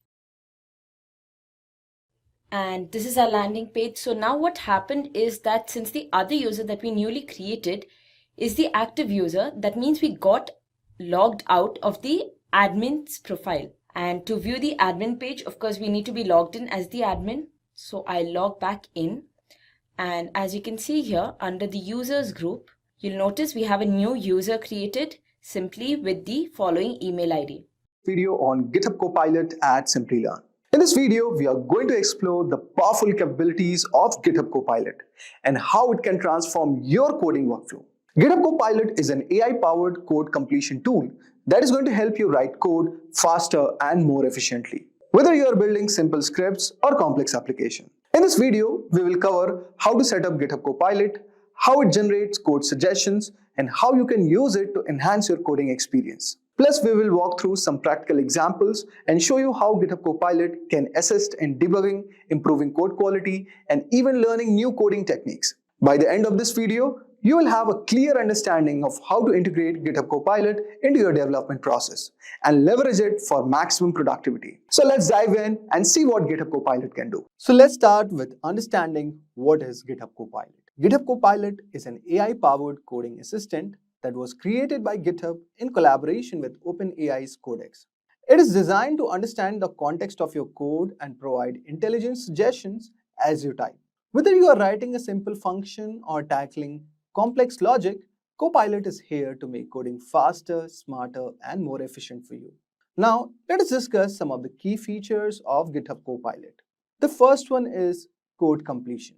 GitHub Copilot can help you complete your code by suggesting the next part of your function, or even an entire block of code based on what you are currently working on. Next is provides smart suggestion. It doesn't just fill in the missing lines of code, but also Copilot suggests complete functions, fixes errors, and even proposes improvements based on the pattern. It learns from millions of open source projects. Next, it provides multilingual support. It works across many popular programming languages including Python, JavaScript, TypeScript, Java, Ruby, and many more. No matter the language, Copilot is just ready to assist you. And finally, Copilot is context aware, meaning Copilot understands the context of the code you are writing, meaning the suggestions it makes are tailored to your current task. It doesn't just suggest random snippets, but provides relevant solutions based on your code. Now let me show you a small demo. So I have given the prompt, write the code for Fibonacci series. And as soon you press enter after this, you could see all over here, it has started giving the suggestions. And finally, it has given me the code. So you can see how easily it is able to complete the given code. Now let me show you the next one. Suppose I'm creating a function to add, okay? Function add, and you could see it has already given me suggestion, which is automatically completing the given code. So I'll just press on the tab and you could see it has given me the given function. Now, in order to subtract, this is also showing. So I'll just click on tab and press enter, then again tab, and you could see it has given me two functions, one for addition, one for subtraction. Let us see, does it has any more suggestions? So you could see it has already given me the multiplication one. Now, similarly, for division, it has given me. So based on what you are trying to do in your given project or what is your task, if you are interacting with GitHub Copilot, it will make your work a lot more easier. Now, let us move ahead to the next part, where we will be installing GitHub Copilot in our VS Code. So, to get started with GitHub Copilot, just right-click on this. And in order to access GitHub Copilot, you need to have the paid version of this. So, you need to take the subscription for Copilot. So Copilot for individual is around $10 per month. Then for business, it is around $19 per month. And for enterprise level, it is $39 per month. So we won't be taking this. We are going to take it for individual. Just click on start a free trial. And since I have already taken it, so it will direct you to the payment page. But for me, it's showing a different one because I have already taken the subscription of this. Now, based on this, you'll be directed to GitHub Copilot for your ID. Now, just click on this. And you could see all over here, there are a lot of IDs present. Azure Data Studio, JetBrains IDE, Vim Neo Vim, Visual Studio Code, and Xcode. So for all these IDEs, GitHub Copilot is there. Now, we want to use it for Visual Studio Code. So let us understand what is the prerequisite. So the first thing is you need to have subscription to Copilot, like I have said to prior. So in order to get the subscription, just click on this link and you will be directed to that page where you need to buy the subscription of Copilot. Next is compatible version of Visual Studio Code. So guys, for this, in order to use Visual Studio Code, you must have a proper version installed. So here it is mentioned 17.8 or later. So in order to install Visual Studio Code of this version, just click on this given link as suggested on the documentation and you could easily download it all over here. Now download Visual Studio Code from here.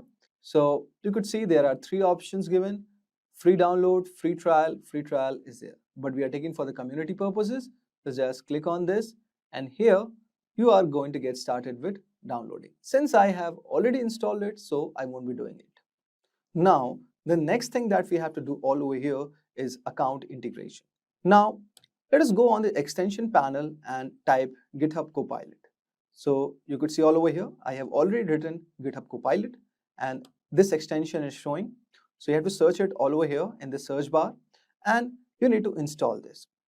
So I have already installed this all over here. And after this, what you have to do, guys, you need to sign up all over here to your GitHub account. So in order to have GitHub Copilot, you need to have a proper GitHub account in which you should be having a paid subscription of this. So after this, what all over here, it is going to suggest you to sign to the GitHub. Now click on the given link and open the authentication page, type the code or password which is being asked. And similarly way, your GitHub Copilot will be all set. Now let us set up our project. For this demo, we'll be creating a simple JavaScript application that will fetch the data from an API and it is going to display it on the web page. So for the same purpose, what we need style.css, index.html, demo.js. So let us create this folder. So I have already created a folder called test and under this, these 3 files are present. Now let us go to our index.html file and let us ask Copilot to create basic HTML structure and you could see all over here. So it has created the given structure. Just click on tab and you could see all over here that our basic structure for this is already set. Now let us move ahead. Okay. So if something you want to add extra all over here, like for someone I would say who don't have any experience with these programming languages, I would suggest first learn them and then move to this tutorial. But since I'm already having a knowledge of HTML, CSS, so I find some things are missing, like I need to update my title all over here. So I would say this as an JavaScript API demo. Now we have the viewport, content, okay, we have the title. Now we could see all over here that this thing was missing. So I'll just add it up. So let us see, it is showing any other suggestions. Now let us cross verify that the code we have got is sufficient. So while looking at it, we could say that this is just a basic structure. So our head is closed all over here. Our HTML is closed all over here. Okay, we have the script. Okay, now if I talk about, now there is one more thing that we have to do all over here. That is to create a div container, okay, where we are going to keep our demo.js file. And this will be done in the body. So click on the body all over here, okay. create a div container and let us say give the ID all over here. So you could see all over here when I created div, so it has already given me the given suggestions.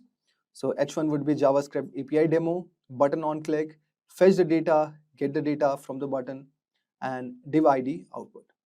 So it sounds pretty much sufficient because I wanted these functionalities. Now let us move ahead to the next part.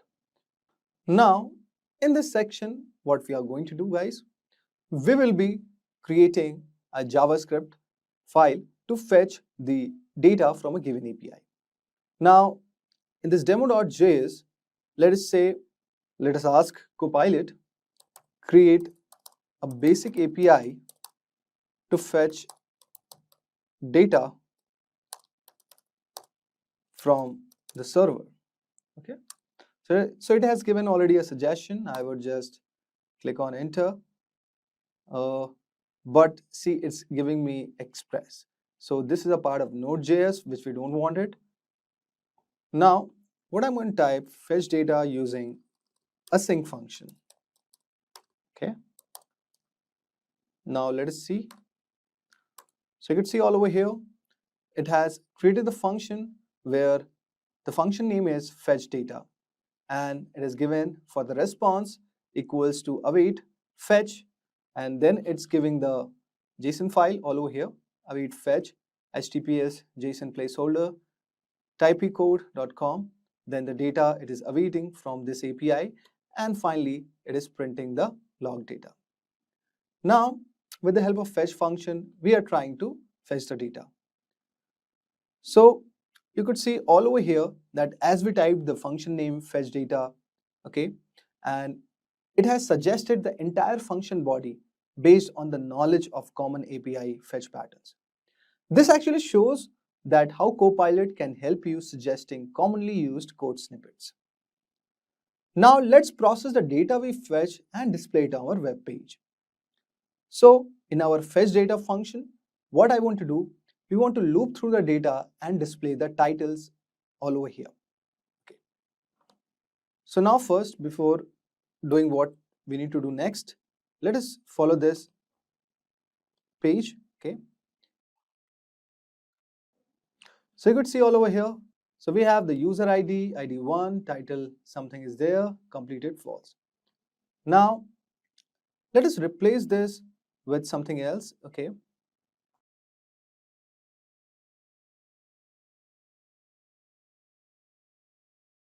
You could see all over here, I have changed the URL for this, and in this I could see we have the given user ID, title, and the users are increased, okay, but the user ID for them is same. So we have a lot of data like this, and this is for the post data. Now let us do something else.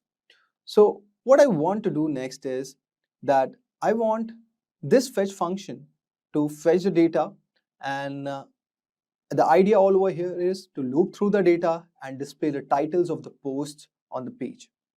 So I want to update my this JS. So let us write a prompt all over here.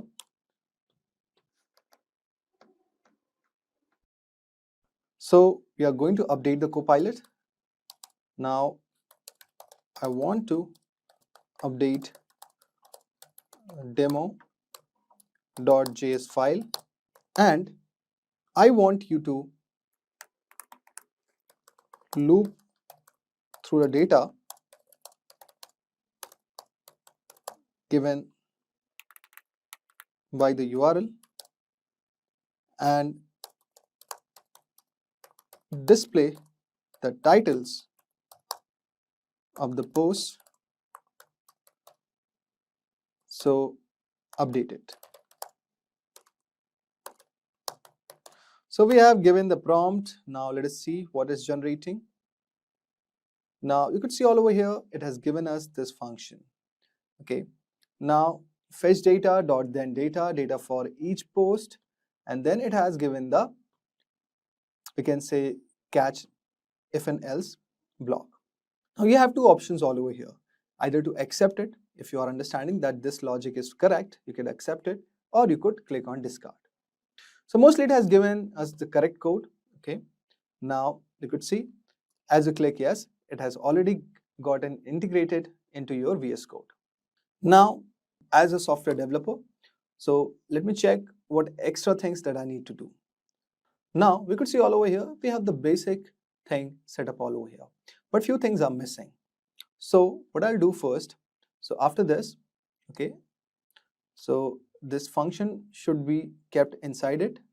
Now I will cut this, okay, and paste it right all over here. Now what next thing I want to do is I want to create a container. So let us create a container, constant container, and this will equals to document. So just click on tab and you could see it is automatically completing. The next line that I want to do is, so this function I have to update it. So, but you could see there are other suggestions which are given. So I'll just right click all over here and you could see data for each post. So it is changing for post. It is used the arrow function, and here the element, it is asking document dot create element div. Now it is changing the inner element, okay. So asking the inner HTML file, and it is accessing the title, and now it is appending finally the given title which has accessed all over here. So basically we have created a container, okay, to take up the title, and this has been appended in this div container.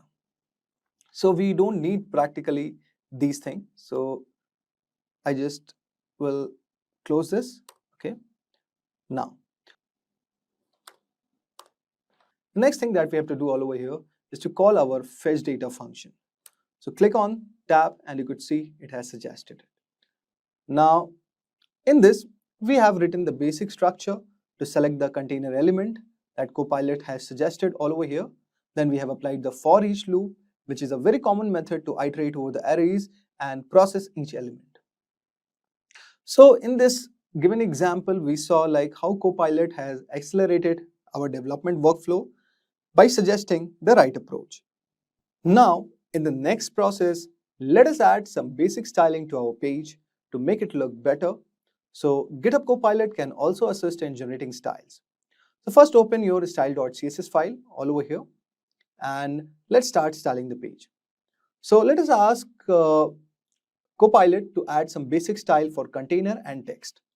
So let us ask add some basic style for container and text. Now you could see all over here, it has already given us. Now click all over here. But before that, let us add the styling for our body. So write dot body, and you could see it has given us the suggestion. Just click on tab and it will be auto completed. Now the next thing that we have to do all over here is we could see font family is there, font size is there, okay. We have the background color, okay, we have the padding, we have the margin, okay. Now let us change a bit all over here. Let it be 20 pixels, okay. So, and margin, we could say this will be around say 10, okay. Background color is white, color is black, okay. What we can do with the color all over here, we could change the color. So let us take another color from this. Let's say it is some sort of this color, okay. So okay, just add it up. Now next thing for this color, we'll also change this. Let us move to the whitish color. Just click on this and it's done. Now we have the line height, okay, but we don't have the data container, okay. So for the data container, what you could do all over here. So when this ends, so write a hashtag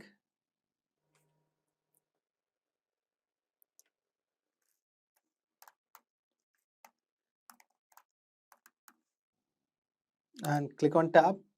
So we have width, okay, but here I want to also add display.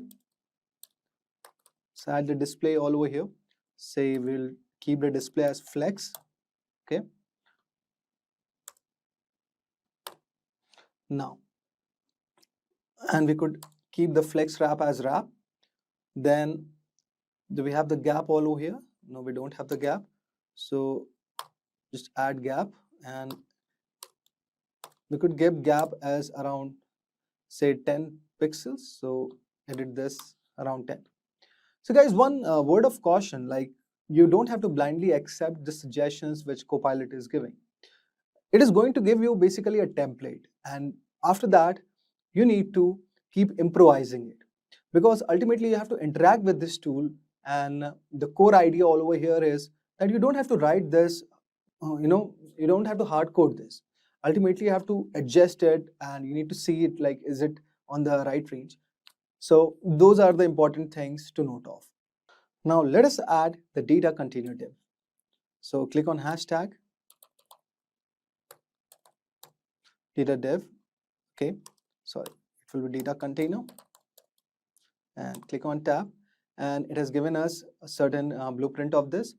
So here what I actually want is to keep display, okay, flex wrap and gap as 10 pixels. Pretty much fine for this. Now after this, all over here, this is our data container, okay, div. And okay, for this we will keep only display, flex and gap. And for this container one, we can add the background color, and also we could add the padding. So let us add the background color, and say our color could be this. Okay, we could change the color based on this. So I want this color to be bit, okay, let us keep the background color as black. Okay, now here the next thing is padding. So let us add the padding all over here. So padding, you could see around 10 pixels. Okay, now we have done rightly all over here. Now I want to give the border radius. Okay, so add the border radius all over here, and we could keep the border radius around 5 pixels. Then moving ahead, we need to have the box shadow. Okay, that's another CSS, and we could keep it around 0 pixels, 10 pixels. Okay, so it has giving me this suggestion, but I actually want to go with different one. So 0, and here I want to add 2 pixels. In next one I would keep it as 5 pixels. Okay, then I could use RGB. Okay, and similarly let's keep it for the trial. Okay, later on if we want to adjust it, we could adjust it. So our box shadow is done. Okay, now finally we'll add the width. So if I talk about the width, you could see I need 200 pixels for this. So let us keep this. So our data container is done, data container div is done. Okay, now since we have not added any image, okay, so that's not required.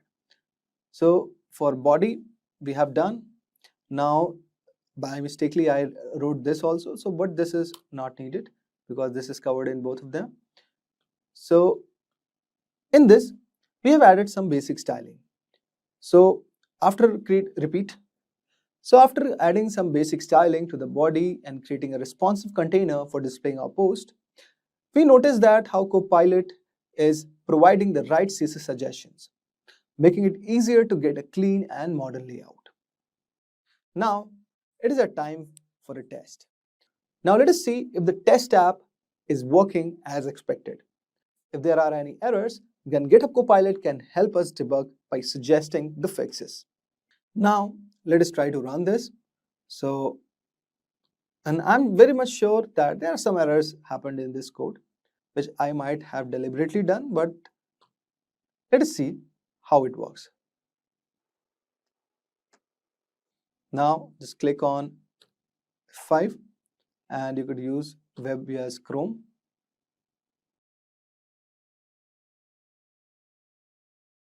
Now, in order to run this application, we'll be installing one more extension. So just click right on extension and type live server. So just right click on this and install it. Now after this, open your HTML index.html file and just open with live server. Now you could see all over here that Copilot has created a basic HTML structure and it has given us a title. Now let us see if we are really getting the data. So based on our CSS, we could see our CSS didn't get applied here, but our logic is right all over here. Now after clicking this button, it's also not working. Now let us see if Copilot can really help us in deducting the errors that we have committed. Now, as you can see all over here that let us first verify what is the CSS. So we have body, data container dev. Okay. Now what we have used, so we have used body dev h1, okay, and there is nothing mentioned as dev container or data dev. So let us ask Copilot. So let us ask Copilot for the same. Say, I want to check the CSS applied in my style.css when taking in respect to my index.html file. Also, after clicking the button, it's not giving me the title. Please resolve. Now you could see all over here that it is showing that the body tag should be placed outside the head tag. Okay. Now the fetch data function should be defined in the script.js file, which is missing. Okay. So we have not defined the fetch data function properly. So it has given us the proper code. Let us copy and paste this. Now you can see all over here that I have copied this. Okay. And I've updated my index.html file.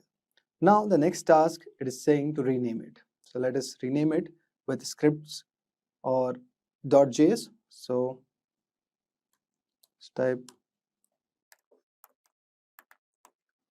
okay. So this file has become script.js, and you could see all over here that with the respective script.js file, we have, particularly done all this thing. Now, if you could see all over here that I have created the same functionality, but it's time to finally update our style.css. So let us see what suggestions it is given by our style.css. Let us copy this. Let us delete this and let us paste this.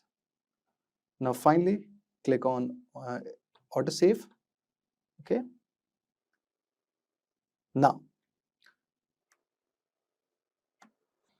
Now right click all over here and you could see our CSS has been modified a bit. But still, clicking on get data, our function is not returning the given output. So what we can do for the same, so we will again interact with GitHub Copilot and you can ask, after entering the, okay, so after clicking on get data, it's not displaying the output. So you could see all over here, it has given me the basic demo.js file. So now we will again rectify it. So go to your script.js, okay, and okay, just paste it all over here. Now, next thing, what it has told us that to update it. Now it is telling us that this is correctly linked. But right now, as you can see all over here, the name has changed. So we'll update the name. So for the same purpose, just copy all over here and go to your index.html file. Okay, click on everything, delete it and paste it. Now see where demo.js is written. just replace script.js. Now, what is the next advice it has given? Okay, so as you can see all over here, let us see whether it's working or not. So since our VS Code is still in autosave, so we don't need to save it manually.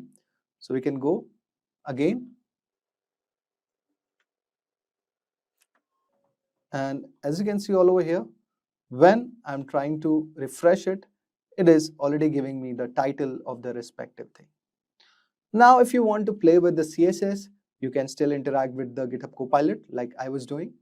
But actually, now I want to do some modification. So whenever I'm refreshing it, I don't want this title to be displayed. Whenever I click the button, then only it displays me. So let us type to the GitHub Copilot and ask that what suggestion it could give us. So go to your Copilot and say the issues which you are facing and make your prompt much more clear, okay, because it's a generative AI tool and here we have to interact with the tool as much as you can. But your prompt should be very much clear, because if you give any prompt which is not complete or which has very less information, then it is not going to revert you the right answers. So keep that in mind, keep your prompts. So how you can make your prompt efficiency very good is by creating an applications or creating small mini project and see like how you are interacting with it. So let us ask Copilot now, like I don't want the titles to be displayed whenever server is live. I want click the get data button, then only it displays the title. So you can see all over here I have given the prompt and let us see what it has given me. So you can see all over here it has given me the updated index.html file. So let us update this. Let us click everything.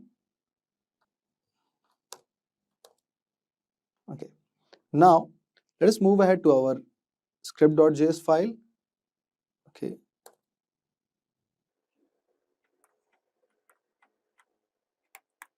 so guys, as you can see, I have asked GitHub Copilot regarding the issue which was coming, and I have updated my index.html, script.js and style.js. Now let us see what exactly we have done.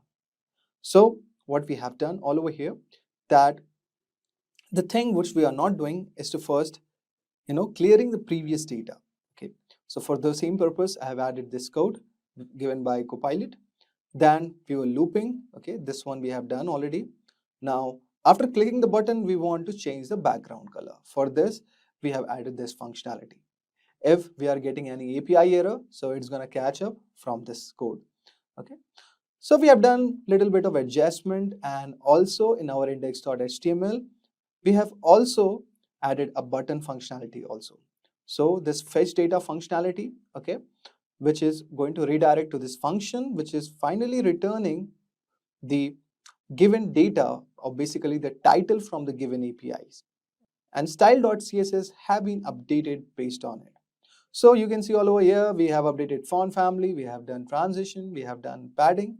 Okay, we have added a new functionality for hovering, okay, for which the background color is blue and we are transforming it with the scale of 1:1. And then we have added the container.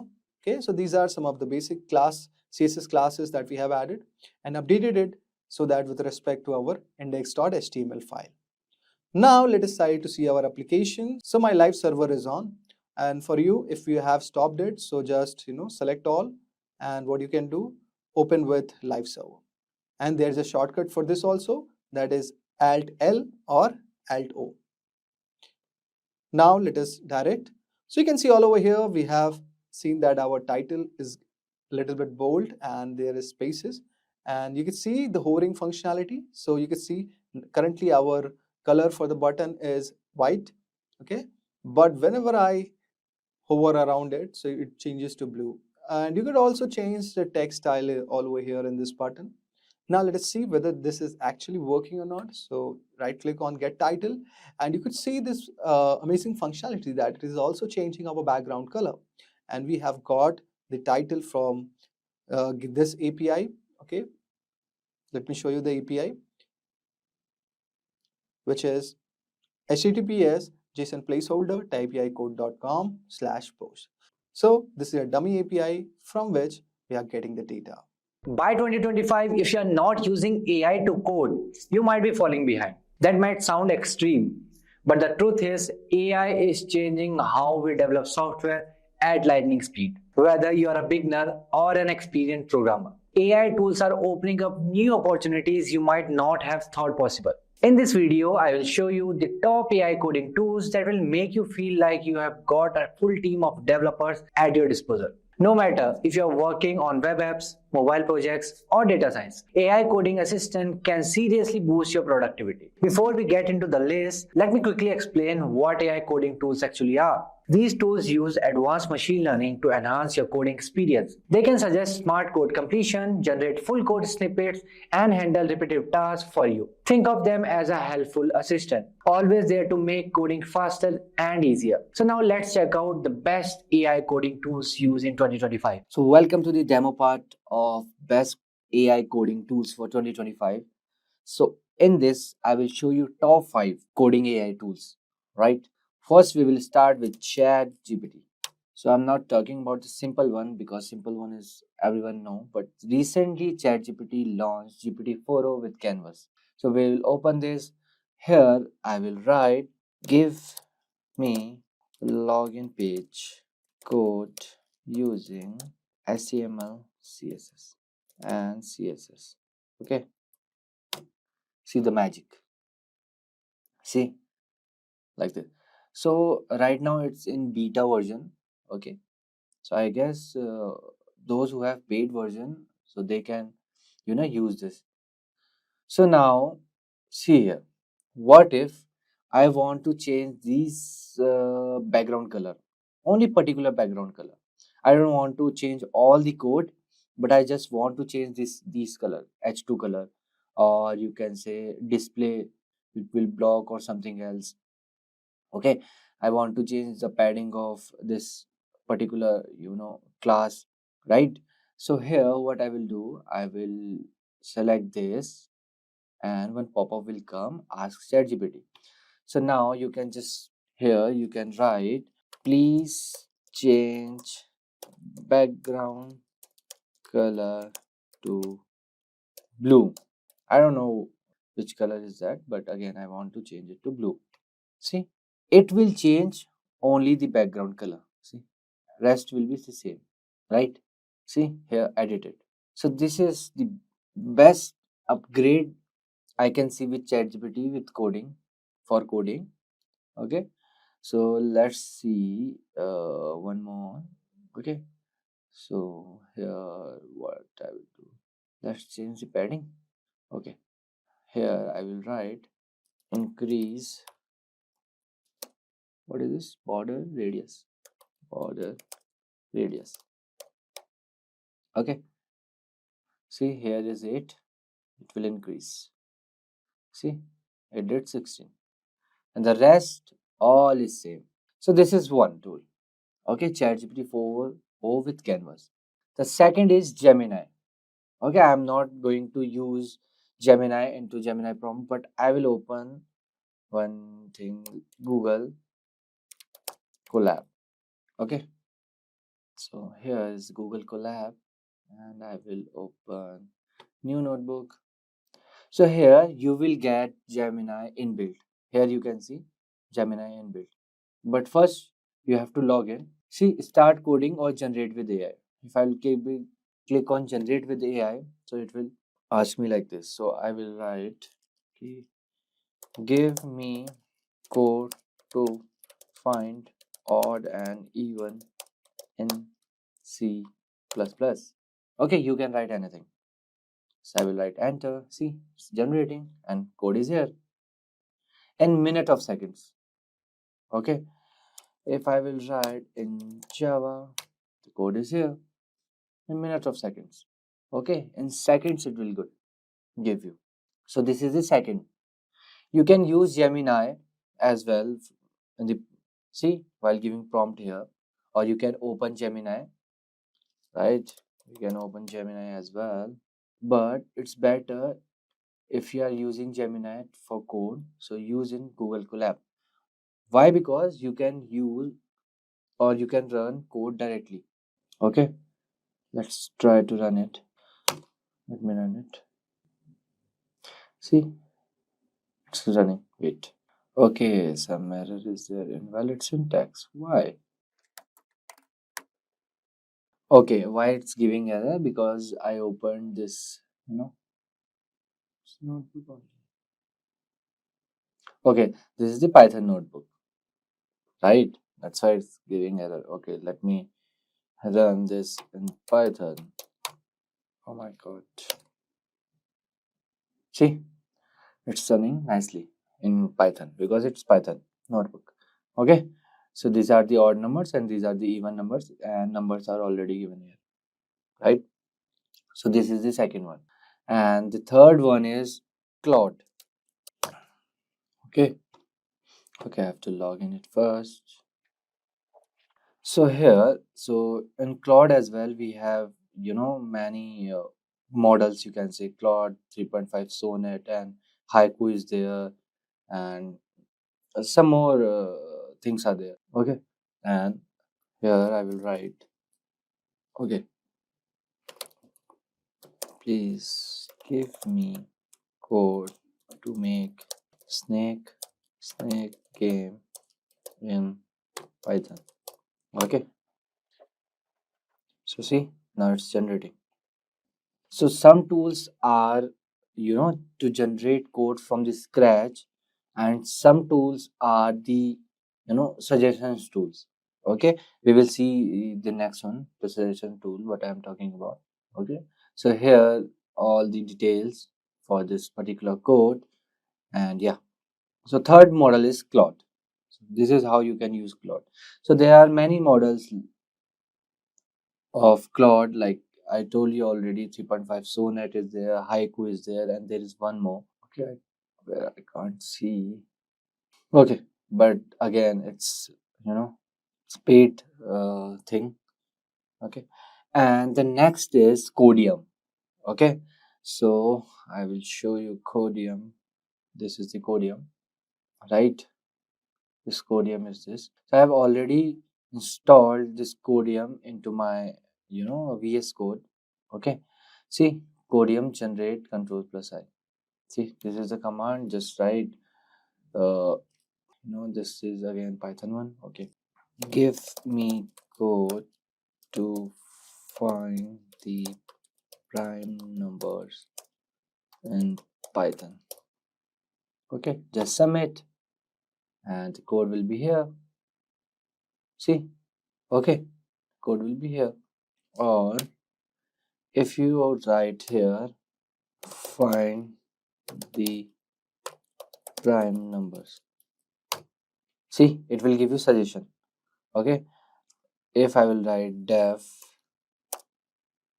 define prime, and then see, again suggestion. If I will write this, again suggestion, then yeah, the code is complete.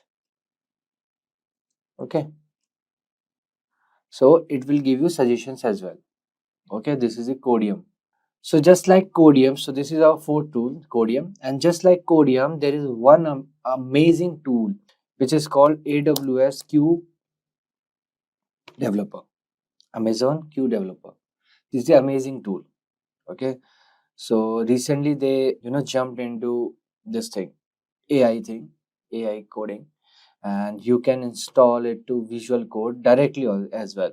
Okay, you can go here, and from where the extensions are there, you can write Amazon Q here. Okay, this thing you can install. Okay, it's like this Codium only. Let me show you some videos. Where are the videos? Okay, so how Codium works. Okay, not here. I will show you in this. See, this is how Codium works. Again, same thing. See, if you write this, again the suggestions will come. Okay, lambda function to publish user, like Codium. Okay, so the fifth one is our Amazon Q. Okay, so there are many models like Copilot. This GitHub Copilot is there. Copilot is there. GitHub Copilot is there for this AI coding, AI developer tool. And if you are curious to make a website within a second, so there is one more app called, not app, this tool, you can say, WebSim. Okay, see what you like to create today. I will write here Amazon, but okay, let me first, so but they use Sonnet 3.5, means Claude. They are using Claude. So I will write here, I want to create Amazon.in. See, it will create website for you. No coding, nothing, all directly it will give you website. Okay, it's loading, I guess. So this is how you can use WebSim. Right? See, OnePlus Node, this came. Okay, I just gave Amazon.in and the website is here within a second. Okay, so these are some important tools to learn or how to use them in 2025. For 2025, using AI tools for coding is essential to be in the race. Okay, so these are some coding. So what exactly is MongoDB? It is a document-oriented NoSQL database. It was initially released in August 27, 2009. MongoDB replaces the concept of rows of conventional relational data models with something called documents. It offers developers the flexibility to work with evolving data models. Since it's document-based, MongoDB allows embedded documents, arrays, and represents complex hierarchical relationships using a single record. It is also schema-free, which means that the keys defined in the document are not fixed. As a result, massive data migrations can be ruled out. But you must be wondering, when there's something like SQL, why is NoSQL or MongoDB used? There are a few reasons why MongoDB is widely used. First up is flexibility. MongoDB's notion of documents that can contain subdocuments nested in complex hierarchies is really expressive and flexible. Flexible query model. A user can selectively index some part of a document or a query based on attribute values, regular expressions, or ranges. Next up is native aggregation. Native aggregation allows its users to extract and transform data from MongoDB and either load them in a new format or export it from MongoDB to other data sources. It makes it extremely compatible. Lastly, as mentioned earlier, the schema-free model. Now, applications get the power and responsibility to interpret different properties in different ways. Now that you know what MongoDB is and why exactly it's used, let's have a look at the characteristics of MongoDB. Firstly, it's a general-purpose database. Now, MongoDB can serve heterogeneous loads and multiple purposes within an application. Again, it has a flexible schema design. Document-oriented approaches with non-defined attributes that can be modified on the fly is a key contrast between MongoDB and any other relational database. Next up is scalability and load balancing. It's built to scale both vertically but most importantly horizontally. Using sharding, an architect can share load between different instances and achieve both read and write scalability. When it comes to load balancing, this happens automatically and transparently to the user by the shard balancer. Again, we have aggregation framework. Now, MongoDB offers an extract, transform, and load framework that eliminates the need for complex data pipelines. Native replication. Now, data will get replicated across a replica set without complicated setup. Security features. Both authentication and authorization are taken into account in MongoDB. Next up is JSON. Now, JSON is widely used across the web for front-end and API communication, and as such, it's easier when the database is also compatible with the same protocol. Lastly, we have MapReduce. Now again, MapReduce is an excellent tool to build data pipelines, and MongoDB uses MapReduce readily. Now let's quickly have a look at the working of MongoDB. Data is stored in documents with the help of key-value pairs. Now the data is stored in the BSON format. At the back end, MongoDB converts JSON data into a binary format known as BSON. MongoDB also makes provision for nested data. Now all of these documents are stored in a collection. These collections hold multiple documents, and since MongoDB is schema-less, the documents in one collection need not be similar. Now again, these collections are stored in the entire MongoDB database. As mentioned earlier, MongoDB makes provision for nested data. This makes fetching of data extremely efficient when compared to other databases. Now you must be wondering where exactly MongoDB can be applied or used. So let me help you with that. Several areas of technologies use MongoDB as their DBMS currently. Some of them are Internet of Things, mobile applications, real-time analysis, personalization, catalog management, and content management. Now all said and done, let's look at some of the companies that use MongoDB currently. Companies like Toyota, SAP, AstraZeneca, Adobe, Verizon, Cisco, Barclays, and Google, among others, readily deploy MongoDB as their database management system. In this video, I'm going to help you install and set up MongoDB on your Windows system. You will have to navigate to the official MongoDB website. And here, you can see software. So go ahead and click on Community Server under Software, and you can see that the current version is 4.4.4 and the platform is Windows, and make sure that the package is MSI. Alright, now go ahead and press download. So this could take a while. Alright, so once it's downloaded, go ahead and install it. Now since it's already installed on my system, the installation process will be different, but you just need to follow the steps there and finally install it. So once you're done with the installation, you can go to your C drive, and here you can click on Program Files, and you can see that MongoDB is installed.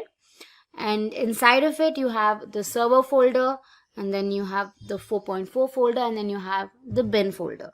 Right? So here you have the application, that is your Mongo and the MongoD applications. Both are executable files. Now the MongoD file or the application is the daemon process. Now this is the background process that makes sure you retrieve the data from the database, access the data. So it does all the background tasks. So after the installation, now you need to create a path to this file. By doing this, you don't have to always go to the bin folder and then execute the file. You can directly execute the file on your command prompt, right? So for that, let's just go to our environment variables. But before that, let's just copy this path, right? And here under the user variable section, click on path and say edit, and go ahead and just paste it, right? I've already pasted mine, so just go ahead and paste it and click on OK and say OK, right? So now you've created the path successfully. Now let's head to our command prompt and run the Mongo file. So here you can just directly type Mongo since the path has already been created. So just go ahead and say Mongo, and here you can see that your Mongo server has been generated, and with this you know that your MongoDB has been successfully installed and your server is up and running, right? So just for confirmation, let's see if there are any databases and how much space they've occupied.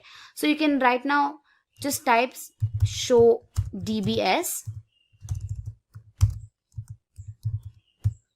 and when you click on it, it says admin, config and localhost, and all of it is 0. So with that, you have successfully installed MongoDB on your system and it's up and running. All right. In this particular tutorial, we will be learning what MongoDB is all about and their advantages and some practical demonstrations. So let's get started now. So here in MongoDB, we would like to discuss about what is a MongoDB. So as we know, the MongoDB is known to be a traditional document-based database, okay, which stores the data in a document. Okay, NoSQL means it doesn't say like no to SQL. Instead, it says not only SQL. That means it is not only SQL, but it is supporting the other approaches too. Okay, so the document based, when you talk about it, actually represents the typical hierarchical relationship using the single records. That means how the records are related with each other. So that's how exactly it represents. And it is a pure schema free environment, so that you really do not need to have a schema before you go and develop this program. So it is a pure schemaless environment. Due to that, it is giving you far more better flexibility when you talk about completely unorganized environment. So what is NoSQL? So here's the idea about a NoSQL. So it is completely into the non-relational database. Like traditionally, if you see any non-relational database, you talk about typical NoSQL, it's purely into the document base. Here, NoSQL does not use any tables like in rows and columns. A traditional RDB based approach, if you see, there they are using a complete table structure, like they talk about columns, they talk about rows and all about. So here in NoSQL, it stores the relationship data in the documents. So the different type of NoSQL databases are available, like you talk about called document based, you talk about key value based, you talk about white column based and graph based. Different options are available for the NoSQL, but the one which we are using at MongoDB, it is a purely document based database. Now here we would like to go ahead with some demonstrations, like talking about like how MongoDB installation works and the other aspects. Okay everyone, so now we're going to start working on the first option called MongoDB installation. Okay, see, MongoDB installation is very simple. If you open on a website and go for this website name called MongoDB download. If we talk about MongoDB download, you're going to see the official website called MongoDB community download is available. When you click here, so you can see it is taking the current version to 4.4.6. Mac OS, it by default detected my platform. However, you can select, depends on which platform you have it. And after that, you will be clicking on this download. Okay, so it will get ready for. If you are from Windows, I would say in this Windows, you can select appropriate option. Like two options are available. You can talk about MSI or talk about zip. My recommendation is you can stick to the zip portion, because it won't start any MongoDB services behind the scene.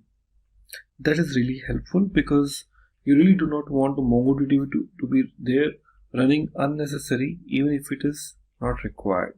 My suggestion is to stick to the zip file. So here, once the MongoDB is there, so you will be seeing there are two files available inside the MongoDB folder inside the bin.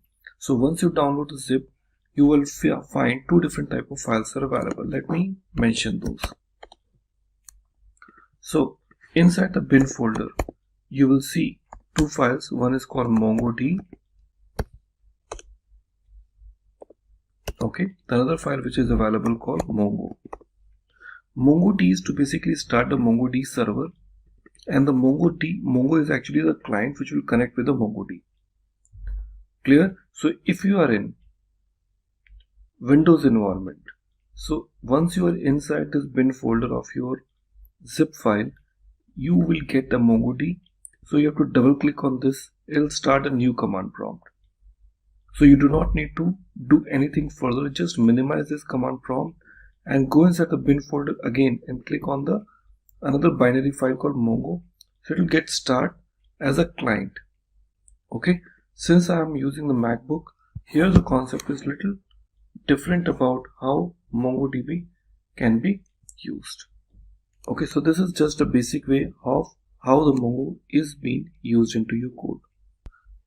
Okay everyone, so now as we are in the MacBook, so here to start MongoDB we have a very special way to start with. So here I'll start with my terminal, and here I would like to paste one very simple command to start my MongoDB database, that is called MongoD, and after that you have to say --db path.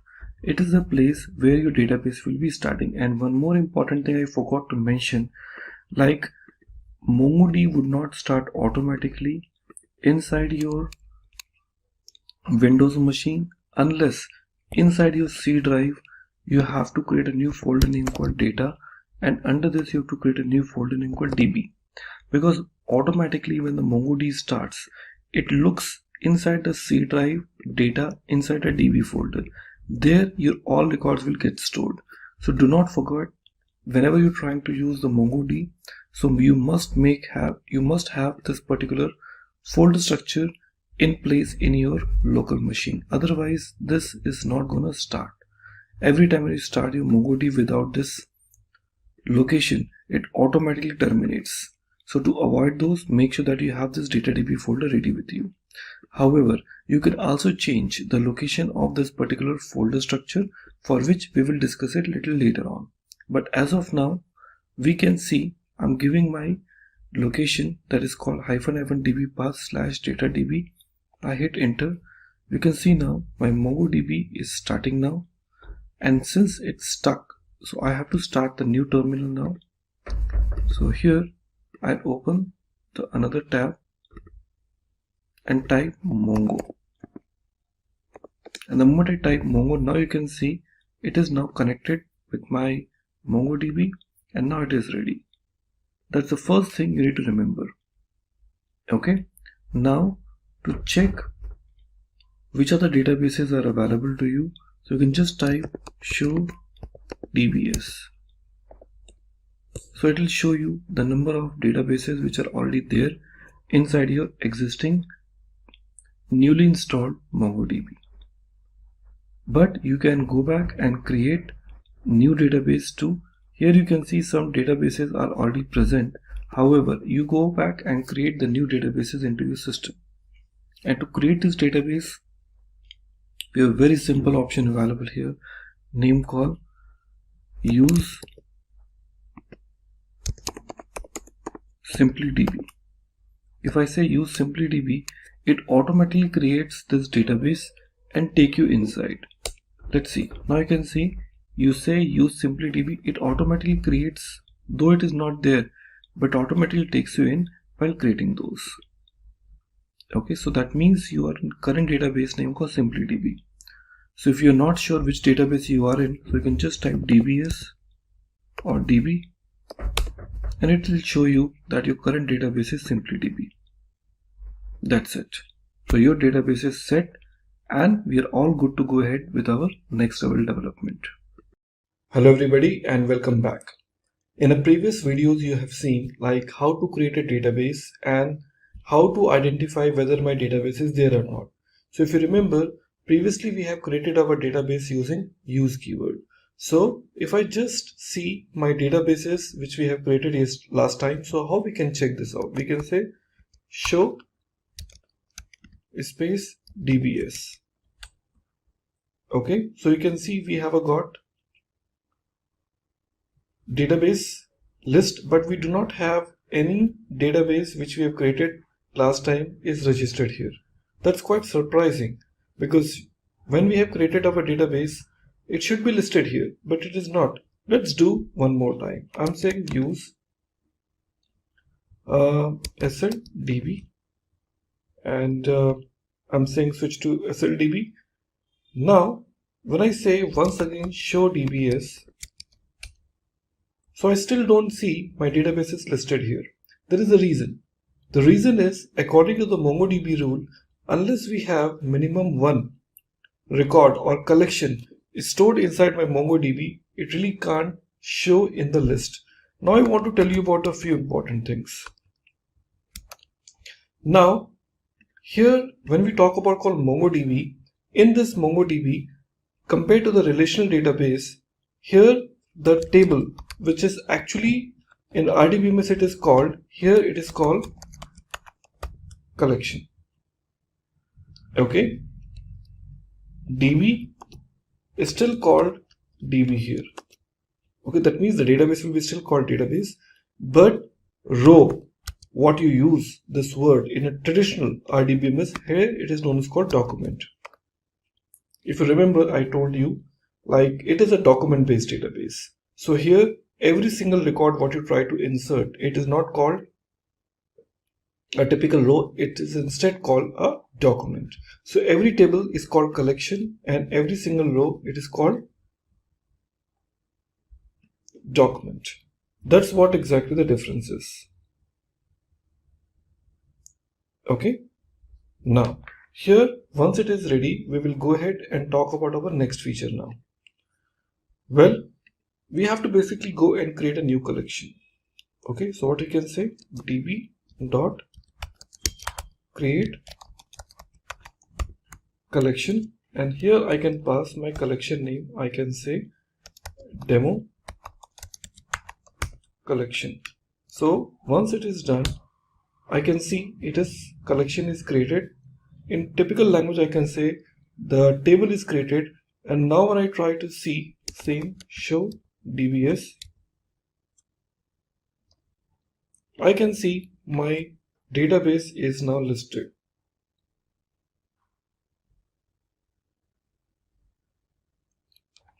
Okay, that's how exactly it works.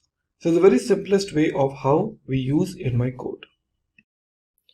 Well, in our previous examples, we have seen like how we can create a collection and we can give the name, and I can see the details are listed when I say show dbs. But there's again another alternative option available where you can just do that without even saying db.create collection. Well, if I want to create a collection, I really don't need this particular functionality called create collection. I can directly use this statement name called db.sl student dot insert, and here we would like to add the property like a name, and here we can say admin. Now what is that meaning is, when you say db.slstudent.insert and I hit enter, you can see this uninserted one, and surprisingly when you try to say press enter, you will see this SL student is not a collection which we have created earlier. So what this line does, this line not only create the collection for you, but also add a record inside with this property called name, because that is a MongoDB, and MongoDB is always following the JSON based structure, and due to that it goes with the key and value pairs. So db is a predefined keyword, SL student is a collection name, insert is a command through which you are trying to insert a record. Now to check how many collections are there. Okay, so we have one property called show collections. When I say show collections, I can list down those number of collections, or else I can say tables in a typical RDBMS language which are there added in my system. So SL student, in which I can see the record is inserted. So if I want to confirm, I can simply say db.sl student.find. Find is a function through which I can list down those number of records which are added. I say find, and you can see that the records are received. At the same time, when I say db dot the name called demo collection, okay, db.democollection.find, I'll find no record. Reason because this collection was created, but there was no record which was inserted in.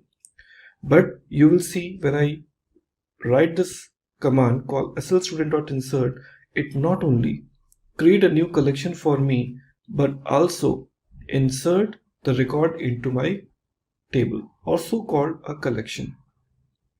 That's where exactly it is giving you the advantage when you want the collections to be created along with the data. This is the way how you can really do this. Clear? But whenever you talk about db.createCollection, many people always think about what is the significance of having this db.createCollection. Look, db.createCollection is having its own significance. We never recommend this technique, okay, to create a collection, because when you create a collection, you always bring some restrictions, some terminology which missed out whenever you talk about this line. So having this db.createCollection, you can also offer some additional capping which is not possible when you use db.collectionName.insert. So you might be thinking what those cappings you're talking about. Let me try to brief you. When I say db.createCollection, and here we are providing the first name called suppose student. Okay, when I say student, so after this is student, additional parameters what we can pass is this. When I say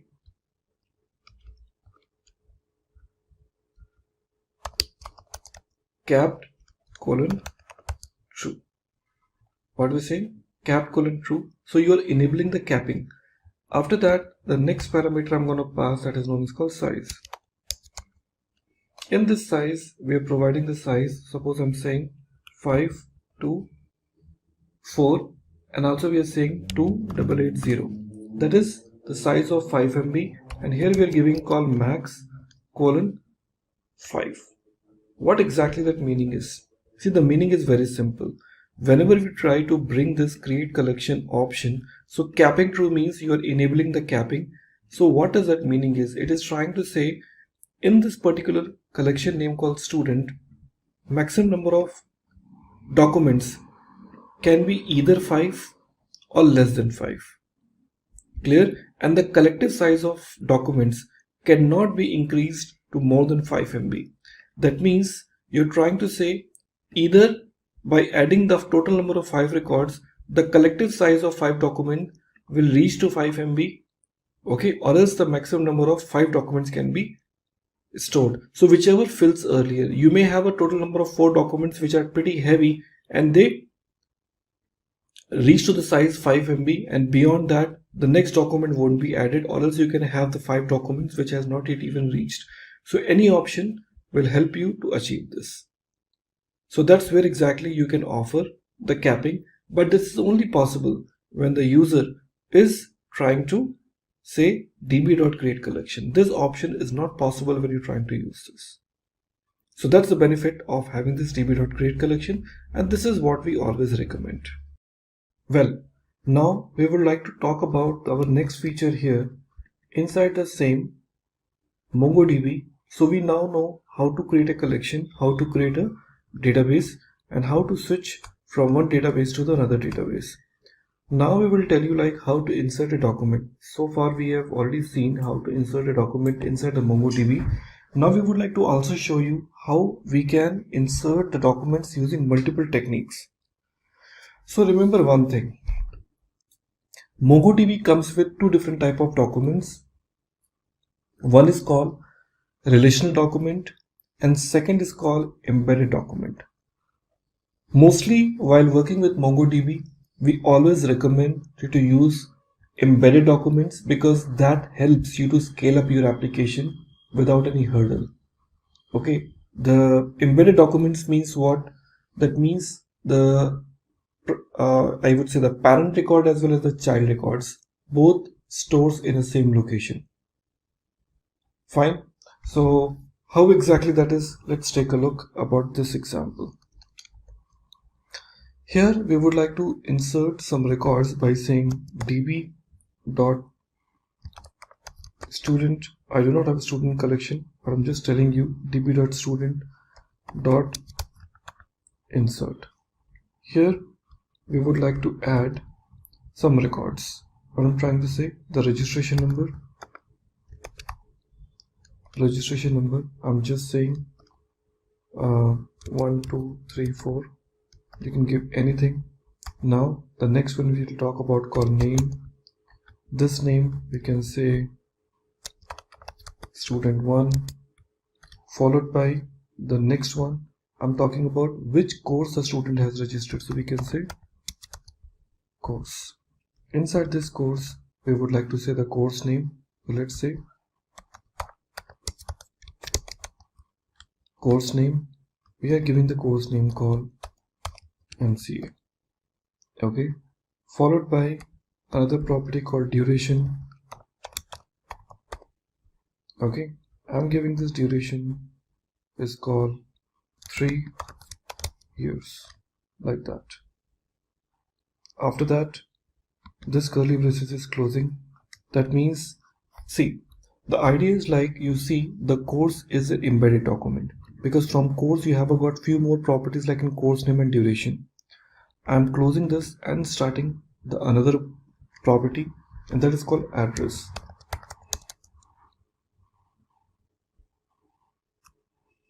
Okay, sorry, let me remove from here and from address. And address we can say one more curly braces, and inside this address we can say city. I'm giving the name called what? Bangalore.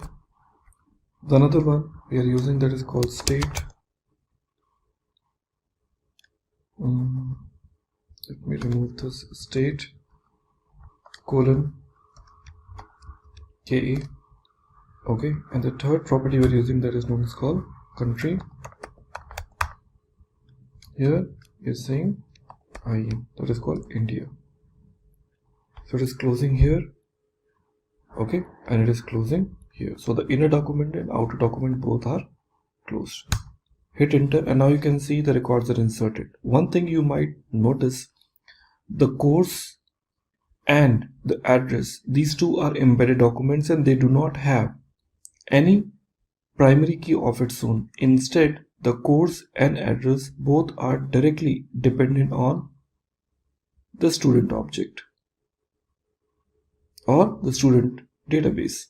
So I will say student have the registration number, fine, and the primary key. So the primary key will be associated with the most outer document, and the inner documents are directly associated with them. And now when I try to say db.student.find, you can see now the records are fetched. I can understand many of you are thinking every time while adding the record we do not add any object ID, and here you might have observed and there also you have observed. Then what exactly that ID is? Now let me brief you. This ID is nothing but a unique primary key your MongoDB has offered you. That means MongoDB says whichever data you are inserting it. So by default with every single document, MongoDB will associate this by default property called underscore ID, which you can't even ignore. However, you can override. I haven't provided any underscore ID as a property because this is a predefined property associated with every single MongoDB document. If you want to override it, you can override from this value to any value, because if you do not pass any value, this value will be automatically provided. That is a typical hexadecimal value. However, if you want to override it, you can override the value of underscore ID, but you can't change the key name. Let's try with some another record. So same record, if I try to add, let's go. I'm using call student2, and here I'm saying 1, 2, 3, 4, 5. Here if I want to override it, I can just say underscore ID colon. Now I can give the value called what? 101. This you need to remember. So I'm overriding this value with 101. Now adding it, now the records are added. Now let me call find. Now you see this time the records when I fetched. So in this record, the first record contains a default underscore ID. In the second record, it is the one which I have provided. And remember one thing, in MongoDB, you really can't offer any property other than underscore ID as a primary key. Here there is no concept of having the like a composite key which you used to do in traditional IDBMS. Here you have only underscore ID, and this is the only property which you can override it, else by default the new value will be given to you. So this is the first way of how the insert document has been done. We'll be telling you the another ways where the other documents are also added. Okay, so in the previous examples you have seen like how we can add the records, but I also tell you there is another alternative options are available if you want to insert the records in a bulk. That option is also possible in MongoDB. How we can do? Let's try to understand. Here we would like to use one very simple concept called var my emp equal to, now starting with a typical object like this, and after that I'm adding this, and within this I'm adding the first property called emp id colon 1. After this, okay, now you can see it is not understanding, because that is a challenge when we talk about call the logical part, because you go with multiple lines, it is not supporting. However, we have to follow the same lines now. emp id 1, and we just give the second property called emp name. So emp id, just remove this, I just say emp id, and I say emp name colon admin. Okay, adding it here. So first record here, again I'm adding another one that is called emp id colon 2. Okay, and now colon manager. Okay, again colon 3 and colon QA. Added. Okay, and this curly braces is closing.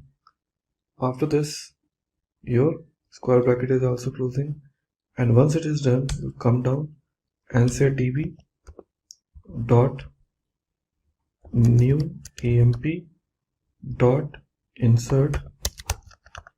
Okay, and here you pass the name of the object called my emp, and you can see now it is telling you n inserted 3. That is known as called bulk insert, where you're inserting multiple records in a single shot. See how easy it is for you. Okay, now you simply use db dot, the collection name is what? Your new emp dot find, and you can see now all 3 records are inserted with its default object ID. Okay, so that is a really nice idea to have the ID to be provided. Okay, remember this statement. So you understood finally how we can add the records in a bulk. Going forward, we will also talk about which is related to your update as well as delete in your upcoming demos. Okay, but here that is the first thing which you realize it, how we can perform those kind of operations in very simple and straightforward manner. Okay everyone, so now we have got 3 records with us, and in case if I'm planning to perform update on any of my records, how will I do this now? So we have a predefined functions available name called update function. Let's see how this update function can really work. So we use this statement name called db dot, what is my collection name? which is known as called a new emp, okay, dot update. Okay, so what I will do, I will say db.newemp.update here. Okay, now when we talk about called update, we have a statement available. Okay, what is that? That is called emp id. We have called emp name. So we say wherever the emp id is this, I want to change what? The name. How can I do this now? Very simple. To perform this, what I would like to do now, I want to basically add few more records to give you some more better idea. You can see now here we have a call admin id name. So I just do one thing, I just change the IDs 1 2 3, I just say 4, I say 5, I say 6. Okay, and I call this again. The 3 records are inserted. Now let me try to call find. Now we have total number of 6 records are available, where admin is repeated, manager is repeated, QA is repeated. Now let me try to update the record. Okay, now I want to say db dot new emp dot update. Here I would like to perform the property like in what? Name, I say emp name colon, I say admin.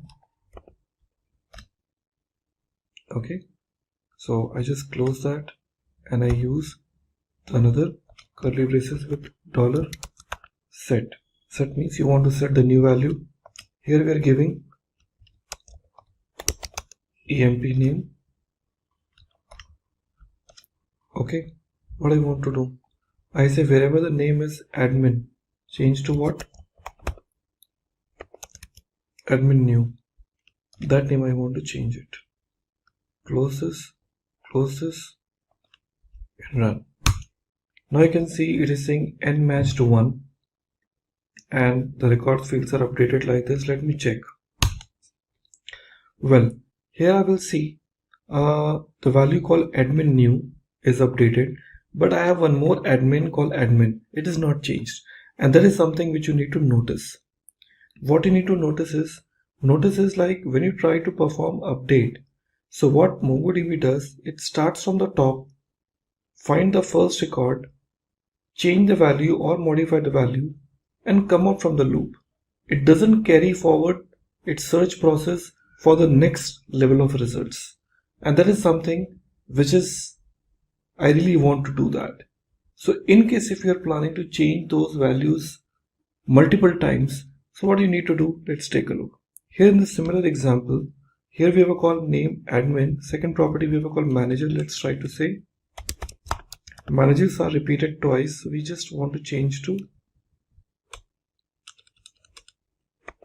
new underscore manager, and I want to update multiple values. So what I will do here, I will put comma and say multi colon true.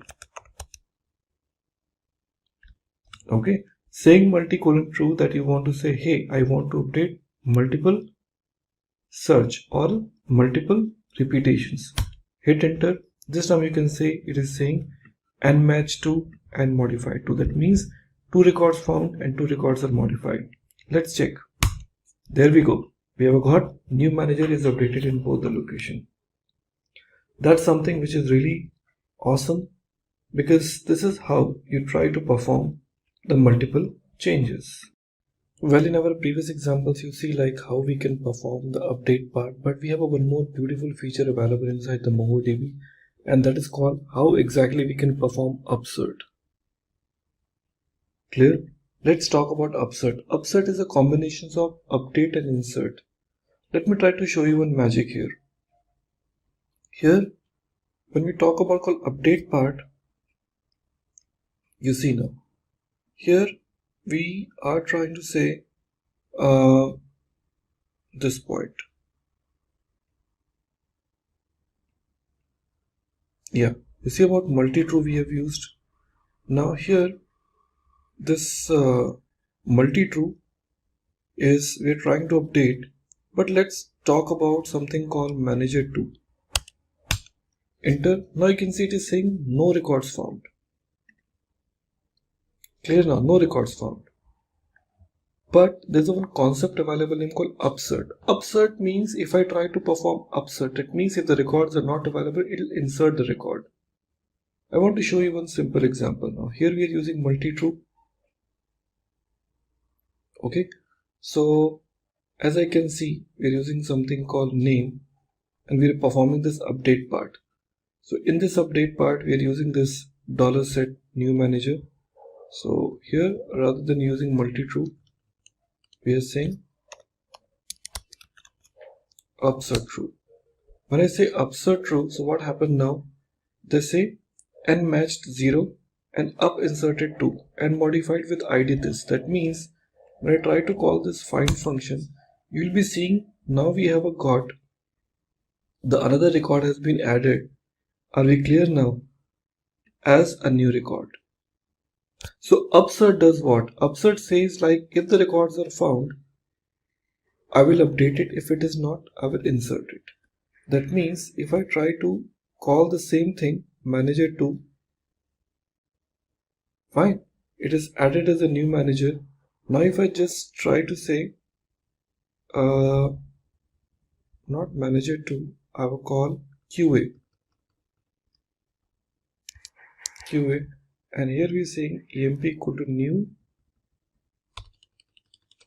underscore QA.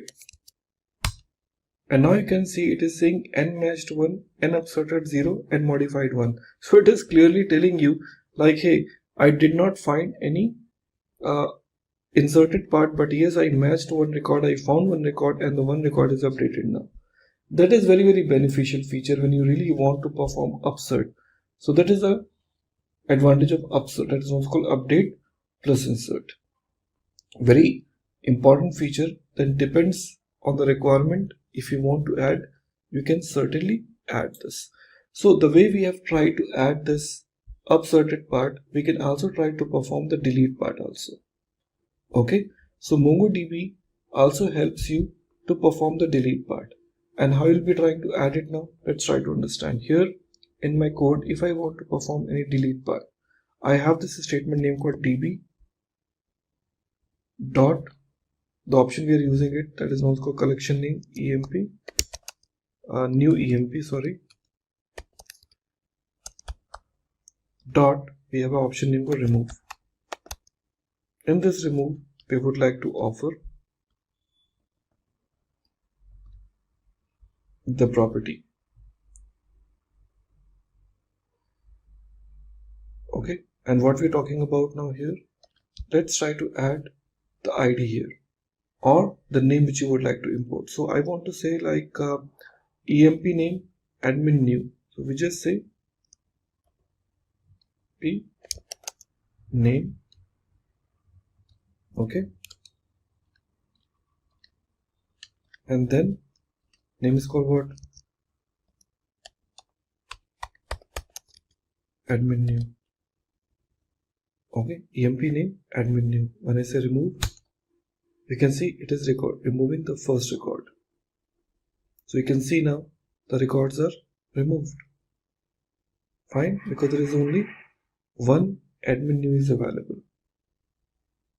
Okay, now in a similar way, if I try to remove the property called new underscore manager, new underscore manager, hit enter. Now you can see the 3 records are removed.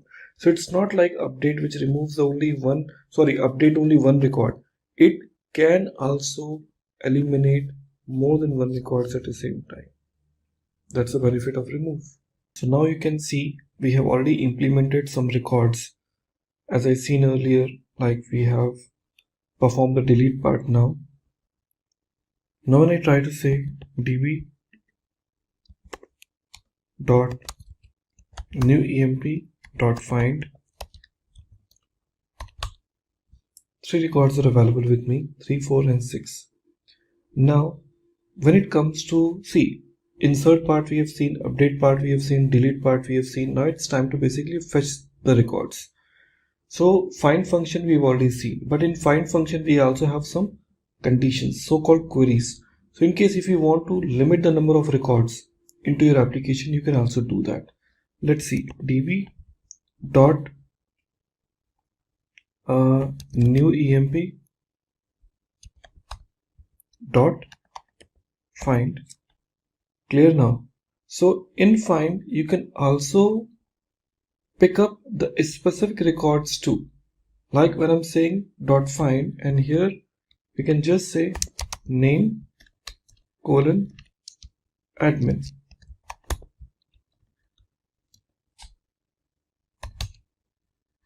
Sorry,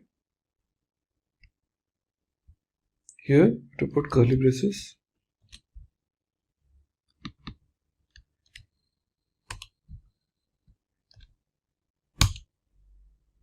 It says there is no record with a name called admin because it is an EMP name, not a name. So let me change back to.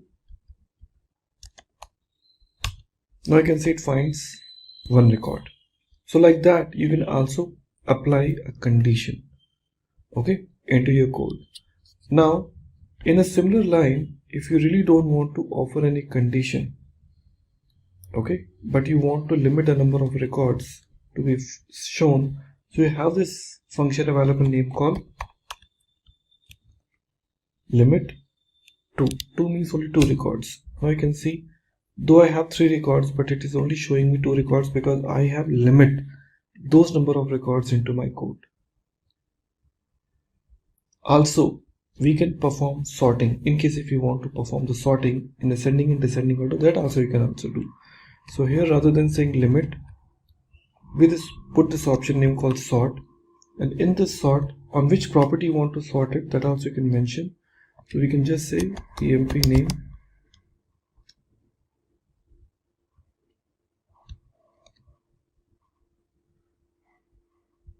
okay, and using ascending order or descending order, so you can just say -1. That is called descending order. Hit. Now you can see it is showing in a descending order. Now if I just say -1, if I just say 1, now it is showing you in an ascending order. So you can pick up the specific property behalf on which you can tell it should be either on descending order or ascending order. So that option really works very fine. Okay. So that's like how you can perform the queries. But remember one thing, you can also search the records based on their embedded columns too. Because if you see in our previous records, we have some records added. Okay, that is, let me try to say show collections. I will call SL student and student. Okay, db dot find. Okay, you can see we have records which are embedded records. Now if you want to search the records based on their embedded properties, like I'm talking about address, there's a one property name called city. Fine, so if you would like to pick up those records, these are also possible. So how you can do this? Very simple. So you say db dot student dot find. Okay, so inside this find you can provide the specific properties, like my outermost property name is called what? Address. So we are using this option called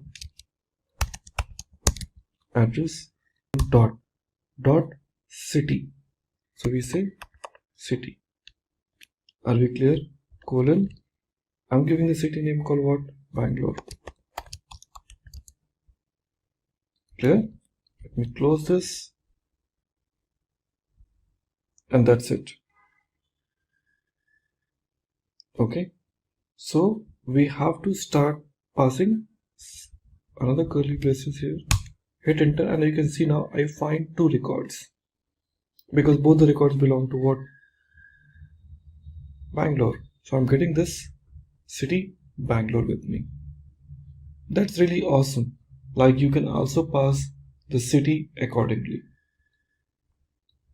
A part of that, we also have the other details also, okay, in which you can have the conditions based on less than, greater than, or whatever values you would like to make it is available and possible. Okay, so that's how the conditions are satisfied. So suppose if you would like to pick the users, are we clear, where the range which you would like to consider, so those are also possible. Like you can see, we have this property name called what? EMP ID 3 and 6. I just want to pick up only those records whose ID is greater than what? 2. So what I can say, db dot new emp, okay, dot find, and inside this find we can say the property. Okay, so what's property we're using? EMP ID. We are saying EMP ID here, colon, here we'll be using $GT. GC stands for what? Greater than, colon. We're giving the value called what? 1. Fine. Close this. Run. You can see you have received 3 records, 3, 4 and 6. In case if I just look forward for higher than 5, you will see only 1 record. So greater than, that's called GT. Okay, same option, if I just say LT, you can see we have found 2 records. So less than, greater than. Okay, so that's how exactly you offer it. Okay, and also you can provide the condition, so-called limit. As I can say find EMP ID the way we provided. So here I will not use less than. Okay, instead I'll be providing another property. Let me show you what. So here in EMP ID, whatever we have taken, so let me try to take the property called find, and here we're providing EMP ID, and then we're using another curly braces, and we're using $in. Is very important property, $in, colon, here you provide the details. I'm saying inside, so the property is 346, we are saying 3, 6. Close this, and you can see we got 2 records which matched with 3 and 6. That's the benefit of having this. Okay everyone, so in our previous example we have already seen lot many activities. This time we are trying to offer you something very interesting feature, and that is known as called working with indexing. See, MongoDB is one of the most popular tool, and one of the reason why it is very popular because it is having the facility of having indexing. Now what exactly the index does? So friends, main job of having this index is to basically give you the concept of like how one particular document, which is huge document, in case if you would like to perform any sort of indexing inside this, how you will be applying this. So to apply indexing into my code, let's try to understand why index is really required. Without indexing and with indexing, how you'll be making a difference into the code. So to make it happen, we would like to insert some records to confirm.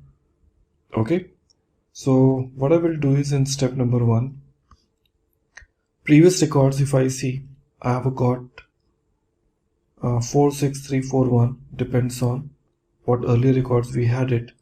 So we had a call new emp. So db dot new emp dot find. So we have total number of 3 records are available. So it's okay, we can have this 3 records with me. Now let me try to apply indexing. without indexing, if I want to find the result, what outcome I'm gonna receive. So to know about how much time it's gonna be taking, if I have got large number of records with me, I'll be using this statement name called db dot, the name is called new emp dot explain, and here I'll be using one predefined functionality called execution stats.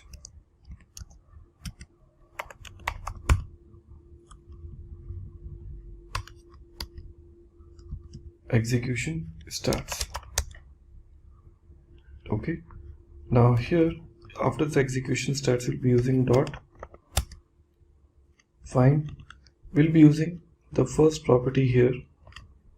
Okay, and what user would like to find it, that you need to basically offer it. So we are giving the name called emp name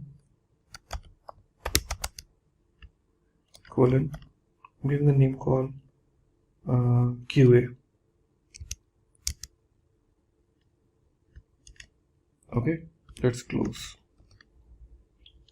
Okay, now when I pressed hit enter, execution stats is a predefined functionalities which will tell me when the query was executed, what exactly the query plan was. Hit enter, and now you can see a lot of details are available with me. Like you can see parse query, winning plan and everything. One thing you need to remember, by default here when I try to run, it says and return 1, advanced 1, need time, total, everything it is showing me. But one important thing which you will see here is total number of documents scanned. So it is telling me total number of document examined is 3. Clear now? And returned 1, that means one result is returned and the total number of documents examined is 3 in order to find this record. Just imagine a use case here. When I say total number of documents examined 3, in case if I have got millions of records with me, that means to search the record, it will examine all the millions number of records to search the result, which certainly gonna be taking huge amount of time. And that's where exactly when you try to search the record, fine, when you have no indexing is available. Okay, so you need to understand one important thing is, by default index is applied on your underscore id. db dot new emp db dot new emp dot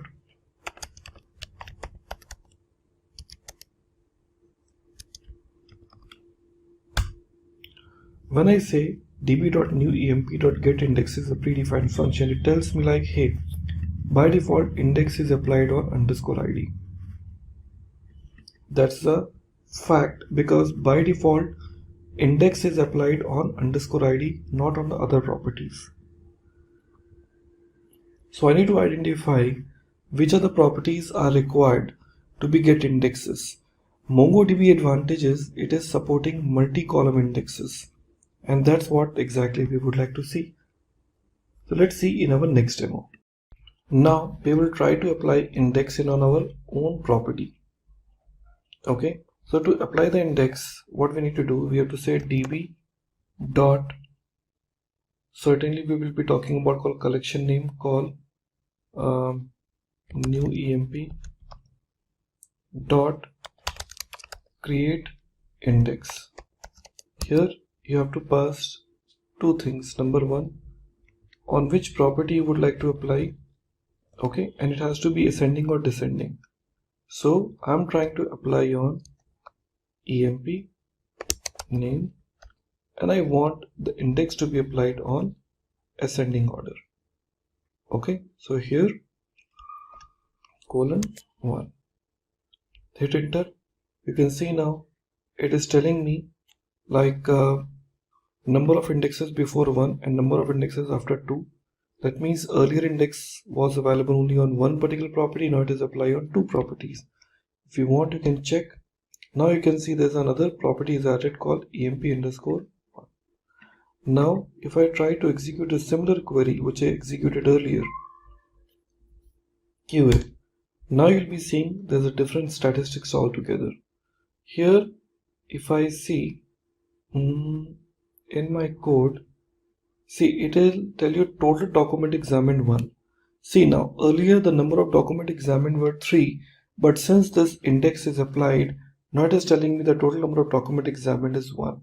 So performance is certainly improved. So to search a document, it won't be searching the complete collections. Okay, rather it will search what? Only that particular column in which it is actually applied for. So that's the benefit, in fact, I would say, when you will be using these kind of indexes into your code. Okay, so hope we all are clear and understood about this concept. So let's go ahead and get this implemented into our system. Well, this is the first way of how the index can be applied. So you can also apply index on multiple properties. Clear? So that we will show you one by one how it is. Okay everybody, so we have already seen in our previous example how we have applied indexes in our existing MongoDB application. So it is also a possibilities where we want to also apply the index on other number of properties too. As you can see in our existing database, okay, an existing collection. My collection name is new EMP, which contains two different properties. One is called EMP ID and second is called EMP name. Just now we have applied index on our EMP name, but in case if I want to apply index on EMP ID, I'll be using the same technique. Okay, let's try to apply index on the same. So first of all, get indexes. I'm having this index applied on two different property. Now we would like to say db dot create index, and here in this db.create index we can just, I will say db.collection name. So our collection name is called new EMP dot create index. First parameter is certainly the name of which property we are applying. So here we are saying EMP ID, and in this EMP ID we will just offer it has to be ascending or descending. Let me decide descending order. So we are saying -1. Okay, now let's press enter and check the status. Okay, now you can see earlier indexes which we have created, that was 2, and now it turns to 3. So it is very clear that index is improving. Now let's check this out. db dot new emp dot get indexes. Now we have a total number of 3 indexes are available. So you can apply index on n number of columns if you want. Okay, at the same time, the way we have created the index, in case if I want to drop an index, so we can also drop. So what we can do, db dot new emp dot drop index, and in this drop index we have to provide which particular index we would like to drop. Remember this point. In case if you're planning to drop any sort of index, so you need to provide which index. So you should have that particular index name. Okay, so here we are providing my index name. So it should not be I would say the traditional name called EMP ID. No, it has to be EMP ID underscore -1 or EMP name underscore 1. So this should be the name. I'm saying EMP name. In case if you try this, you see it is saying index not found with the EMP name because internally it maintains with this name. Let's try this out. We say EMP name underscore 1. Let's try, and now you can see new index was 3. Okay, 1. Okay, now you can see we have a call EMP ID and underscore ID. So now we have only 2 indexes left. There's no EMP name anymore. This is how exactly you can drop the indexes. So it is very simple and straightforward way of how in MongoDB you can perform your activities.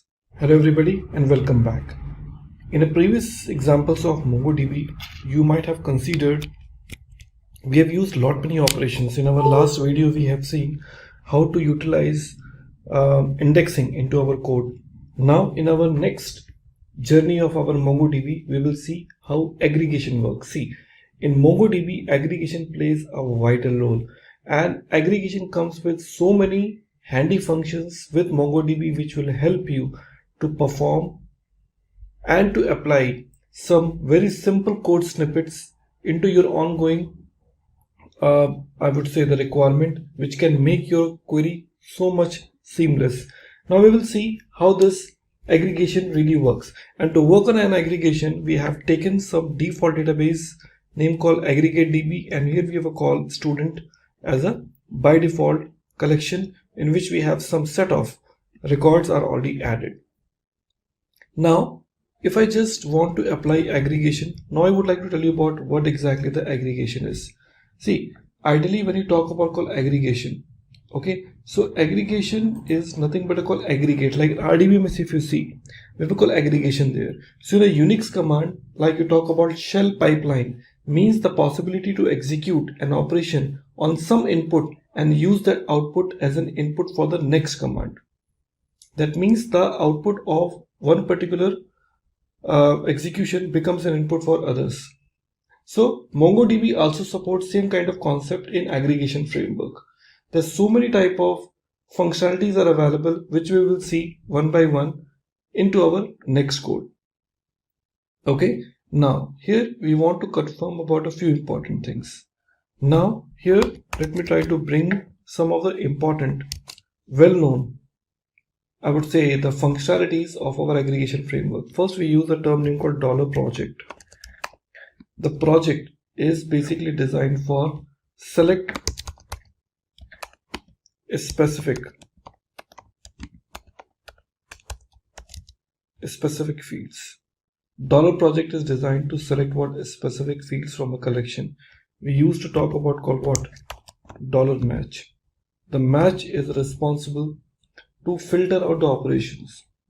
Are we clear now? It is designed to filtering out the operations. You talk about $group.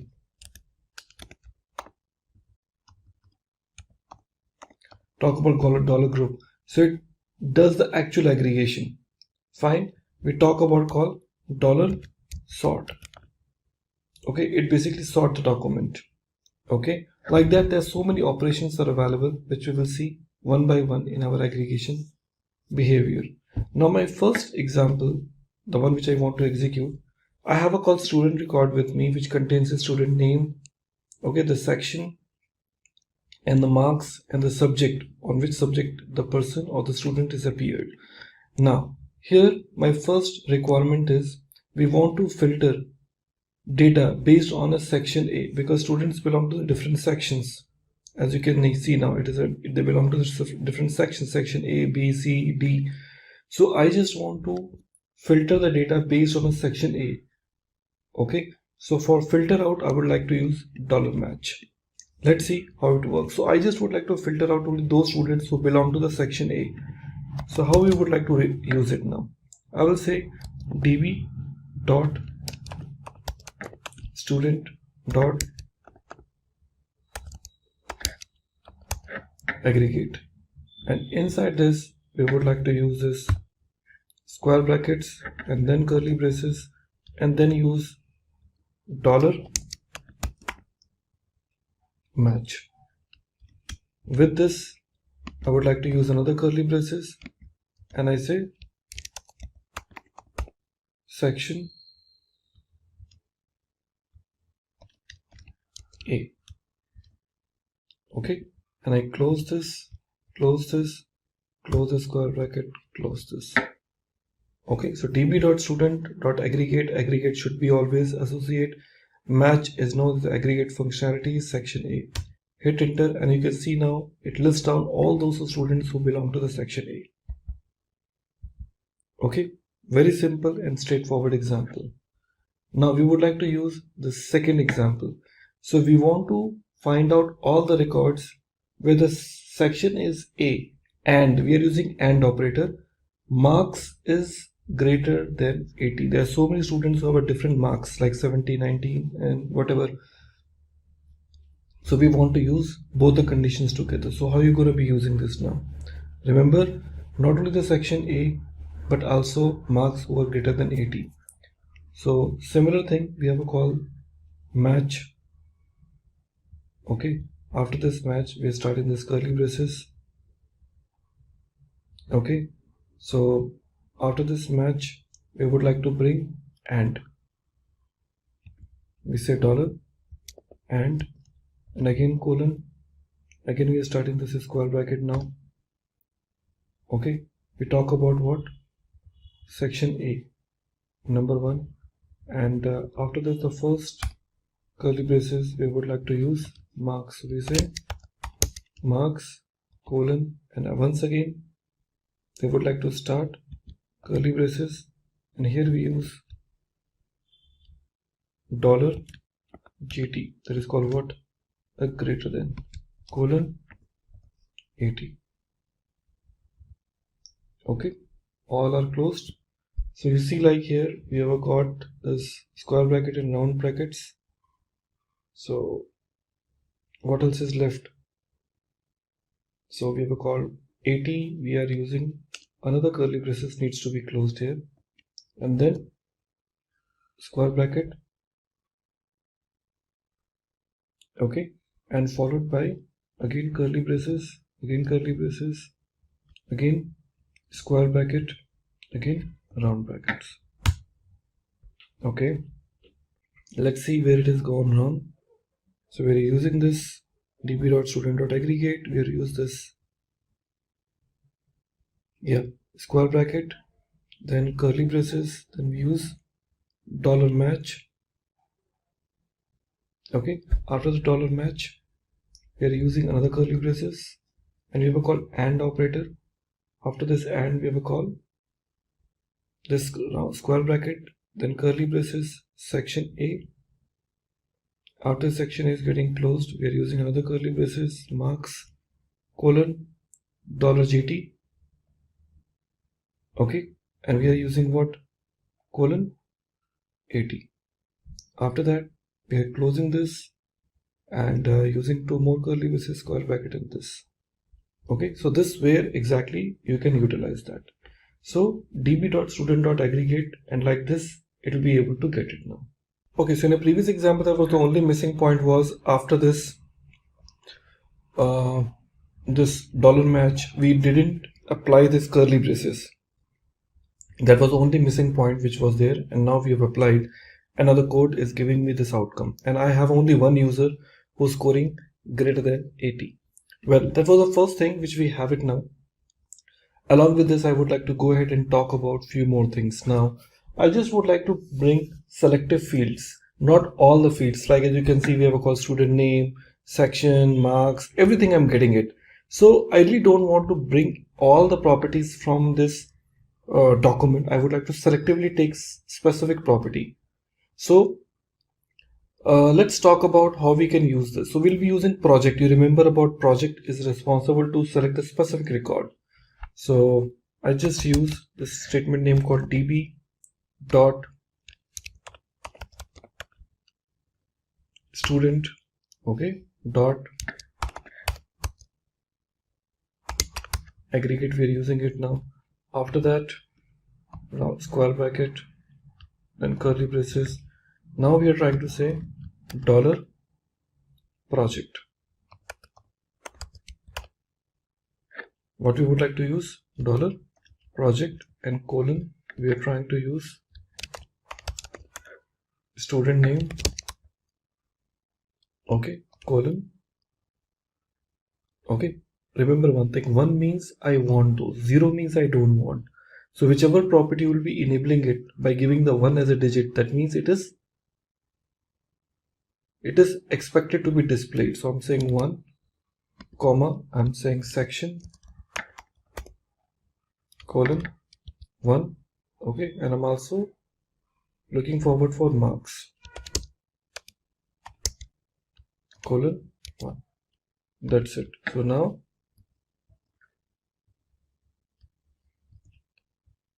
you can see now I am once again picking up only those like student, section and marks. Now if I go back and remove some properties, like I only want student and section, you can see I have only student and sections are used. Here if I just use this statement name call underscore id colon 0, now you can see only the names and sections are visible, id is not, because I really don't want id. By default id is shown, but if I say it's 0, that means the id will not be visible here. So like that you can select the columns or the properties accordingly. That was the one way. Now the other thing I would like to use, what if you want to find out the student name, section and marks from student? Once again, we want to find out the student name, section and marks from the student collection where the section is A. Okay, so here it will be the combinations of match as well as the project. How we can use this? Let's take a look towards my implementation. If you see the previous one, what we have used here, you remember about, we have used this statement called aggregate match. Okay, so now we would like to go back and utilize, after this $match, this is a curly braces, I'm giving section colon A. Okay, section colon A, and after this I'll close this. Okay, and close this again. Again I'm opening it up by using this option called project $project. We're picking up the project right now, and here with this colon symbol we can use again and say student name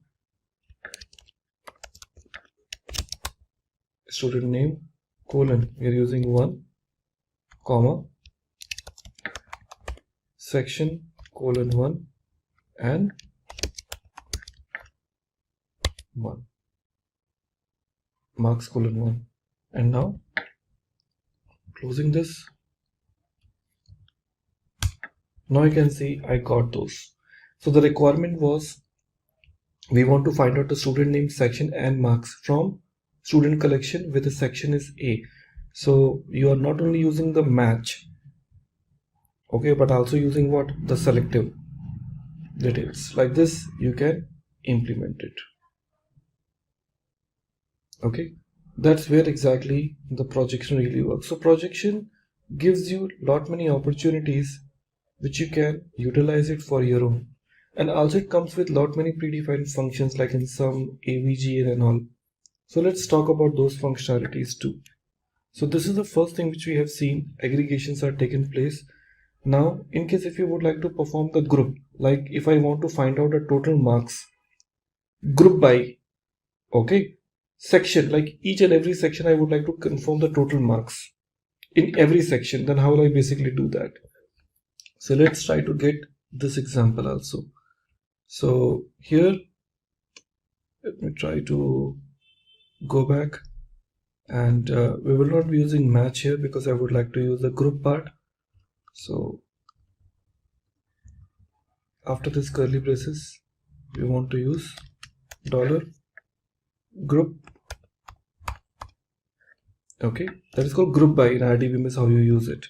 Here we use this curly braces again. Here we are passing this underscore id. Okay, you have to provide underscore id in a group because you cannot skip it. That part you need to be always remember.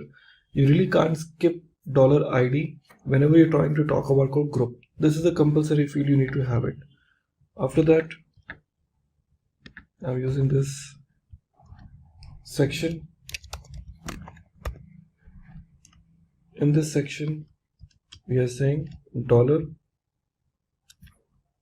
$section because we would like to make it on a section basis. After this, closing, and here we are using what? Total marks, colon. Here curly braces, again dollar sum, okay, colon. On which behalf I want to use in marks, so I can say dollar marks. Naming convention is very important because it is a JavaScript, so it is a case sensitive. Okay, then, and you can see now section wide I'm able to get all the marks. Isn't it amazing? That's where exactly the aggregations are playing very important role while retrieving such kind of records. So hope you are clear about how we utilize this together. So in a previous example, we got it like how we are basically taking this marks in my application. Fine. So we are clear about how we are picking that up. But what in case if I would like to take marks for the specific section? So it is also possible. So we'll be using the same group, but only thing is what we'll be bringing the match between, because here we are trying to get all the section marks. But if you would like to bring it only for the specific section, we know it very well what we need to do. So here, before I talk about called dollar group, we can use one more curly braces here. Okay, so we can use this option called dollar match. Okay, and here we are using this option called section A. Sorry. Here in dollar match we are giving this call section colon. Here we are giving A. So closing this, followed by the other areas like in group which you want to start now. So you can start with this curly braces. Hit enter, and you can see now only the specific section you are able to receive the records, and that's very simple now. Okay, so that's where exactly you would like to perform. And there's another option, like in case if you would like to perform an average. Suppose if you want to fetch the count of students in each section and total marks and average marks as well as. So total marks as well as the average marks we want to get it. So how are I able to take it now? So it is very simple, as you have seen earlier also into our code, how we have taken called group underscore ID section. We're talking about section total marks with the sum. We are also using this. After that, we can also use the average. Okay, so this is we have taken called group underscore ID sum. So here onwards we will start. So when we say sum marks, after that we can just put curly braces and we can just use count. Okay, and after this we'll be using this colon, curly braces, and use dollar sum. Okay, colon 1. Okay, and after that I'll put comma here, and we use average, and inside this average I will use, in curly braces we can say dollar avg. Okay, colon of what? Dollar marks.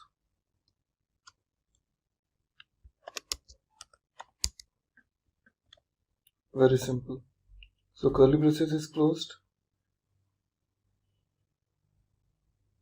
Okay, so total how many? 3 curly braces will be closed, 1 square bracket and round brackets. And now you can see you got the average markings in each and every section. So just imagine how easy it is for you to deal with the aggregations. So aggregation seems to be a very simple approach provided by MongoDB that really create a difference of how the aggregation changes the way how you react to. Okay, everybody. So after going through the idea of like how we can utilize the concept of aggregation, it's time to talk about like how when it works with MongoDB. MongoDB is properly known for, I will say, for replication, that is called high availability, and that feature comes by default with MongoDB. You really don't need to install any software for this because it is a built-in feature for the MongoDB. So when you download that, it comes along with this, so no additional configuration setup is really required when it comes to the MongoDB part. Okay, so let's get started and talk about how MongoDB can offer the replication. See, the idea behind a replication is what? The idea behind a replication is like you are replicating it. Okay, so when you talk about replication, you are replicating your data to where? To the multiple childs. So here in MongoDB, we have one concept available. Okay, that is known as called master. Okay, and slaves. Okay, master is one and there will be multiple slaves. Okay, so these slaves where your records are actually stored, and this is a master which will be responsible to replicate the data to all its childs when the request comes. Due to that, in case if one particular node fails, so automatically the data will be taken from the other nodes. That's the beauty of having this master and node slave process. So to make this possible, we have a very simple option available. In MongoDB, we have one concept like called MongoDB Atlas. So there we can go and get our cluster ready. So here we start with the concept name called MongoDB Atlas. Let's search for MongoDB Atlas, and here I see MongoDB Atlas Database as a Service. See, this is a free tool. It's the cloud environment where you really don't need to install MongoDB in your local machine. It is a cloud-based MongoDB support which is free to use with a limited amount of space, but yes, for the testing purpose it is the best suitable. So I can start with the start free, or else I can say the login here.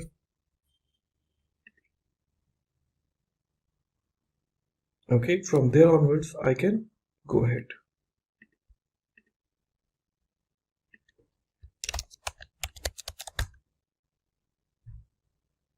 Now it is getting ready. Now, this is a place from where you can start working on your cluster.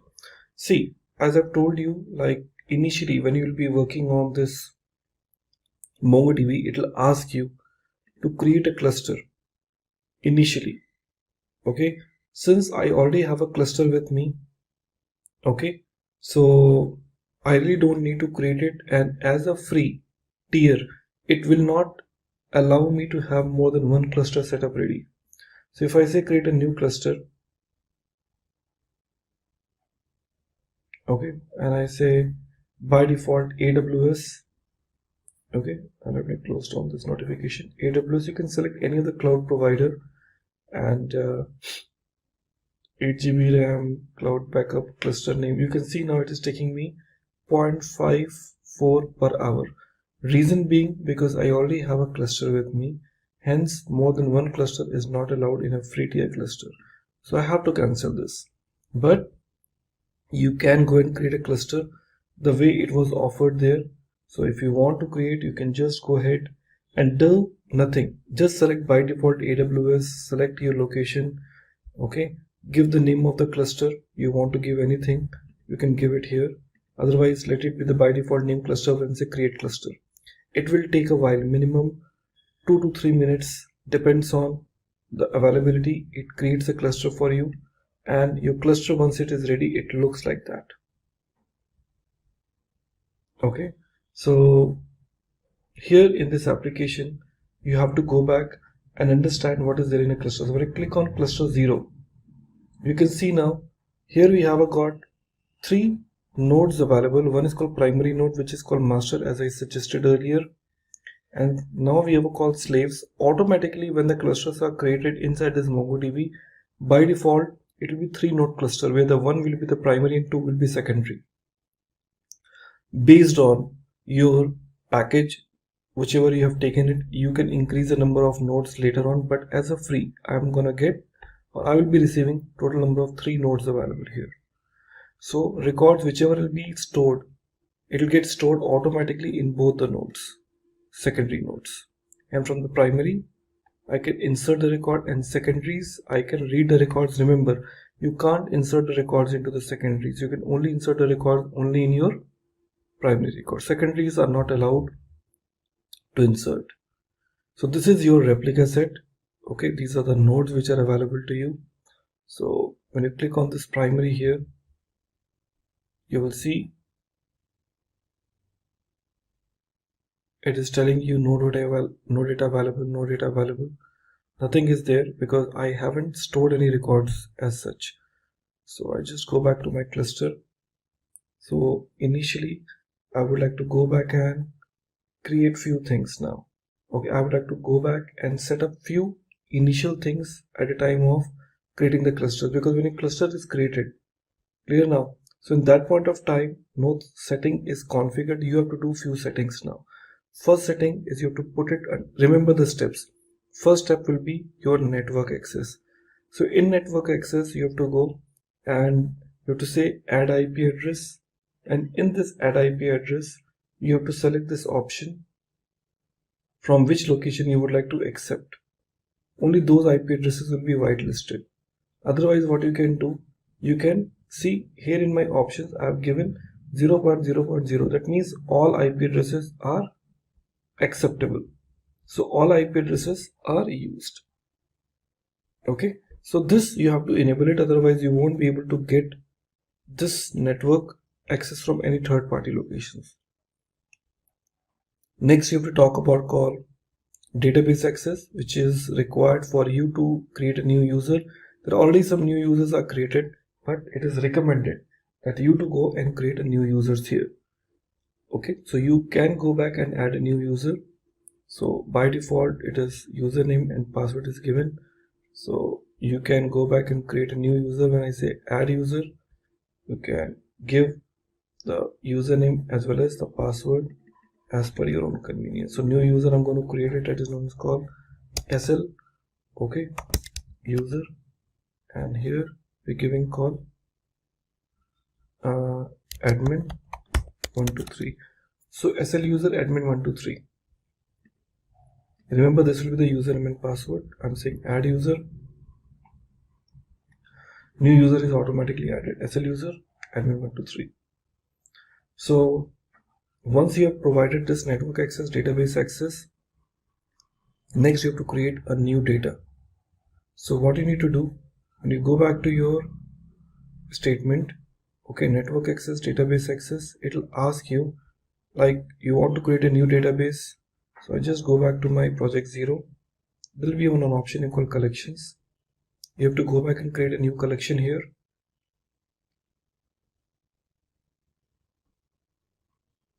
Now it is retrieving the list of databases. Now you can see there are already some collections are there. AmrDB is one of the database which is there. DemoDB is there. Lot many databases are there. So you can go back and create some new database and connect through. So if I just create database, I already have a Simplilearn DB with me. User app is already one collections I've created. So creating a database and collection is very easy. If I give you the quick demo, I say create database, give the collection name call SL demo, okay, and give the username call AMP SL demo and employee. I say create. Now you can see SL demo and create. It is there with me. So there is no record right now, and once it is there ready, so remember SL demo and employee. I'll go back to my code again, project 0, and from here I can say connect because I want to connect it. So to connect it from, because your MongoDB is already there, so you want to connect it through. So to connect it through, we have a very simple option available. You can just click on this connect option. Multiple options are there. Through Mongo Shell, connect your third-party application with the MongoDB Compass. So since I already have a Mongo Shell with me, so Mac OS, I have this Mac OS with me. So you can just use this line.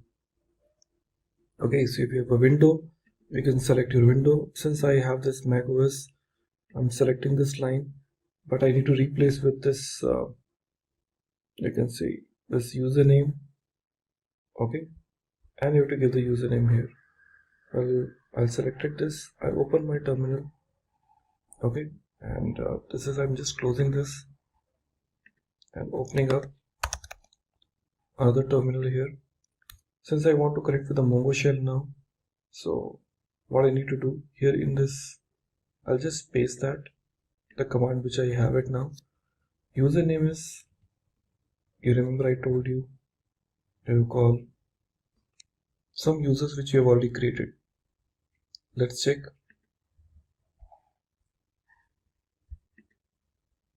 Here, SL user, I say SL user, I hit enter. It'll ask me the password, so I've given the password admin. And now you can see it is connecting with me to this particular, it is connecting me to this particular replica set. You can see in a logs it is telling you very clearly, okay, saying that it is a username 4.2, and you can see it is connecting with your shard cluster, the cluster which is created, and this is where exactly I have it with me. So I'm connecting with this environment. So primary is there. So if I just want to go back and say show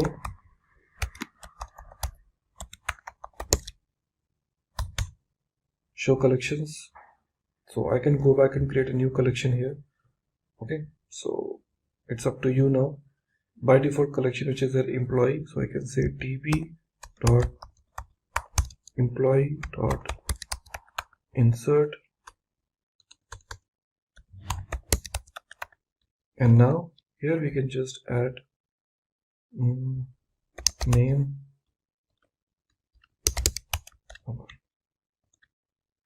Okay, now you can see some exception is raised. So you understand.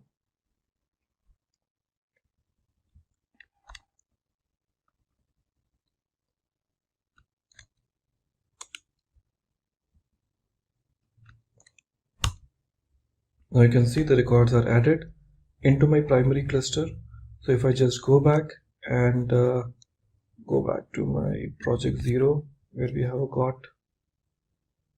collections, here you will be getting the SL demo employee, loading the documents.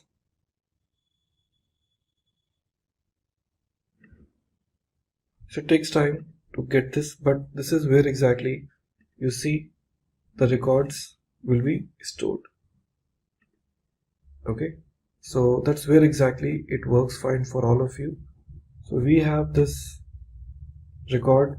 Okay, so when I say show collection, so we have a call employee, and I say db dot employee dot find. So I can see we have got new collection name call. This is added right now. Okay, so like this you have got the first connection established and the records has been inserted. Hey everyone, my name is Ishan and I welcome you all to this session. In this session, we will have a look at the basics of GitHub. Before diving deep into the subject, let's first have a look at a use case. The use case we will consider today is of the world's largest sporting goods retail brand, Decathlon. Decathlon has 1600 stores spread in 52 countries with around 100,000 employees. The IT team of GitHub consists of 1000 members that helps Decathlon to bring its shopper's journey to their devices. So here, we will first see the problems that they faced, and then we shall see how did they sort out that problem. In the beginning, Decathlon worked on the data center with the help of a VPN. And using a VPN was a huge challenge in terms of workflow visibility and avoiding redundancies. So the first problem is, how to maintain workflow visibility and avoid redundancies. Then since there are so many stores located at so many different places, hiring of developers seemed to be a difficult task, as a physical workplace was always needed. So the second problem is, how would they hire developers? Now, let's see how did Decathlon solve these two problems one after the other. In the first case, the entire Decathlon shifted from any other remote repository to GitHub. GitHub turned out to be an amazing open source community as the code became more visible across the organization and now anybody could contribute to it. Then, let's talk about the second case for hiring the developers. As we know, GitHub is an open source community, so it helped in collaboration with any developer all over the world. The potential developers could now contribute to benefit the global community. Now the question arises, what made this contribution possible? So the major contribution role was played by the version control system. This was just a single case amongst many others. There are many organizations that have benefited from GitHub. Now, when we have realized how GitHub has revolutionized the market, let's start learning more and more about GitHub. As we move forward, let's have a look at what is version control system. Version control system are the software tools that helps in recording the changes made to the files by keeping a track of modifications done to the code. There is one repository and each user has their own working copy. The changes are committed to the repository, which are possible to be seen by others. The two most important things to make changes visible are you commit and they update. As we discussed, it is a system that keeps a track of different versions of a file, and hence a specific version of a file can be called whenever needed. This makes the collaboration amongst developers easy and also provides the members of the team to work on the latest version of the file. Moving forward, let's see what is Git. Now, when we have learned version control system, the next thing we need to know is what is Git. Git is the most commonly used version control system that helps in tracking changes made to the files. Hence, we may have a record of all the changes that have been made to a file, and we can also revert back to a specific version. Git simplifies the process of software development with the help of easy source code management. Git is not only helpful and popular among developers, but also helps non-technical people to keep a track of all the files they have been working on. Git further helps in the process of collaboration and permits changes made by multiple people to all be merged into a single source. Then, Git automatically merges the changes so two people or two different sources can even work on different parts of the same file, and later on merge those changes without losing each other's work. This is especially useful when the projects are really big and many people are involved in it. Now, when we know what is version control system and basics of Git, it is time for us to jump on the topic, what is GitHub? GitHub is a service hosted on the web where all the projects are stored. Every project on GitHub has its own repository and its unique URL. Git provides a graphical interface to store the files and helps team members to coordinate on the project from anywhere.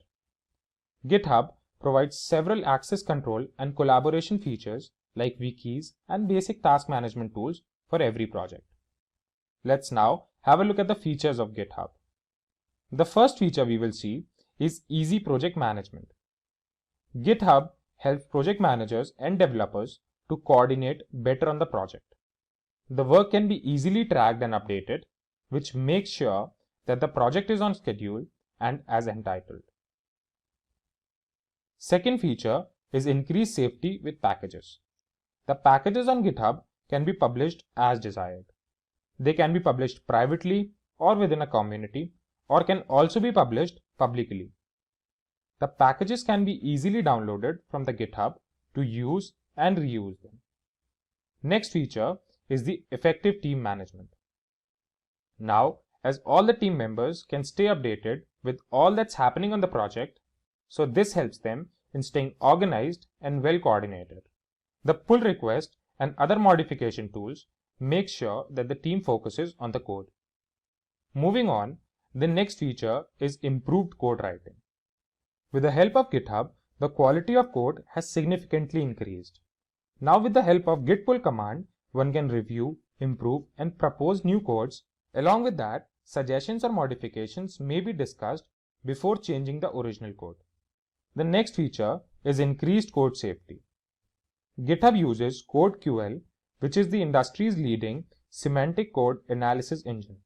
This tends to find risks in the code which other tools tend to miss.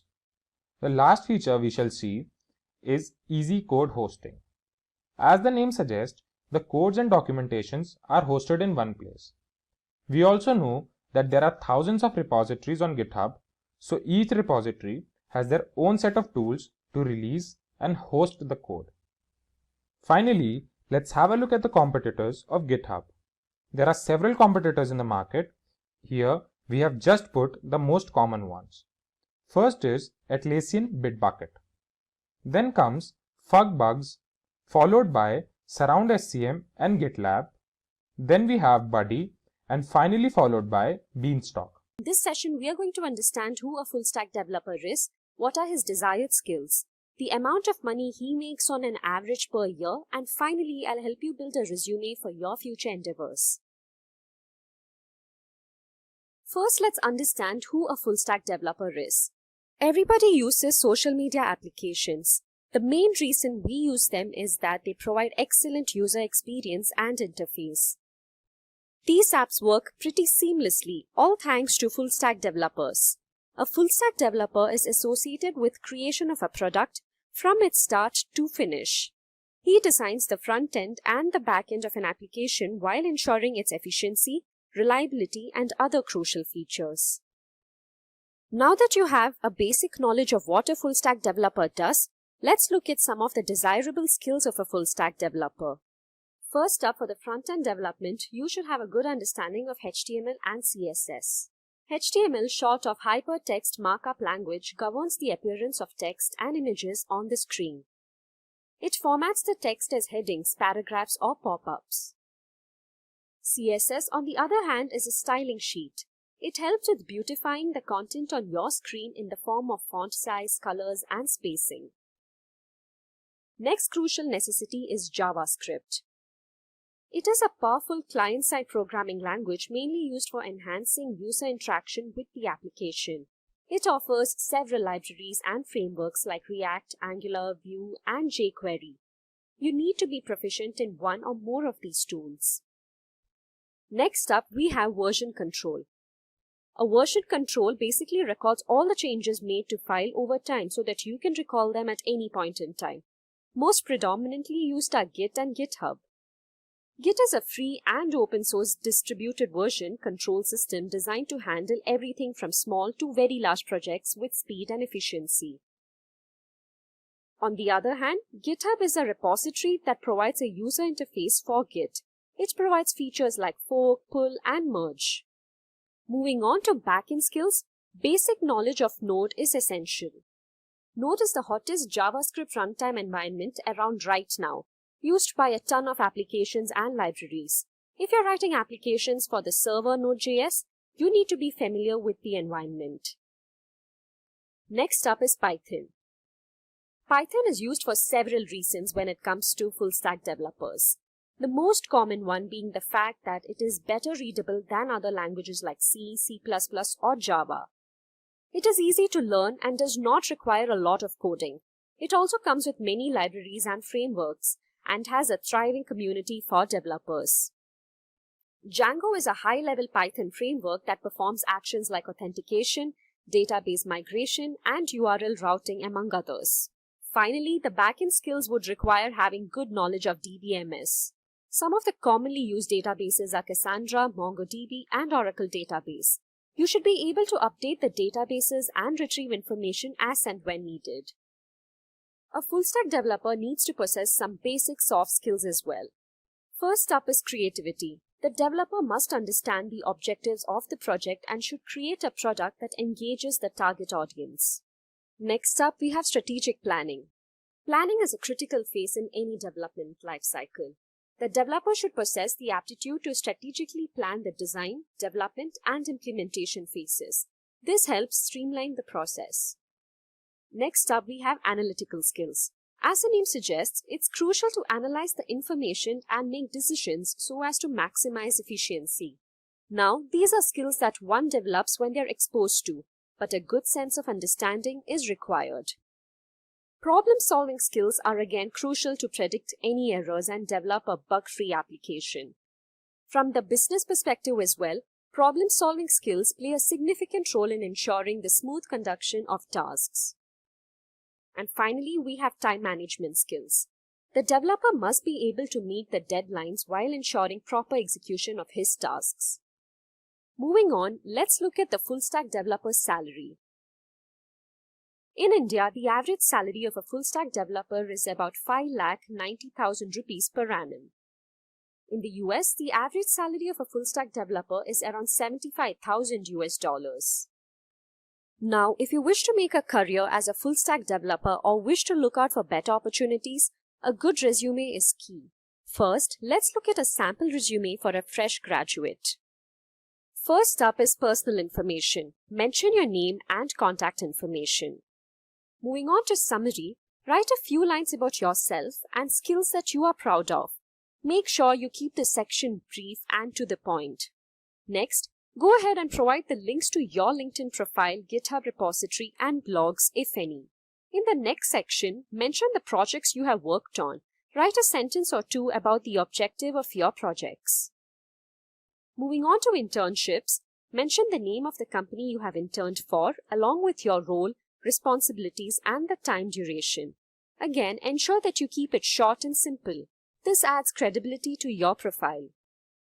You can also go ahead and mention the university you're graduating from and your final graduate score. Lastly, mention your skills. This is an important section since you will be judged based on your skills. You can first mention all the technical skills that you're confident about. Mention some soft skills and extracurricular activities that you participated in. Now, let's look at a sample resume for an experienced developer.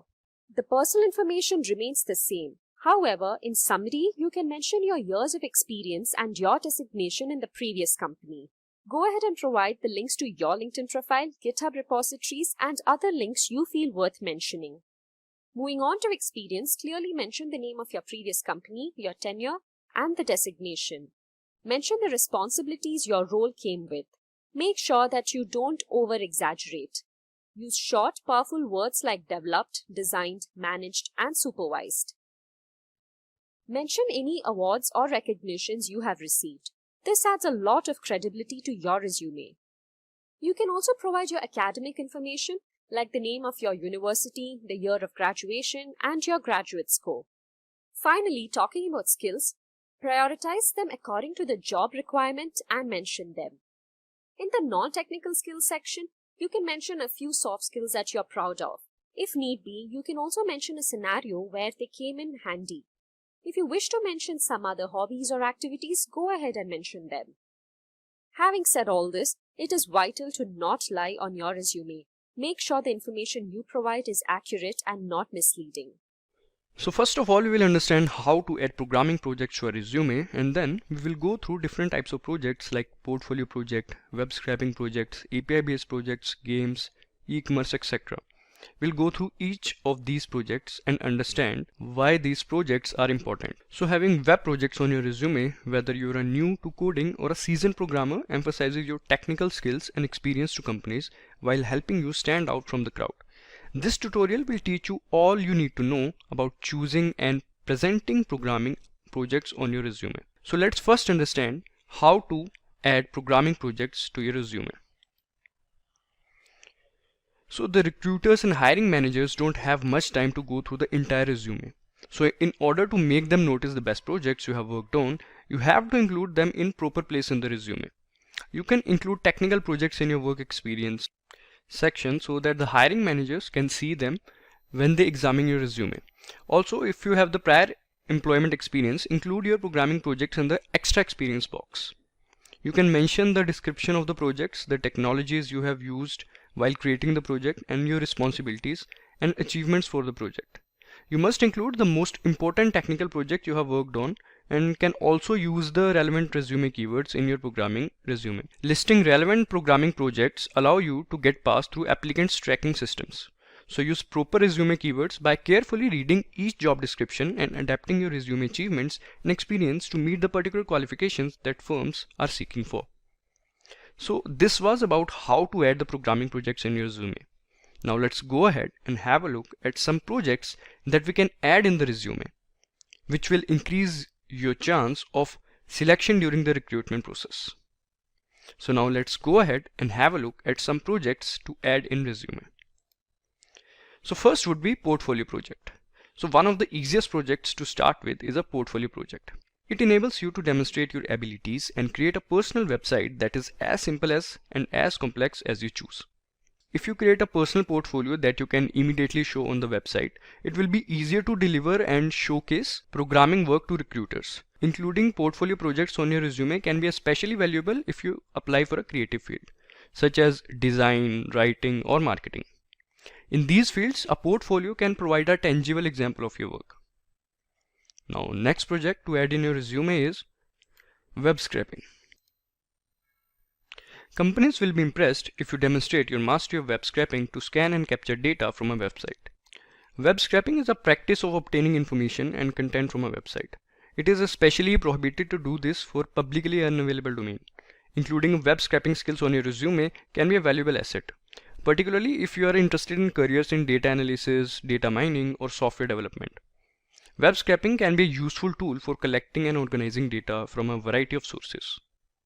Python web scraping projects are popular among beginners these days. Our channel already includes a Python web scraping tutorial. You can check that tutorial. The link will be added in the description box. Next, we have API based project. As a web developer, using search inputs is an important skill to have. So consider adding an API to your list of programming projects. API or application programming interface, which is an intermediate between software that allows two apps to interact with one another. APIs provide an easy way to retrieve and distribute data within and across companies. There are a lot of APIs available on the internet, including Twitter's API, Amazon API, and various other APIs. Creating an API-based project allows you to manipulate data, understand client-server architecture, and obtain data from HTTP servers. It is necessary to have basic programming knowledge to create this type of project, and it will take around 2 to 3 weeks to complete this project. Now, before moving forward, let me ask you a quick question. According to you, what was the main reason for Twitter to lay off so many employees? Do let us know in the comment section below. You can take your time.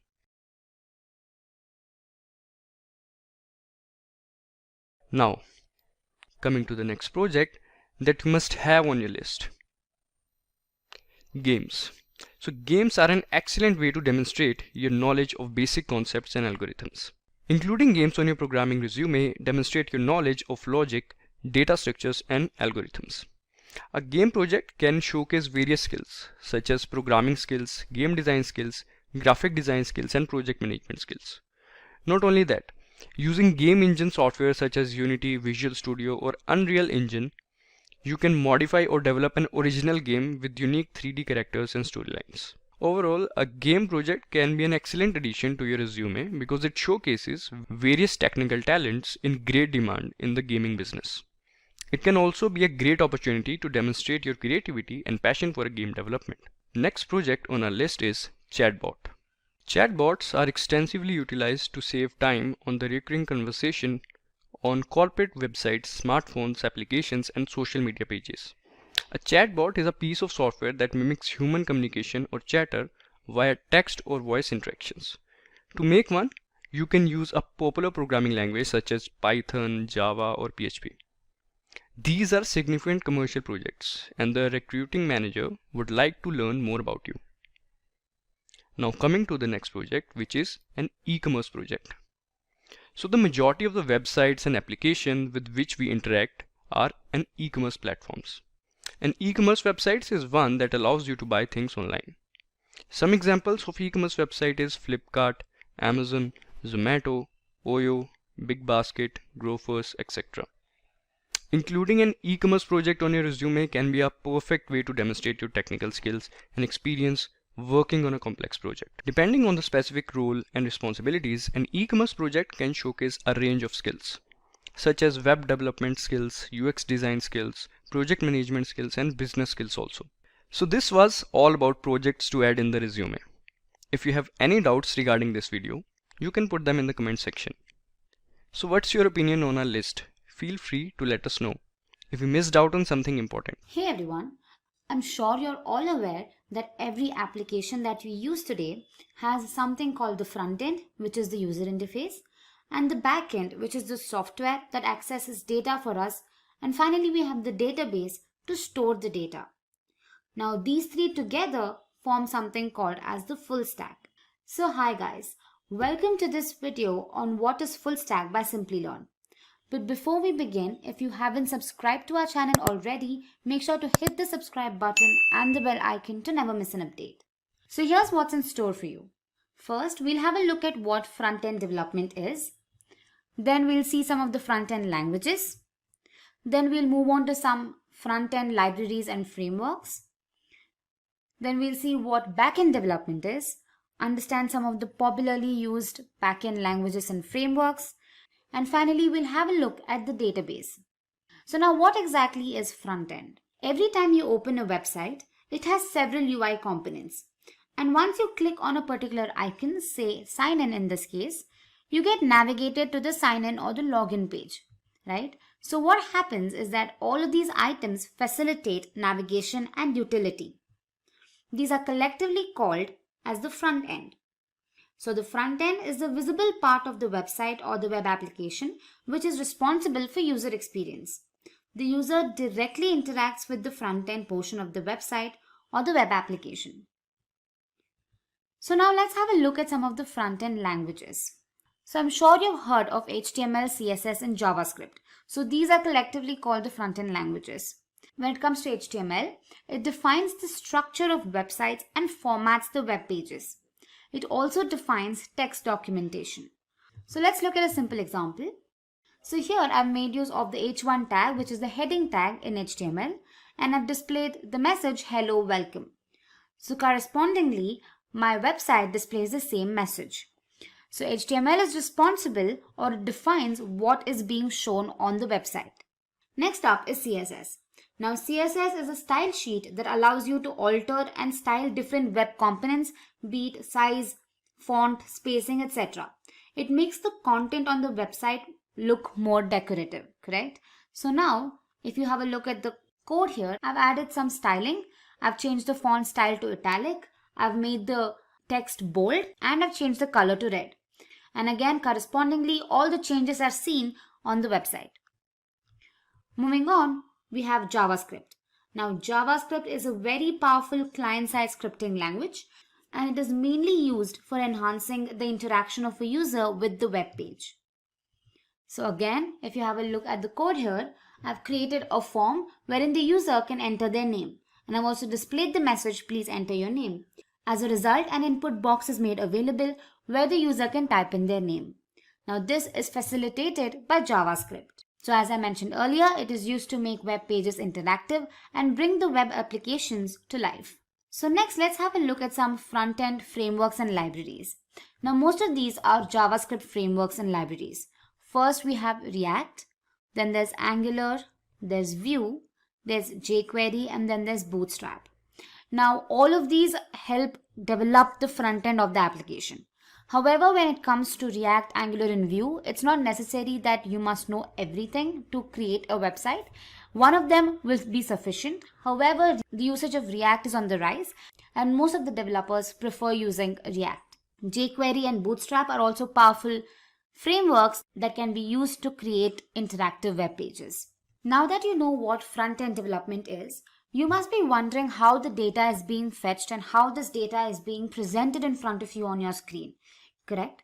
Now this is all facilitated by the backend of the application. So let's understand what backend development is. Now backend basically refers to the server-side development of the application. It is responsible for managing all the database, with the help of queries and APIs. So every time the user makes a request, it queries the database and retrieves the data from the database and presents it to the user. And lastly, it ensures data consistency. So now let's have a look at some backend languages and frameworks. Firstly, we have Node. Node and Express.js are packages provided by JavaScript. Then there's Python, which is a very popularly used language. Python frameworks like Django and Flask are popularly used to create the backend of applications. Then there's Java. Java provides Spring and Java Server Faces, which are also used for backend development. Then there's C#, which provides frameworks like ASP.NET Core and ASP.NET MVC. And other popularly used backend languages are PHP, there's Perl, and Ruby. Database is the collection of interrelated data which helps in efficient retrieval, insertion, and deletion of data from database and organizes the data in the form of tables, views, schemas, reports. Now, some of the commonly used database management systems are MySQL, there's PostgreSQL, there's Microsoft SQL Server, there's Oracle Database, and then there's MongoDB. But how can we at Simplilearn help you? If you wish to make a career as a full stack developer, then a certification will come in handy. For that, you could head to our official website and look for full stack development courses. Now, we offer the full stack Java Developer Masters program. We also provide the postgraduate program in full stack web development, and we also provide the full stack web developer mean stack masters program. You can go ahead and click on the program and have a look at the overview. If this suits your requirements, you can go ahead and purchase the course. Mobile and web applications are something that we practically can't live without. From ordering food to booking flight tickets to making important bank transactions, these apps have made our lives easier. To cope with the changing demands with respect to user experience and security, web development needs to take a robust and efficient approach. This video tells you what the future of web development will look like. So let's begin by understanding what web development is. A web development involves building and maintaining websites and other web applications. A web developer is expected to convert a web design into a website. They're responsible for how a website or web application looks and functions, from its user interface and page layout to backend systems for gathering data. So a lot goes into building a website. There are several tools, frameworks, and packages that help create web applications. HTML, CSS, JavaScript are the basic languages required to develop a website. JavaScript offers several frameworks and libraries like React, Angular, and Vue.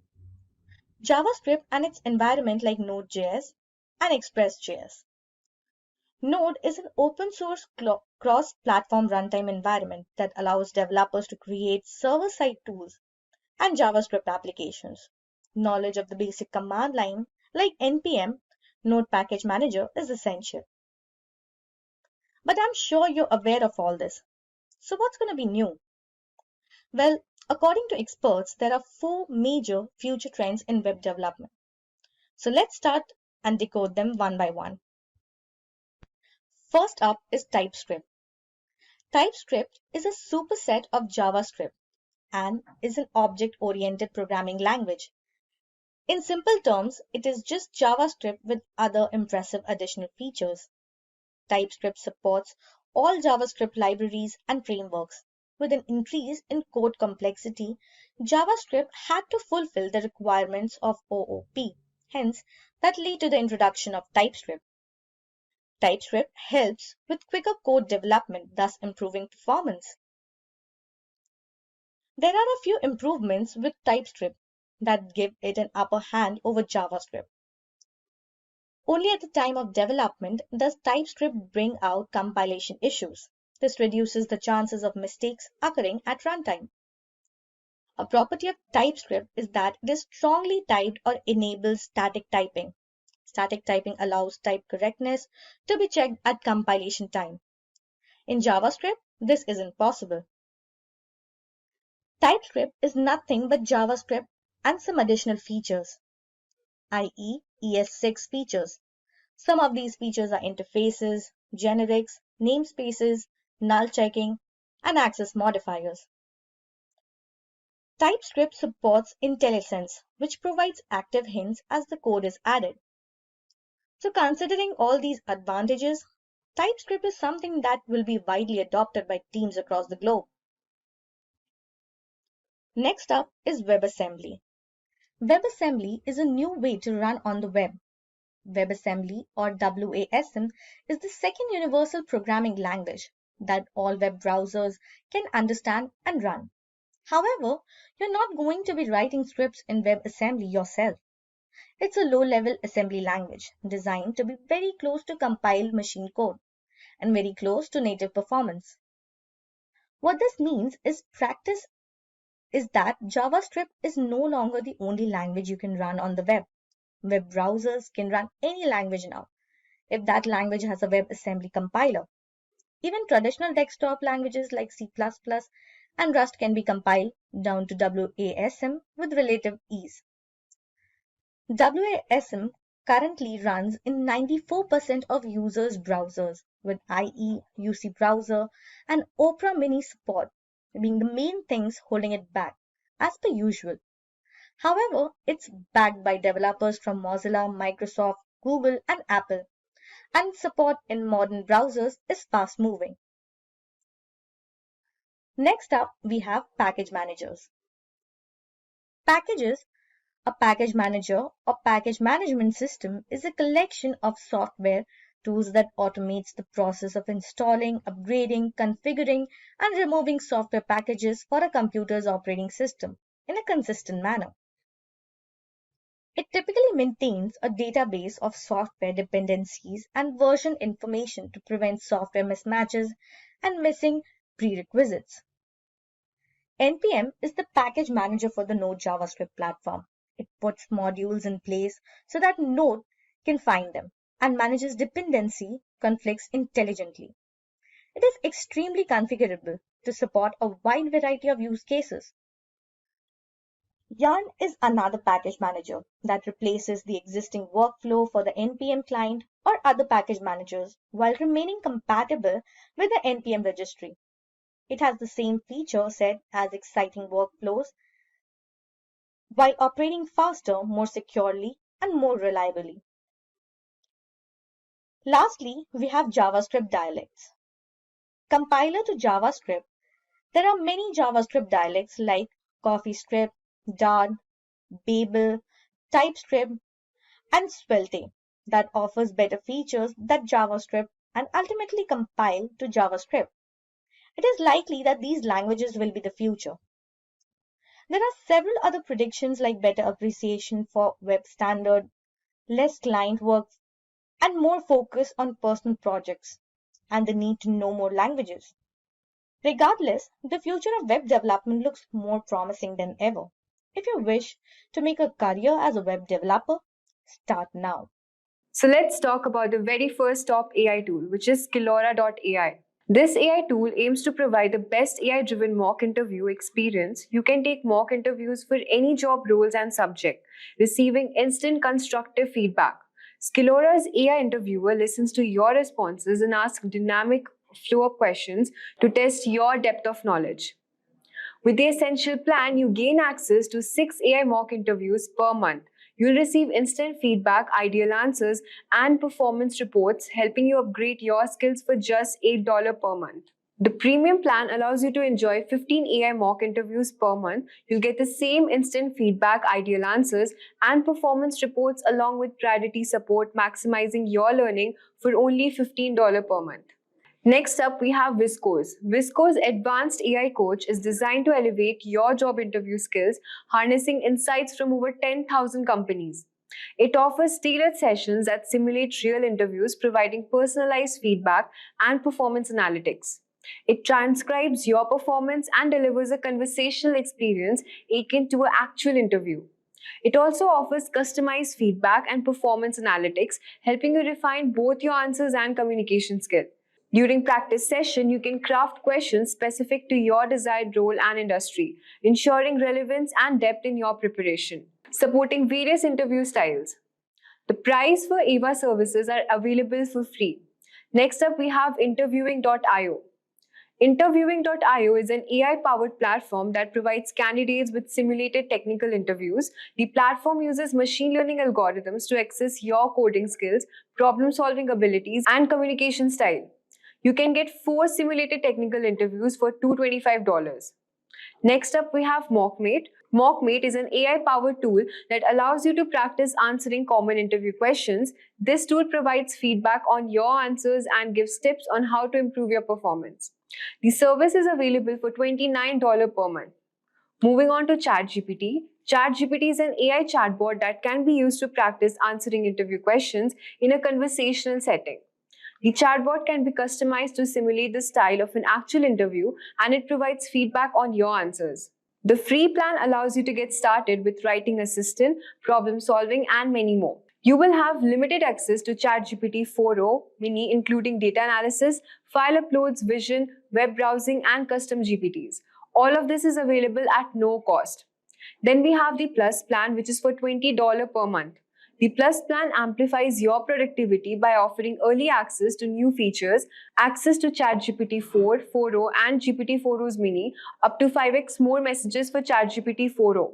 You can access to data analysis, upload files, vision web browsing, and DALL-E image generation. You can also create and use custom GPTs.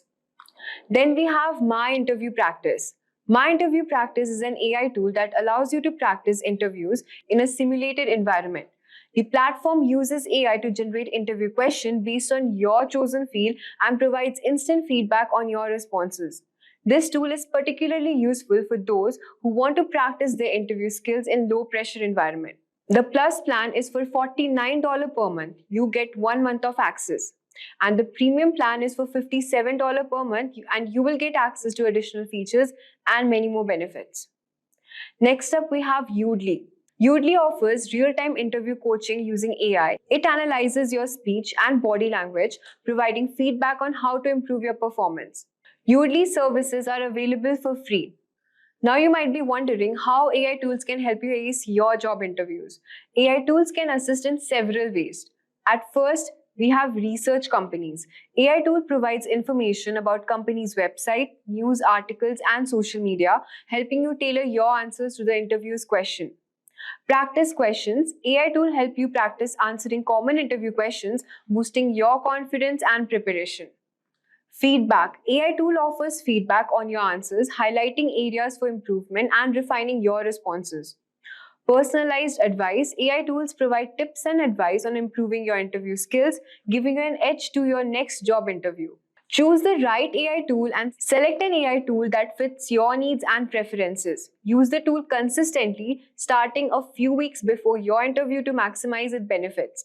After practicing with the AI tool, get feedback from others to identify areas for further improvement. Dress professionally and be punctual for your interview to make a positive first impression. Show enthusiasm and confidence during the interview to leave a lasting impression on the interviewer. AI tools can significantly aid in interviewing preparation. By using them effectively, you can enhance your chances of success in your next job interview. So that's a wrap up on a full course. If you have any doubts or questions, ask them in the comment section below. Our team of experts will reply you as soon as possible. Thank you and keep learning with. Hi there, if you like this video, subscribe to the Simplilearn YouTube channel and click here to watch similar videos. To nerd up and get certified, click here.